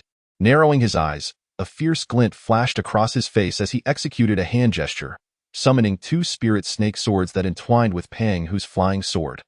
With a swift motion, he sent out 4 small black flags that shot off in different directions, encircling the unsuspecting Peng Hu. His expression shifted to one of uncertainty as he recognized the flags possessed some form of trickery, prompting him to attempt a breakthrough with his sword. Yet, in the next moment, a dense black mist enveloped the area, materializing into various weapons that surged towards Peng Hu. Alarmed, he hastily produced a shimmering blue round shield. The sounds of clashing echoed as the spirit snake swords were deflected by the shield. But the shield's brilliance flickered, and Peng Hu was forced back into the center of the formation, his complexion paling, clearly suffering significant damage. As the formation unfolded, isolating spiritual energy and divine sense, Peng Hu realized he had lost contact with the flying swords outside, and his expression darkened. It was evident that Qin Tian's strength far exceeded his expectations. According to Peng Hu's initial assessment, this young man had only been at the 6th level of Qi refinement when he first arrived at Shattered Stone Island 2 years ago. Despite his rapid cultivation, even if he had reached the 7th level, facing Peng Hu, who had attained the peak of the 8th level, should have been manageable. Yet, the current situation left Peng Hu at a loss. Before he could regain his composure from the shock, Qin Tian had already appeared within the black mist after dispatching the flying swords. Gazing at Peng Hu, who was desperately holding on, Qin Tian's eyes turned icy. Anyone who dared to strike at him must be prepared for death. Having witnessed the brutal reality of the cultivation world since entering, Qin Tian would show no mercy. However, Peng Hu, despite being at the same cultivation level, was vastly inferior in combat prowess and means. It was clear that even among cultivators of the same rank, there existed a hierarchy of strength. With his thoughts racing, Qin Tian launched a fierce assault, sending the 2 spirit snake swords towards Peng Hu, followed by a flurry of densely packed spirit arrows that effectively sealed off all routes of escape. Additionally, he stealthily released the shadowless needles, seeking an opportunity to strike. The black mist produced by the formation coalesced into various weapons. After unleashing this deadly combination and maintaining the formation, Qin Tian found his spiritual energy significantly depleted and was slightly out of breath. His cultivation still had its limitations, and managing such a multitude of artifacts and advanced techniques was proving challenging. His divine sense, however, had drastically increased due to his previous clarity of heart, allowing him to compete with the 8th level of Qi refinement. Within the formation, Pang Hu was already struggling, deprived of spiritual energy replenishment and relying solely on the blue round shield for defense, which was merely of average quality compared to Qin Tian's black gold shield. He was at a distinct disadvantage. Seeing Qin Tian appear before him without hesitation, he was met with a barrage of lethal strikes. Despite managing to barely deflect the spirit snake swords with his shield, its glow had diminished to near extinction, and the subsequent barrage of two-color arrows descended upon him. With a final cry of despair, the shield revealed cracks and shattered, plummeting into the sea. Yet, he managed to cancel out the arrow rain just in time. At this moment, without any defensive artifacts left, he could only conjure a water shield before him, beads of sweat forming on his forehead, his expression betraying his fear. "Junior brother Qin, let us talk this out. I was simply misled by Chao Su. Please, show mercy and spare me this once." In the face of death, Pang Hu began to plead for his life, clearly choosing to cling to survival, as most cultivators held their lives dear. Qin Tian, however, remained unmoved, his expression still frigid. With a subtle shift in thought, the hidden shadowless needle surged towards Pang Hu. With a soft sound, the water shield crumbled like paper, and before Pang Hu could react, the needle pierced his brow. His expression froze, and his gaze quickly dulled as his body uncontrollably fell towards the sea. Qin Tian swiftly grasped his waist pouch, pulling it into his possession as the spirit snake swords cut through, reducing the body to small flesh pieces before it hit the water. The scent of blood would soon attract marine beasts, ensuring the body was devoured and leaving no trace behind. After all, as disciples of the Qinyuan sect, Qin Tian could not afford to be careless. The sect strictly forbade internecine strife among its members, with severe penalties for violations, ranging from cultivation forfeiture to death. Once the battlefield was cleared, Qin Tian descended upon the small island, replenishing his spiritual energy while examining Pang Hu's storage pouch. After a lengthy inspection, he finally withdrew his divine sense. Inside, he found over 1,000 spirit stones and 2 bottles of energy-gathering pills, but no spiritual herbs. The rest consisted of miscellaneous items, which failed to pique his interest. As for artifacts, there was only the premium water element flying sword he had claimed and a mid-grade flying sword used by Pang Hu, with the high-quality shield having been destroyed in their skirmish. After tallying his gains and selecting useful items to store, Qin Tian couldn't help but reflect on his fortune. Twice he had turned the tables on assassination attempts, reaping considerable rewards comparable to what he had gathered over 2 years on Shattered Stone Island. Indeed, fortune favors the bold. It was no wonder tales of cultivators driven by greed abounded, engaging in acts of murder and theft, for such methods yielded swift returns of spirit stones. Chapter 52. Nighttime assault. Approximately 10,000 miles from Shattered Stone Island, there lay a small island rich in spiritual energy, not vast in size but flourishing with dense forests, presenting a scene of tranquility. However, this was the renowned border outpost of the blood spirit demon sect. Within a foreboding stone hall on the island, a small, frail figure clad in black robes, resembling a withered old man, sat cross-legged, as he inhaled and exhaled. A heavy scent of blood filled the hall, adding an eerie ambience. "Disciple Feng Yubing, I shall not disappoint my master." A sudden voice echoed from outside the hall, prompting the old man to open his eyes, a glimmer of light flashing within them. "Come in," he said nonchalantly. As he ceased his meditative state, the oppressive smell of blood gradually dissipated. After a series of light footsteps, a man clad in blood-red robes entered, his cultivation at the peak of the 9th level of Qi refinement. He kept his head bowed, avoiding direct eye contact with the old man, appearing exceedingly cautious. "Have you brought the items?" "Present them for my inspection," the emaciated elder stated flatly. Hearing this, the blood-robed disciple dared not delay, quickly retrieving a golden small cone from his storage pouch, stepping forward cautiously and bowing as he presented it. The golden cone was evidently bound by restrictions, currently devoid of any spiritual energy fluctuations. Upon seeing the golden cone, a flicker of delight appeared in the elder's eyes. The law-breaking cone. This powerful artifact for breaking formations was bestowed by the sect. That cloud-patterned mind mother will be easily captured.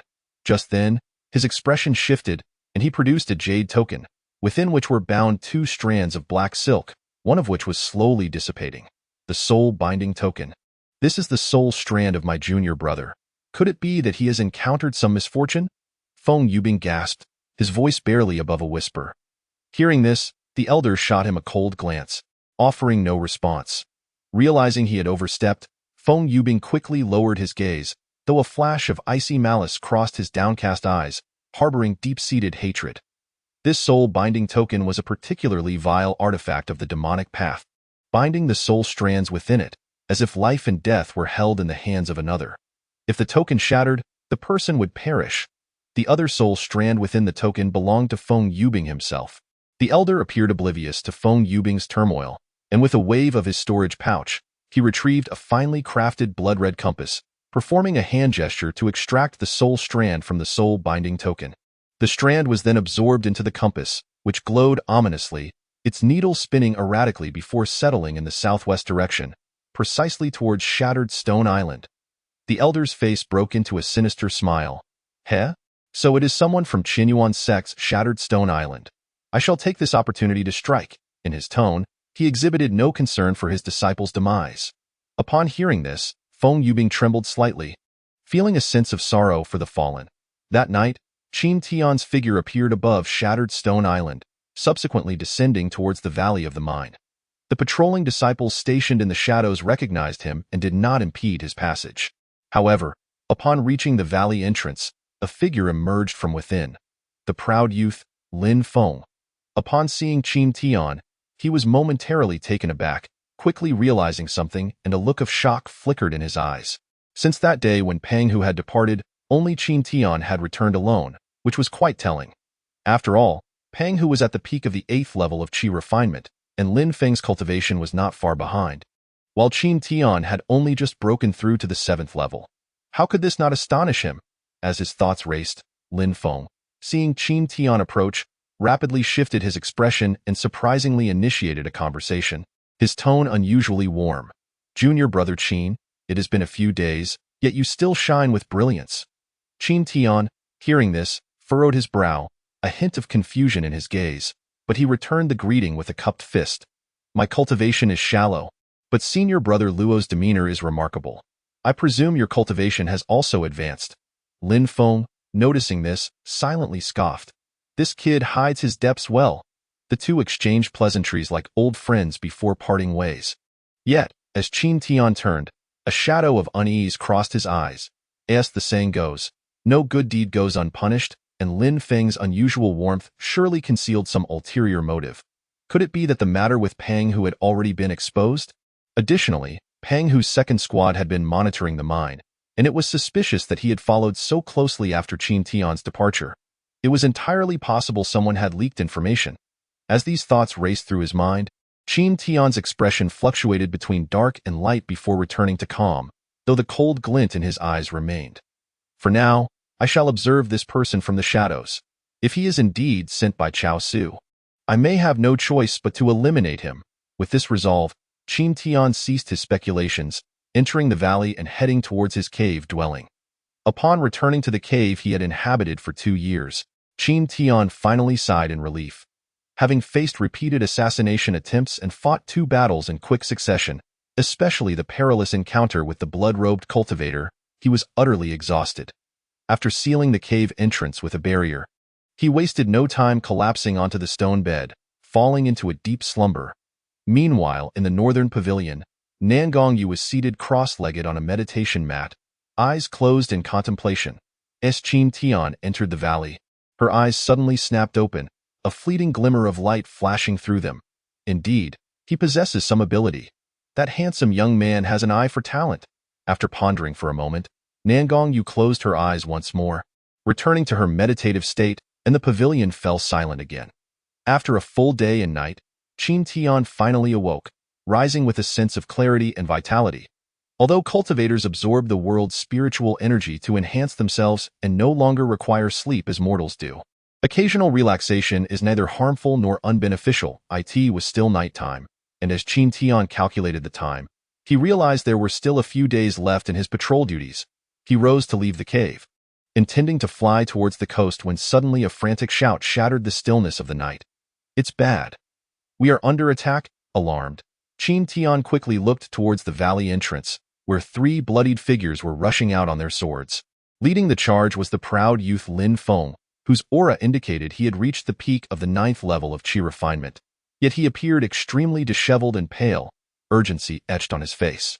The 2 individuals trailing him were in even worse shape. One had an arm severed, blood streaming profusely, while the other was Luo Zhang, equally haggard, blood trickling from his mouth, clearly gravely injured. Strikingly, the rest of the first team's members were nowhere to be found. Qin Tian's expression darkened, perplexed as to who possessed the audacity to launch a nighttime assault on the Qinyuan sect's stronghold. Chapter 53. The butcher old demon. At this moment, within the northern pavilion of the valley, 2 figures shot into the sky simultaneously, Nangongyu and the woman Tian Xinmei. They exchanged glances, both faces etched with murderous intent, then swiftly moved towards the valley entrance. Simultaneously, a commanding voice filled with authority and tinged with an air of slaughter echoed throughout the valley. Go to the mine and notify everyone. Assemble at the valley entrance. It was Nangongyu's voice. The disciples, not daring to slacken, each took to their swords and headed towards the mine. Meanwhile, as Nangongyu and Tian Xian arrived at the valley entrance, their restraints slipped away, revealing their overwhelming killing intent. They beheld a gruesome scene. Over 10 corpses lay sprawled across the entrance, the fallen disciples of the island's patrol. Moreover, a group of approximately 50 blood-robed cultivators surrounded the valley entrance. At the forefront stood a man in a black robe, none other than the elder from the blood spirit demon sect, accompanied by Feng Yubing, both wearing cold expressions as they silently observed the formation at the entrance. Upon seeing the black-robed elder, Nangongyu and Tian Xian's expressions shifted dramatically, their eyes filled with grave seriousness. A name that inspired terror surfaced in their minds. The butcher old demon. The specifics of his name had long been forgotten, but he was known for his cruelty and bloodlust, delighting in the slaughter of mortals to absorb their blood for cultivation. He would kill cultivators without a second thought over the slightest disagreement. Thus, he had been referred to as the butcher old demon. Having vanished for decades, his sudden appearance here, now at the late stage of foundation establishment, was deeply alarming. After a moment of contemplation, both Nangongyu and Tian Xian exchanged glances, revealing the worry mirrored in each other's eyes. Though both were at the mid-stage of foundation establishment, the difference in their realms significantly impacted their strength. Even together, they feared they might not be able to contend with the butcher old demon. Tian Shimi, you should first retreat to the valley and use the formation to send a message to the sect for support. With the protective formation in place, I will buy some time. The situation is dire, and Nangongyu did not hesitate. He immediately conveyed a message to Tianxin beside him. Nangong Shixiang, proceed with caution. Upon receiving the message, Tianxin, the steward, wasted no time and swiftly retreated into the valley, flying towards the pavilion on his sword. Outside the formation, the old demon too observed with a cold smile playing on his lips. Seeing Tianxin depart, Nangongyu felt a slight sense of relief, and then clasped his fists in salute, saying, Tu Daoyu, instead of meditating in the blood spirit demon sect, you come to my Qinyuan sect's territory to kill. I wonder what your intentions are. Nangongyu had made up his mind to avoid conflict if possible and to buy time. As long as reinforcements arrived, the crisis would be averted. It was even possible to take advantage of the situation to capture the old demon. Tuesday wanna buy time. Old man is well prepared this time. How could a mere formation stop me? The old demon too sneered inwardly and stepped forward, his expression icy as he declared, I have no ulterior motives for coming here. The guards of your Qinyuan sect on Shattered Stone Island killed my beloved disciple. All I ask is for you to open the formation and allow us to search for the murderer. We will leave once we have apprehended him. Nangongyu was taken aback by the words, and his expression darkened as he retorted, Tu Daoyu, your reputation precedes you, and your disciples are undoubtedly exceptional. Our Qinyuan sect disciples are of low cultivation. How could they possibly be a match for your disciple? Do not slander us unjustly. The old demon too, unfazed, chuckled darkly as he produced a blood-colored compass. Nangong Daoyu, do you recognize this item? It is the blood-guiding compass of the blood spirit demon sect. Its range is merely 10,000 miles, and within this range, aside from Shattered Stone Island, what other force would dare attack my blood spirit demon sect? Nangongyu glanced at the blood-guiding compass, his brow furrowing. He saw the needle on the compass pointing incessantly towards shattered Stone Island. Indeed, there was truth to this matter. The only individuals who had recently left the valley were Pang Hu and Qin Tian, and Pang Hu had failed to kill Qin Tian and had been killed in return. Could it be that it was Qin Tian who had done this? Nangong Yu felt a mix of surprise and confusion. When had this lad become so capable? As for handing anyone over, that was out of the question. The Qinyuan sect and the Blood Spirit Demon sect had long been at odds. Casualties among their disciples were not uncommon.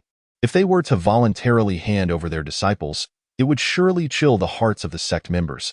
The infamy of such an act was something the Nangong family could not afford. Moreover, the Blood Spirit Demon sect had long coveted the black gold mine of Shattered Stone Island, and the old demon too was known for his ruthless and cold-blooded nature. He would hardly care about the lives of his disciples. This was clearly a well-prepared plot, using revenge as a pretext to seize Shattered Stone Island without leaving any grounds for justification. At that point, the Qinyuan sect would be left helpless, forced to accept the situation. After all, the demon race loomed threateningly, and the two sects could not afford to wage war over a mere mine. Having cultivated to the mid-foundation stage, Nangong Yu was no fool, and in the midst of the tense situation, he had already analyzed the circumstances with remarkable accuracy. However, with a formidable enemy before him, he could not afford to think too deeply. After a moment of contemplation, a hint of a smile appeared on his face as he said, "Tu Daoyu, please do not rush. Since your disciple was killed by my Qinyuan sect disciples, how about this? Please wait a moment while I return to interrogate and investigate. If I can identify the murderer, I will certainly provide you with an explanation." Humph, Nangong lad, do not play this delaying game with me. My beloved disciple was brutally murdered. This enmity is one that cannot coexist. If you do not open the formation, do not blame me for launching a full-scale attack. The old demon too scoffed, a wave of overwhelming killing intent emanating from him. Nangong Yu's face turned ashen upon hearing this. After over 100 years of cultivation, he had reached the mid-foundation stage and held a high position as a steward. He had never been humiliated in such a manner by a peer. Moreover, it was evident that the old demon too had seen through his intentions to buy time. Given the current situation, a great battle seemed inevitable. Realizing this, Nangong Yu's expression darkened completely. Just as the battle was about to erupt, Steward Tianxin, along with Qin Tian and others, happened to arrive. At this moment, including the disciples monitoring the mine, there were scarcely more than 20 Qi refinement cultivators on their side, while the opposing force was at least double their number. Not to mention the foundation stage combatants. Nangong Yu and Tianxin had no confidence in confronting the old demon Tuesday standing amidst the crowd. Qin Tian understood some of what had transpired at the valley entrance from the discussions of the disciples nearby. Upon seeing the uniform blood-red robes of the opposing side, he could not help but feel distressed. Just having killed one of their younger members, now an old one had come seeking revenge. His luck truly seemed to be abysmal. However, what brought Qin Tian some comfort was that Nangong Yu did not seem inclined to turn him over. Although he could guess some of the reasons behind this, he still felt a sense of gratitude towards Nangong Yu. Otherwise, if he fell into the hands of the old demon too, he would have no chance of survival. Although he was now tied to the Qinyuan sect's Shattered Stone Island, facing the imminent threat of war was still better than being handed over and captured without a fight. As Qin Tian pondered, the needle on the blood-guiding compass in the old demon two's hand began to tremble violently, pointing directly at Qin Tian. Noticing this, the old demon two immediately turned his gaze towards Qin Tian, his eyes icy and filled with unabashed, killing intent. Qin Tian felt a chill run down his spine and a sense of trepidation in his heart. After all, he was facing a late foundation stage cultivator, a notorious old demon, and with his Qi refinement level of 7, he had no means of resistance. Yet, upon seeing Qin Tian, the old demon too did not press for the handover. Instead, after sending a message to Feng Yubing beside him, he waved his hand and commanded the assault to begin. The Qi refinement cultivators behind him, upon receiving the order, summoned their magical artifacts. Dozens of flying swords and daggers combined into a torrent of weapons, charging directly at the protective formation's light barrier at the valley entrance. In the next moment, a thunderous roar erupted as the formation's light barrier trembled violently, sending ripples across its surface before returning to normal. Inside the valley, Qin Tian and the others were filled with delight, for it was evident that the formation possessed formidable defensive capabilities. This may allow them to delay until reinforcements arrived. However, Nangongyu and Tianxin wore grave expressions, their eyes reflecting confusion. The old Demon Two's display of power was not something that could be dismissed lightly. He must have had further preparations, as if confirming their suspicions, after the joint attack failed to breach the formation. The old Demon Two's face remained expressionless, as if unperturbed. If the formation protecting Shattered Stone Island were so easily breached, the Foundation stage stewards of the Blood Spirit Demon sect stationed at the border would have long since taken control of the island. The old Demon Two smirked, flipping his hand to reveal a golden small cone, the artifact of breaking formations. At this moment, the artifact of breaking formations was clearly unsealed and shone with golden light. Intricate and ancient runes covering its surface, emanating an aura far surpassing that of a top-grade magical artifact. Qin Tian narrowed his eyes, recognizing the number of runes. This was a spirit tool, and a mid-grade one at that. Nangongyu and Tianxin were equally astonished, even displaying traces of fear. The artifact of breaking formations. This item is a renowned tool of the Qin Tian sect for dismantling formations. How could your Blood Spirit Demon sect still possess it? Did you obtain it from the Qin Tian secret realm? The old Demon Two responded with a gloomy smile. How could I come here without making adequate preparations? Let's see how long your trifling formation can withstand me. Having said this, the old Demon Two wasted no time, forming hand seals with his fingers. After a series of ancient and intricate gestures, with a surge of his spiritual energy, the golden artifact of breaking formations glowed brilliantly before suddenly shooting towards the formation's light barrier. This time, when the artifact of breaking formations struck the barrier, it emitted no sound and did not bounce off. Instead, it became eerily embedded in the barrier, sending forth strange ripples that spread across the surface. Moments later, with a muffled sound, the formation's light barrier shattered. The scene fell into silence as the expressions of the disciples guarding Shattered Stone Island turned from joy to terror. Nangongyu and Tianxin's faces darkened heavily. In contrast, the disciples of the Blood Spirit Demon sect were filled with excitement, their expressions eager as they looked at the disciples of Shattered Stone Island, akin to vultures eyeing their prey. The old Demon Two wore a mocking smile, clearly having anticipated this outcome. Everything had unfolded according to his plan. The distance to the Qinyuan sect's mountain gate was exceedingly far, and reinforcements would not arrive in time. With the artifact of breaking formations swiftly dismantling the defenses, he had secured enough time to capture Shattered Stone Island at his leisure. By the time the Qinyuan sect arrived, it would be too late, and the higher-ups would have to negotiate, using the matter of revenge as an excuse to at that point. Shattered Stone Island would be a possession of the Blood Spirit Demon sect. With this thought in mind, the old Demon Two felt a surge of pride. Achieving such a feat would undoubtedly earn him recognition from the sect's higher-ups. It was not out of the question to hope for a future in the Golden Core stage, and at the very least, his status within the sect would be elevated. As he contemplated this, the old Demon Two could not help but beam with joy, looking at Nangongyu and Tianxin as if they were already dead. With the formation broken, there was no longer any barrier between the two sides. The old Demon Two summoned the artifact of breaking formations back to him, then conveyed instructions to Feng Yubing before drawing a blood-colored long knife and soaring into the air. Charging towards the valley entrance, the blood-robed cultivators behind him followed suit, filled with murderous intent as they rushed towards the valley entrance. Yet, no one noticed that before the old Demon Two soared into the air, a faint golden light flickered from his left hand behind him, shooting into Feng Yubing's sleeve. This action was quite discreet, and at least Nangongyu and the others did not perceive any abnormality. Only Feng Yubing displayed a hint of excitement, rushing directly towards Qin Tian as the battle erupted. Nangongyu and Tianxin, already on high alert, exchanged a glance of helplessness as the battle commenced. They took to the air, joining forces to intercept the old Demon Two, and the three of them became entangled in fierce combat. On the ground, the blood-robed cultivators had reached the valley entrance, and a chaotic melee ensued. However, the disciples of the Qinyuan sect were vastly outnumbered, many of them being besieged by two or even more blood-robed cultivators. As the battle began, cries of pain echoed from the Qinyuan sect's side, accompanied by shouts of anger, the clash of magical artifacts, and the thunderous sounds of battle. At this moment, Qin Tian found himself targeted by two blood-robed cultivators, one at refinement level 7 and the other at level 8. Under their relentless assault, he could only summon his black gold shield to defend himself, appearing quite beleaguered. However, this was precisely Qin Tian's intention. Given the chaos of the battlefield and the evident disadvantage of the Qin sect, he did not wish to become a target. He aimed to buy time until reinforcements arrived, thus creating an opportunity to win this battle. Clearly, the disciples of the Qin sect were not foolish. Each of them held the intent to entangle their opponents for as long as possible.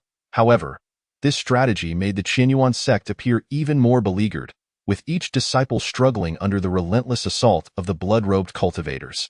To the eyes of the blood-robed cultivators, the morale of the blood-spirit demon sect soared. Just as Qin Tian was fighting desperately against the attacks of the two blood-robed cultivators, a blood-colored flying knife suddenly shot in from the side, striking the black-gold shield with a clang. Qin Tian, caught off guard, felt a powerful force strike the shield, and he was sent tumbling back several feet. Feeling a surge of blood and energy within him, Qin Tian cast a dark look at the assailant. He saw a tall man clad in blood robes, his face stern and filled with murderous intent, possessing a cultivation level of Qi refinement 9, none other than Feng Yubing. Qin Tian felt a sense of despair rising within him. This time, he was truly in a dire predicament. In midair, Nangongyu and the other two were locked in a fierce struggle. Strangely, the area where they battled was shrouded in dense blood-colored mist, obscuring the view of outsiders. Within the mist, Nangongyu and Tianxin stood back to back, wielding defensive spirit artifacts, their expressions wary as they scanned the surrounding blood fog. Beads of cold sweat trickled down their foreheads, as if they were facing some monstrous beast.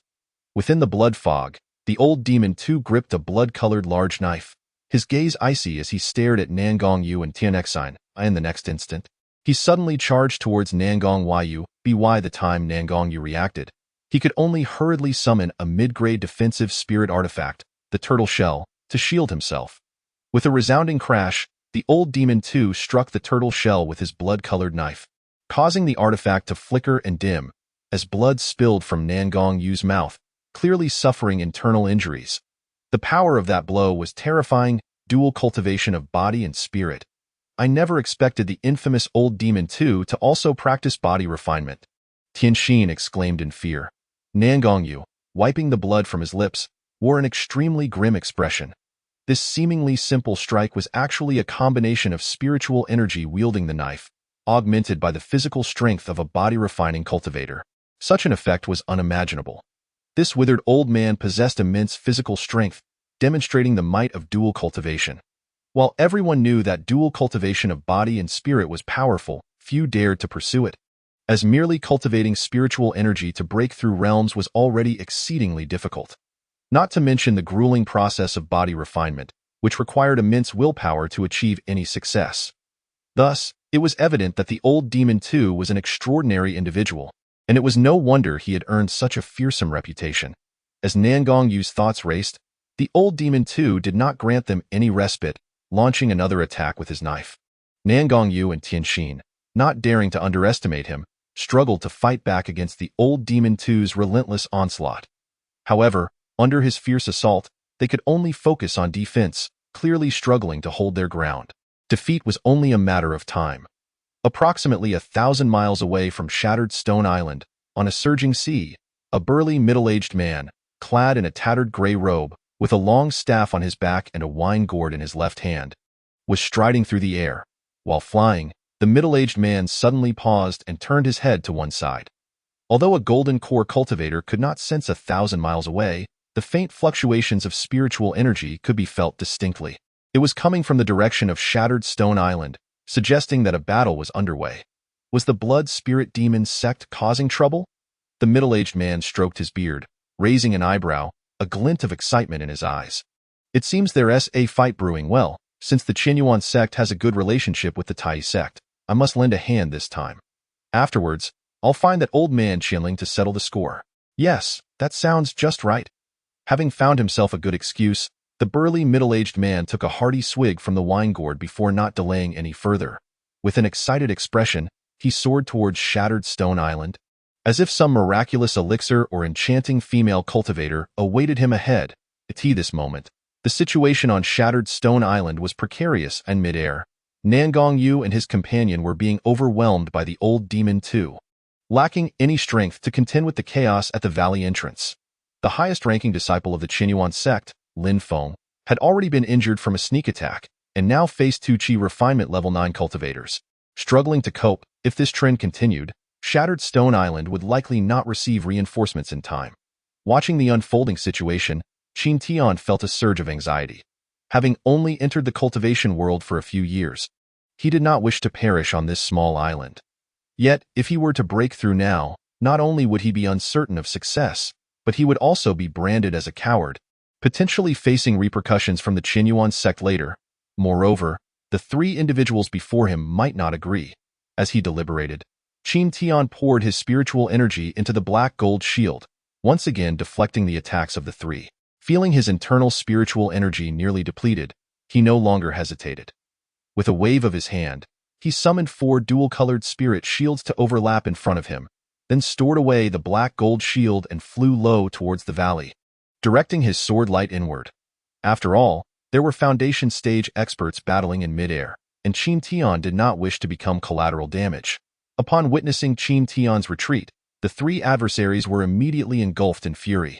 With blades of flying swords and daggers clashing in a furious ballet, they shattered the bicolored spirit shield and pursued him without hesitation. A cold smirk crept upon Feng Yubing's lips. Their arrival at Shattered Stone Island was under the directive of the old demon Tu, who had bestowed upon them 2 tasks. The first was to seize the opportunity amidst the chaotic battle to infiltrate the mine and procure the Yunwen or Mother. This or Mother, embodying the quintessence of gold contained within the Yunwen stone vein, was a rare formation that took years to condense under stringent conditions, making its appearance exceedingly rare. Once it manifested, even a golden core cultivator would vie for it, as it was a substance potent enough to forge magical artifacts. However, due to the Or Mother being largely buried deep underground and the Qinyuan sect's long-term garrison in the area, it had gone unnoticed until the old demon Tu inadvertently detected its presence through a broken ancient spirit-seeking compass, leading him to deduce the existence of the Or Mother. This was the impetus behind the events unfolding at Shattered Stone Island. After all, a mere Yunwen vein was not enough to warrant such upheaval from the blood spirit demon sect, even to the extent of bestowing a law-breaking cone. However, the black gold or Mother was a different matter altogether. Acquiring this treasure would benefit the golden core cultivators of the blood spirit demon sect, thereby elevating Tu's status. Hence, Tu exerted himself relentlessly, feigning intentions to seize Shattered Stone Island while secretly coveting the Or Mother. Once the Or Mother was secured, even if the Qinyuan sect's reinforcements arrived, they could be easily repelled, remaining blissfully unaware of the machinations unfolding behind their backs. As for the second task, it naturally pertained to Qin Tian, a matter of vengeance for the fallen disciple of Tu. For failing to exact retribution would tarnish their reputation. As Qin Tian fled towards the mine, he unwittingly played into Feng Yubing's hands. Qin Tian's actions were not without ulterior motives. Given the Qinyuan sect's relatively weak standing, prolonging the battle would only lead to their downfall before reinforcements could arrive. It was better to retreat into the mine, where the labyrinthine terrain could provide some delay. Nonetheless, this course of action bore its own risks. Should the old demon Tu thoroughly seize Shattered Stone Island before reinforcements arrived, it would become a trap from which there would be no escape. Thus, it was merely a temporary strategy. Chapter 56. The formation is shattered. Both Qin Tian and Feng Yubing harbored ulterior motives as they pursued one another into the depths of the mine, with 2 blood-robed cultivators closely following behind. However, Feng Yubing did not anticipate that Qin Tian's flight would trigger a chain reaction amongst the station disciples of Shattered Stone Island. Initially, they were perplexed and even disdainful, for fleeing into the mine amidst such chaos seemed futile. Yet, moments later, the blood-soaked Lin Feng's eyes sparkled with resolve as he blocked the onslaught of attackers and charged towards the mine. He did not forget to convey a message to the remaining station disciples of the Qinyuan sect, and soon, a multitude of bloodied figures began retreating toward the mine. Hot on their heels were the blood-robed cultivators, and in a short while, both sides found themselves entering the mine, leaving the valley's entrance silent, save for the scattered remains and pools of blood that attested to the ferocity of the prior battle. Within the dimly lit confines of the mine, Qin Tian had already sheathed his flying sword, opting instead for the swift and agile technique of Lingbo Weibu, as the narrow passages of the mine made flying cumbersome. Behind him, Feng Yubing employed a lightness technique, enveloped in a faint mist of blood, moving even faster than Qin Tian. The two blood-robed cultivators trailing behind had already been lost at a fork in the path. Were it not for Qin Tian's familiarity with the mine's layout, aided by the occasional fork and corner to evade pursuit, he would have undoubtedly been caught by now. Yet, even so, the distance between the two continued to close, making it only a matter of time before they caught up. Qin Tian silently vowed that once this ordeal was over, he would diligently cultivate Lingbo Weibu to perfection, for otherwise, his speed would remain a liability, leading to inevitable misfortune. This was a glaring example. As his thoughts raced, Qin Tian, in his frantic escape, failed to notice that he was delving deeper underground, where the paths became fewer and narrower. It was not until he encountered a stone wall ahead that he abruptly came to his senses. A bitter smile gracing his lips, there was nowhere left to flee. After stowing away the spirit stones he had used to replenish his energy, Qin Tian turned to face Feng Yubing, who stood before him.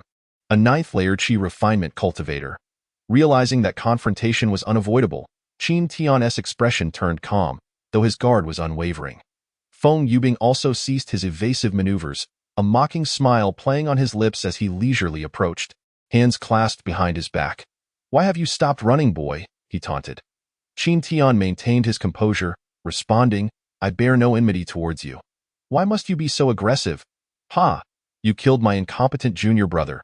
As his elder brother, I must avenge him," Feng Yubing retorted with a cold laugh, advancing closer.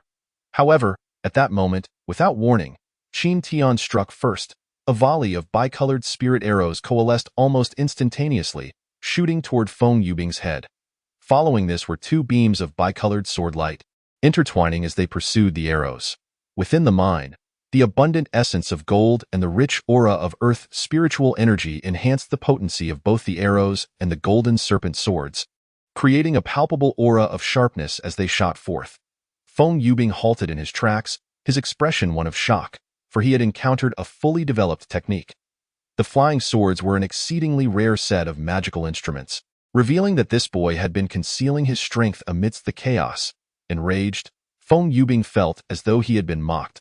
What could a mere seventh-layer Qi refinement cultivator accomplish, even if he had slain that incompetent junior brother? That brother had merely relied on the spirit-sealing hidden killing formation bestowed by the old demon Tuesday with the law-breaking cone given directly by Tu. What could a mere formation do against him? As the arrows rained down, Feng Yubing did not dare to be careless. With a flick of his hand, a peculiar white bone shield rapidly expanded to shield him. After a series of clangs and clattering, the shield emanated a flash of white light, absorbing the onslaught. He then formed a seal, summoning a blood-red long knife, which he swung horizontally, directly forcing the two spirit serpent swords back. Qin Tian hastily directed the golden serpent sword, momentarily halting its advance. With a slight flick, it shot forth once more, intercepting the blood-red long knife, yet the struggle was evident, as the blood knife held the upper hand. Observing this, Qin Tian furrowed his brows. Although both were top-tier magical instruments, Feng Yubing wielded his with a significantly greater force. It appeared that the disparity in cultivation levels translated into a vast difference in the power of the instruments. Feng Yubing showed no signs of relenting. The Yunwan or Mother was still not in his grasp, and if he did not act swiftly, he feared the night would stretch on with unforeseen complications. He raised his hand, forming a seal, and 3 drops of fresh blood flew from his fingertips, exploding into 3 clouds of blood mist. A cacophony of eerie sounds followed as the blood mist dissipated, revealing 3 blood-red skulls that lunged toward Qin Tian in a triangular formation. Without a moment's hesitation, Qin Tian waved his hand, summoning 4 spirit shields around him. The skulls were immediately blocked, however, they clung tightly to the shields, gnashing their teeth and tearing at them, quickly reducing the shields to tatters. A chill ran down Qin Tian's spine. The techniques of the blood spirit demon sect were utterly bizarre. Seeing this, Feng Yubing could not help but chuckle coldly. As the spirit shield shattered, the blood-red skulls appeared to draw strength from the shield's spiritual energy, continuing their relentless assault on Qin Tian. Ignoring his shock, Qin Tian summoned his black gold shield for defense. Yet the skulls clung ferociously to it, gnawing away at its energy. As the blood-red skulls opened their mouths wide, Qin Tian felt the energy of the black gold shield rapidly being devoured.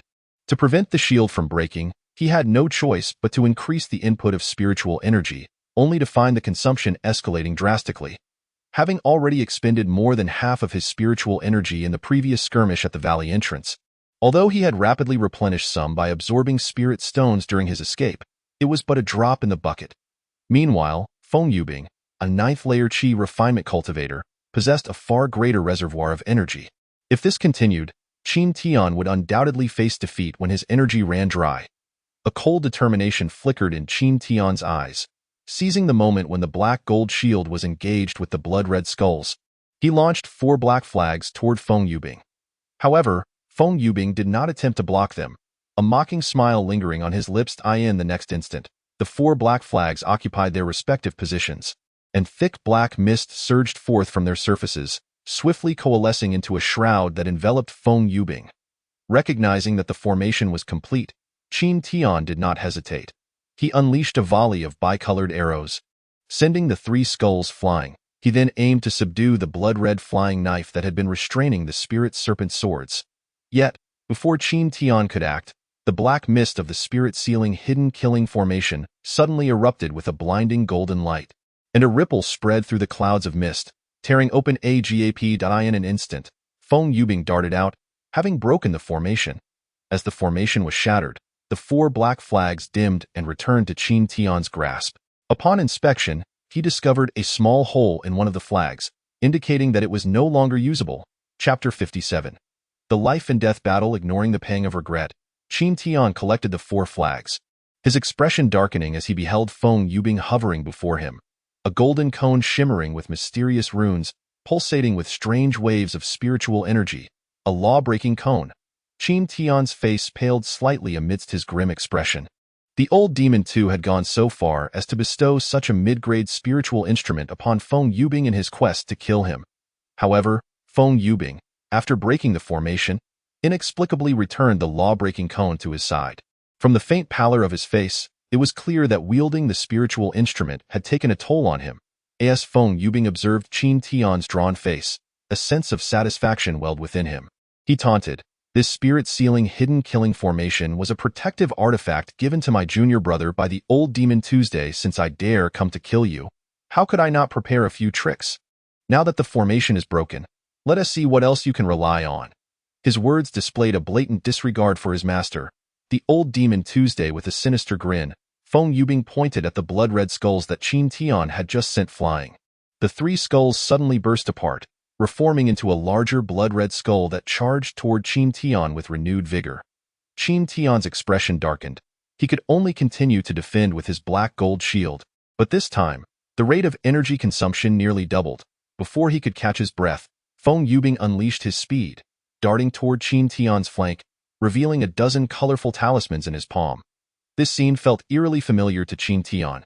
A sense of foreboding washed over him, and he quickly conjured spirit shields around himself. In the next moment, Feng Yubing ignited the talismans simultaneously, unleashing a torrent of fireballs, ice spikes, water arrows, and even the familiar gold arrows, blanketing the area with a relentless onslaught. With a resounding crash, several fireballs collided with the spirit shield, causing it to billow with steam as it struggled to withstand the assault. Fire inherently countered gold, and this result was hardly surprising. Qin Tian waved his hand repeatedly, conjuring additional shields, stacking them before him. The rapid depletion of his spiritual energy turned his complexion pale. After a moment, the fireballs finally extinguished, but the barrage of arrows followed closely behind. A cacophony of metallic clashing rang out as the arrows rained down, and when the din subsided, Qin Tian's battered figure emerged, bloodied and bruised, with wounds from arrows marring his body, some even piercing through. Fortunately, at the last moment, he had managed to deflect some arrows with his black gold shield, avoiding critical hits. Otherwise, he would have been riddled with holes. Nonetheless, he remained in a pitiful state. The blood-red skull, having lost its shield, seized the opportunity to pounce.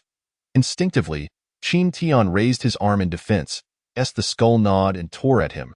Qin Tian's pale face contorted in pain, and with a fierce movement, he flung the skull away. The action left a portion of flesh on his arm torn asunder. Despite the agony, Qin Tian remained silent, gritting his teeth. Feng Yubing, watching like a hawk, left no room for complacency. Once freed from the skull, Qin Tian hurriedly summoned what little energy remained to raise the black gold shield once more. Feng Yubing, surprised, noted that such a ferocious assault had failed to eliminate Qin Tian. It was a pity to waste so many talismans, given their high cost in the endless demon sea. Using talismans in combat was akin to throwing spirit stones. However, at this moment, Qin Tian appeared to be on his last legs. Feng Yubing pointed at the blood-red skull, which, having finished its meal, prepared to charge at Qin Tian once more. Yet, Qin Tian was quicker, sprinting toward the skull. Just as the skull opened its mouth to pounce, Qin Tian executed a daring leap, narrowly vaulting over the blood-red skull and sprinting toward the mine's exit. Thinking of escaping? Too late. Feng Yubing sneered, his eyes narrowing as he pursued Qin Tian, his wounded body still agile enough to chase. Just as he thought victory was within reach, Qin Tian coldly snorted, not looking back, and with a flourish of his sleeve, unleashed over 20 talismans that shot into the air, transforming into a myriad of wind blades, ice spikes, and wooden stakes that enveloped the area behind him. Feng Yubing's eyes widened in shock, losing all semblance of composure. Without hesitation, he summoned his bone shield to shield himself, simultaneously unleashing several defensive talismans. In the next moment, a deafening explosion echoed. As the dust settled, Feng Yubing emerged, battered and bloodied, with multiple wounds bleeding profusely. His bone shield lay dim and useless on the ground, clearly beyond repair. "You little beast. Today I shall flay you alive to quench my rage," Feng Yubing bellowed, his fury erupting as he swiftly pursued Qin Tian, hands forming seals as he expelled a mist of blood. The mist twisted and morphed into a blood-red dagger, aimed directly at Qin Tian's exposed back. As the dagger flew forth, Feng Yubing's face turned ashen, clearly having expended significant energy. The bloodthirsty blade. Qin Tian had seen this sinister technique in the Bloodthirsty Demon Codex. Its power was formidable, and its speed was unparalleled, capable of disregarding any spiritual energy shield. It required a vast amount of the caster's blood to materialize, making it a particularly vicious method. This revealed Feng Yubing's murderous intent toward Qin Tian. As the bloodthirsty blade hurtled toward its target, Feng Yubing's gaunt features twisted in anticipation of witnessing Qin Tian's demise. In that critical moment, Qin Tian's thoughts raced. With a steely resolve, he opted not to defend himself but instead slightly shifted his upper body to evade critical areas such as his heart. The next instant, a piercing sound echoed as the blade pierced his abdomen, driving him forcefully against the stone wall before he crumpled to the ground, lifeless. Feng Yubing, arriving at the scene, finally breathed a sigh of relief. After wasting so much time, he had finally dealt with this brat. Nearby, the spirit serpent swords clashed with the blood-red long knife, appearing to lose control and dropping to the ground. Feng Yubing collected both the blood-red long knife and the spirit serpent swords into his storage pouch. Mindful that the skull technique, while powerful, was also draining, he then stepped closer to Qin Tian's body, kicking it over to reveal the storage pouch at his waist. A glint of greed flickered in Feng Yubing's eyes as he reached for the pouch.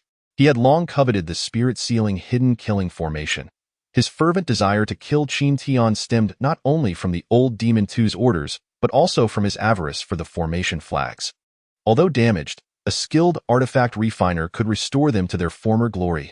Moreover, this boy possessed an array of top-tier magical artifacts and an abundance of talismans, clearly indicating he was a person of considerable wealth. Upon contemplation, Feng Yubing felt an intense heat surge within his heart. Chapter 58. Exchanging Injury for Death. Just as Feng Yubing grasped the storage bag, the corpse of Qin Tian, which should have been lifeless, suddenly opened its eyes. His right hand, concealed within his sleeve, gently waved, and the sound of a bell resonated abruptly, accompanied by an almost imperceptible mysterious ripple that instantly invaded Feng Yubing's consciousness. Feng Yubing's gaze, initially filled with greed, abruptly turned vacant. Yet, in an instant, his eyes swiftly regained clarity. Unfortunately, before he could fully awaken, the shadowless needle hidden in the darkness swiftly pierced through his brow, leaving a trail of blood, while simultaneously a tiny puncture appeared at his forehead, causing Feng Yubing's gaze to completely dissipate at that moment. Indeed, the soul-disturbing bell was merely a low-grade artifact, and against a master like Feng Yubing, who had reached the pinnacle of Qi refinement, it was somewhat inadequate. It was precisely because of this that Qin Tian had refrained from using the bell in combat, But when cornered, he had no choice but to take desperate measures, using himself as bait and even enduring a deadly blow to lower his opponent's guard, thus seizing the opportunity to launch a surprise attack. Fortunately, although the soul-disturbing bell was of a low tier, it still managed to disrupt for a moment, and in the deadly struggle, a single moment could determine life or death. Without sacrificing himself as bait, given Feng Yubing's caution, a surprise attack would have been exceedingly difficult to accomplish. After all, the shadowless needle could easily penetrate magical defenses but could not force its way through the exquisite bone shield. Though it was somewhat of a gamble, it ultimately paid off after succeeding. Qin Tian felt a wave of weakness wash over him, and his vision began to darken. He quickly bit his tongue, forcing himself to remain conscious. Drawing upon the last vestiges of his spiritual energy, he opened the storage bag, retrieving a jade vial containing the healing elixir, blood coagulation powder, and without sparing a glance, he poured it directly into his mouth. Subsequently, he could no longer sustain himself and fainted. In the air above Broken Stone Island, within a blood mist-shrouded area, Nangongyu was gritting his teeth, struggling to hold on. The spiritual artifact, turtle shell, had already been shattered by the blood blade of the old demon too, and at this moment, he could only maintain a defensive shield, barely resisting the attacks, yet lacking any power to counterattack. Meanwhile, the attendant Tian Xian had long since passed out, a horrific knife wound visible on his waist. At this moment, he was protected by Nangongyu's defensive light shield. As the shield grew increasingly thin and his internal spiritual energy near depletion, Nangongyu could not help but feel a sense of despair. The disparity in strength was too great, and escape was now a distant hope. While reinforcements from the sect had yet to arrive in a fit of anxiety, Nangongyu could not help but threaten. Old Demon 2, have you considered the consequences of your actions? I have already sent word to the sect, and reinforcements are on their way. If you do not retreat now, it will be too late when you wish to leave. Though this was a threat, there was a clear undertone of uncertainty.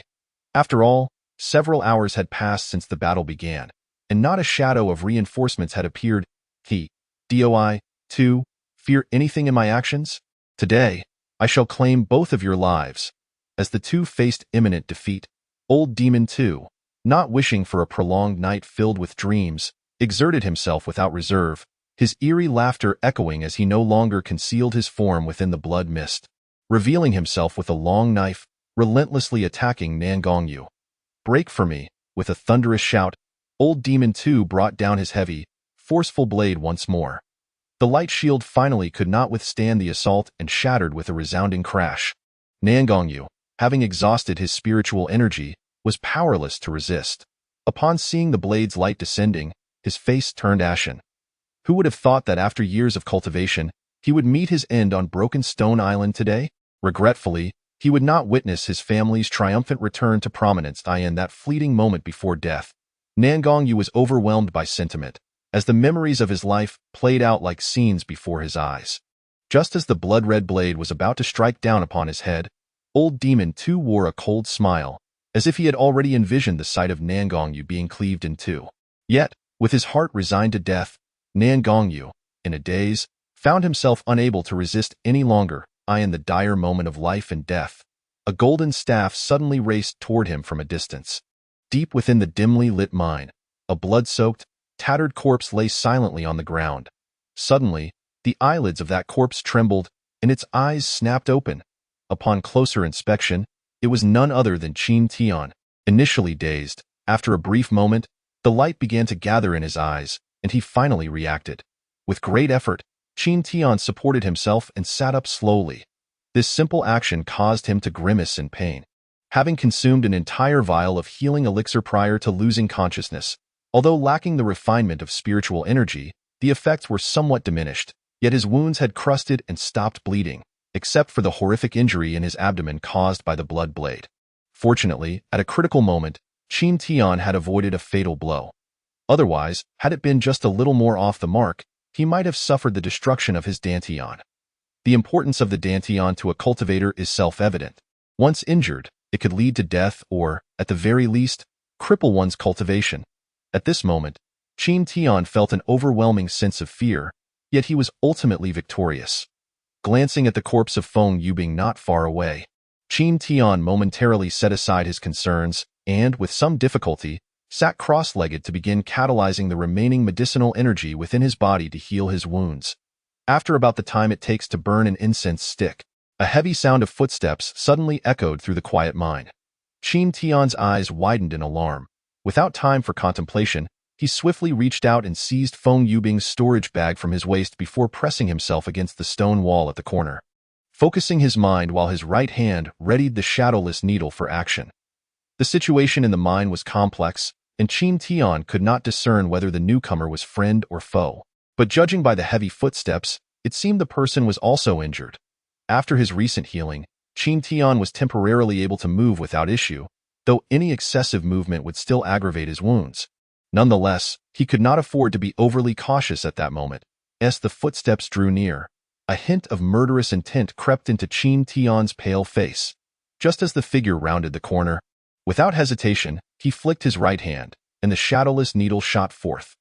However, at that instant, upon recognizing the newcomer's appearance, Qin Tian's expression suddenly changed.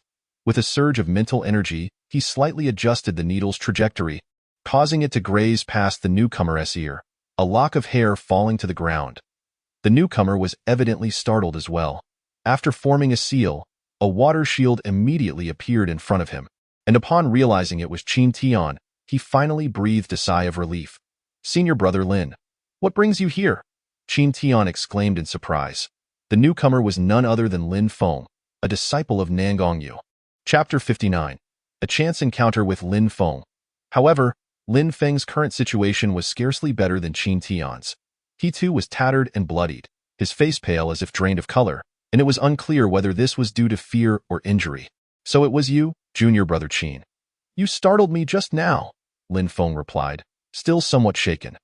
The mine was nearly overrun by the disciples of the blood spirit demon sect, and to avoid exposing his presence, Lin Feng had not been constantly releasing his consciousness for vigilance, though he was quite familiar with the mine and thus did not fear getting lost. However, he never anticipated that he would almost fall victim to a surprise attack. Having clearly seen that if Qin Tian had not altered the trajectory of the hidden weapon at the last moment, it could have resulted in a tragic incident of fratricide. Qin Tian, feeling somewhat awkward, realized that due to his caution, he had not dared to release his consciousness to investigate, leading to this misunderstanding. After a brief exchange of circumstances, both of their expressions turned grim. At this moment, the disciples of the Qinyuan sect had been largely purged from the mine, and the entrance was firmly guarded by the disciples of the blood spirit demon sect. Lin Feng's injuries stemmed not only from the initial battle, but also from the aftermath of his failed attempt to break through. Having narrowly returned to the mine, Lin Feng could only wander around in search of any surviving disciples, hoping to gather strength for a breakout. Clearly, he understood that seeking refuge in the mine was merely a temporary measure and not a long-term solution. Yet, after searching, aside from Qin Tian, nearly all the stationed disciples of the Qinyuan sect had perished, and even the miners within the mine had not escaped unscathed. This underscored the brutal nature of the battle and the heinous cruelty of the blood spirit demon sect. Analyzing the current situation, it was evident that the disciples of the blood spirit demon sect were brazenly occupying the mine's entrance, likely because Nangongyu and others were faring poorly in their battle outside, leaving them no time to divert their attention elsewhere, while reinforcements from the Qinyuan sect had yet to arrive. If they lingered in the mine any longer, they risked being encircled and annihilated. As both felt despondent, Lin Feng inadvertently spotted a corpse deeper in the mine. Upon recognizing its features, his eyes widened in shock. If Lin Feng recalled correctly, this person had reached the 9th level of Qi refinement, yet had been slain by Qin Tian? Wasn't this boy only at the 7th level of Qi refinement? This young man was not only cultivating at an impressive pace, but also possessed formidable combat skills. If this boy were to mature, would he be a match for Lin Feng at the same level? Moreover, reflecting on the earlier surprise attack, Lin Feng suddenly felt a chill run down his spine. This person acted ruthlessly and decisively. He would certainly be a force to reckon with in the future. Though Lin Feng had a tendency toward arrogance, he was not foolish in the current circumstance. Where they were allies rather than enemies, this was the most favorable situation. Lin Feng, in his thoughts, could not help but feel relieved that he had not offended this young man in the past. With this in mind, he tempered his arrogance. Clearly, Qin Tian had risen to a level that warranted Lin Feng's respect and even wariness. Meanwhile, Qin Tian, focused on recovering his spiritual energy while healing, remained unaware of Lin Feng's change in demeanor. After a short while, Qin Tian seemed to recall something and asked, "May I inquire, Senior Brother Lin, having remained stationed here with Elder Nangong for many years, do you happen to know if there are any other exits from this mine?" However, Qin Tian's seemingly casual inquiry, which he had not held much hope for, caused Lin Feng to suddenly freeze. After a moment, as if recalling something, his eyes brightened. "There indeed exists another exit," Lin Feng exclaimed with excitement. "Oh, Senior Brother Lin, do you know where this exit is?" Qin Tian inquired, both thrilled and puzzled. His initial lack of hope had unexpectedly led to a glimmer of escape, and his excitement was palpable. However, having spent 2 years in the mine, Qin Tian had traversed most of its paths without ever encountering another exit. It is only natural that Junior Brother Qin is unaware of this exit. Lin Feng then began to explain in detail. Upon hearing Lin Feng's account, Qin Tian was enlightened. It turned out that the mine's other exit connected to the seabed. Several decades ago, some disciples, while mining, had delved too deep and inadvertently breached a mountain wall, causing seawater to flood in, resulting in significant casualties among those present. Naturally, the Qinyuan sect was unwilling to abandon the mining vein, dispatching earth and water element foundation-building cultivators to seal the breach and drain the seawater, thereby restoring the mine to normalcy. Over time, with the disciples being rotated every 3 years, this incident gradually faded from memory, and Lin Feng had learned of it by chance from Nangongyu. I do not know the exact location of the exit, but since it connects to the sea, there must be the sound of waves, and the concentration of water elemental energy will be high. If we search carefully, we should be able to find it, Lin Feng concluded, his expression showing a flicker of excitement. Any hope of escape was preferable to certain doom.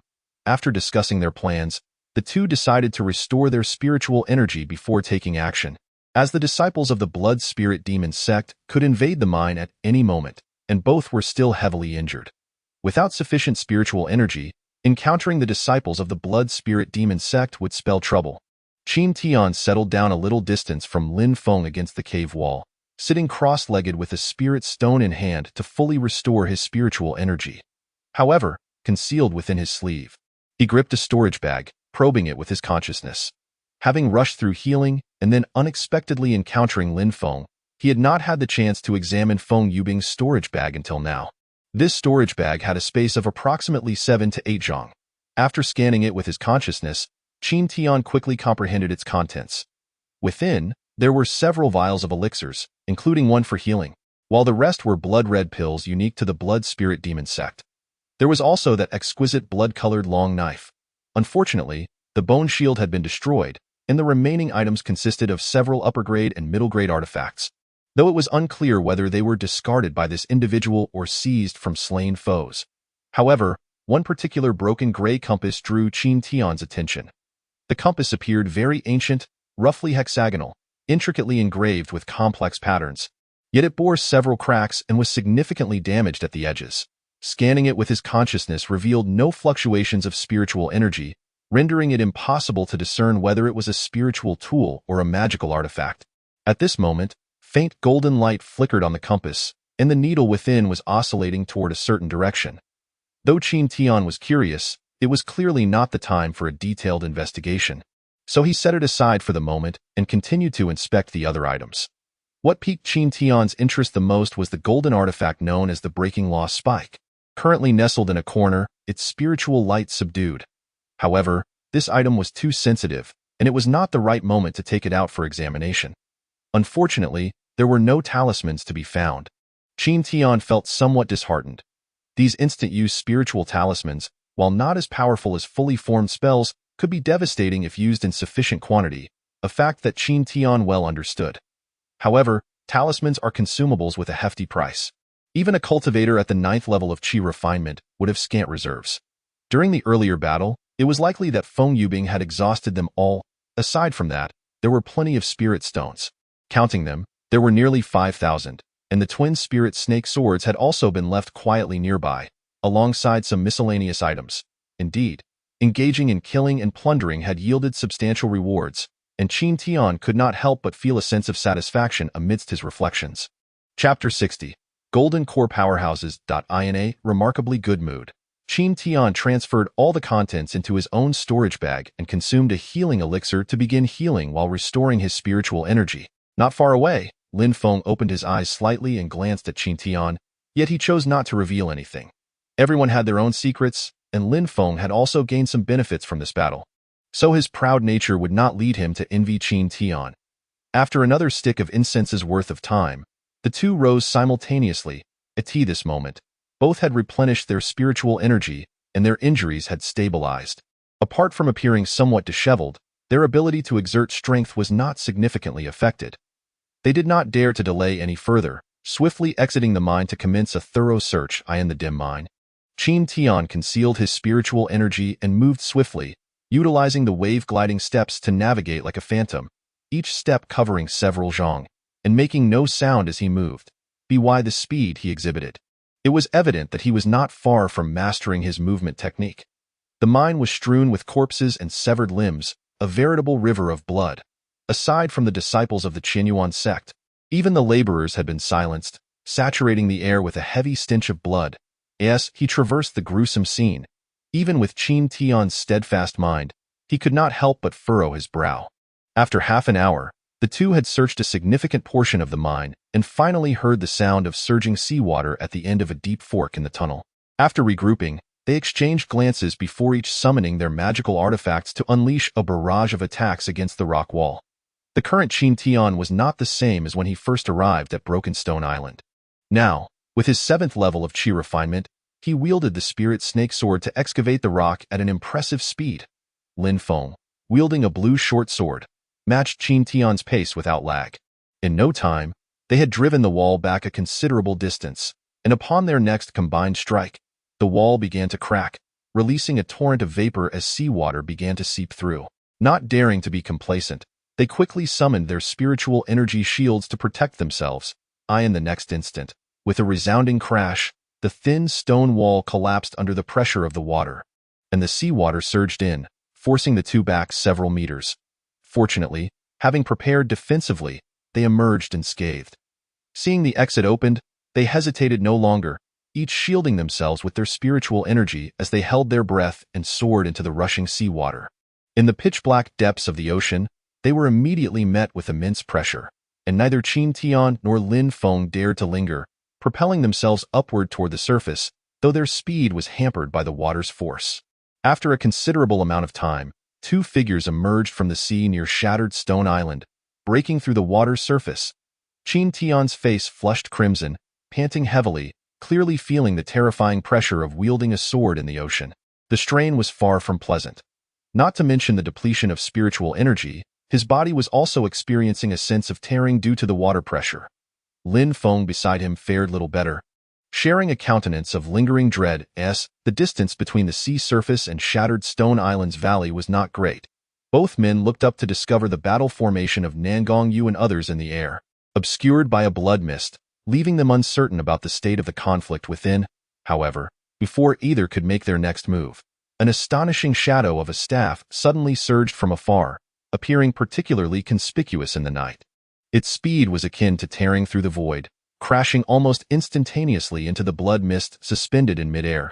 A muffled sound echoed, and the blood mist was instantly dispersed, revealing the dazed and pale-faced Nangong Yu, who had clearly given up resisting, along with the unconscious Tian Exine beside him. "Which vile rat dares to ambush me?" A piercing scream emerged from within the blood mist, unmistakably the voice of the old demon Tu. Once the blood mist cleared, Tu's form became visible, and they saw that his right arm, which wielded the knife, had inexplicably vanished. The wound was a gruesome mess, as if it had been violently torn apart by an external force. Blood gushed forth, and he had no time to attend to the knife that had fallen to the ground. Clutching his wound tightly with his left hand, he looked toward the direction of the staff shadow with a mix of shock and fury. His previously formidable demeanor now utterly diminished. Qin Tian and the others were dumbfounded by this scene. Even the airborne Nangong Yu was no exception, clearly stunned by their narrow escape. A powerful figure has come to our aid. Yet, in the blink of an eye, Nangong Yu quickly regained composure, although a trace of confusion lingered in his heart. Could it be reinforcements have arrived to so effortlessly injure a late-stage Foundation establishment cultivator like the old demon Tu? Could it be a golden core ancestor has intervened? However, among the 4 golden core true masters of the Qin Yuan sect, I have not heard of one wielding a staff. Just as everyone was engulfed in confusion, a boisterous laughter suddenly echoed from the horizon. A mere foundation establishment junior dares to act fierce before me. Old Yuan, simply seeking a beating. As the words fell, a robust and towering figure floated through the air, holding a black long staff in his right hand and a wine jug in his left, his appearance disheveled and unimpressive. However, upon his arrival, the imposing aura of a golden core expert surged, instantly dominating the scene.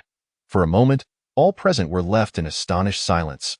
Under the pressure of this golden core expert's aura, both Qin Tian and Lin Feng nearly faltered, their faces turning deathly pale. They hastily sat cross-legged to channel their spiritual energy and resistance, barely managing to avoid being forced to the ground. Just by virtue of his presence, he could suppress all around. The might of a golden core expert was evident. As Qin Tian gritted his teeth to hold on, a sense of yearning welled up within him. Nangongyu, being a foundation establishment cultivator, was not as overwhelmed as Qin Tian and Lin Feng, but still felt profoundly uncomfortable, utterly stifled at this moment. Nangongyu realized that the newcomer was not a member of the Qin Yuan sect, yet upon discerning the individual's identity, he could not help but reveal a look of delight. However, as the saying goes, some rejoice while others lament. The expression of the old demon too was the complete opposite of Nangongyu's. Under this overpowering pressure, while those present merely felt a fraction of the residual might, the old demon too was directly targeted, evidently bearing the brunt of it. His face twisted in fear and resentment, the wrinkles on his old visage reddened with indignation. Clearly, the situation had unfolded beyond his expectations. Fortunately, this oppressive aura dissipated after a brief moment, and everyone present let out a collective sigh of relief. As expected of a foundation establishment master, Nangongyu was the first to recover, bowing respectfully to the burly man. I am Nangongyu of the Qin Yuan sect, and I sincerely thank you, Senior Yuan, for your timely rescue. No need for thanks. It was but a mere effort. Now, may I inquire as to the cause of the conflict here? The middle-aged man named Yuan, hands clasped behind his back, feigned an air of a reclusive sage as he spoke. Naturally, Nangongyu dared not withhold the truth, recounting the events in their entirety. The blood spirit demon sect has become increasingly audacious in recent years, even resorting to such brazen acts of seizing minds. Truly outrageous. Little Nangong, step aside. This matter shall be handled by me, old Yuan. The middle-aged Yuan exclaimed with fury after listening, waving his hand dismissively to indicate Nangongyu should retreat, though his eyes betrayed a glimmer of excitement, which was rather peculiar. Nangongyu's expression turned somewhat awkward. After all, he was over 100 years old, and being called a little child in public was hardly flattering. However, given the stature of the golden core ancestor, and knowing this person's temperament, he expressed gratitude and refrained from further comments, instead producing healing elixirs to administer to the unconscious Tian before settling down to observe the unfolding drama. Yuan, wielding a staff. Could it be the renowned battle maniac from Tai sect, Yuan Zheng? Lin Feng, who had been in a daze by the shore, suddenly exclaimed as if struck by a revelation. Upon hearing this, Qin Tian turned in confusion. Having been jolted awake, Qin Tian had only recently joined the sect and stationed at Shattered Stone Island. He was utterly unfamiliar with the various experts of the endless demon sea. Lin Feng, seeing his bewilderment, offered an unusual explanation. Do you know, junior brother Qin, this battle maniac from Tai sect is quite famous in the endless demon sea. This individual hailed from Tai sect, one of the 3 major human sects, and was a disciple of the sect's leader, Granny Jing. His innate talent was exceptional, achieving his golden core within just over a century of cultivation, and he practiced the secret body-refining techniques of Tai sect, making him the youngest golden core master in the endless demon sea. After Lin Feng's fervent explanation, Qin Tian was left in shock. Achieving the golden core in just a century. What does that even mean? According to what he knew, the steward Nangongyu had cultivated for 150 years and was still stuck in the mid-foundation establishment stage point. One could only imagine how extraordinary this individual was. Furthermore, the fact that a 150-year-old Nangongyu had to address Yuan Zheng as senior illustrated the hierarchy of respect for powerful cultivators in the world of immortality. However, this senior has some peculiarities. Lin Feng paused momentarily. as if fearing to be overheard by the battle maniac, and continued in a hushed tone. This Yuan Zhang is addicted to battle. He often uses the pretext of sparring and exchanges to engage in combat. When he cannot find opponents, he even conceals his cultivation level to mingle among lower-tier cultivators. It is said that he does not spare even Qi refining cultivators. While he does not take lives, injuries are inevitable, and over time, he has earned the nickname of Battle Maniac. Upon hearing this, Qin Tian could not help but feel speechless. While an obsession with battle and a penchant for violence could be understood, seeking out Qi refining cultivators to duel, given his golden core status, showed an absurd lack of shame. Could it be that among the golden core experts of the human and demon races, no one could rein him in? Qin Tian questioned in bewilderment. Not at all. To speak of it, there are quite a few from the three major sects who can surpass him. However, the battle maniac knows how to pick his battles.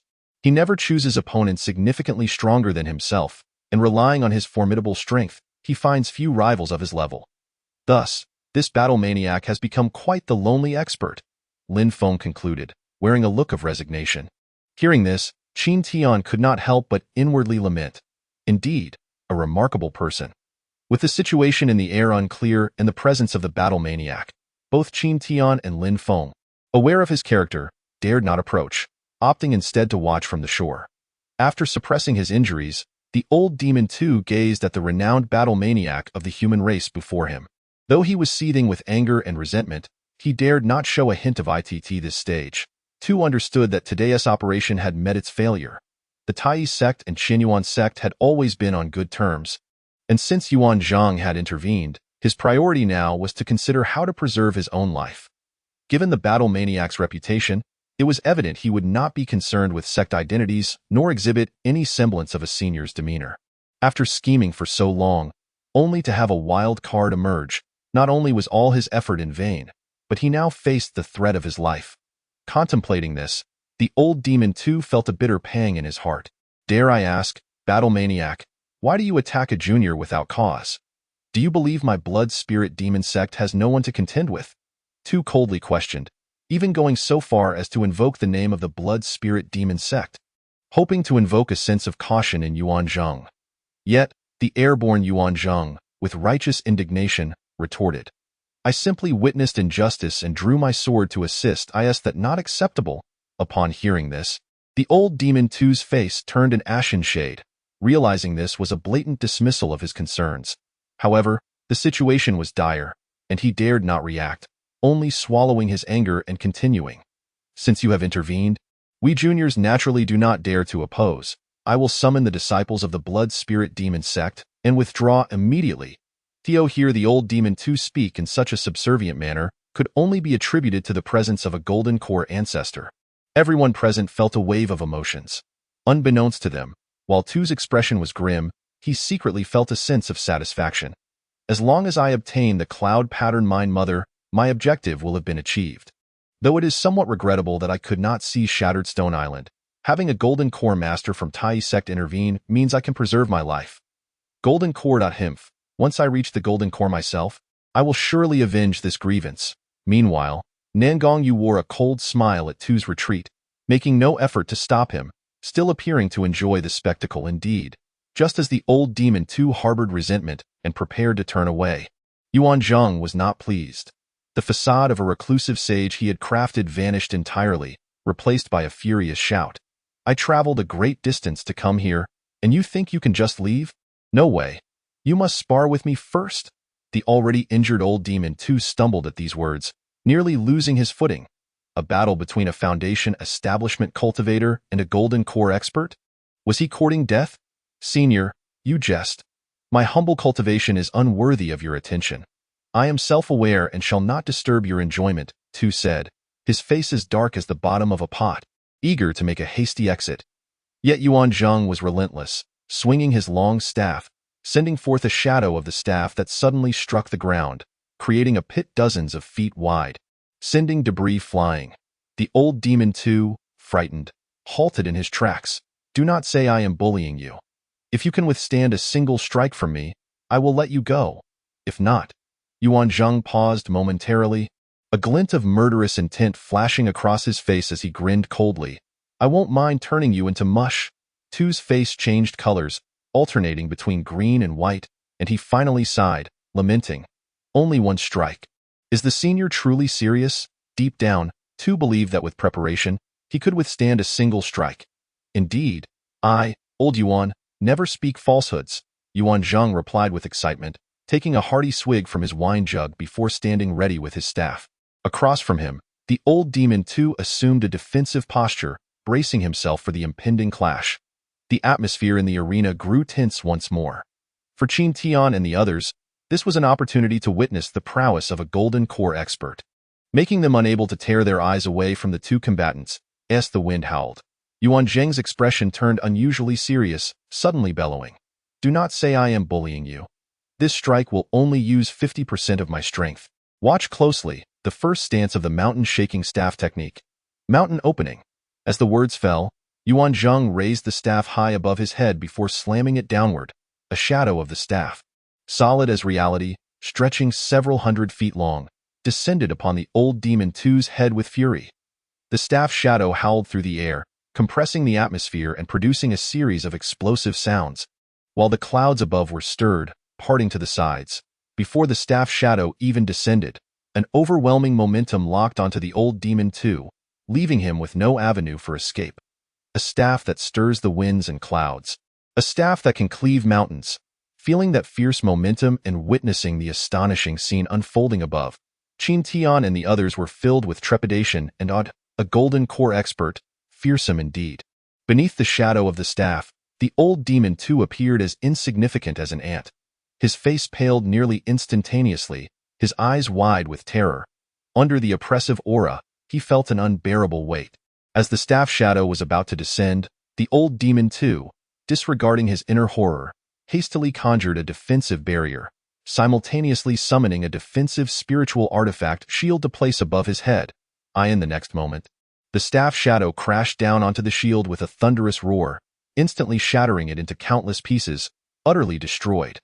Though the momentum of the staff shadow weakened slightly, it showed no signs of pause, continuing its relentless descent toward the old demon Tu's head.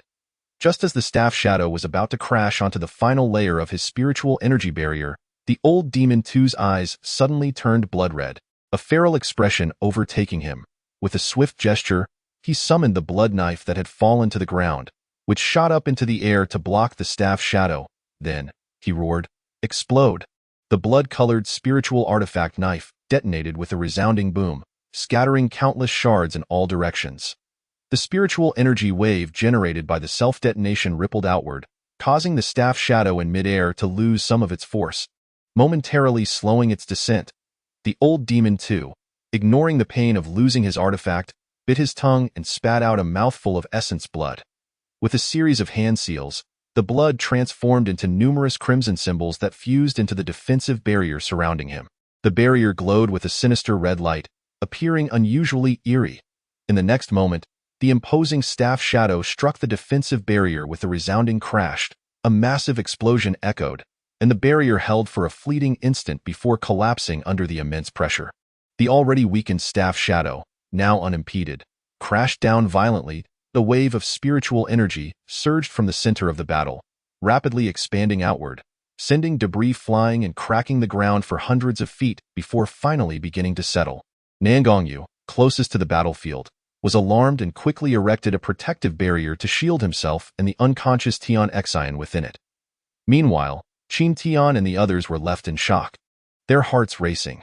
Just the residual force bore such might. How powerful must this strike be? As the sea breeze swept through, the dust gradually settled, revealing a massive pit several dozen feet deep at the center of the battlefield, with the old demon Tu's bloodied form lying like a puddle of mud at the bottom. Cough, cough. Suddenly, a weak coughing sound emerged, and the old demon Tu struggled to rise, only to uncontrollably spit out a mouthful of blood, his aura plummeting to the ground, clearly gravely injured. At that moment, disciples of the blood spirit demon sect, having heard the commotion, rushed to the scene, their faces filled with alarm upon seeing the old demon's condition, some hastening to assist him. After consuming healing elixirs, the old demon Tu's injuries stabilized slightly, but his wrinkled face now appeared gaunt, resembling someone on the brink of death. Having delivered one strike, I take my leave. The old demon Tu's voice trembled slightly as he spoke, rapidly retreating under the escort of his well-trained disciples. Yuan Zhang, however, made no effort to stop him. Indeed, the old demon's invocation of the blood spirit demon sect's name had proven effective. After all, an attack on a junior by a golden core cultivator was inherently somewhat improper, making it difficult to resort to lethal force. Otherwise, the blood spirit demon sect would certainly not let it go, leading to inevitable complications later on. Thus, Yuan Zhang had been lenient, merely inflicting severe injuries on the old demon Tuesday given the sect's dynamics, the often reckless yet not foolish battle maniac, with a golden core master as his teacher, understood the stakes involved. Nangongyu, a cunning old fox, was well aware of this. Though somewhat unwilling to let the old demon Tu escape, he found it inappropriate to voice his objections. After all, Yuan Zhang had intervened to provide assistance, which was more than enough compassion. He certainly would not jeopardize relations with the blood spirit demon sect over a boundary skirmish. As the retreating Tu Laoma surveyed his surroundings, he found no trace of Feng Yubing, which immediately instilled within him a sense of foreboding. His expression darkened in an instant as he produced a jade tablet, the very forbidden soul token. To his dismay, he noticed that the last remaining strand of soul silk within the tablet was gradually dissipating. Perhaps due to the perilous situation earlier, Tu Laoma had failed to notice the token's unusual activity. Now, witnessing this state, it was evident that Feng Yubing had been slain. Anger surged within Tu Laoma, his eyes blazing with fury. The death of Feng Yubing meant that the expedition to Shattered Stone Island had ended in complete failure. Without the coveted Yunwen Mine Mother, he would return severely injured. This was merely the secondary concern. With Feng Yubing's demise, his storage bag would surely fall into the hands of others. Inside it lay the ancient relic, the spirit-seeking compass, as well as the law-breaking cone, a gift from the sect's higher-ups for the purpose of dismantling formations. Now, having lost both the Yunwen Mine Mother and the law-breaking cone, the repercussions upon returning to the sect were all too clear. At this thought, Tu Laoma, consumed by rage, felt as though his heart was being crushed, and he couldn't suppress a mouthful of blood that surged forth. Suddenly, as if recalling something, Tu Laoma retrieved the blood guide compass, swiftly performing a gesture to draw the fading soul silk into it. After a brief tremor, the needle pointed toward a certain direction along the coast. Scanning the area with his divine sense, Tu Laoma quickly discerned the presence of Qin Tian and Lin Feng. Chapter 63. Reinforcements from the sect. Upon seeing Qin Tian again, Tu Laoma's eyes burned with an uncontrollable murderous intent. The emergence of the golden core true man had disrupted his plans. Although he was displeased, he grudgingly endured, as he could not match their strength. However, to have his previously foolproof scheme unraveled by a mere qi refining stage youth was infuriating, especially considering the enmity stemming from the death of his disciple and the allure of the missing treasures. How could Tu Laoma not harbor resentment in such a situation? Yet, the circumstances were beyond his control, and now was not the time to strike. Tu Laoma, being cunning and shrewd, quickly suppressed his murderous thoughts, adopting a fade of indifference as he slowly withdrew from Shattered Stone Island. Nevertheless, as he passed the coast, his eyes filled with venomous hatred, he cast a fierce glare at Qin Tian, as if he wished to devour him whole. Simultaneously, a voice, thin as a mosquito's buzz, suddenly reached Qin Tian's ears. Dare to disrupt my plans? Just wait and see. Upon hearing this, Qin Tian's heart tightened. After all, being marked by a late-stage Foundation establishment old demon was hardly a trivial matter, and he understood the implications all too well. A weight settled upon Qin Tian's heart. Nevertheless, he resolved that when faced with adversity, one must confront it head-on. Cowering would only hinder his progress in cultivation. With a shift in mindset, Qin Tian felt a wave of clarity wash over him, lightening his burden. With the retreat of the blood spirit demon sect, Shattered Stone Island fell into a profound silence, marred only by the bloodstains and remnants of the fierce battle that had just transpired. Qin Tian and Lin Feng soared into the sky on their swords, stopping about 10 zhang away from Yuan Zhang, where they clasped their fists in a respectful bow before retreating to stand behind Nangongyu. Yuan Zhang, with his nonchalant demeanor, cast his gaze toward Qin Tian for the first time, and a flicker of surprise momentarily crossed his features, though he quickly concealed it that moment. Nangongyu spoke to Yuan Zhang with gratitude. I sincerely thank you. Senior Yuan, for your timely assistance, I am deeply appreciative and would be honored if you could join me in the valley for tea, allowing me to extend my hospitality as a token of respect. However, to Nangong Yu's surprise, Yuan Zheng waved his hand dismissively, a look of disdain on his face. I, old Yuan, despise unnecessary formalities. My involvement in this matter was merely for the sake of the alliance between our sects. Do not concern yourselves with it. I must go seek out the misfortunes of that old man Qianling. Feel free to do as you wish. As soon as he finished speaking, Yuan Zheng turned and traversed the void with a casual flourish, his robes billowing behind him, exuding an air of unrestrained elegance, and in the blink of an eye, he vanished from sight, leaving the others bewildered. Cough. This senior certainly possesses a unique personality, Nangong Yu remarked, a hint of embarrassment evident in his expression. Meanwhile, Qin Tian gazed at Yuan Zheng's departing figure, his eyes shining with admiration, momentarily lost in thought, eye in the biting cold wind. The group surveyed the ravaged encampment, devastated by the recent conflict. Nangong Yu's expression turned grave, as the near-total annihilation of their station disciples would undoubtedly tarnish the reputation of the Nangong family within the sect. After all, the responsibility for managing Shattered Stone Island lay with him. Should this incident affect the Nangong family's control over Shattered Stone Island and the Yunwen mine vein, it would spell disaster. With this in mind, Nangong Yu decided against lingering any longer, issuing a few instructions to Qin Tian and Lin Feng before leading the injured elder Tian Xian into the valley. Qin Tian and Lin Feng took up positions along the coast, remaining vigilant against any potential ambush by the blood spirit demon sect. As night fell, the sky was adorned with a myriad of stars, and the sea's tides ebbed and flowed unpredictably. Qin Tian sat cross-legged behind a rock, gradually channeling his spiritual energy to heal his injuries. Suddenly, a violent sound of something piercing through the air echoed, and a massive flying vessel descended rapidly from the sky, hovering above Shattered Stone Island. Qin Tian furrowed his brow and observed closely. On the deck of the vessel stood several dozen figures, with two individuals at the forefront, their hands clasped behind their backs, clad in blue Daoist robes. This was the standard attire of the Qinyuan sect, with blue signifying the foundation establishment stage, thereby revealing the identity of the newcomers. Thus, Qin Tian did not immediately sound the alarm, but a few breaths later, Nangong Yu and Elder Tian Xian emerged from the valley, with Tian Xian evidently still recovering from severe injuries, her complexion pale as a ghost. Qin Tian's eyes flickered as he flew toward the vessel, and Lin Feng rushed in from another direction. The sect has received word that Shattered Stone Island was attacked by two Laoma, and we have been dispatched to provide reinforcements. Why is it so eerily quiet here? One of the two leading figures, an elder in a blue robe, stepped forward and shouted. This elder had streaks of black and white in his hair, a face adorned with thick whiskers and piercing tiger-like eyes that exuded an intimidating presence. His aura was as formidable as two Laomas, late-stage foundation establishment. Qin Tian's heart skipped a beat. Beside him, Lin Feng explained telepathically, "This is Elder Lian from our Qinyuan sect's law enforcement hall, a late-stage foundation establishment expert. Elder Lian gained prominence early on and has long harbored a grudge against two Laoma, so it seems he is leading the reinforcement team this time.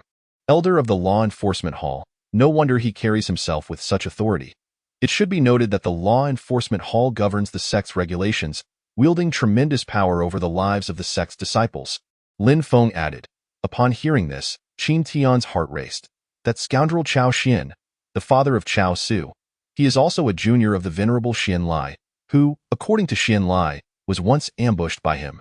Qin Tian exerted great effort to maintain a neutral expression, ensuring not to reveal any hint of his recognition, lest he be discovered by Chao Xian. As thoughts whirled in his mind, Qin Tian and Lin Feng positioned themselves behind Nangong Yu, observing quietly with their hearts and minds focused, all while discreetly glancing at Chao Xian. The other figure in blue, identified as Chao Xian, was a handsome middle-aged man, standing at a height of 9 feet, with a fair complexion and no beard, wearing a high crown, his demeanor placid as he stood at the ship's bow, betraying no emotion. What a handsome visage, but alas, he is a man of duplicity. Qin Tian scoffed inwardly. Facing Elder Lian, Nangong Yu naturally did not dare to show any disrespect. "Greetings, Elder Lian, I apologize for not welcoming you properly upon your arrival. I hope you can forgive me." Both Tian Xian and Qin Tian hurriedly stepped forward to pay their respects. After the formalities, Nangong Yu recounted the attack on Shattered Stone Island in detail. Upon hearing that nearly all the station disciples had perished or sustained grievous injuries, Elder Lian's expression darkened, but upon learning of the Golden Core True Man's assistance, his demeanor shifted to one of astonishment, clearly recognizing the formidable reputation of the battle-hungry True Man.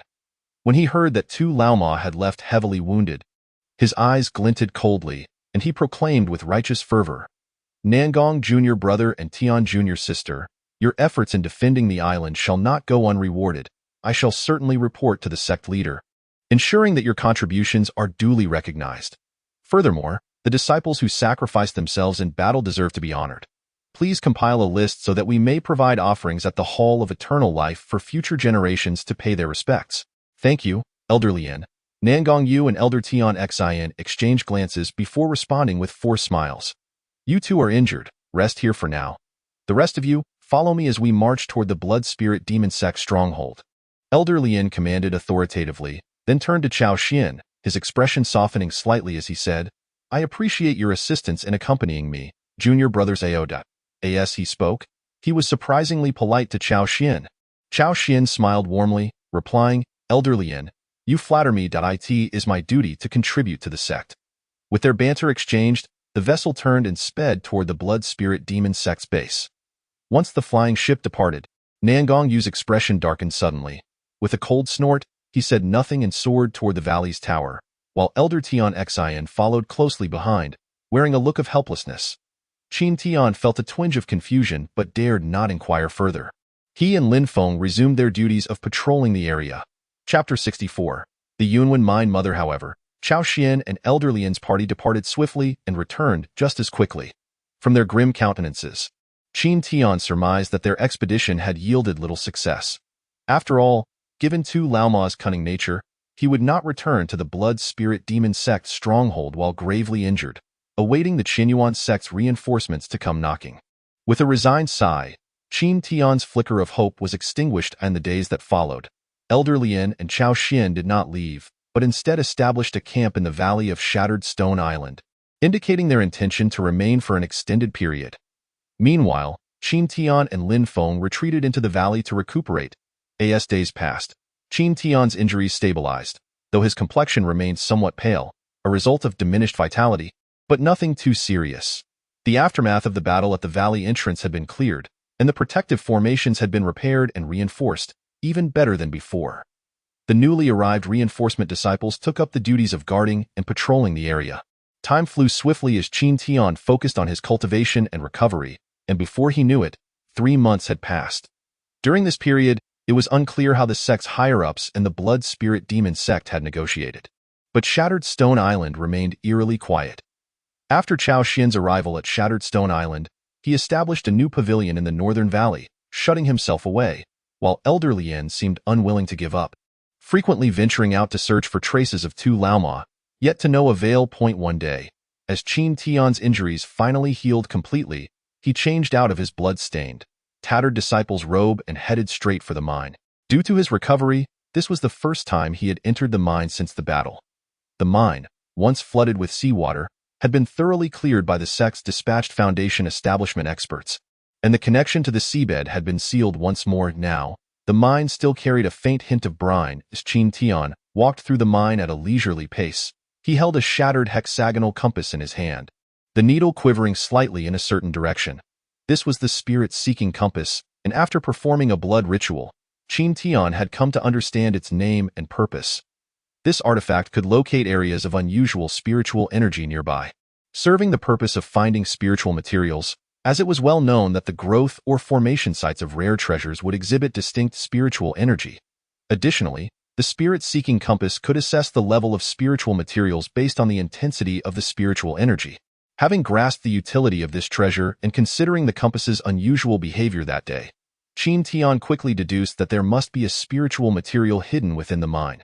Hence, he had come forth today. Following the direction indicated by the needle, Qin Tian navigated through the mine's winding passages, which had become quite expansive and branched out due to years of excavation, allowing him to proceed without concern for encountering others. After a thorough search lasting an hour, Qin Tian arrived at the lowest point of the mine, where a side passage lay not far from where he had battled Feng Weibing. As he ventured deeper into the side passage, a white mist began to materialize around the compass, growing denser, and the needle trembled furiously. Finally, reaching the end of the passage, the white mist on the spirit-seeking compass coalesced into a tangible form, and the needle buzzed in response to the stone wall at the passage's terminus. Seeing this, Qin Tian's heart leaped with joy. Without hesitation, he drew his spirit snake twin swords and began to carve into the stone wall. The two flying swords crisscrossed as layers of stone were swiftly removed, debris accumulating on the ground. However, besides the fallen stones, there was nothing. No spiritual materials, not even a few ordinary Yunwen ores. Given the scarcity of resources, it was no wonder this passage had remained untouched for years. Yet Qin Tian remained undeterred, continuing to wield his swords against the stone wall with fervor. After a fragrant stick of incense had burned, he had pushed the wall back several dozen zhang, beads of sweat forming on his forehead as his spiritual energy waned. Just then, a clanging sound echoed as one of the spirit snake swords struck something hard. Bouncing back, startled, Qin Tian quickly waved his sleeve to disperse the dust, revealing a glimmer of silver light on the stone wall. Upon closer inspection, he discovered it was the corner of a silver ore. The spirit snake sword had struck it without leaving a mark. Qin Tian's excitement soared. Such a hard ore could only signify the presence of a spiritual material. Treasure was within reach. Energized, he wielded the spirit snake twin swords. Slicing around the ore, before long, a silver ore the size of a human head, oval in shape, appeared before him, radiating a bright silver sheen and adorned with faint white mysterious patterns, giving it an extraordinary appearance.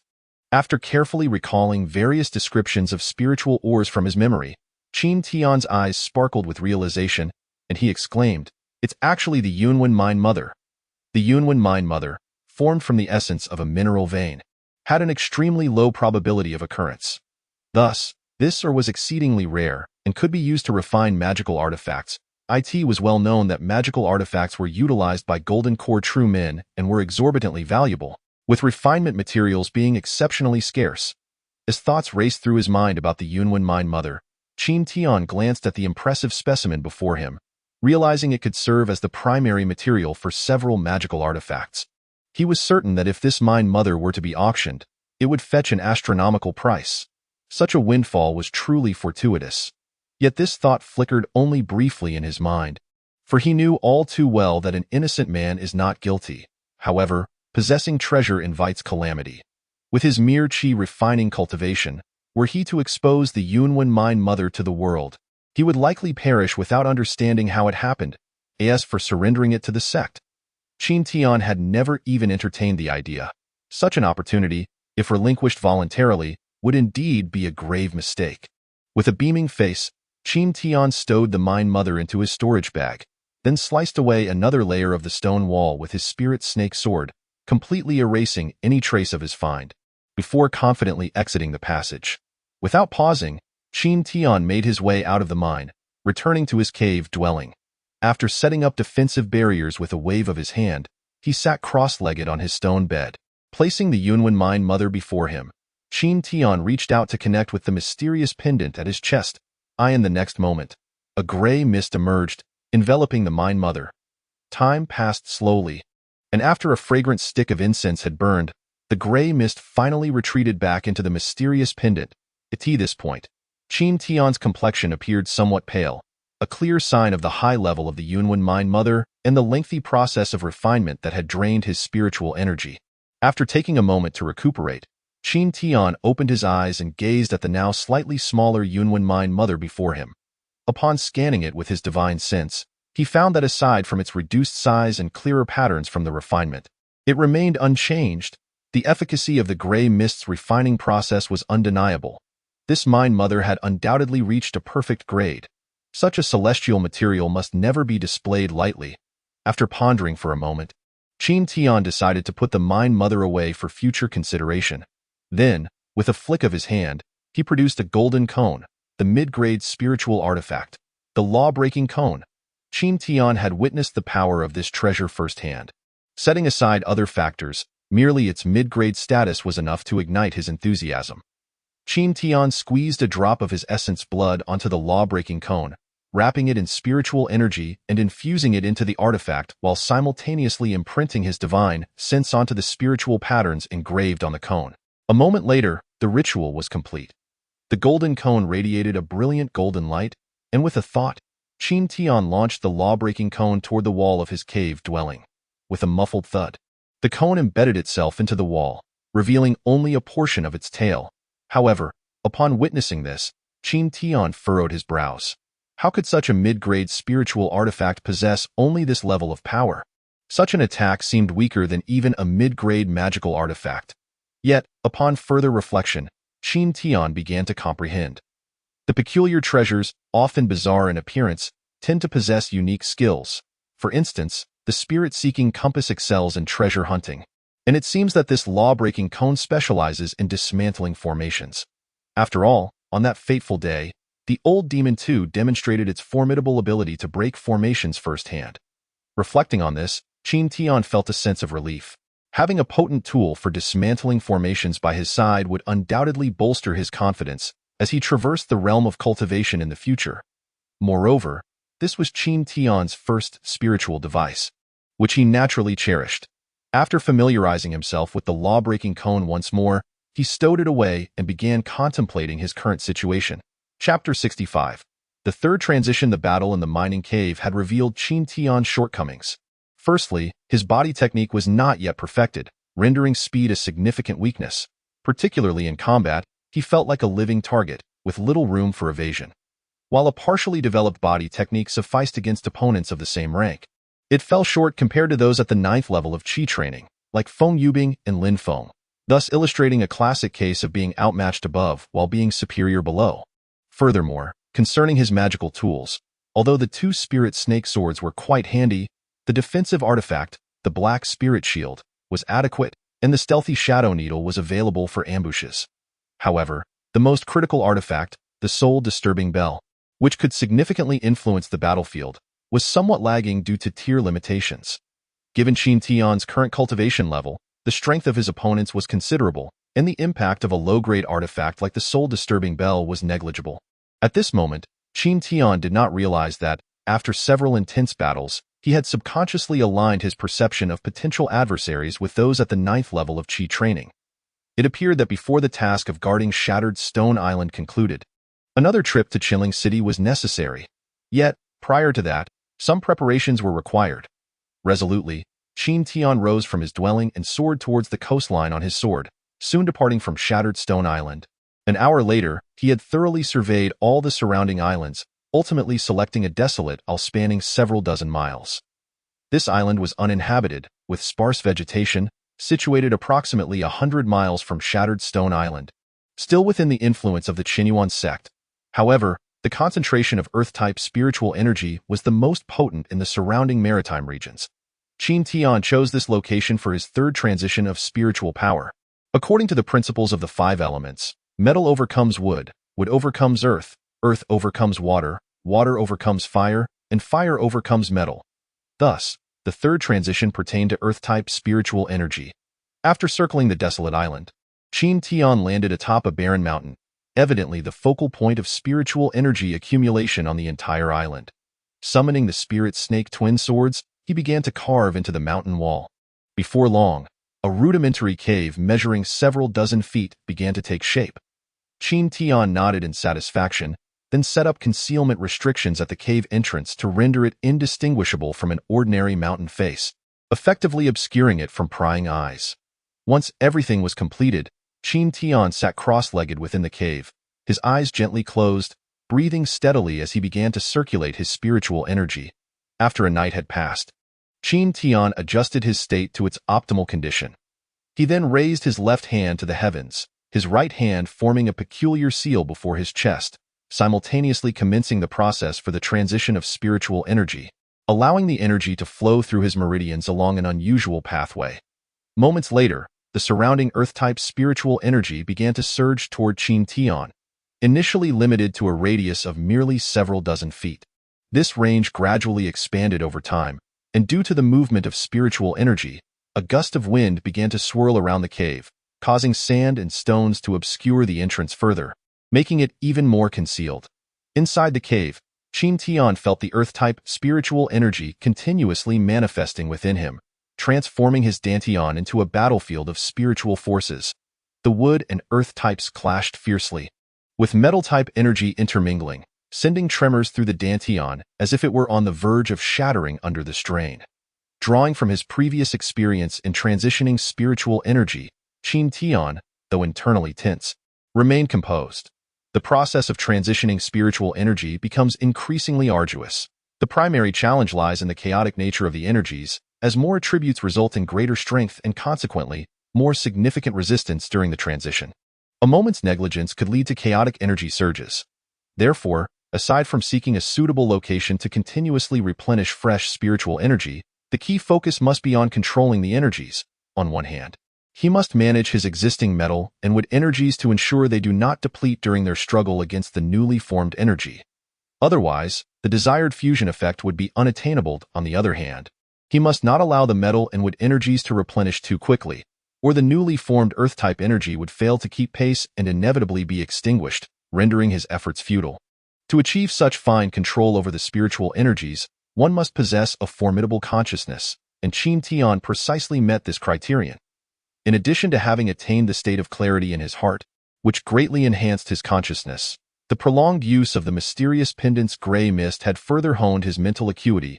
At this moment, his consciousness was powerful enough to rival that of an 8th-level Qi practitioner, more than sufficient to meet the demands of transitioning spiritual energy. Within his dantian, the earth-type spiritual energy continuously generated, subsequently merging into the dual-colored mist, fiercely contending with the wood-type energy. With the assistance of the metal-type energy, the wood-type naturally gained the upper hand initially. However, as time progressed, the metal and wood energies, unable to be swiftly replenished by Qin Tian, began to lose ground to the earth-type. Yet, whenever the earth-type energy threatened to gain the upper hand, Qin Tian would extract spirit stones to restore the metal and wood energies. Thus, both sides maintained a precarious balance of power. Time passed slowly, and this equilibrium endured for a full 7 days. On this day, within the mist of spiritual energy in his dantian, the once opposing forces, a strand of earth-type energy and the metal and wood energies, suddenly began to intertwine and merge in the blink of an eye. A brand new tricolored spiritual energy was born. Upon its emergence, it spread like wildfire, swiftly consuming the surrounding metal, wood, and earth energies. In mere moments, the entire mist of spiritual energy had been overtaken by the tricolored energy. Simultaneously, the phenomena outside the cave expanded dramatically, reaching dozens of feet, 100 feet, and then several hundred feet.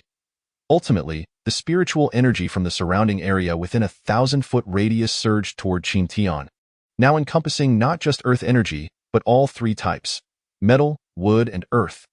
Thus, half an hour later, the phenomena gradually subsided. Upon introspection, Qin Tian discovered that his dantian was now entirely filled with the newly formed tricolored energy, and the area of the spiritual mist had expanded by a third. Moreover, the tricolored energy encapsulated within was far more refined and potent than the previous dual-colored energy, exhibiting a significant increase in strength. Gradually withdrawing his focus, Qin Tian opened his eyes, his gaze radiating brilliance, which he quickly tempered.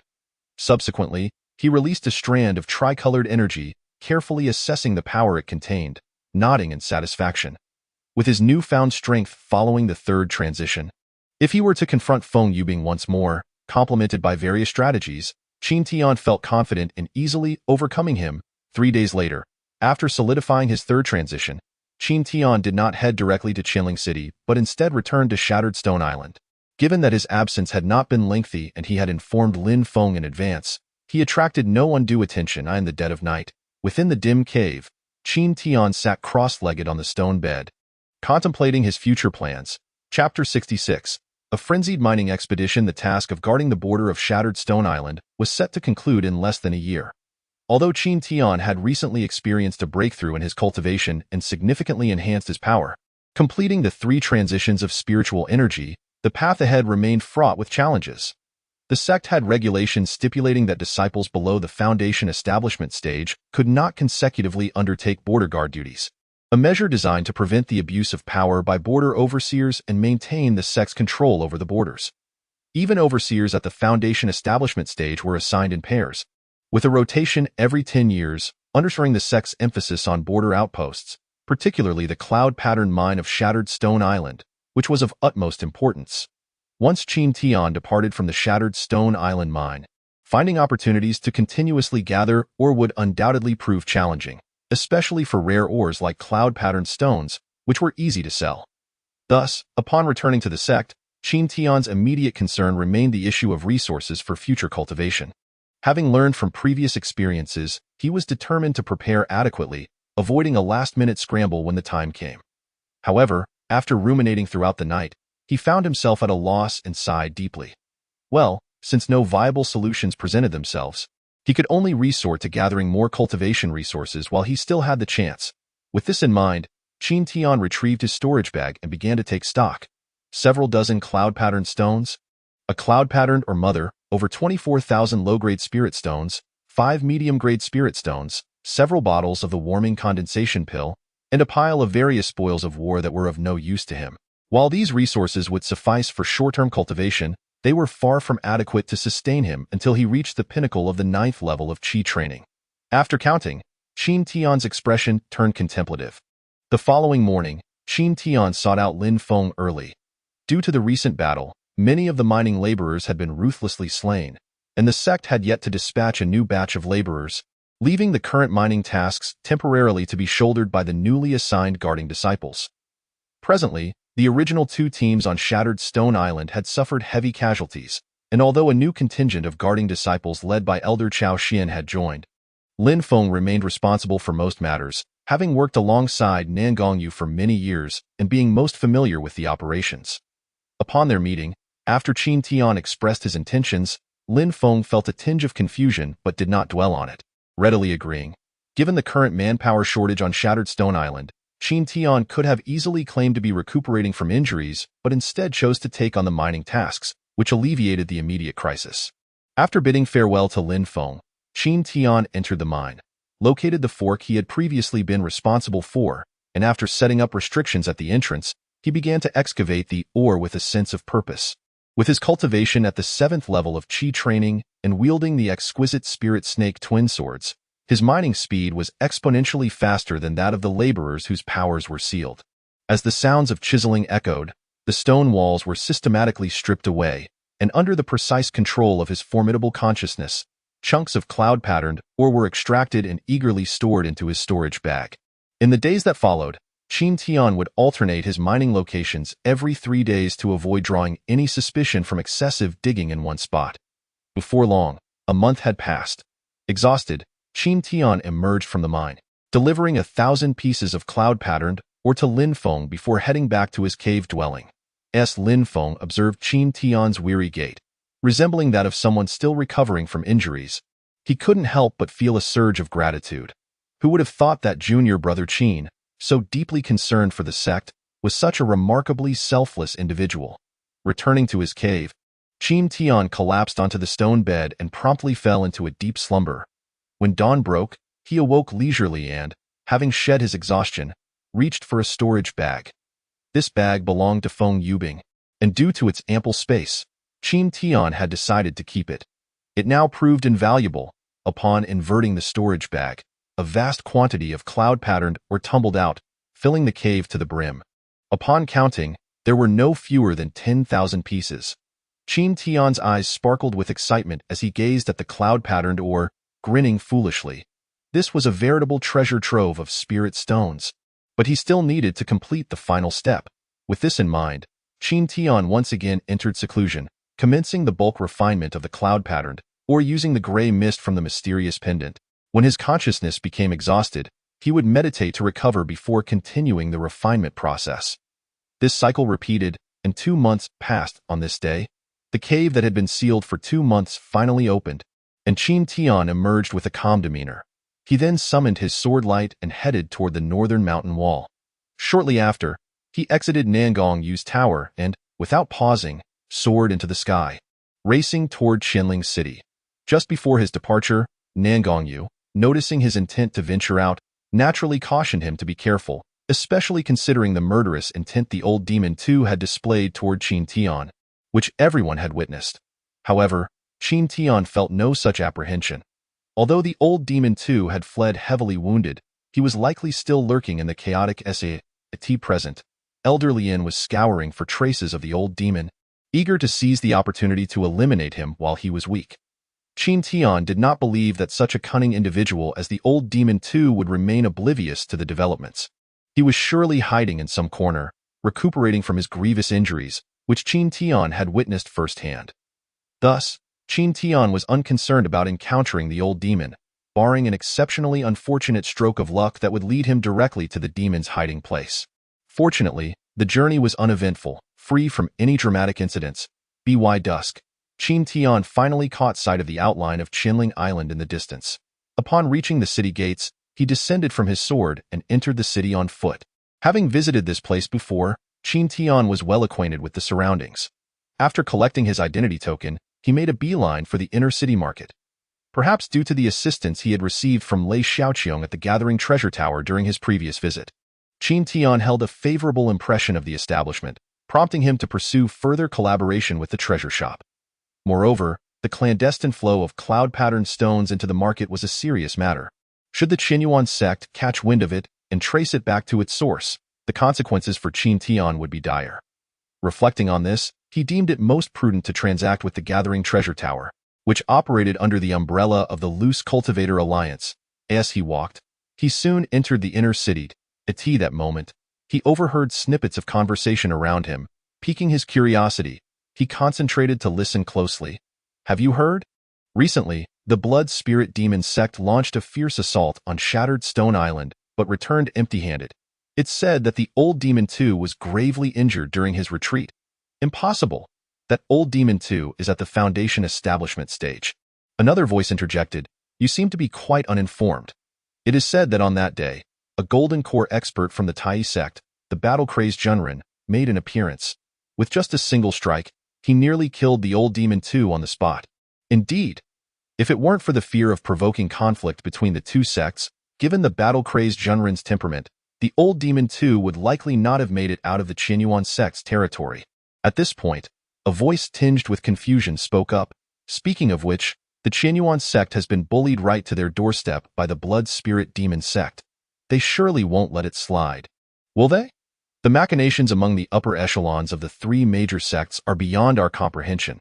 I think it best we refrain from discussing such matters, lest we inadvertently attract unwanted attention. If the battle-crazed Junren hears us, we might not end up well. That's a fair point. But I wonder if the battle-crazed Junren will come to issue a challenge today? Let's wait and see. Who knows? Chapter 67. A return to the Gathering Treasure Tower. Upon hearing this, Qin Tian felt a flicker of confusion. The news of the attack on Shattered Stone Island had spread, which was to be expected given the considerable commotion caused by the battle. However, what was this about the battle-crazed Junren issuing a challenge? When Yuan Zhang had departed that day, he had indeed mentioned wanting to confront the scattered cultivators of Qinling. Could it be that the esteemed Golden Core cultivators were avoiding combat? After turning a corner, the ancient and imposing Gathering Treasure Tower came into view.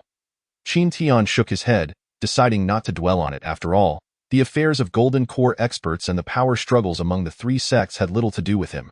His priority remained advancing his cultivation. Upon reaching the entrance of the Gathering Treasure Tower, Qin Tian strode inside, only to be greeted by a familiar figure in a green dress. It was Biqing, who looked up just in time to see Qin Tian.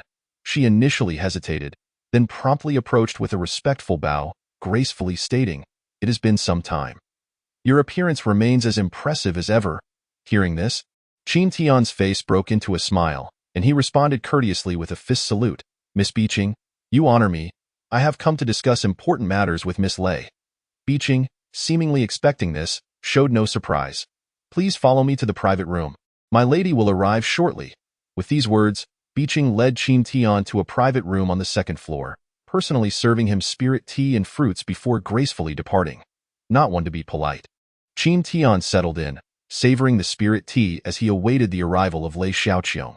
Before long, a fragrant breeze wafted in, announcing the entrance of Lei Xiaoqiong, draped in a purple gown with a delicate veil obscuring her features.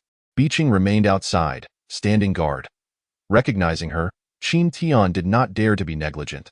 He quickly rose to pay his respects before taking his seat once more. And there stood Lei Xiaoqiong, as serene and elegant as ever, her beautiful eyes subtly glancing at Qin Tian before she curiously inquired, "I have heard that a distinguished guest has come to engage in business with my gathering treasure pavilion? Indeed. I wonder if your esteemed establishment is interested in acquiring magic artifacts?" Qin Tian lifted the spiritual tea to his lips, taking a sip before directly addressing her. Upon hearing this, Lei Xiaoqiong was momentarily taken aback, initially thinking this Navi youth had come to sell cloud-patterned stones, only to discover he was offering magic artifacts instead. Since gathering treasure pavilion dealt in magic artifacts, there were naturally both purchases and sales.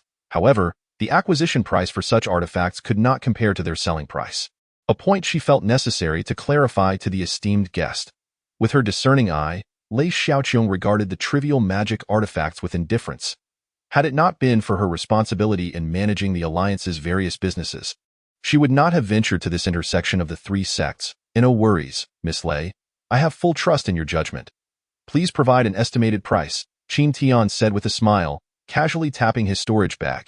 A clatter echoed as a collection of magic artifacts fell to the ground, numbering no fewer than 10. Among them, 3 exceptional artifacts stood out: the blood knife of Feng Yubing and 2 flying swords, one imbued with water attributes of a cerulean hue, the other a crimson shade, belonging to the blood-robed cultivator from that fateful day alongside Pang Hu. The remaining artifacts were a mix of superior and medium-grade items, all spoils of battle, rendered useless in his storage bag and ripe for sale. Witnessing this display, a flicker of surprise danced in Lei Xiaoqiong's eyes. A few months prior, when Qin Tian first visited Gathering Treasure Pavilion, he had grimaced at purchasing a single exceptional artifact. Now he presented for it once, and the quantity of superior and medium-grade artifacts was indeed considerable, marking a stark contrast to his previous demeanor.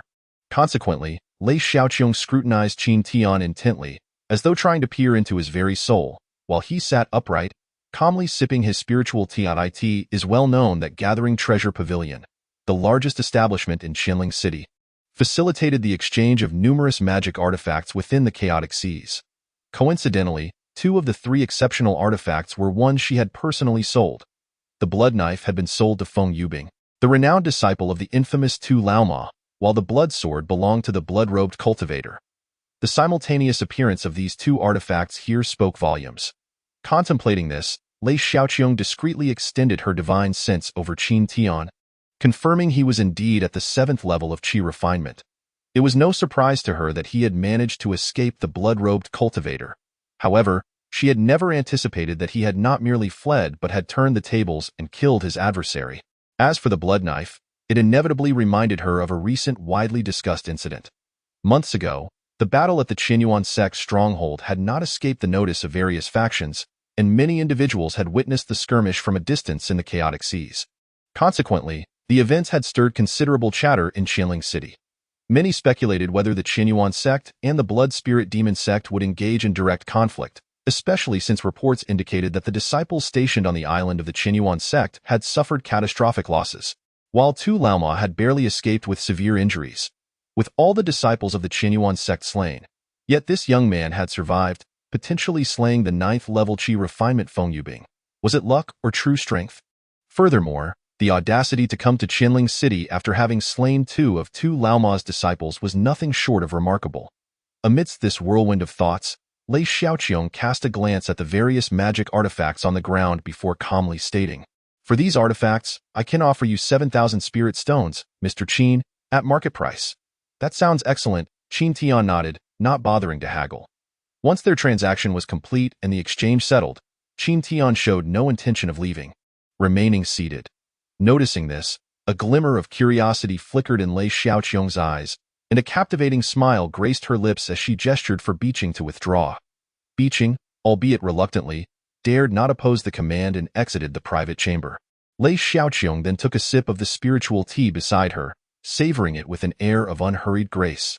After a long while, Qin Tian could no longer contain himself and, with a hint of exasperation, remarked, "I have 2 matters I wish to seek Miss Lei's assistance with."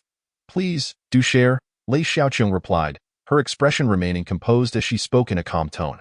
"Firstly, I wish to sell another batch of cloud-patterned stones." After saying this, Qin Tian placed a storage bag on the table.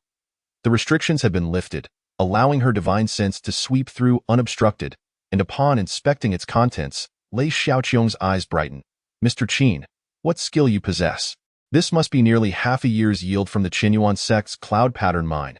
Upon hearing this, Qin Tian's expression shifted slightly, but he quickly regained his composure, replying nonchalantly, "Miss Lei Jess, I am merely running errands for my sect. Let us conduct this transaction under the usual terms, and I kindly ask the Loose Cultivator Alliance to keep this confidential."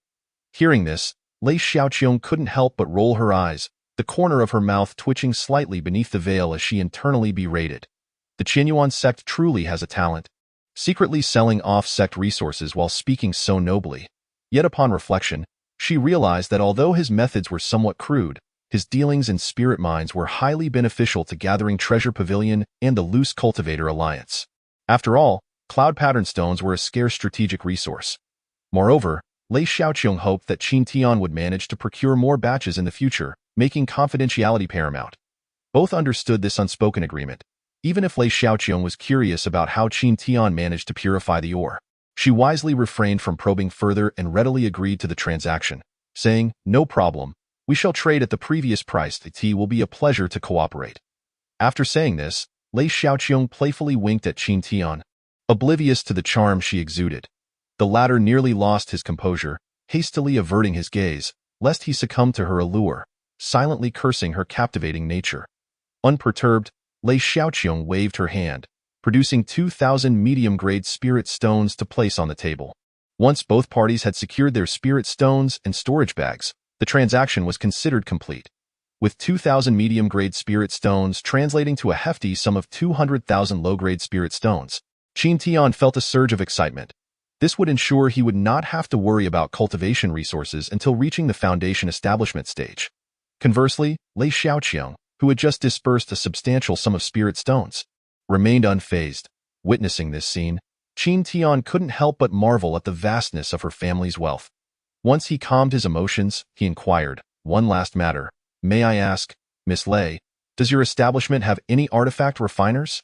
At this, Lei Xiaoqiong was momentarily taken aback, her brow furrowing in confusion. "We do have artifact refiners. May I ask what business you have with them?" Qin Tian provided no further explanation, directly placing the 4 array flags of the Fengling in killing formation and the soul disturbance bell on the table. He then stated plainly, "These array flags have sustained damage and require repair before they can be used. As for this soul disturbance bell, I seek to have it upgraded. Please, state your price, Miss Lei." Intrigued, Lei Xiaoqiong picked up the 2 artifacts, idly toying with them. After a moment, her eyes flickered with interest. Repairing the array flags is a simple task, but upgrading the soul disturbance bell poses some challenges. If I am not mistaken, this item is crafted from frightening soul stones. To elevate its grade, a significant quantity of frightening soul stones is required, but these stones are exceedingly rare and have not been seen in Qinling City for quite some time.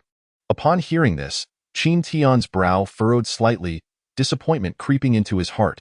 He valued the soul disturbance bell highly, having relied on it during 2 life-and-death situations. Now, due to its grade issue, it had become somewhat of a burden. Thus, upgrading this treasure had become an urgent matter. You needn't be disheartened. Although frightening soul stones are rare, it is rumored they have appeared in Anti-Sea City. You might find luck there in the future. As for the array flags, you may collect them in 3 days. Perhaps sensing Qin Tian's dismay, Lei Xiaoqiong comforted him with a gentle smile. Taking note of Anti-Sea City, Qin Tian rose to take his leave, saying, "Thank you for your assistance, Miss Lei. I shall return in 3 days." As he turned to exit the private chamber, an object suddenly flew towards him from behind. Instinctively, he caught it and discovered it to be a small white token, inscribed with the ancient characters for alliance. Simultaneously, Lei Xiaoqiong's languid voice echoed from her seat. "According to the regulations of the Loose Cultivator Alliance, any single transaction in our establishment exceeding 200,000 spirit stones entitles the guest to a VIP token, which grants a 10% discount at all Alliance-owned establishments." Upon hearing this, Qin Tian felt relieved and promptly clasped his hands in gratitude. "In that case, I shall not be polite, thank you, Miss Lei." With that, he strode out of the private chamber, soon exiting Gathering Treasure Pavilion. Meanwhile, Biqing re-entered, her expression one of shock as she addressed Lei Xiaoqiong. "Miss, isn't the rule that one must spend 200,000 spirit stones to receive a VIP token? This person is engaging in a highly risky endeavor by selling sect spirit mines. Is that not a bit inappropriate?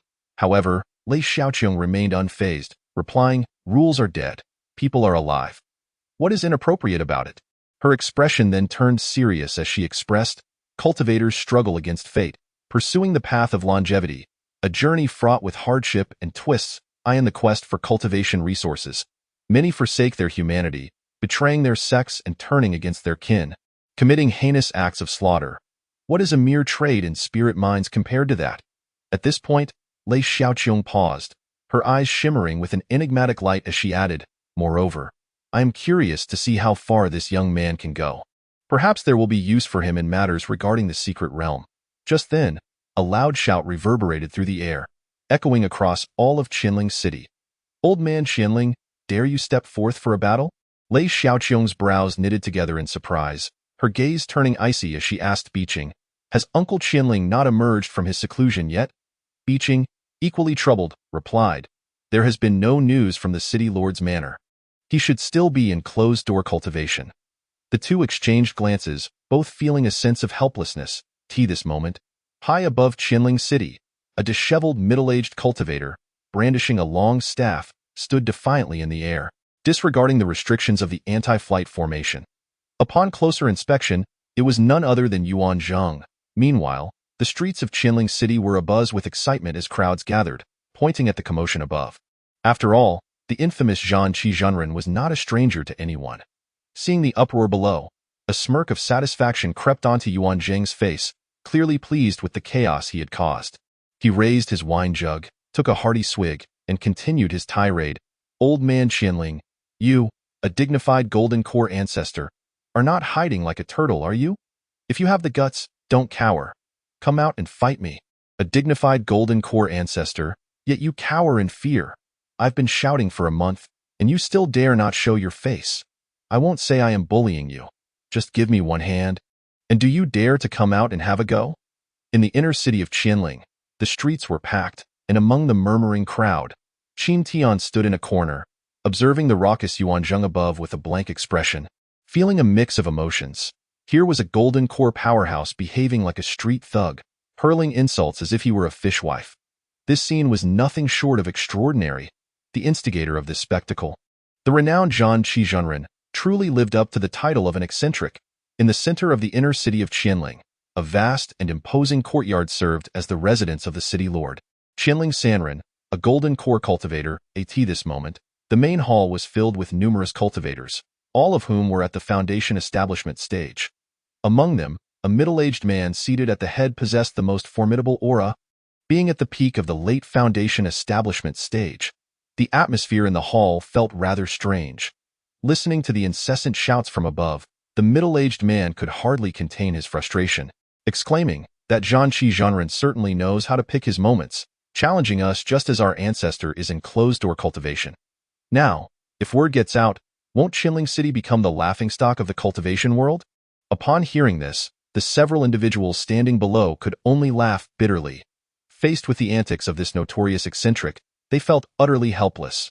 When Yuan Zhang initially issued his challenge, they had informed him of Qinling Sanren's closed-door cultivation, yet he refused to believe it, assuming the ancestor was merely avoiding battle. Thus, he persisted in his tirades, attempting to force Qinling Sanren to appear. As the crowd in the hall fell into a state of uncertainty, a sudden surge of powerful energy erupted from the city lord's manor, causing the sky to transform dramatically. The previously clear skies were suddenly shrouded in dark clouds, while auspicious clouds and radiant light enveloped the city lord's manor, accompanied by the sounds of dragons roaring and tigers howling. This spectacle immediately drew the attention of the people of Qinling City. In the streets, taverns, and among the previously noisy onlookers, an eerie silence fell.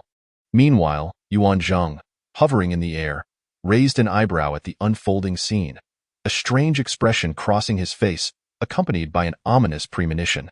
Could it be that old man Qinling is truly breaking through? As the extraordinary phenomena at the city lord's manor gradually subsided, a figure shot into the sky, swiftly traversing several steps in midair until he hovered 100 feet before Yuan Zhang.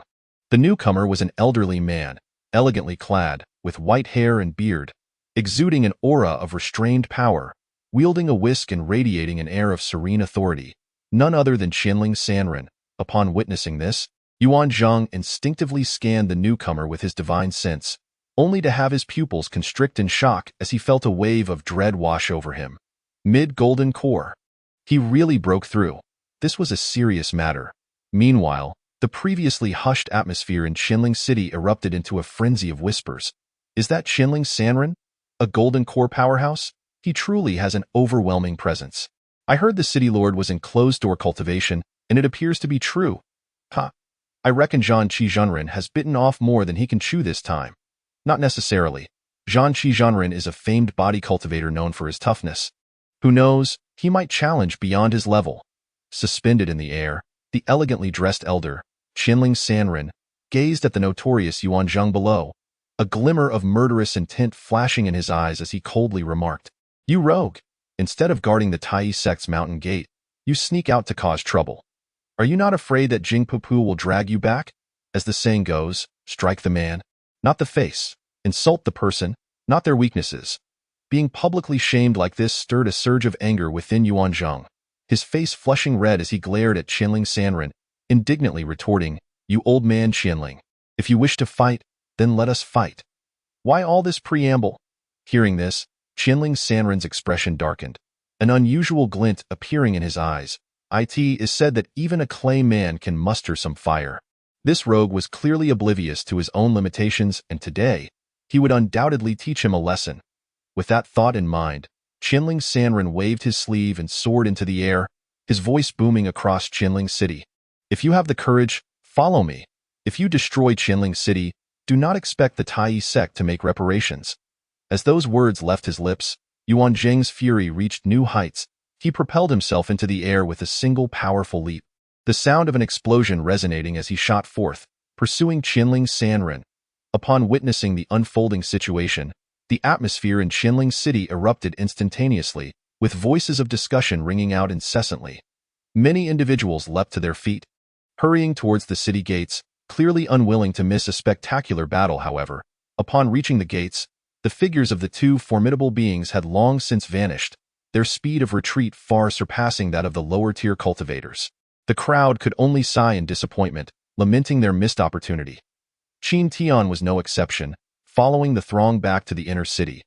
Unbeknownst to him, a diminutive middle-aged man with shifty eyes was stealthily trailing him not far behind, his gaze greedily darting towards the storage pouch at Qin Tian's waist. Time passed swiftly, and 3 days slipped away in the blink of an eye. On this particular morning, a figure clad in white emerged from an inn in the inner city. It was Qin Tian. Just as he was about to step out of the inn, a voice from behind caught his attention, seemingly related to the checkout process. Qin Tian paused slightly, then feigned indifference, continuing towards the Jubela, a faint smile curling at the corners of his mouth. Meanwhile, the person who had just exited the inn was none other than the shifty-eyed middle-aged man, who hurriedly followed at a distance. Inside the elegant room on the second floor of Jubela, Lei Xiaoqiong and Qin Tian took their seats in a hierarchy of importance. Today, Lei Xiaoqiong appeared to be in remarkably good spirits, her every frown and smile exuding an enchanting allure. Yet this charm seemed innately hers, devoid of any hint of seduction. Opposite her, Qin Tian was intently studying an array flag artifact, not daring to meet the gaze of this captivating woman. This set of array flags had not only been repaired by Jubela but also enhanced with numerous precious materials, elevating it to the rank of a top-tier artifact. Moreover, a specialized array disc had been meticulously crafted. As they spoke, Lei Xiaoqiong produced a circular array disc from her hand, tossing it towards Qin Tian without a glance. He quickly caught it. The array disc was palm-sized, adorned with intricate runes, and at its center lay a small recess, the purpose of which was unclear to Qin Tian, who couldn't help but exhibit a look of confusion. Observing his expression, Lei Xiaoqiong proudly explained. This array, modified with the top-tier artifact as its core, can embed medium-grade spirit stones as its power source, eliminating the need for the array setter to expend their spiritual energy. Furthermore, the array operates autonomously, shifting at will, with significantly enhanced power. Upon hearing this, Qin Tian was naturally elated. After examining the array disc and flags closely, he indeed sensed a subtle pulling force within. Moments later, he stowed away the array flags and disc, his expression returning to normal as he tentatively inquired, with such enhancements to this array, It must come at a considerable cost, I presume? Lei Xiaoqiong, her eyes sparkling with mischief, playfully waved her slender fingers. 2,000 spirit stones. Qin Tian asked uncertainly. She shook her head. 20,000. His countenance darkened. Chapter 70. The Five Ghosts of Qinling. Upon hearing this, Lei Xiaoqiong nodded with satisfaction, her demeanor exuding a sense of mentorship. Do not feel aggrieved, young man. This is a complete set of 5 top-tier artifacts. Not to mention, with this array alone, a typical 9th-layer Qi refinement cultivator would be no match for you. If you're unwilling to purchase it, we at Jabala will simply buy it back at the previous price. With that, Lei Xiaoqiong extended her delicate hand, motioning for Qin Tian to present the array flags and related items. Observing this, Qin Tian's expression flickered between shades of green and white. Finally, with a resolute bite of his teeth, he produced 200 medium-grade spirit stones and placed them on the table before turning to exit the elegant room. Internally, he scoffed, "Shrewd merchant." Within the elegant room, Lei Xiaoqiong covered her face in laughter, appearing exceptionally pleased. As Beeching entered, she hesitated slightly, saying, "Miss, is it really appropriate for us to deceive him out of his spirit stones?" Upon hearing this, Lei Xiaoqiong's pride swelled further. She playfully flicked Beeching's forehead, smiling as she replied, "This foolish boy earned 200,000 spirit stones at Jabala and thought he could simply walk away without consequence. I must assist him in spending a bit. Besides that." At this juncture, Lei Xiaoqiong paused, a sly smile gracing her lips beneath the veil as she continued, "Purchasing this array will be no loss for this foolish boy." Beeching, feeling a tad wronged, rubbed her forehead, but then her eyes lit up as if recalling something, and she gleefully exclaimed, "Whether he gains or loses, Beeching does not know, but I have received word that this foolish boy has caught the attention of the 5 ghosts of Qinling. He is in for a rough time." With that, Beeching's face gleamed with excitement, as though she could already envision Qin Tian's misfortune. However, Lei Xiaoqiong, seated at the head of the table, doused her enthusiasm with cold water, stating, "What can a few insignificant beings accomplish?" Later that night, the sky was shrouded in thick clouds, the moonlight obscured. Yet, Qin Tian remained composed, flying on his sword over the tumultuous sea, occasionally casting a cold, murderous glance behind him. At this moment, he was already 1,000 miles away from Qinling Island, his speed deliberately slow, as if to toy with his pursuers. Suddenly, a small island appeared ahead, lush with vegetation and towering mountains, teeming with life. Qin Tian narrowed his eyes, then descended onto a clear patch of land on the island. Upon landing, he swiftly waved his hands, sending the 4 array flags shooting out to occupy the 4 corners, where they vanished into the void, no trace remaining. Next, he flipped a hand to summon a circular array disc, embedding a medium-grade spirit stone into it before casting complex seals. Moments later, the array disc shimmered with spiritual light and ascended into the air, vanishing from sight. Having completed these preparations, Qin Tian stood calmly with his hands clasped behind his back, gazing towards the direction of Qinling City, as if awaiting something. After a brief moment, a brilliant light sliced through the horizon, and 5 figures soared through the air, soon landing and swiftly encircling Qin Tian in a tense, murderous atmosphere. At this moment, Qin Tian scrutinized his opponents closely. Among them was a brawny man, the leader, at the 9th layer of Qi refinement, with a face marked by a scar and a menacing demeanor. The remaining 4 consisted of a middle-aged couple, both at the 8th layer of Qi refinement, a Daoist elder, and the shifty middle-aged pursuer, both at the 7th layer. "Have you finally decided to catch up after following us for so long?" Qin Tian remarked coolly. The words startled the group momentarily, before the shifty middle-aged man sneered, threateningly saying, "Stop your nonsense, brat. Hand over your storage pouch, and we might let you keep your corpse intact." Qin Tian smiled faintly, feigning confusion. "With so many people in Qinling City, why have you singled me out? This hardly seems coincidental." The others regarded him with predatory eyes, and the shifty middle-aged man scoffed.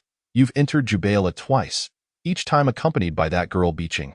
You're evidently a valuable client with substantial wealth, yet your cultivation is so low. Who else could we target but you?" Realizing he had been marked by those with ulterior motives, Qin Tian couldn't help but shake his head in dismay, then coldly remarked, "Are you all so certain you can subdue me?" The group erupted into laughter, as if hearing the greatest joke. Only the brawny leader, observing Qin Tian's calm demeanor, felt a flicker of unease. He cautiously probed. "Did you know someone was tailing you and intentionally lured us here?" Qin Tian nodded, smiling as he replied, "Precisely." The brawny man released his spiritual sense, scanning the surroundings for any hidden traps. After confirming there were none, he grinned savagely, declaring, "You foolish boy, today, I shall grant you your end."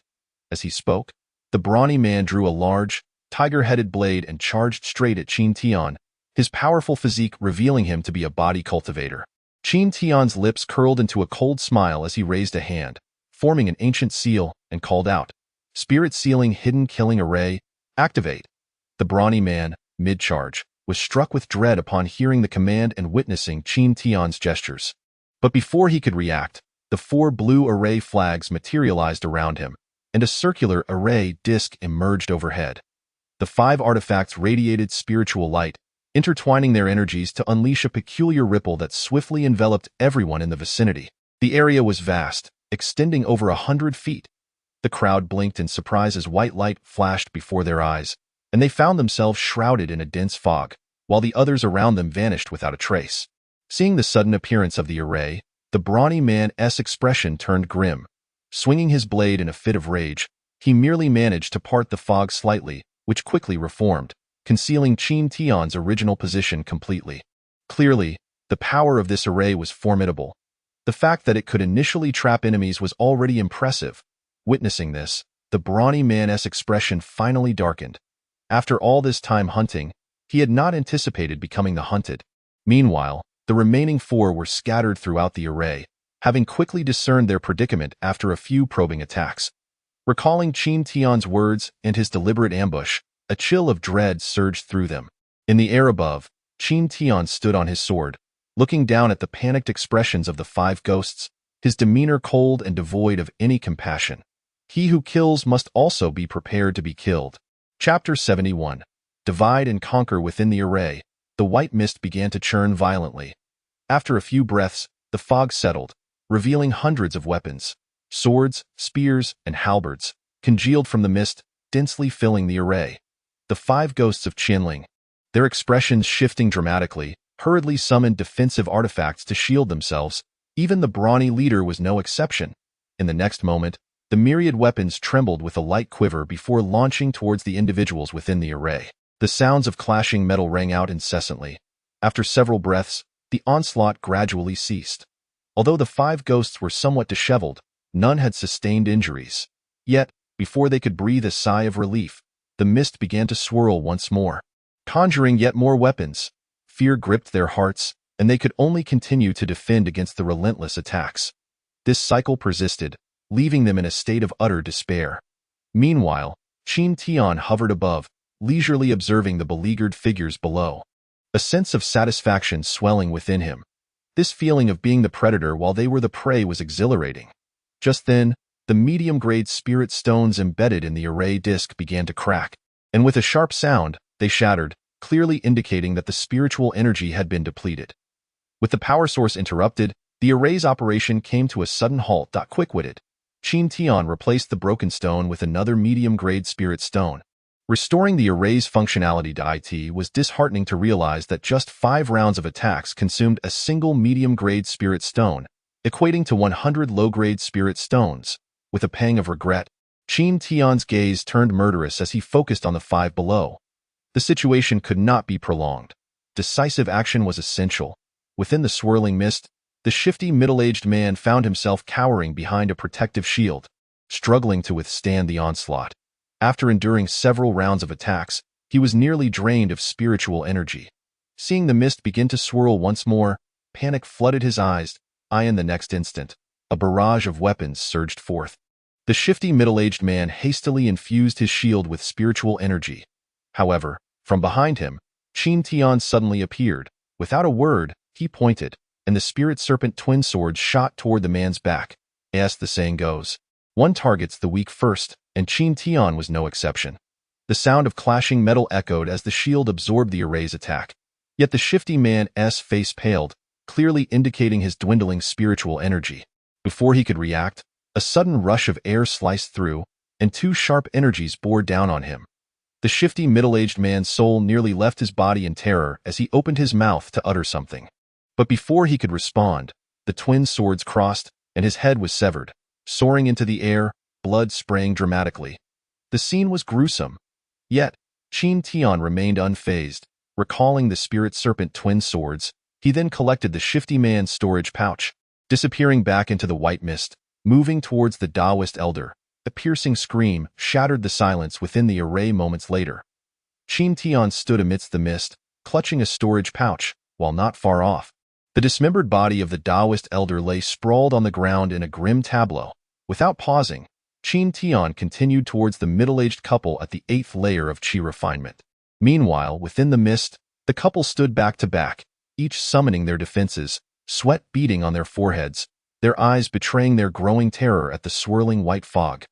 Clearly, the continuous attacks from the array, compounded by the earlier screams, had driven home the gravity of their situation. After a lengthy incense stick's worth of time, 2 more anguished cries echoed through the fog.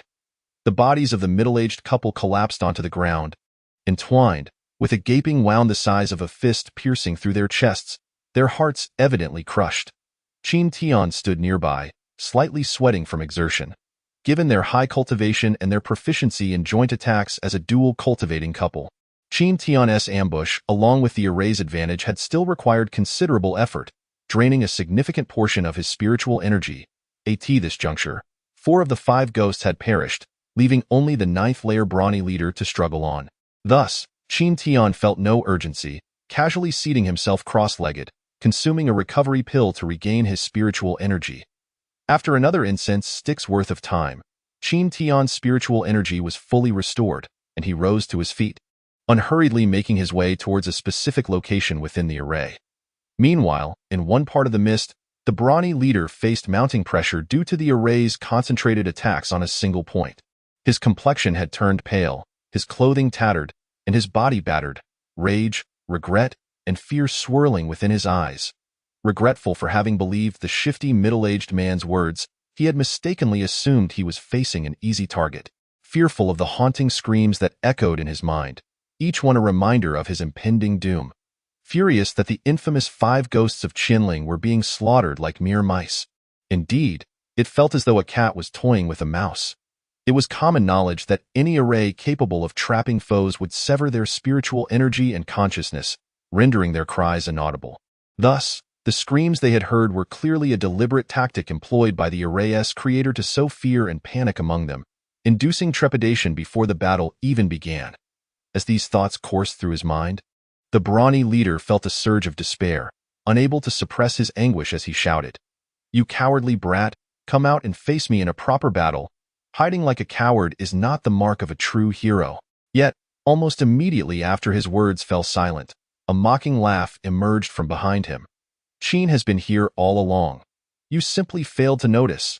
The moment those words escaped, the brawny leader's body trembled, a chill racing down his spine, and cold sweat beaded on his forehead as he swiftly turned to find Qin Tian standing behind him, clad in white robes and bearing an ordinary visage.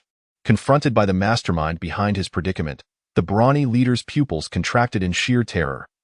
He had not even sensed the approach of this adversary, revealing the depth of his fear. The atmosphere grew eerily silent for a prolonged moment before the brawny leader finally lowered his head in resignation, murmuring dejectedly, "The 5 ghosts of Qinling are destined to face this calamity. You have already slain 4 of my comrades. Why not cease hostilities here? I am willing to offer you 10,000 spirit stones as a token of my apology." Upon hearing this, Qin Tian's eyes widened in surprise. As far as he understood, individuals like the 5 ghosts of Qinling, who thrived on murder and theft, were typically fearless and seldom willing to compromise. The scene unfolding before him was indeed perplexing. Upon reflecting upon this moment, Qin Tian narrowed his eyes slightly, and with a single wave of his hand, the formation abruptly ceased. He then spoke.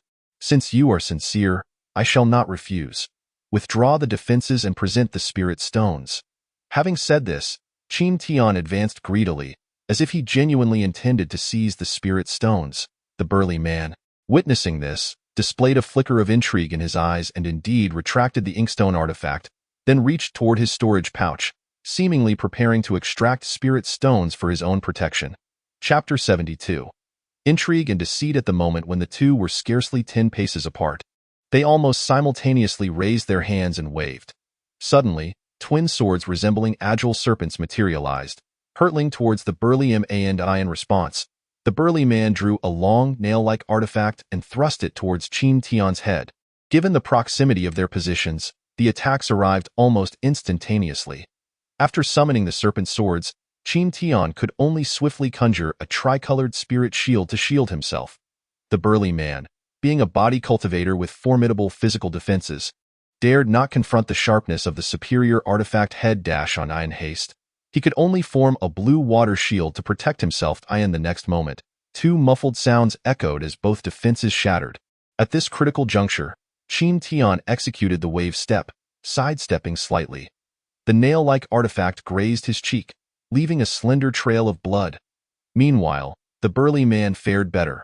After his defense crumbled, the momentum of the flying sword lessened, allowing him to wield his long knife and directly deflect the twin serpent swords aside. This clearly demonstrated the immense strength of his physical prowess. Such a cunning little brat, scoundrel. The two exclamations of indignation erupted almost in unison as Qin Tian and the burly man glared at each other, creating a rather awkward atmosphere, as both had intended to launch a surprise attack but had been thwarted. The burly man's face was one of outrage. Having bled for years, it was only natural for him to devise such a scheme. Yet, this young pup proved equally sly, igniting his ire. Conversely, Qin Tian, though appearing equally flustered, suddenly harbored a glint of coldness in his eyes. In the very next instant, a faint sound pierced the air, followed by another muffled thud. Just as the burly man was about to speak, a fine line of blood appeared at his brow. It was the hidden shadow needle, brazenly executing a sneak attack. In an instant, the burly man's expression froze in a grimace. His eyes filled with disbelief and resentment, yet his pupils rapidly dilated. Moments later, he collapsed backward. Upon witnessing this, Qin Tian finally released the tension in his mind and, with a swift motion, seized the burly man's storage pouch. Just then, a sudden laughter resonated from outside the formation.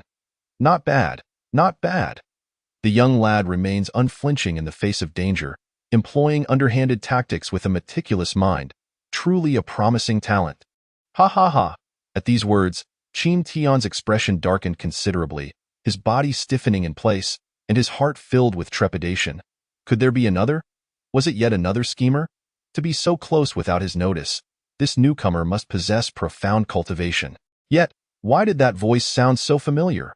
A sudden realization struck Qin Tian, and he calmly began to tidy the battlefield, erasing all traces before withdrawing the formation. As the white mist dispersed, a figure appeared 100 paces away, a middle-aged man wielding a long staff. It was none other than Yuan Zheng. However, at this moment, the famed battle maniac appeared quite disheveled. His clothes were tattered, his complexion ghostly pale, and his face bore bruises that rendered him a picture of misery. Seeing this, Qin Tian's eyes flashed with astonishment. The esteemed battle maniac had been reduced to such a state. How could he not be shocked? Could it be that the notorious Qinling recluse had a hand in this? In mere moments, Qin Tian formed a conjecture and quickly stepped forward to pay his respects, saying, "Disciple of Qin Yuan sect, Qin Tian, pays his respects to Senior Yuan." Yuan Zheng, upon seeing Qin Tian, instantly understood his thoughts, his face flushing crimson. Even with his thick skin, he wished he could find a hole to burrow into. Yet, having lived for over a century, he soon masked his embarrassment. After a moment of contemplation, Yuan Zheng's eyes brightened as he exclaimed, "I remember now, you are the lad from Shattered Stone Island. Heh, that day when the old demon too openly despised you, yet you dared to roam about, truly bold." As he spoke, it seemed he had some knowledge of the murderous intent aimed at Qin Tian that day. Qin Tian, disregarding his surprise, hastily offered more humble words. Yuan Zheng, however, regarded Qin Tian with a keen interest, his demeanor suggesting ulterior motives. At this moment, Qin Tian recalled the rumors regarding this individual and felt an unsettling premonition. Sure enough, Yuan Zheng shamelessly proposed, "Young lad, your strength is commendable. How about sparring with me?" Old Yuan? Upon hearing this, Qin Tian inwardly scoffed. Indeed, a peculiar character, lacking any semblance of a senior's demeanor. If he were to outright refuse, Given Yuan Zheng's nature, he would likely persist and might even incite this rogue.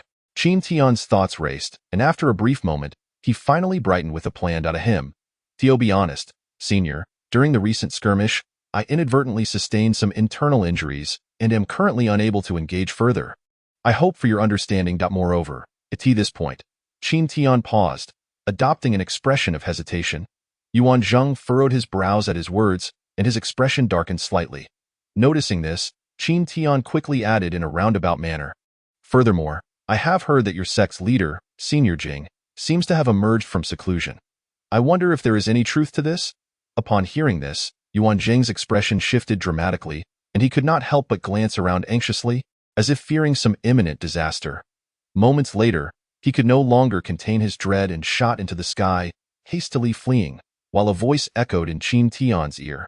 "Young lad, I have pressing matters to attend to. We shall spar another day." As Yuan Zheng departed, Qin Tian let out a long sigh of relief, secretly musing. Such a fool could actually cultivate to the golden core stage. A true miracle. Subsequently, Qin Tian dared not linger, summoning his sword light as he sped towards Shattered Stone Island. After all, he had just deceived a golden core cultivator, and a sense of unease lingered in his heart. If he did not leave promptly, who knew what chaos might ensue when the man regained his wits?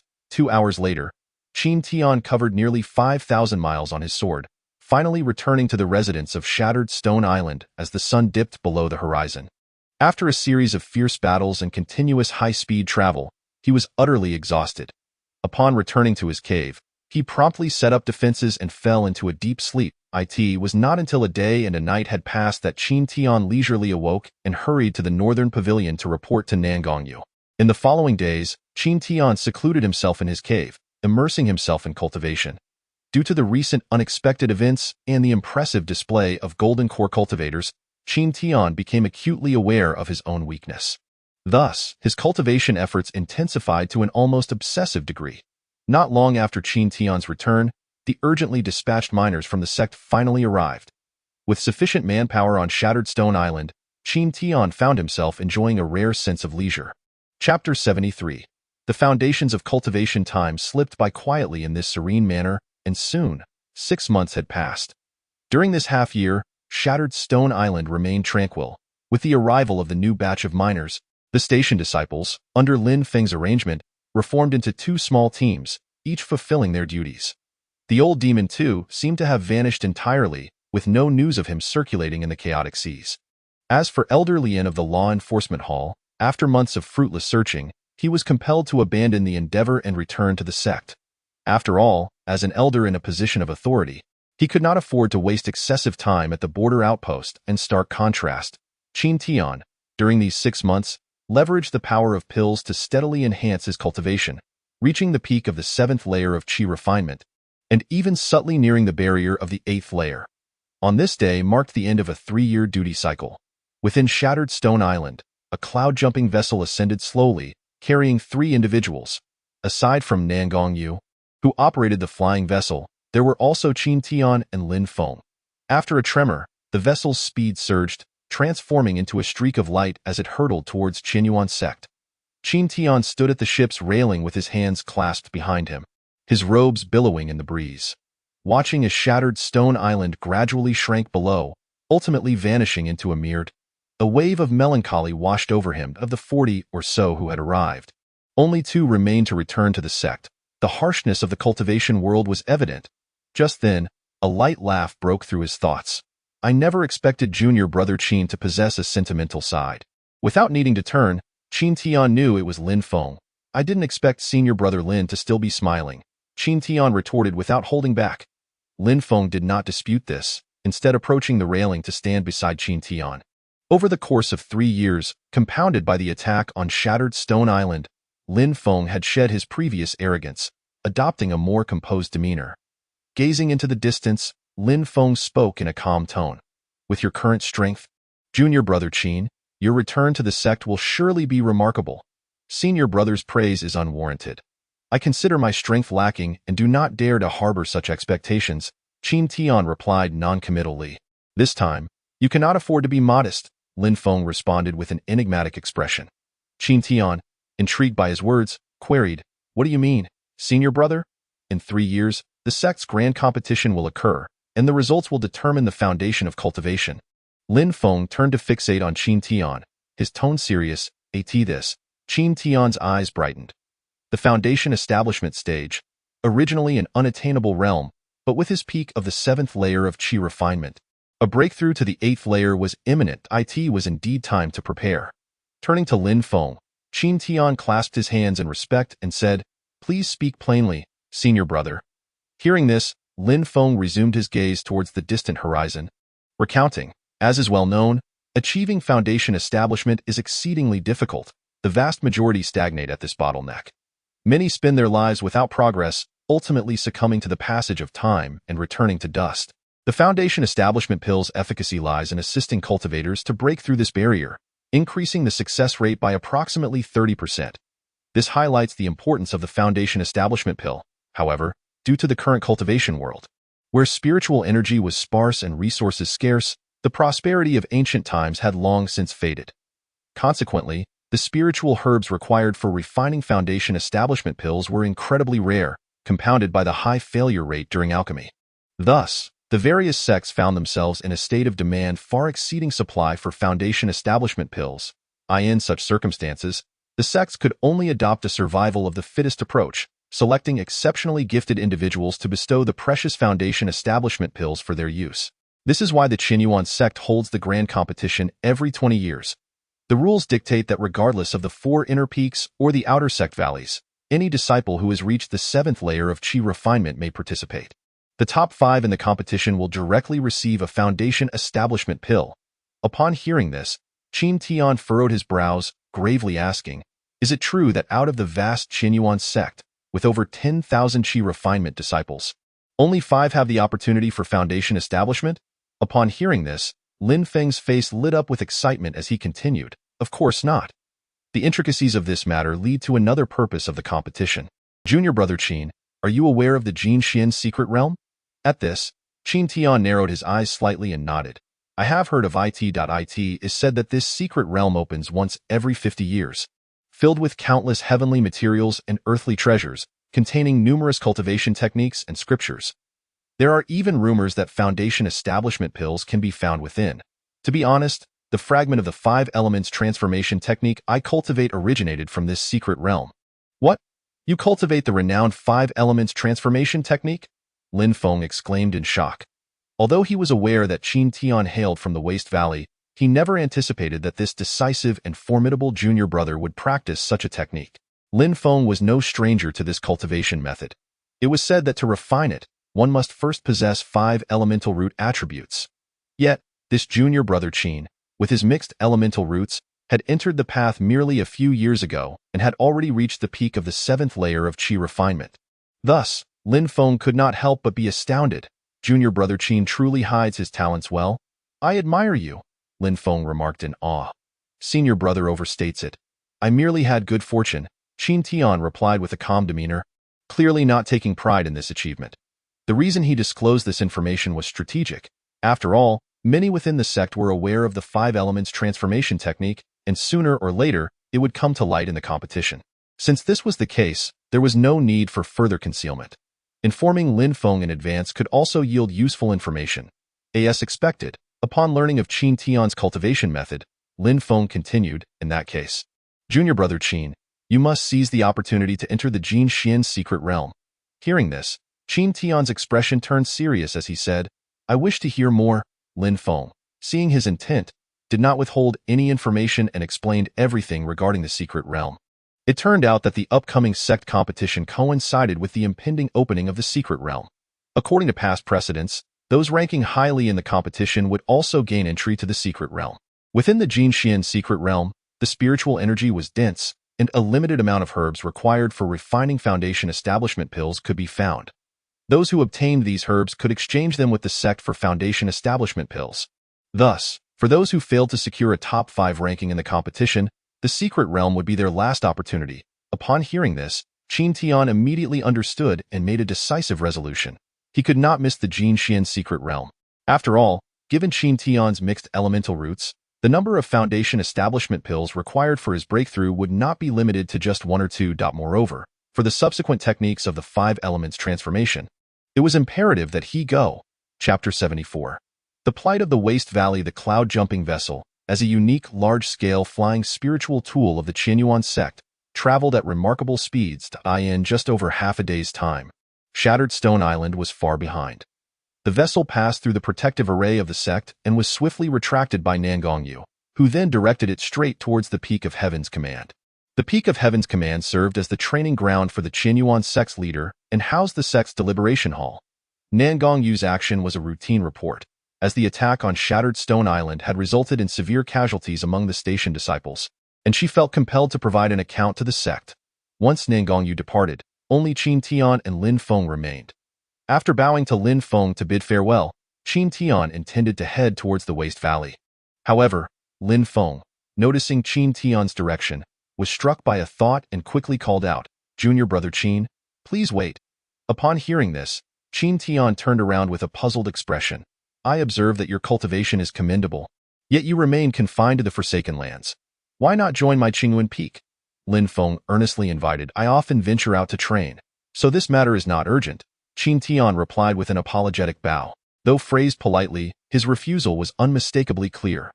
Lin Feng did not press the issue further, nodding before soaring towards Qingyuan Peak. As Qin Tian watched him leave, his gaze flickered slightly. Given his current circumstances, reaching the peak of Qi refinement was more than sufficient, and he had no need to envy the treatment afforded by the 4 major peaks. Furthermore, Qin Tian's cultivation primarily relied on the power of pills. With spirit stones serving as a supplement, he had little need for the spiritual energy of the environment.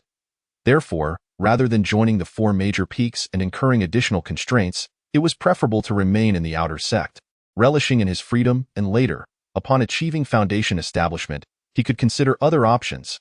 As his thoughts turned, Qin Tian transformed into a streak of light, racing towards the Waste Valley. Before long, he arrived at the valley's entrance. He then descended from his sword light and continued on foot, clearly disinclined to draw attention. However, as he journeyed onward, the sights and sounds that greeted him caused an immediate heaviness in his heart. At this moment, the valley was overrun with rampant weeds and covered in spider webs. It was dusk, and what should have been a bustling and noisy place, the Valley of the Wretched, was now engulfed in an eerie darkness, shrouded in silence. Qin Tian, with his keen senses, detected a faint aura of death swirling within the valley, further accentuated by the mournful wails of the wind, creating a rather sinister atmosphere. Suddenly, a sharp crack echoed beneath his feet. He looked down to find a fragment of bone. Startled by this sight, Qin Tian quickly expanded his divine consciousness, enveloping a radius of 1,000 feet around him. In the next moment, a dismal scene unfolded in his mind's eye. Beneath the weeds lay a chilling expanse of white bones, and not far off, the dilapidated wooden huts stood in disrepair, some having collapsed, resembling a place long abandoned. Qin Tian meticulously searched with his consciousness. He finally sensed a faint life force emanating from within a wooden hut deep in the valley. Feeling a sense of foreboding, Qin Tian could no longer afford to remain discreet. He summoned his flying sword and soared deeper into the valley. In the dimly lit expanse, a dazzling sword light cleaved through the night sky, accompanied by a formidable aura that rippled outward. Instantly, the scattered wooden huts in the valley were illuminated by flickering flames, waking many from their slumber. Arriving at the wooden hut he once inhabited, Qin Tian descended, and with a sweep of his consciousness, he soon detected a weak presence not far in the adjacent room. It was indeed Xing Aniu, however. The door was barred by a restriction, preventing his consciousness from penetrating. Just then, several wooden huts with lit candles swung open, revealing a throng of frail, emaciated figures, numbering around several dozen. Upon seeing a young man in white robes standing in their midst, the crowd was thrown into a state of panic, especially after recalling the recent display of sword light and overwhelming aura. Moments later, a voice of astonishment rang out. You are Qin Tian?" Qin Tian lifted his gaze to see that the speaker was the middle-aged man with a twisted beard from the Valley of the Wretched. Yet, his once robust figure now appeared emaciated. Witnessing this, Qin Tian's expression darkened, and he spoke coldly. "What on earth has transpired? Why has this place transformed into such a state?" Upon hearing these words, the crowd erupted into chaos. "Who is Qin Tian? I've never heard of him. Oh, I remember now. He's the one who emerged from the Valley of the Wretched, the one who broke through to the 6th layer of Qi refinement 3 years ago. Indeed, that's him. As the scene descended into confusion, Qin Tian, in his impatience, executed a swift movement, arriving at Zhang Aniu's door. He then formed a hand seal and struck, causing a flash of spiritual light that instantly dispelled the barrier, allowing the door to swing open, revealing the interior of the hut. The sight was one of desolation and decay, with Zhang Aniu lying on a wooden bed, a mere skeleton of his former self, unconscious with a pale complexion and weak breathing, evidently gravely injured. Qin Tian hastened forward, retrieving a blood-congealing elixir from his storage pouch. He enveloped it in spiritual energy and infused it into Zhang Aniu's body. As the medicinal properties permeated Zhang Aniu, his pallid complexion began to regain some color, and his breathing gradually steadied. Outside the door, the crowd had already gathered, blocking the entrance. The inhabitants of the Valley of the Wretched observed the scene in silence, awaiting Qin Tian's actions. After a brief interval, Zhang Aniu suddenly sat up, his eyes wide open, and then he violently expelled a mouthful of blackened blood. Qin Tian swiftly gestured to stabilize him with a surge of spiritual energy. Initially, Zhang Aniu appeared bewildered, but upon recognizing Qin Tian, he exclaimed, "Brother Tian, it's you. You've returned. If I hadn't come back, your life would have been in peril." Qin Tian replied sharply. Just then, a gurgling noise emanated from Zhang Aniu's stomach. Qin Tian furrowed his brow, glanced at the crowd, as if realizing something. He then produced a porcelain vial, retrieved a grain of a fasting elixir, and handed it to Zhang Aniu before tossing the vial to the middle-aged man with the twisted beard, saying, "I don't have many fasting elixirs on me. You all can split these." The crowd was instantly filled with joy, and after a brief moment of chaos, they descended upon the vial like ravenous wolves, leaving not a trace behind. "Aniu, tell me, what happened here?" With the crowd's spirits somewhat lifted, Qin Tian inquired slowly. His words ignited a firestorm of indignation among the people, who spoke in hurried fragments to recount the events. It turned out that approximately a year ago, following an ambush at the border of Shattered Rock Island, the sect had bolstered its defenses, resulting in the transfer of Li, the deacon in charge of distributing quotas from the Bounty Hall, to guard Green Bamboo Island. The new deacon, affiliated with the Mist Hidden Peak, colluded with Chao Su and Wang Lin, deliberately withholding the quotas from the Valley of the Wretched, even ceasing the distribution of fasting elixirs, allowing the residents to fend for themselves. Being a place of exile, compounded by the dominance of the Chao family, the inhabitants were left with no recourse for justice. As the Qi refinement practitioners had yet to reach the level of self-sustenance for fasting, the prolonged absence of fasting elixirs, coupled with their confinement within the sect, led to their abysmally wretched existence. Moreover, Zhang Aniu, due to his close ties with Qin Tian, was often subjected to Wang Lin's deliberate torment, which resulted in his current injuries. Chapter 75. Defying authority. Upon hearing this, Qin Tian's expression darkened like water. It was unimaginable that Chao Su and Wang Lin could be so vile and shameless, venting their hatred on the people of the Valley of the Wretched. How could disciples of the esteemed Qinyuan sect, one of the 3 great sects of the human race, be subjected to such oppression and abuse, deprived even of the most fundamental cultivation resources like fasting elixirs? This was a tragedy of the highest order. Reflecting on this, Qin Tian felt a surge of guilt, alongside an overwhelming fury that could no longer be contained, as a chilling murderous intent permeated the room. The crowd sensed this intent and were taken aback, yet they said nothing. After all, having suffered so much, everyone present harbored a deep-seated rage. Everyone should rest early. "This matter is my fault for involving you all. I will provide an explanation." Qin Tian slowly rose, speaking with resolute determination. Upon hearing this, Zhang Aniu was immediately alarmed, exclaiming, "Brother Tian, please do not act impulsively.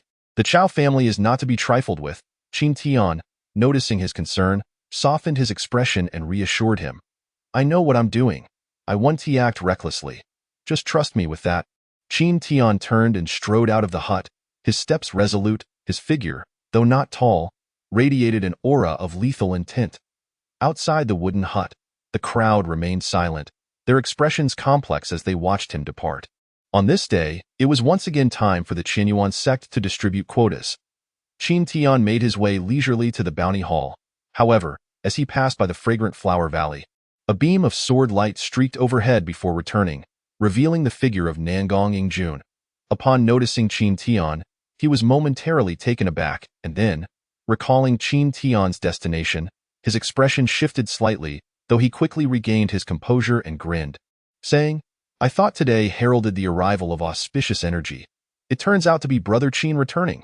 Qin Tian glanced at him with indifference and replied, "Nangong, it's been a while. I must take my leave." Having said this, he continued on his way to the bounty hall without pausing. Nangong Yingjun, seeing this, quickly moved to block Qin Tian's path once more, saying, "Brother Qin, you've been away for 3 years, and I've missed you dearly. Coincidentally, I recently acquired a batch of spiritual tea. Why not come to the valley for a chat?" Hearing this, Qin Tian's interest was piqued.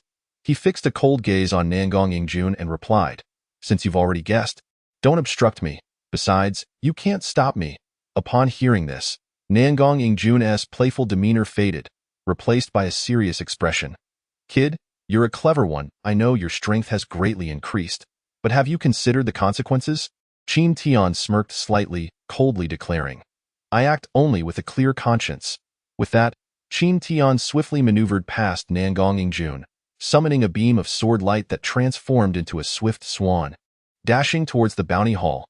Watching Qin Tian's retreating figure, Nangong Yingjun stood still, his expression grave, and after a moment of internal struggle, he ultimately took to the skies on his sword, heading towards Qingwen Peak. At this moment, outside the bounty hall, Chao Su and Wang Lin were striding forward with an air of arrogance, ignoring the long line of disciples waiting to enter. The others seemed accustomed to this, daring neither to voice their anger nor to confront them. Just then, a beam of sword light shot in from the horizon, soaring directly over the heads of the crowd and landing at the hall's entrance, blocking the path of the two men. Chao Su furrowed his brow, his expression instantly darkening. Beside him, Wang Lin shouted angrily, "Who is this brat? Get lost." The scene that was once bustling fell into an abrupt silence, as curious gazes turned towards the newcomer, eager to see who dared to offend a member of the Chao family. The figure turned slowly, revealing none other than Qin Tian. Upon witnessing the detestable expressions of Chao Su and Wang Lin, a wave of murderous intent surged within Qin Tian, and he coldly sneered. "Which family's wild dog is barking without restraint, unaware of its place?" Upon hearing this, Wang Lin's face flushed with rage as he felt a deep-seated wound within him being torn open publicly, unleashing a furious roar. "Wretched Qin Tian, you seek death." With that, Wang Lin's spiritual energy surged, clearly on the verge of exploding in anger. However, Chao Su, standing beside him, suddenly placed a hand on his shoulder.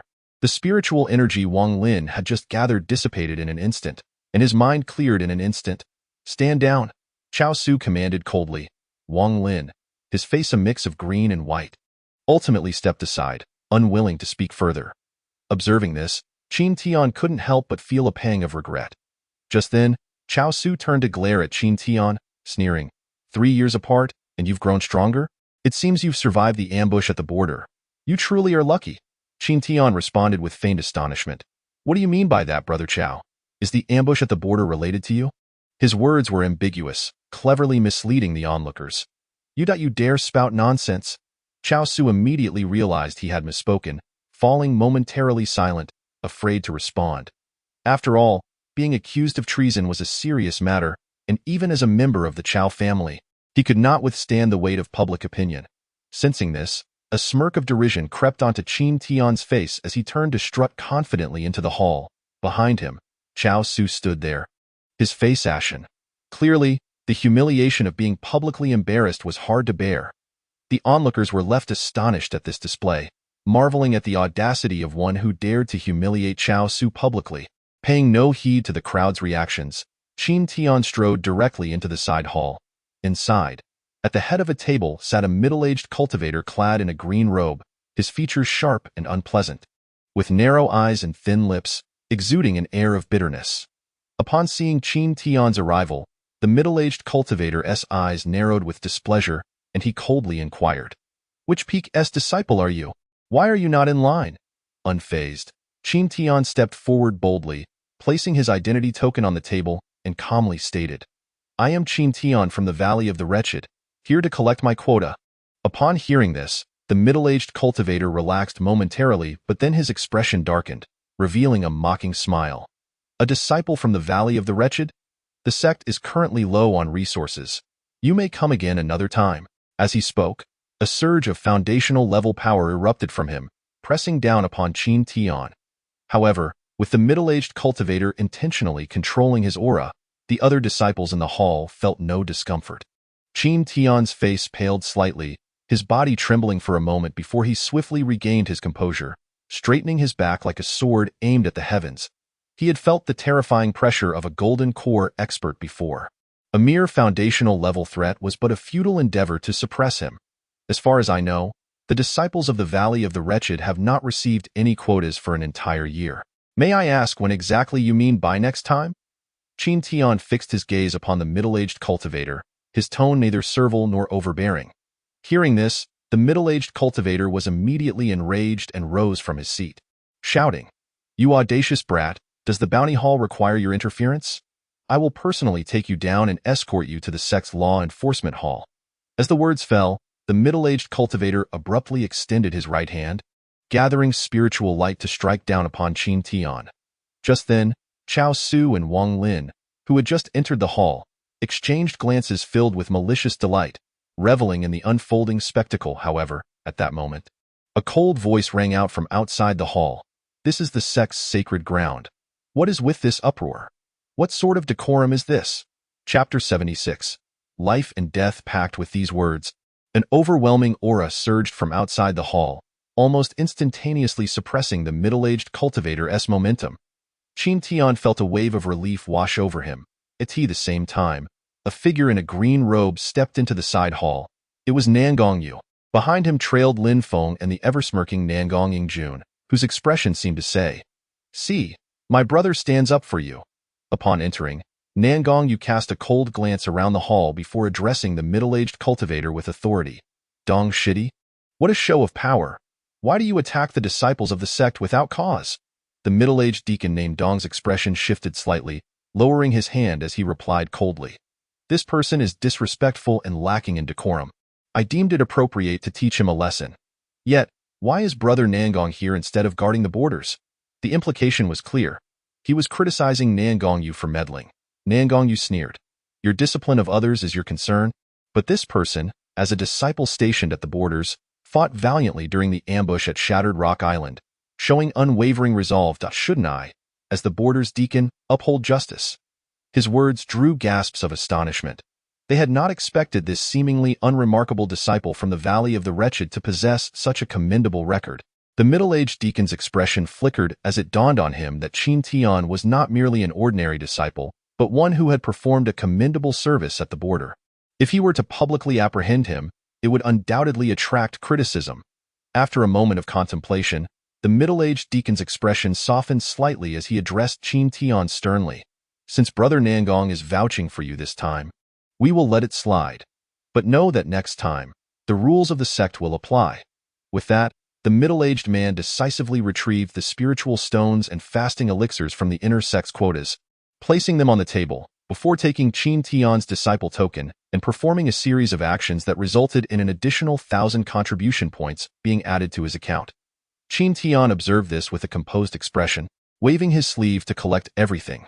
However, just as everyone thought the farce was drawing to a close, Qin Tian turned back toward the high seat and inquired, "Since I have received my quota, what of the others from the Valley of the Wretched? Will they receive theirs?" The atmosphere in the hall immediately froze. Nangong Yu frowned slightly at this, but he remained silent, clearly aware of the situation at hand. Nangong Yingjun, on the other hand, wore a sheepish expression, not daring to speak. Meanwhile, Lin Feng's eyes flickered with confusion. Based on his understanding of Qin Tian, he knew the latter was not one to act recklessly without reason. Yet his current behavior was perplexing. The middle-aged deacon's expression soured once more, and he impatiently retorted, "Do not overstep your bounds, young one. The Valley of the Wretched is a place of exile. Rather than squander elixirs and spiritual stones on these dullards, it would be wiser to reserve them for more gifted disciples. That would indeed be a better use of resources." This statement, though cloaked in lofty reasoning, elicited a variety of reactions from the disciples present. The majority of those with average potential were visibly outraged, while a select few with exceptional talents regarded the situation as entirely justified. Upon hearing these words, Qin Tian shifted his tone, maintaining a calm demeanor as he spoke. Could it be that the gifted disciple mentioned by Elder Dong refers to the disciples of the mist-hidden peak? At this juncture, Qin Tian slightly turned his body, casting a glance at Chao Su and Wang Lin, the implication of which was crystal clear. As the steward of the bounty hall, the distribution of quotas is entirely under my purview. It is not for a mere junior like you to lecture me, the steward surnamed Dong reprimanded with a cold expression, clearly having reached his limit. Had it not been for Nangong Yu's presence, he might have lost his temper long ago.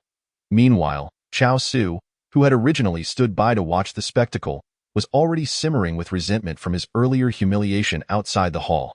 Seeing Qin Tian being scolded, he could not help but mockingly retort, "A useless person is simply that. Their existence is a waste of spirit stones and elixirs." Upon hearing this, a glimmer of cold light flashed in Qin Tian's eyes, and he slowly articulated his true intention.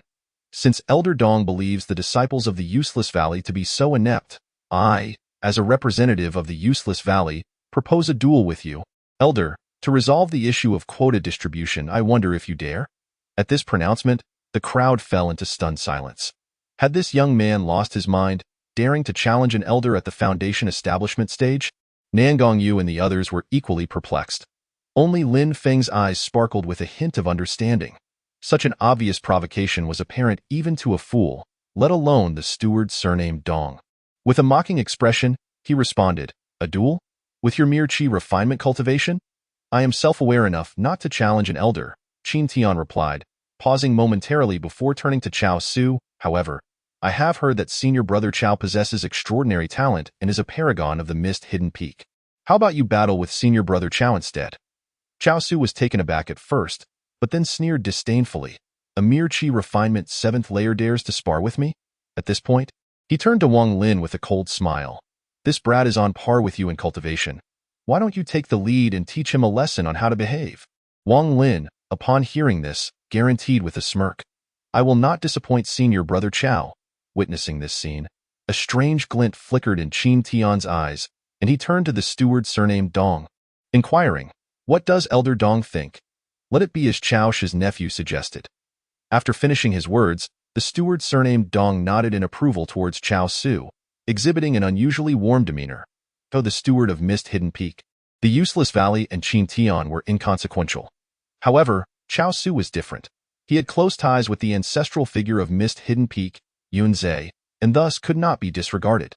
As Qin Tian saw his objective achieved, a subtle smile crept onto his face, and he fixed his gaze on Wang Lin, speaking coldly.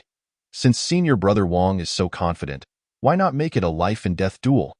The moment those words left his mouth, the audience gasped in shock. Life-and-death duels were well known. The sect's regulations stated that when senior disciples had irreconcilable grievances, both parties could voluntarily sign a life-and-death contract and proceed with the duel. Such battles determined not only victory and defeat but also life and death. Unless one party perished, the combat could not be concluded. Wang Lin's expression froze at this proclamation, his eyes flickering with hesitation.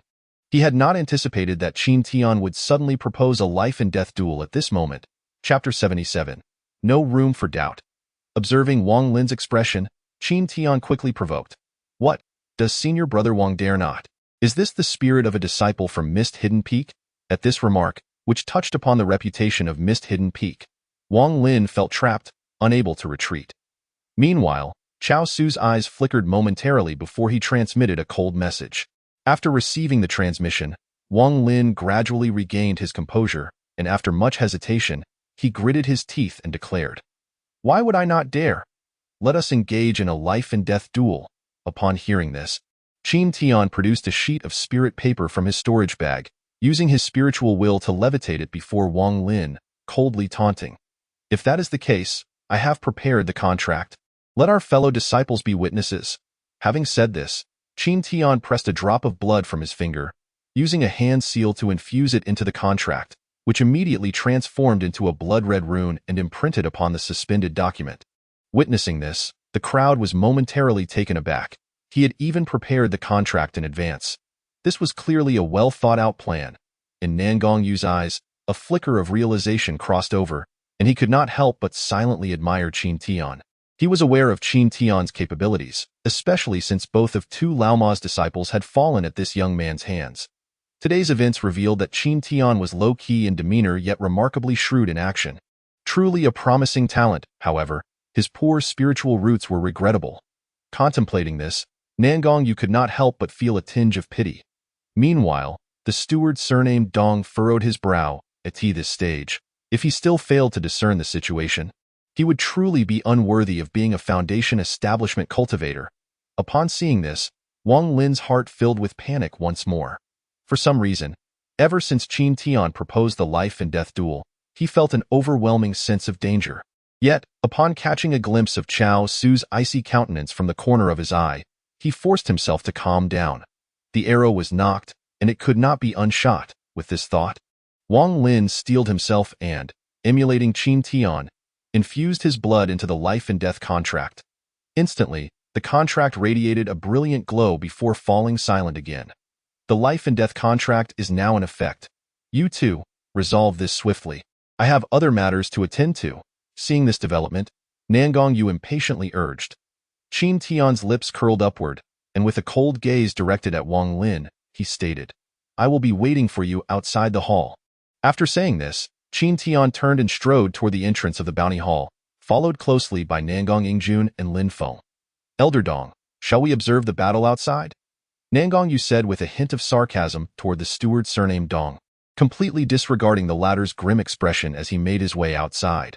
The gathered disciples, seeing this, wore excited expressions and hurriedly followed suit. Clearly, they were eager for the spectacle. Humph! The steward surnamed Dong could only snort coldly, his expression darkening as he exited the bounty hall in an instant. Only Chao Su and Wang Lin remained within the hall. Take this.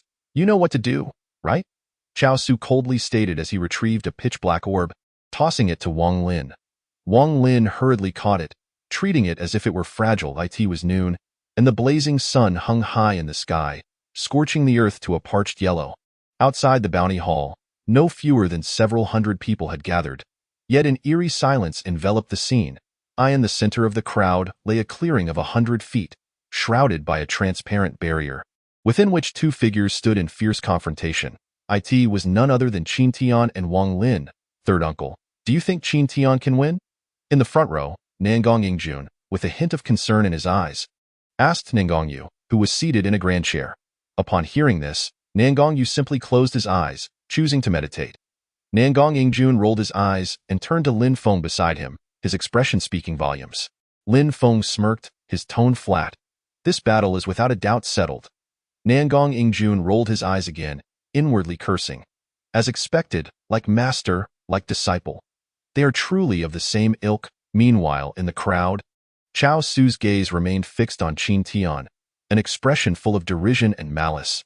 Heaven has a way, but you refuse to take it.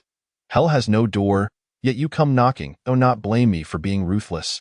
Within the barrier, Qin Tian regarded the somewhat anxious Wang Lin, his eyes gleaming with undisguised murderous intent as he coldly asked, was it you who injured Zheng and Yo? Wang Lin was momentarily taken aback, but then a fierce glint emerged in his eyes as he coldly laughed. So what if I did? In that case, new grievances and old grudges shall be settled today. As soon as the words left his lips, Qin Tian struck his storage bag, and the twin spirit serpent sword surged forth, spiraling toward Wang Lin with lethal intent. Wang Lin was taken by surprise and hurriedly activated his movement technique to evade, simultaneously summoning a blue shield to protect himself as the sword lights flickered. They grazed the shield, producing a resounding clang. Two shallow scratches immediately marred the surface of the shield. Wang Lin was utterly shocked. Feeling a pang of heartache, he had spent an indeterminate time saving spirit stones for this superior-grade defensive artifact, only to realize that Qin Tian possessed a set of top-tier artifacts.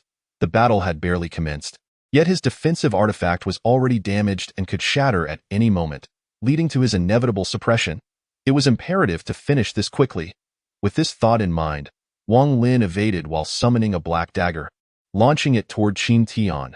Judging by the number of inscriptions on the dagger, it was indeed a superior-grade artifact. However, upon seeing this, Qin Tian's eyes flashed with disdain. With a beckoning motion, a black shield appeared before him.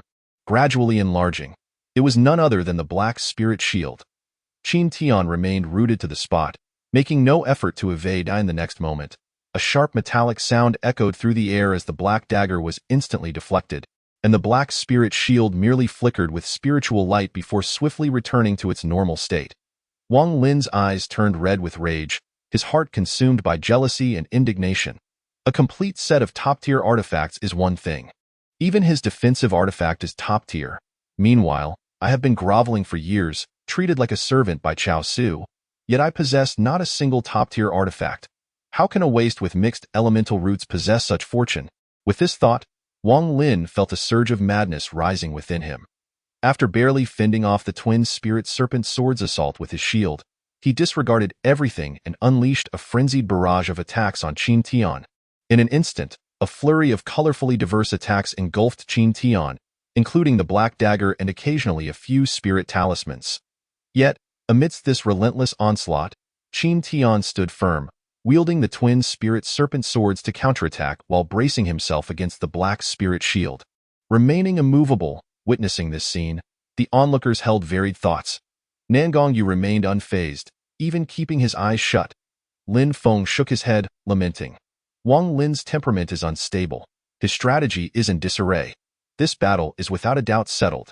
Meanwhile, Nangong Yingjun was left in shock, finally understanding the meaning behind Lin Feng's earlier words. It turned out that the two were not even on the same level. This young man had returned from a brief excursion, and his strength had surged tremendously. Chapter 78. Kneeling and pled for mercy. Before the bounty hall, a transparent barrier formed a semicircle over the clearing, within which two figures were locked in fierce combat.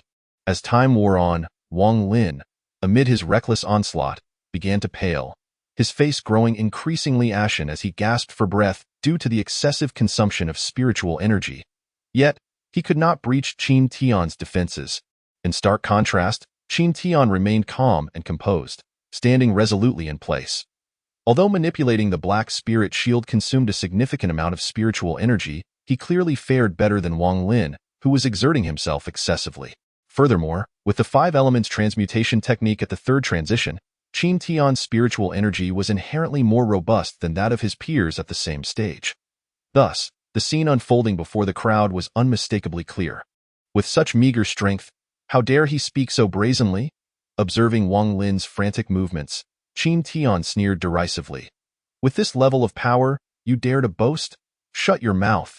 I will kill you, Wang Lin retorted, his eyes blazing with fury, shouting in a fit of rage as he disregarded his dwindling spiritual energy and continued his relentless barrage against Qin Tian. The blue shield surrounding him was now riddled with sword marks, its spiritual light dimmed to its lowest point.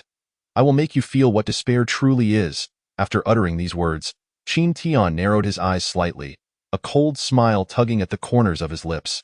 The next moment, a piercing sound rang out. The shield artifact encasing Wang Lin shattered under the relentless assault of the twin spirit serpent swords, scattering debris across the ground. It is about to end. Witnessing this, the onlookers could not help but sigh inwardly. With no intention of holding back any longer, Qin Tian feigned casting a spell, summoning several tricolored arrows that enveloped Wang Lin's vital points. Simultaneously, the twin spirit serpent swords surged forward unimpeded, vibrating ominously as they charged toward Wang Lin.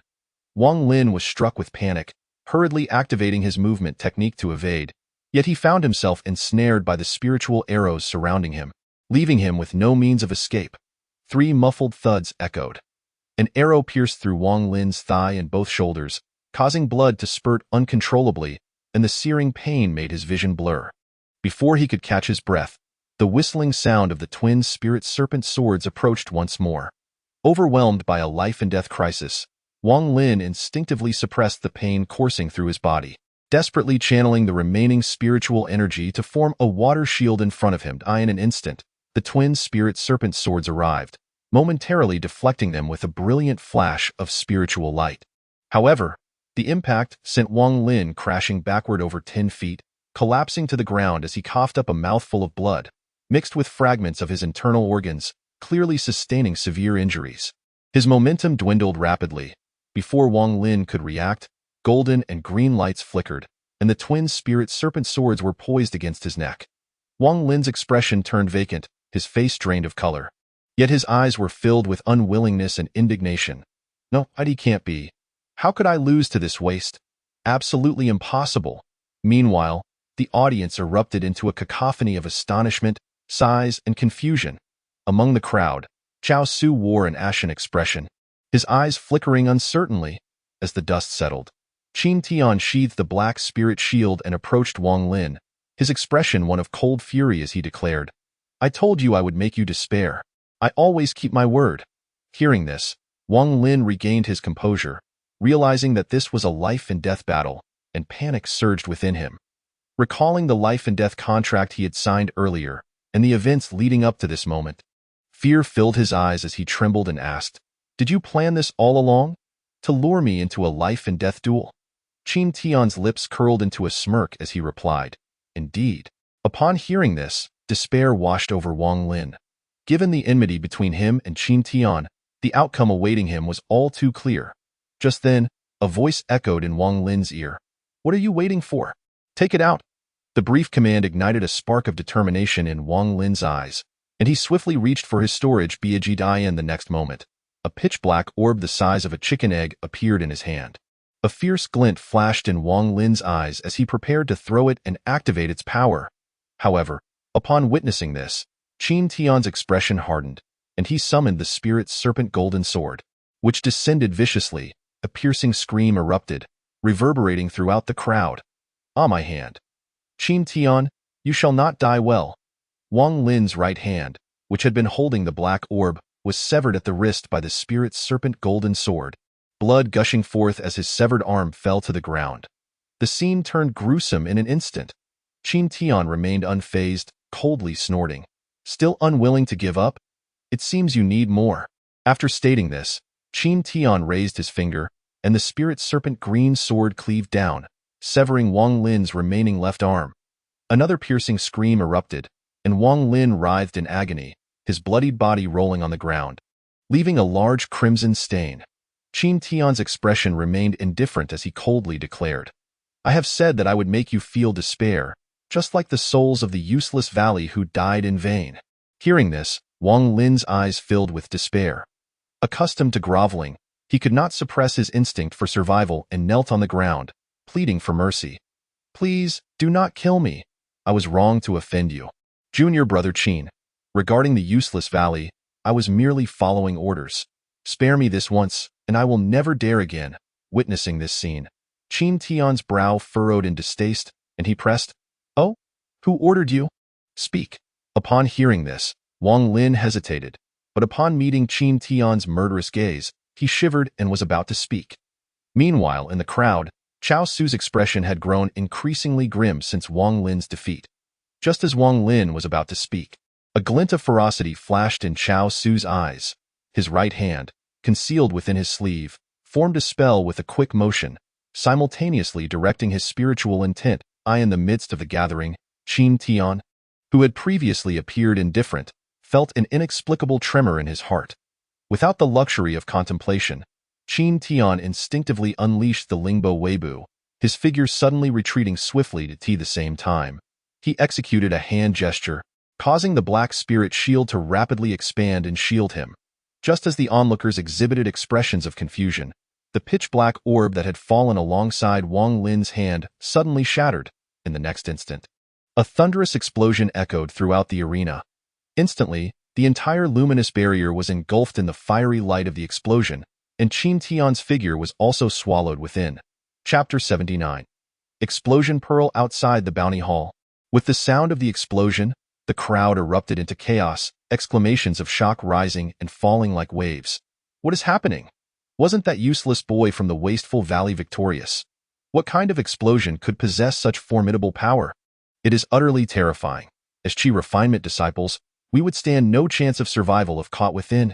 Indeed, it seems that this boy from the wasteful valley is in grave danger. Nan Gongyingjun, with a face full of astonishment, turned to Lin Feng, who wore a grave expression, and asked in a daze, "Brother Lin, do you know what that was?" Lin Feng, upon hearing the question, replied coldly, "If I am not mistaken, it should be some sort of disposable magical artifact. Such artifacts often pursue instantaneous bursts of power. While their might is formidable, they are quite costly and become completely unusable after a single use. At this point, Lin Feng's brow furrowed tightly as he added, given Wang Lin's background, he should not be able to afford such treasures. Upon hearing this, Nan Gong Yingjuan's eyes suddenly turned icy, and he immediately turned to scan the crowd. He saw Chao Su wearing a cold smile, gazing at the interior of the luminous barrier. As if sensing the scrutiny, he abruptly turned his head. Upon seeing Nan Gong Yingjun, a trace of mockery flickered in his eyes. A surge of anger welled up in Nan Gong Yingjuan's heart, ready to erupt. Just then, Nan Gongyu, seated in a Grand Master chair, suddenly opened his previously closed eyes and softly admonished. A disturbed mind leads to an unstable Tao heart, which will undoubtedly affect your future cultivation. Upon hearing these words, Nan Gong Yingjun curled his lip but dared not speak further. This is the Explosion Pearl, a top-tier magical artifact. Its explosive power is capable of injuring Foundation establishment cultivators. Whether this boy can survive this trial depends on how deeply he has concealed his capabilities. Nan Gongyu's eyes flickered slightly, and after uttering these profound words, he fell silent. Though Chao Su's actions were discreet, they were difficult to conceal from the spiritual senses of the two Foundation establishment experts. Yet both chose to remain silent. After all, with the support of the Cloud Zhe ancestor, even if they exposed him on the spot, they might not be able to do anything about it, and it was likely to end without resolution. For this reason, Nan Gongyu showed no reaction whatsoever. Meanwhile, not far away, the elder steward of the Dong family sat in another Grand Master chair. Appearing remarkably composed in his position as the steward of Misty Peak, coupled with his bet with Qin Tian, it was already a display of restraint not to applaud Chao Su's actions. As the crowd's thoughts diverged, the aftermath of the explosion, accompanied by rampant flames, gradually diminished after repeatedly crashing against the luminous barrier. However, smoke lingered, obstructing the view of the onlookers. Seeing this, Nan Gongyu formed a hand gesture to withdraw the protective barrier and, with a wave of his hand, summoned a gust of wind to disperse the smoke. In a brief moment, the scene regained clarity. Once the barrier was removed, a foul odor of charred flesh permeated the air, mingled with a pungent stench of decay. The onlookers could not help but frown, some even resorting to blocking their sense of smell. As the smoke cleared, a rather disheveled figure emerged from within, and upon closer inspection, it was Qin Tian. However, at this moment, Qin Tian bore numerous burn marks from the flames. Both of his arms were scorched and cracked from the intense heat. His complexion was as pale as paper, and his chest subtly rose and fell, clearly indicating that he was gravely injured. Not far from Qin Tian lay a charred, deformed corpse, unmistakably that of Wang Lin. Recalling the perilous situation from moments ago, Qin Tian could not help but feel a surge of fear. If it had not been for his alertness, instinctively retreating a distance to create an opportunity for defense, whether he could have survived this encounter was still uncertain. Even so, the explosive power of the black orb had exceeded his imagination. The black spirit shield, in a hurried defense, was directly blasted back along with him by a fierce shockwave, coupled with the searing heat. His hands, which held the shield, suffered severe injuries. Just as the black spirit shield was about to falter under the relentless assault of the explosive aftermath, Qin Tian had no choice but to reveal his mastery of the spirit shield technique to barely withstand the assault. Fortunately, the explosion's smoke and flames provided a cover, preventing the onlookers from clearly seeing the internal situation. When the smoke finally dissipated, the crowd could only see that Qin Tian had held on until the end. In this battle, Qin Tian emerged victorious. Brother Dong, do not forget our wager. A flicker of astonishment crossed Nan Gongyu's eyes as he stood up and declared loudly. Afterward, he did not forget to remind the steward of the Dong family. Upon hearing this, the crowd erupted into whispers, many stunned, turning their gazes toward the steward of the Dong family.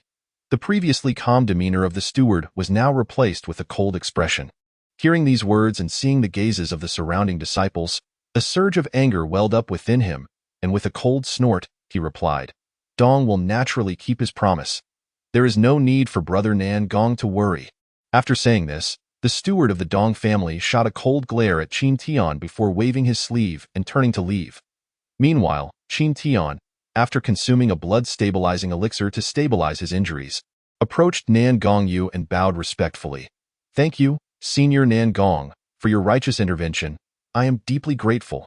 It is no trouble. In the future, do not act recklessly, at least until your wings are fully developed. You must exercise patience. Nan Gongyu glanced at Qin Tian, imparting words laden with meaning. Qin Tian, feeling a sense of gratitude, nodded respectfully in response. Nan Gongyu then said no more, summoning his flying sword and transforming into a streak of light as he departed. Once Nan Gongyu had flown far away, Qin Tian turned his gaze toward the cold-faced Chao Su among the crowd and spoke icily. I have not perished. Are you disappointed, Brother Chao?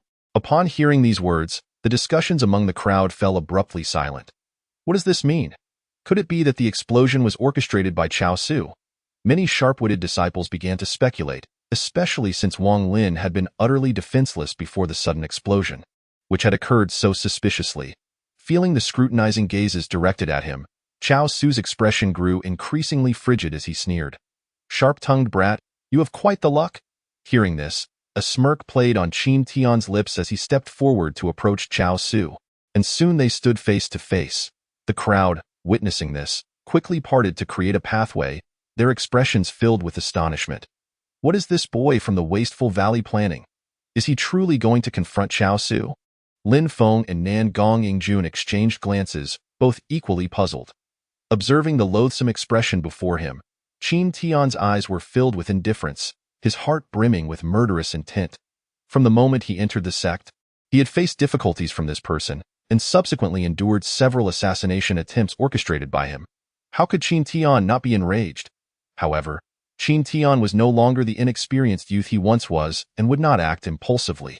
After a moment, his expression gradually softened, transforming into one of calm indifference, and he turned to leave. Chapter 80.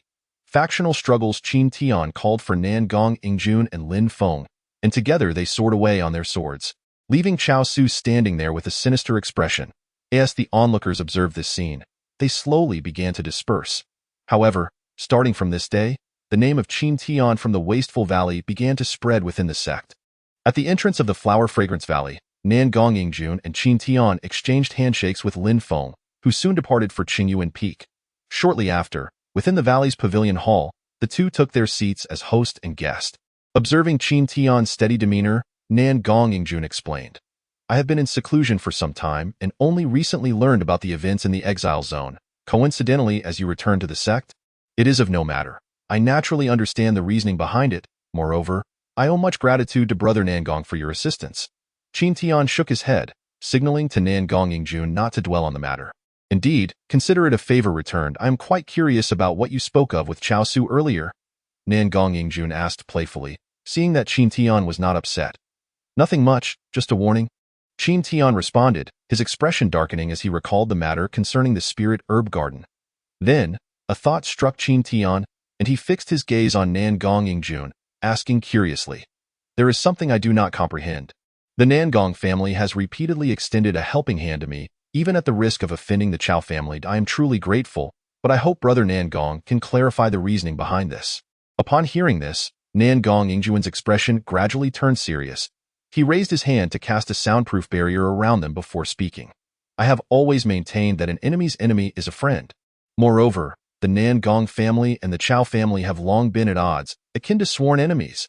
Qin Tian furrowed his brow slightly and replied, what does this have to do with me? Nan Gongyu scoffed coldly. After this incident, do you think there is any possibility of reconciliation between you and Chao Su? It is likely that the outcome will be one of death and destruction. And if you were to kill Chao Su, do you think the Chao family would let you off the hook? Qin Tian's brow furrowed, but he did not retort, as it was indeed as Nan Gongyu had said. He and Chao Su were now irreconcilable enemies, and the feud between the Nangong family and the Chao family is precisely your best choice, isn't it? I know you are reluctant to engage in factional struggles, but some matters are inescapable from the moment you stepped into the Qian Yuan sect. Nan Gongyu continued to advise earnestly. Upon hearing this, Qin Tian narrowed his eyes, self-deprecatingly saying, with my mixed spirit root talent, what qualifications do I have to enter the esteemed eyes of the Nangong family? Consider it a strategic move by my Nangong family. Ultimately, our alliance benefits both sides, as the Chao family is powerful and far more complex than it appears. Nan Gongyu spoke with an air of profundity. Hearing this, Qin Tian fell silent. Indeed, Whether to avenge the old man Xianlai was a matter he could decide based on the circumstances. But the enmity with Cao Su was one he could not remain aloof from any longer. What enmity existed between the Nan Gong family and the Chao family? After a moment of silence, Qin Tian hesitantly inquired. In such internal strife within the sect, does the sect master not intervene? For the faction aligned with the sect master, the more viciously the Nan Gong family and the Chao family fight, the more secure their position becomes.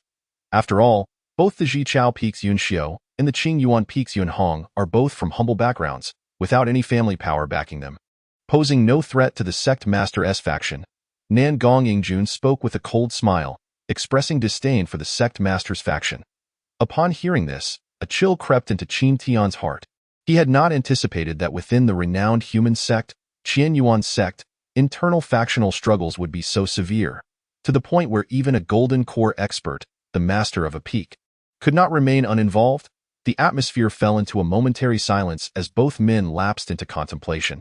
After a long pause, Nan Gong Yingjun was the first to speak.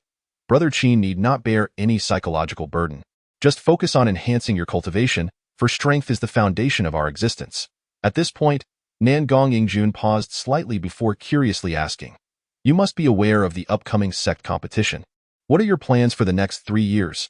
Upon hearing this, Qin Tian's eyes flickered momentarily, and after a brief contemplation, he resolutely declared, "I plan to continue my journey outside the sect to further hone my cultivation before the competition." Nan Gong Yingjun was taken aback for a moment before expressing concern. "You are about to leave again after just returning to the sect. Brother Qin must be cautious of Cao Su's potential retaliation. Moreover, have you decided where to go?"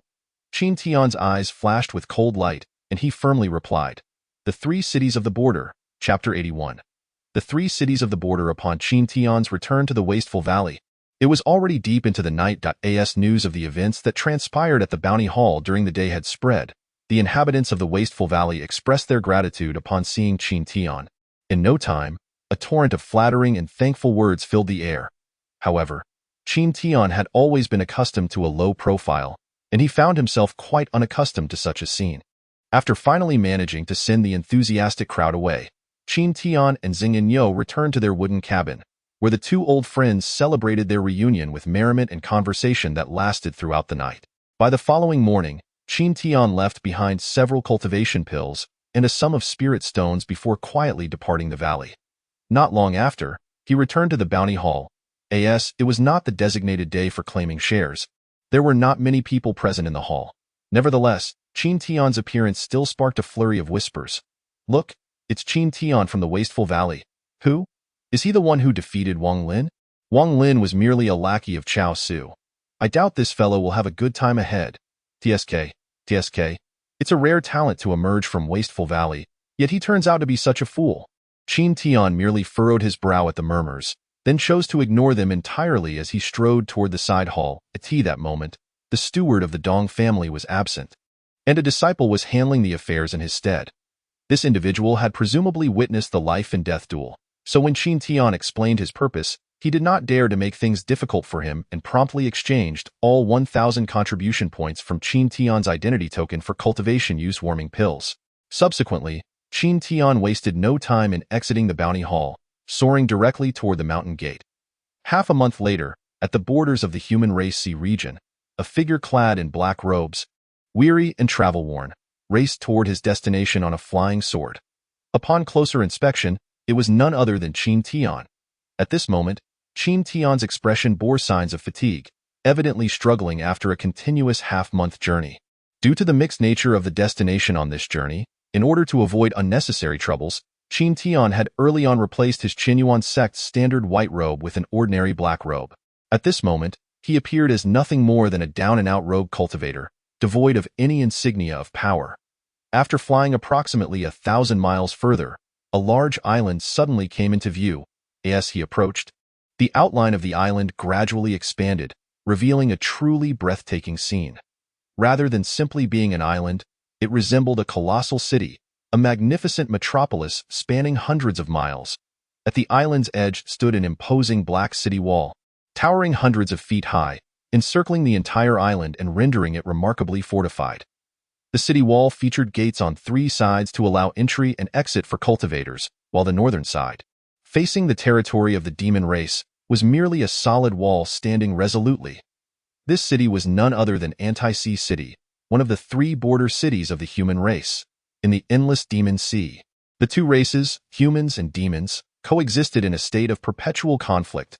To mount attacks against humanity, the demon race had instituted a cruel cycle of minor beast tides every 20 years and major beast tides every century. During these times, demon beasts gathered from all corners of the demon sea to launch assaults on human settlements, leaving behind scenes of carnage and devastation. No one was spared, be they from sects, noble families, or even ordinary folk with no means of defense. Consequently, the ancestors of the human race, determined to resist this atrocity and stand against the demon race, expended immense effort to construct a defensive line on the battlefield at the human borders, intended to thwart demon invasions. This defensive line was formed by the renowned Anti-Sea Three Cities. The so-called Anti-Sea Three Cities comprised Anti-Sea City, Han-Sea City, and Lin-Sea City, three formidable cities aligned in a single line, steadfastly halting the advance of demon forces at the border battlefield for thousands of years. As images of Anti-Sea City emerged in his mind, and gazing upon this monumental fortress forged through the blood, sweat, and tears of countless predecessors, Qin Tian felt a surge of respect.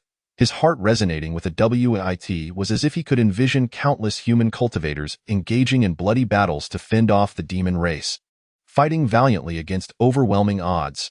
After a prolonged moment of contemplation, Qin Tian managed to steady his emotions and continued his flight toward Anti-Sea City.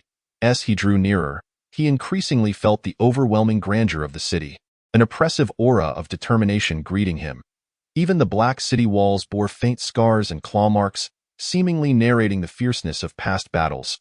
At this moment, the sky was filled with vibrant streaks of light from flying artifacts, with cultivators of varying strengths continuously arriving. Those of formidable prowess exuded an aura comparable to that of golden core cultivators, while even the less powerful among them were at the late stage of Qi refinement. Much like Qin Tian, this clearly illustrated the prosperity and might of Anti-Sea City. Before long, Qin Tian descended amidst the throng at the southern city gate. Due to the air restriction formations above the city, he had no choice but to proceed on foot. Beneath the towering city walls, an arched gate, several dozen feet wide, bustled with people, clearly a scene of great vibrancy. At the city gates stood two rows of cultivators, seemingly the guards of the entrance. The leader among them possessed cultivation at the foundation establishment stage. Additionally, there was a transparent barrier at the gate, allowing human cultivators to pass freely while preventing demon spies from infiltrating. Observing this, Qin Tian felt a wave of understanding wash over him. This barrier was undoubtedly meant to block demon infiltrators, while allowing human cultivators to move without hindrance. With this realization, Qin Tian wasted no time and followed the crowd toward the city gate. In no time, he had passed through the gate and entered the city. Walking along the broad streets paved with bluestone, he marveled at the rows of shops lining the roads and the seemingly endless stream of people. Qin Tian could not help but silently lament that Anti-Sea City, in comparison to the chaotic Qianling City of the Mixed Seas, was far superior in both prosperity and vastness. After aimlessly wandering for a while, Qin Tian noticed an impressive standalone shop by the roadside, piquing his curiosity.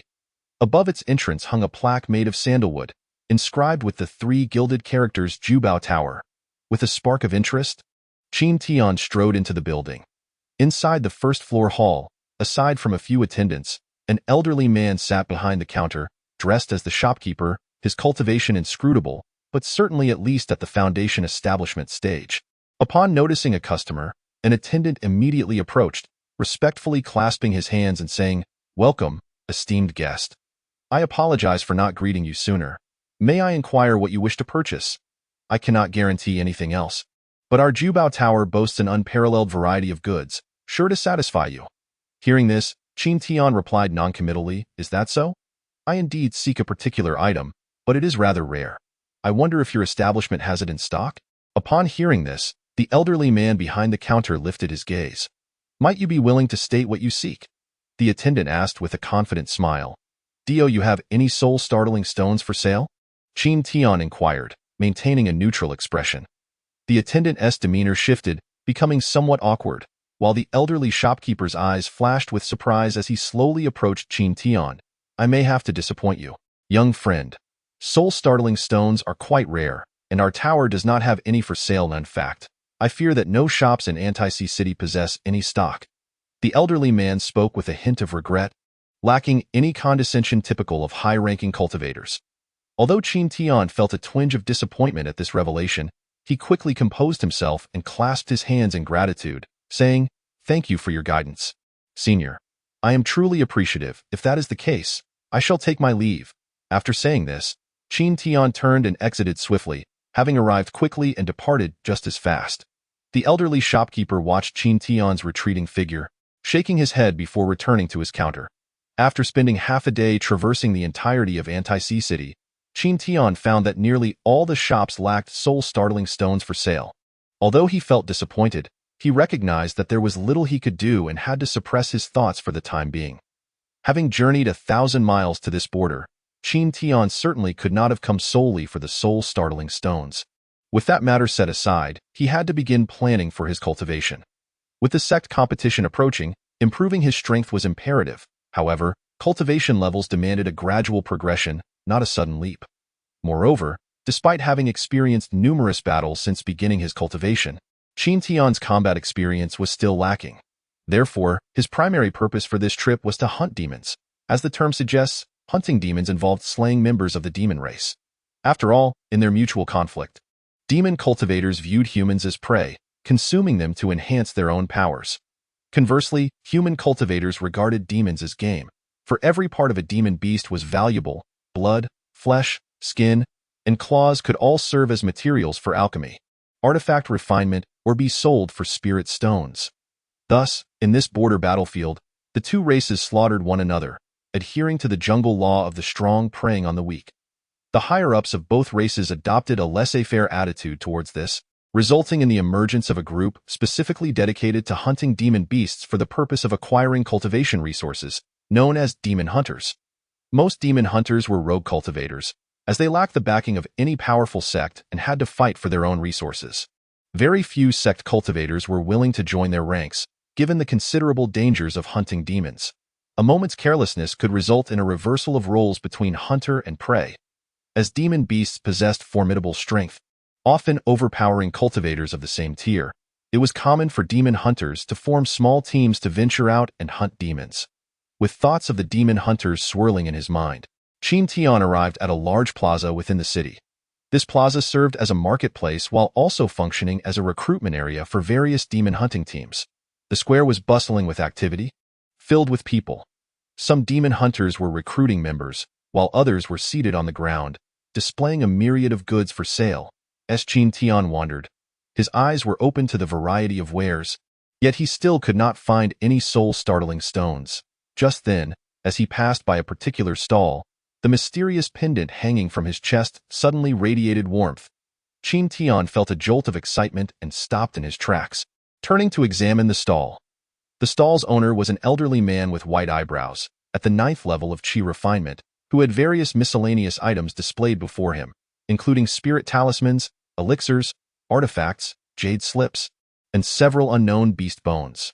Among these, one piece of pitch-black beast bone caught Qin Tian's attention. This beast bone was about a foot long, as thick as an arm, and appeared rather unremarkable, quietly resting in the corner of the stall.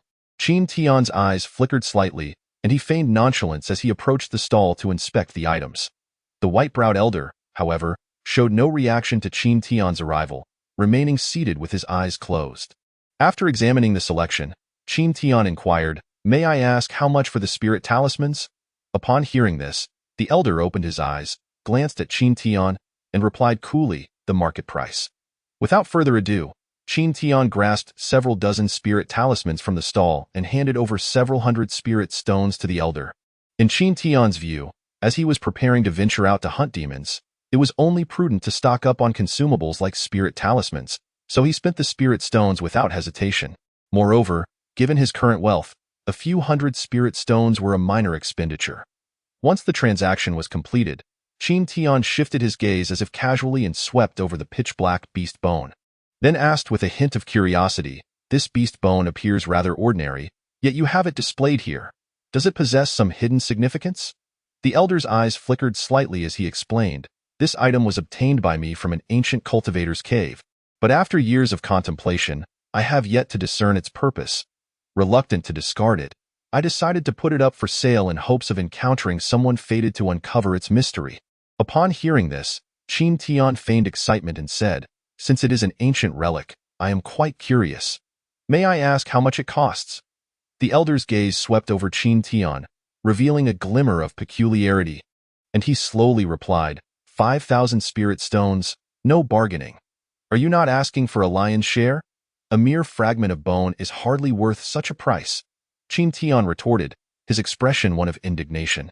The elder, however, merely smiled faintly and said calmly, "Whether it is worth it or not lies entirely within your perception." Hearing this, Qin Tian's expression shifted as he hesitated for a moment before ultimately gritting his teeth and tossing 50 mid-grade spirit stones to the elder, subsequently taking the pitch-black beast bone in hand. "I am quite curious about the peculiarities of this ancient relic," Qin Tian stated resolutely, turning to leave. His manner was akin to that of an inexperienced young man. After Qin Tian's figure faded from view, the white-browed elder scoffed softly, a mixture of disdain and excitement flickering in his eyes. He then reached out and retrieved another piece of seemingly aged beast bone, placing it back on the stall. Meanwhile, Qin Tian, feeling the warmth emanating from the mysterious pendant at his chest, lost all desire to continue browsing.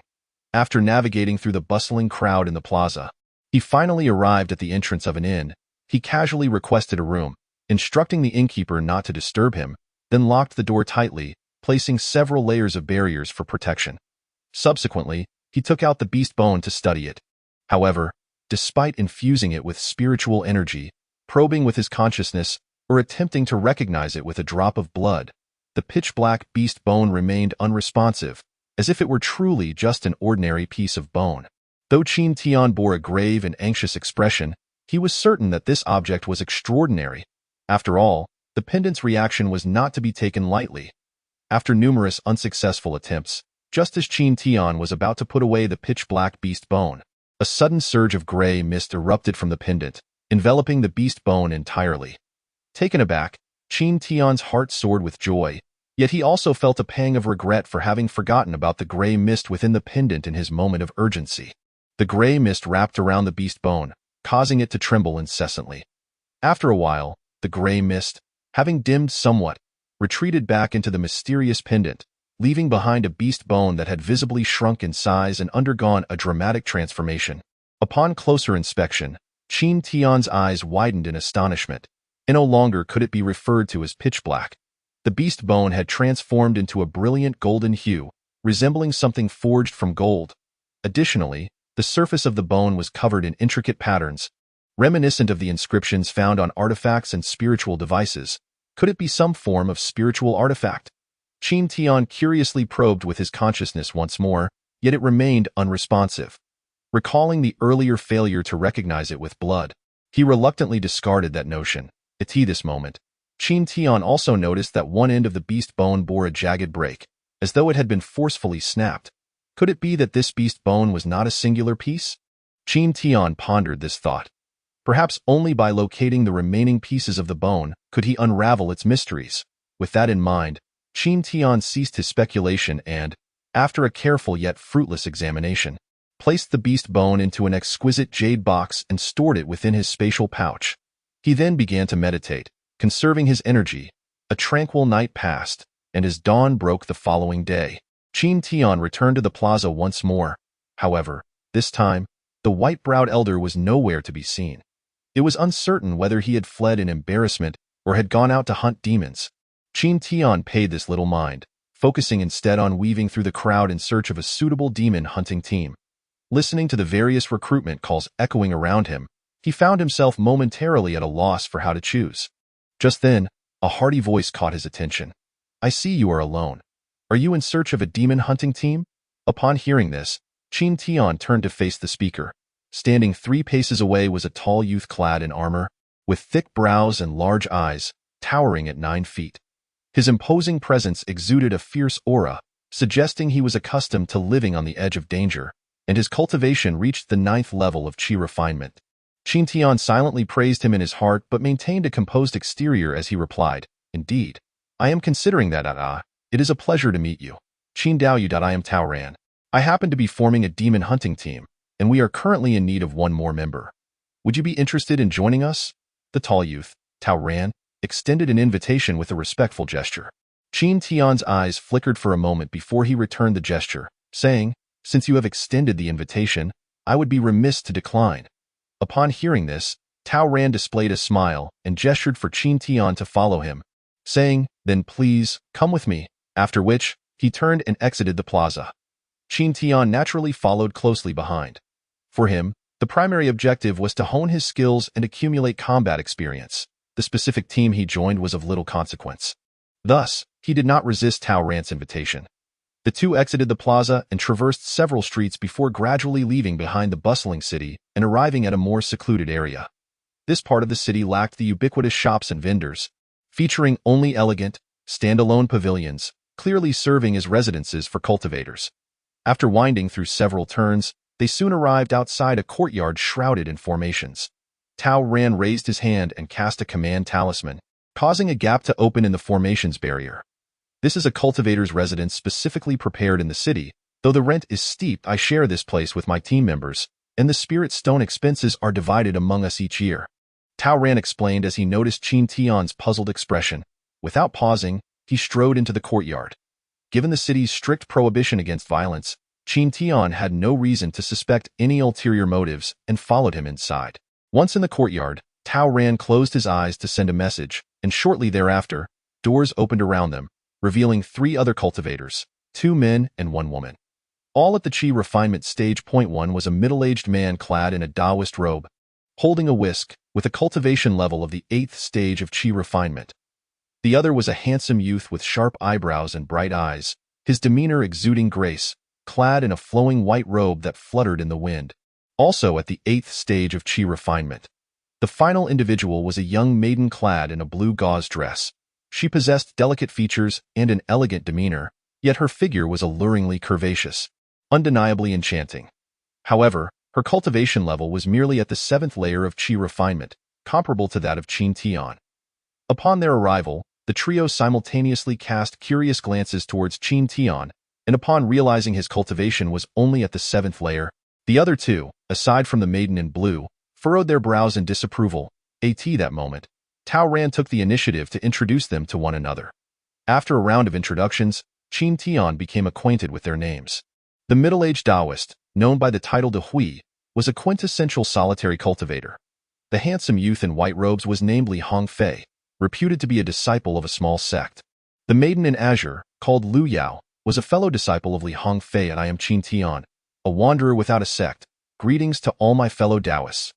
Without waiting for Tao Ran to finish his introduction, Qin Tian clasped his hands in respect towards the group, his demeanor neither servile nor arrogant, leaving no room for criticism.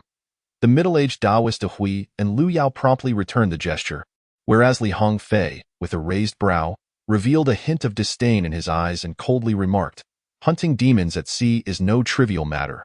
If one lacks sufficient strength, it is wiser to withdraw early to avoid hindering others." As these words echoed through the air, the atmosphere instantly became tense. Tao Ran cast a sidelong glance at Qin Tian, his eyes imbued with unspoken implications, yet his expression remained detached, clearly intending to remain uninvolved. Meanwhile, De Hui and Lu Yao wore blank expressions, evidently tacitly agreeing with Li Hongfei's statement. After a moment of contemplation, Qin Tian swiftly grasped the crux of the situation and retorted coldly to Li Hongfei. "What suggestions do you have? Do enlighten us." Hearing this, Li Hongfei smirked mockingly, responding with a chilling laugh, "It's quite simple. Endure 3 of my strikes without retreating, and you may remain in the team." Upon hearing this, Qin Tian narrowed his eyes slightly and, with a decisive flourish of his sleeve, declared, "If that is the case, then let us begin. Such spirit. But be warned, blades are without eyes. Tread carefully," Li Hongfei exclaimed, and with a swift incantation, a silvery flying sword soared into the sky amidst a flash of cold light. The sword emanated an extraordinary momentum, whistling through the air, unmistakably classified among the finest magical artifacts.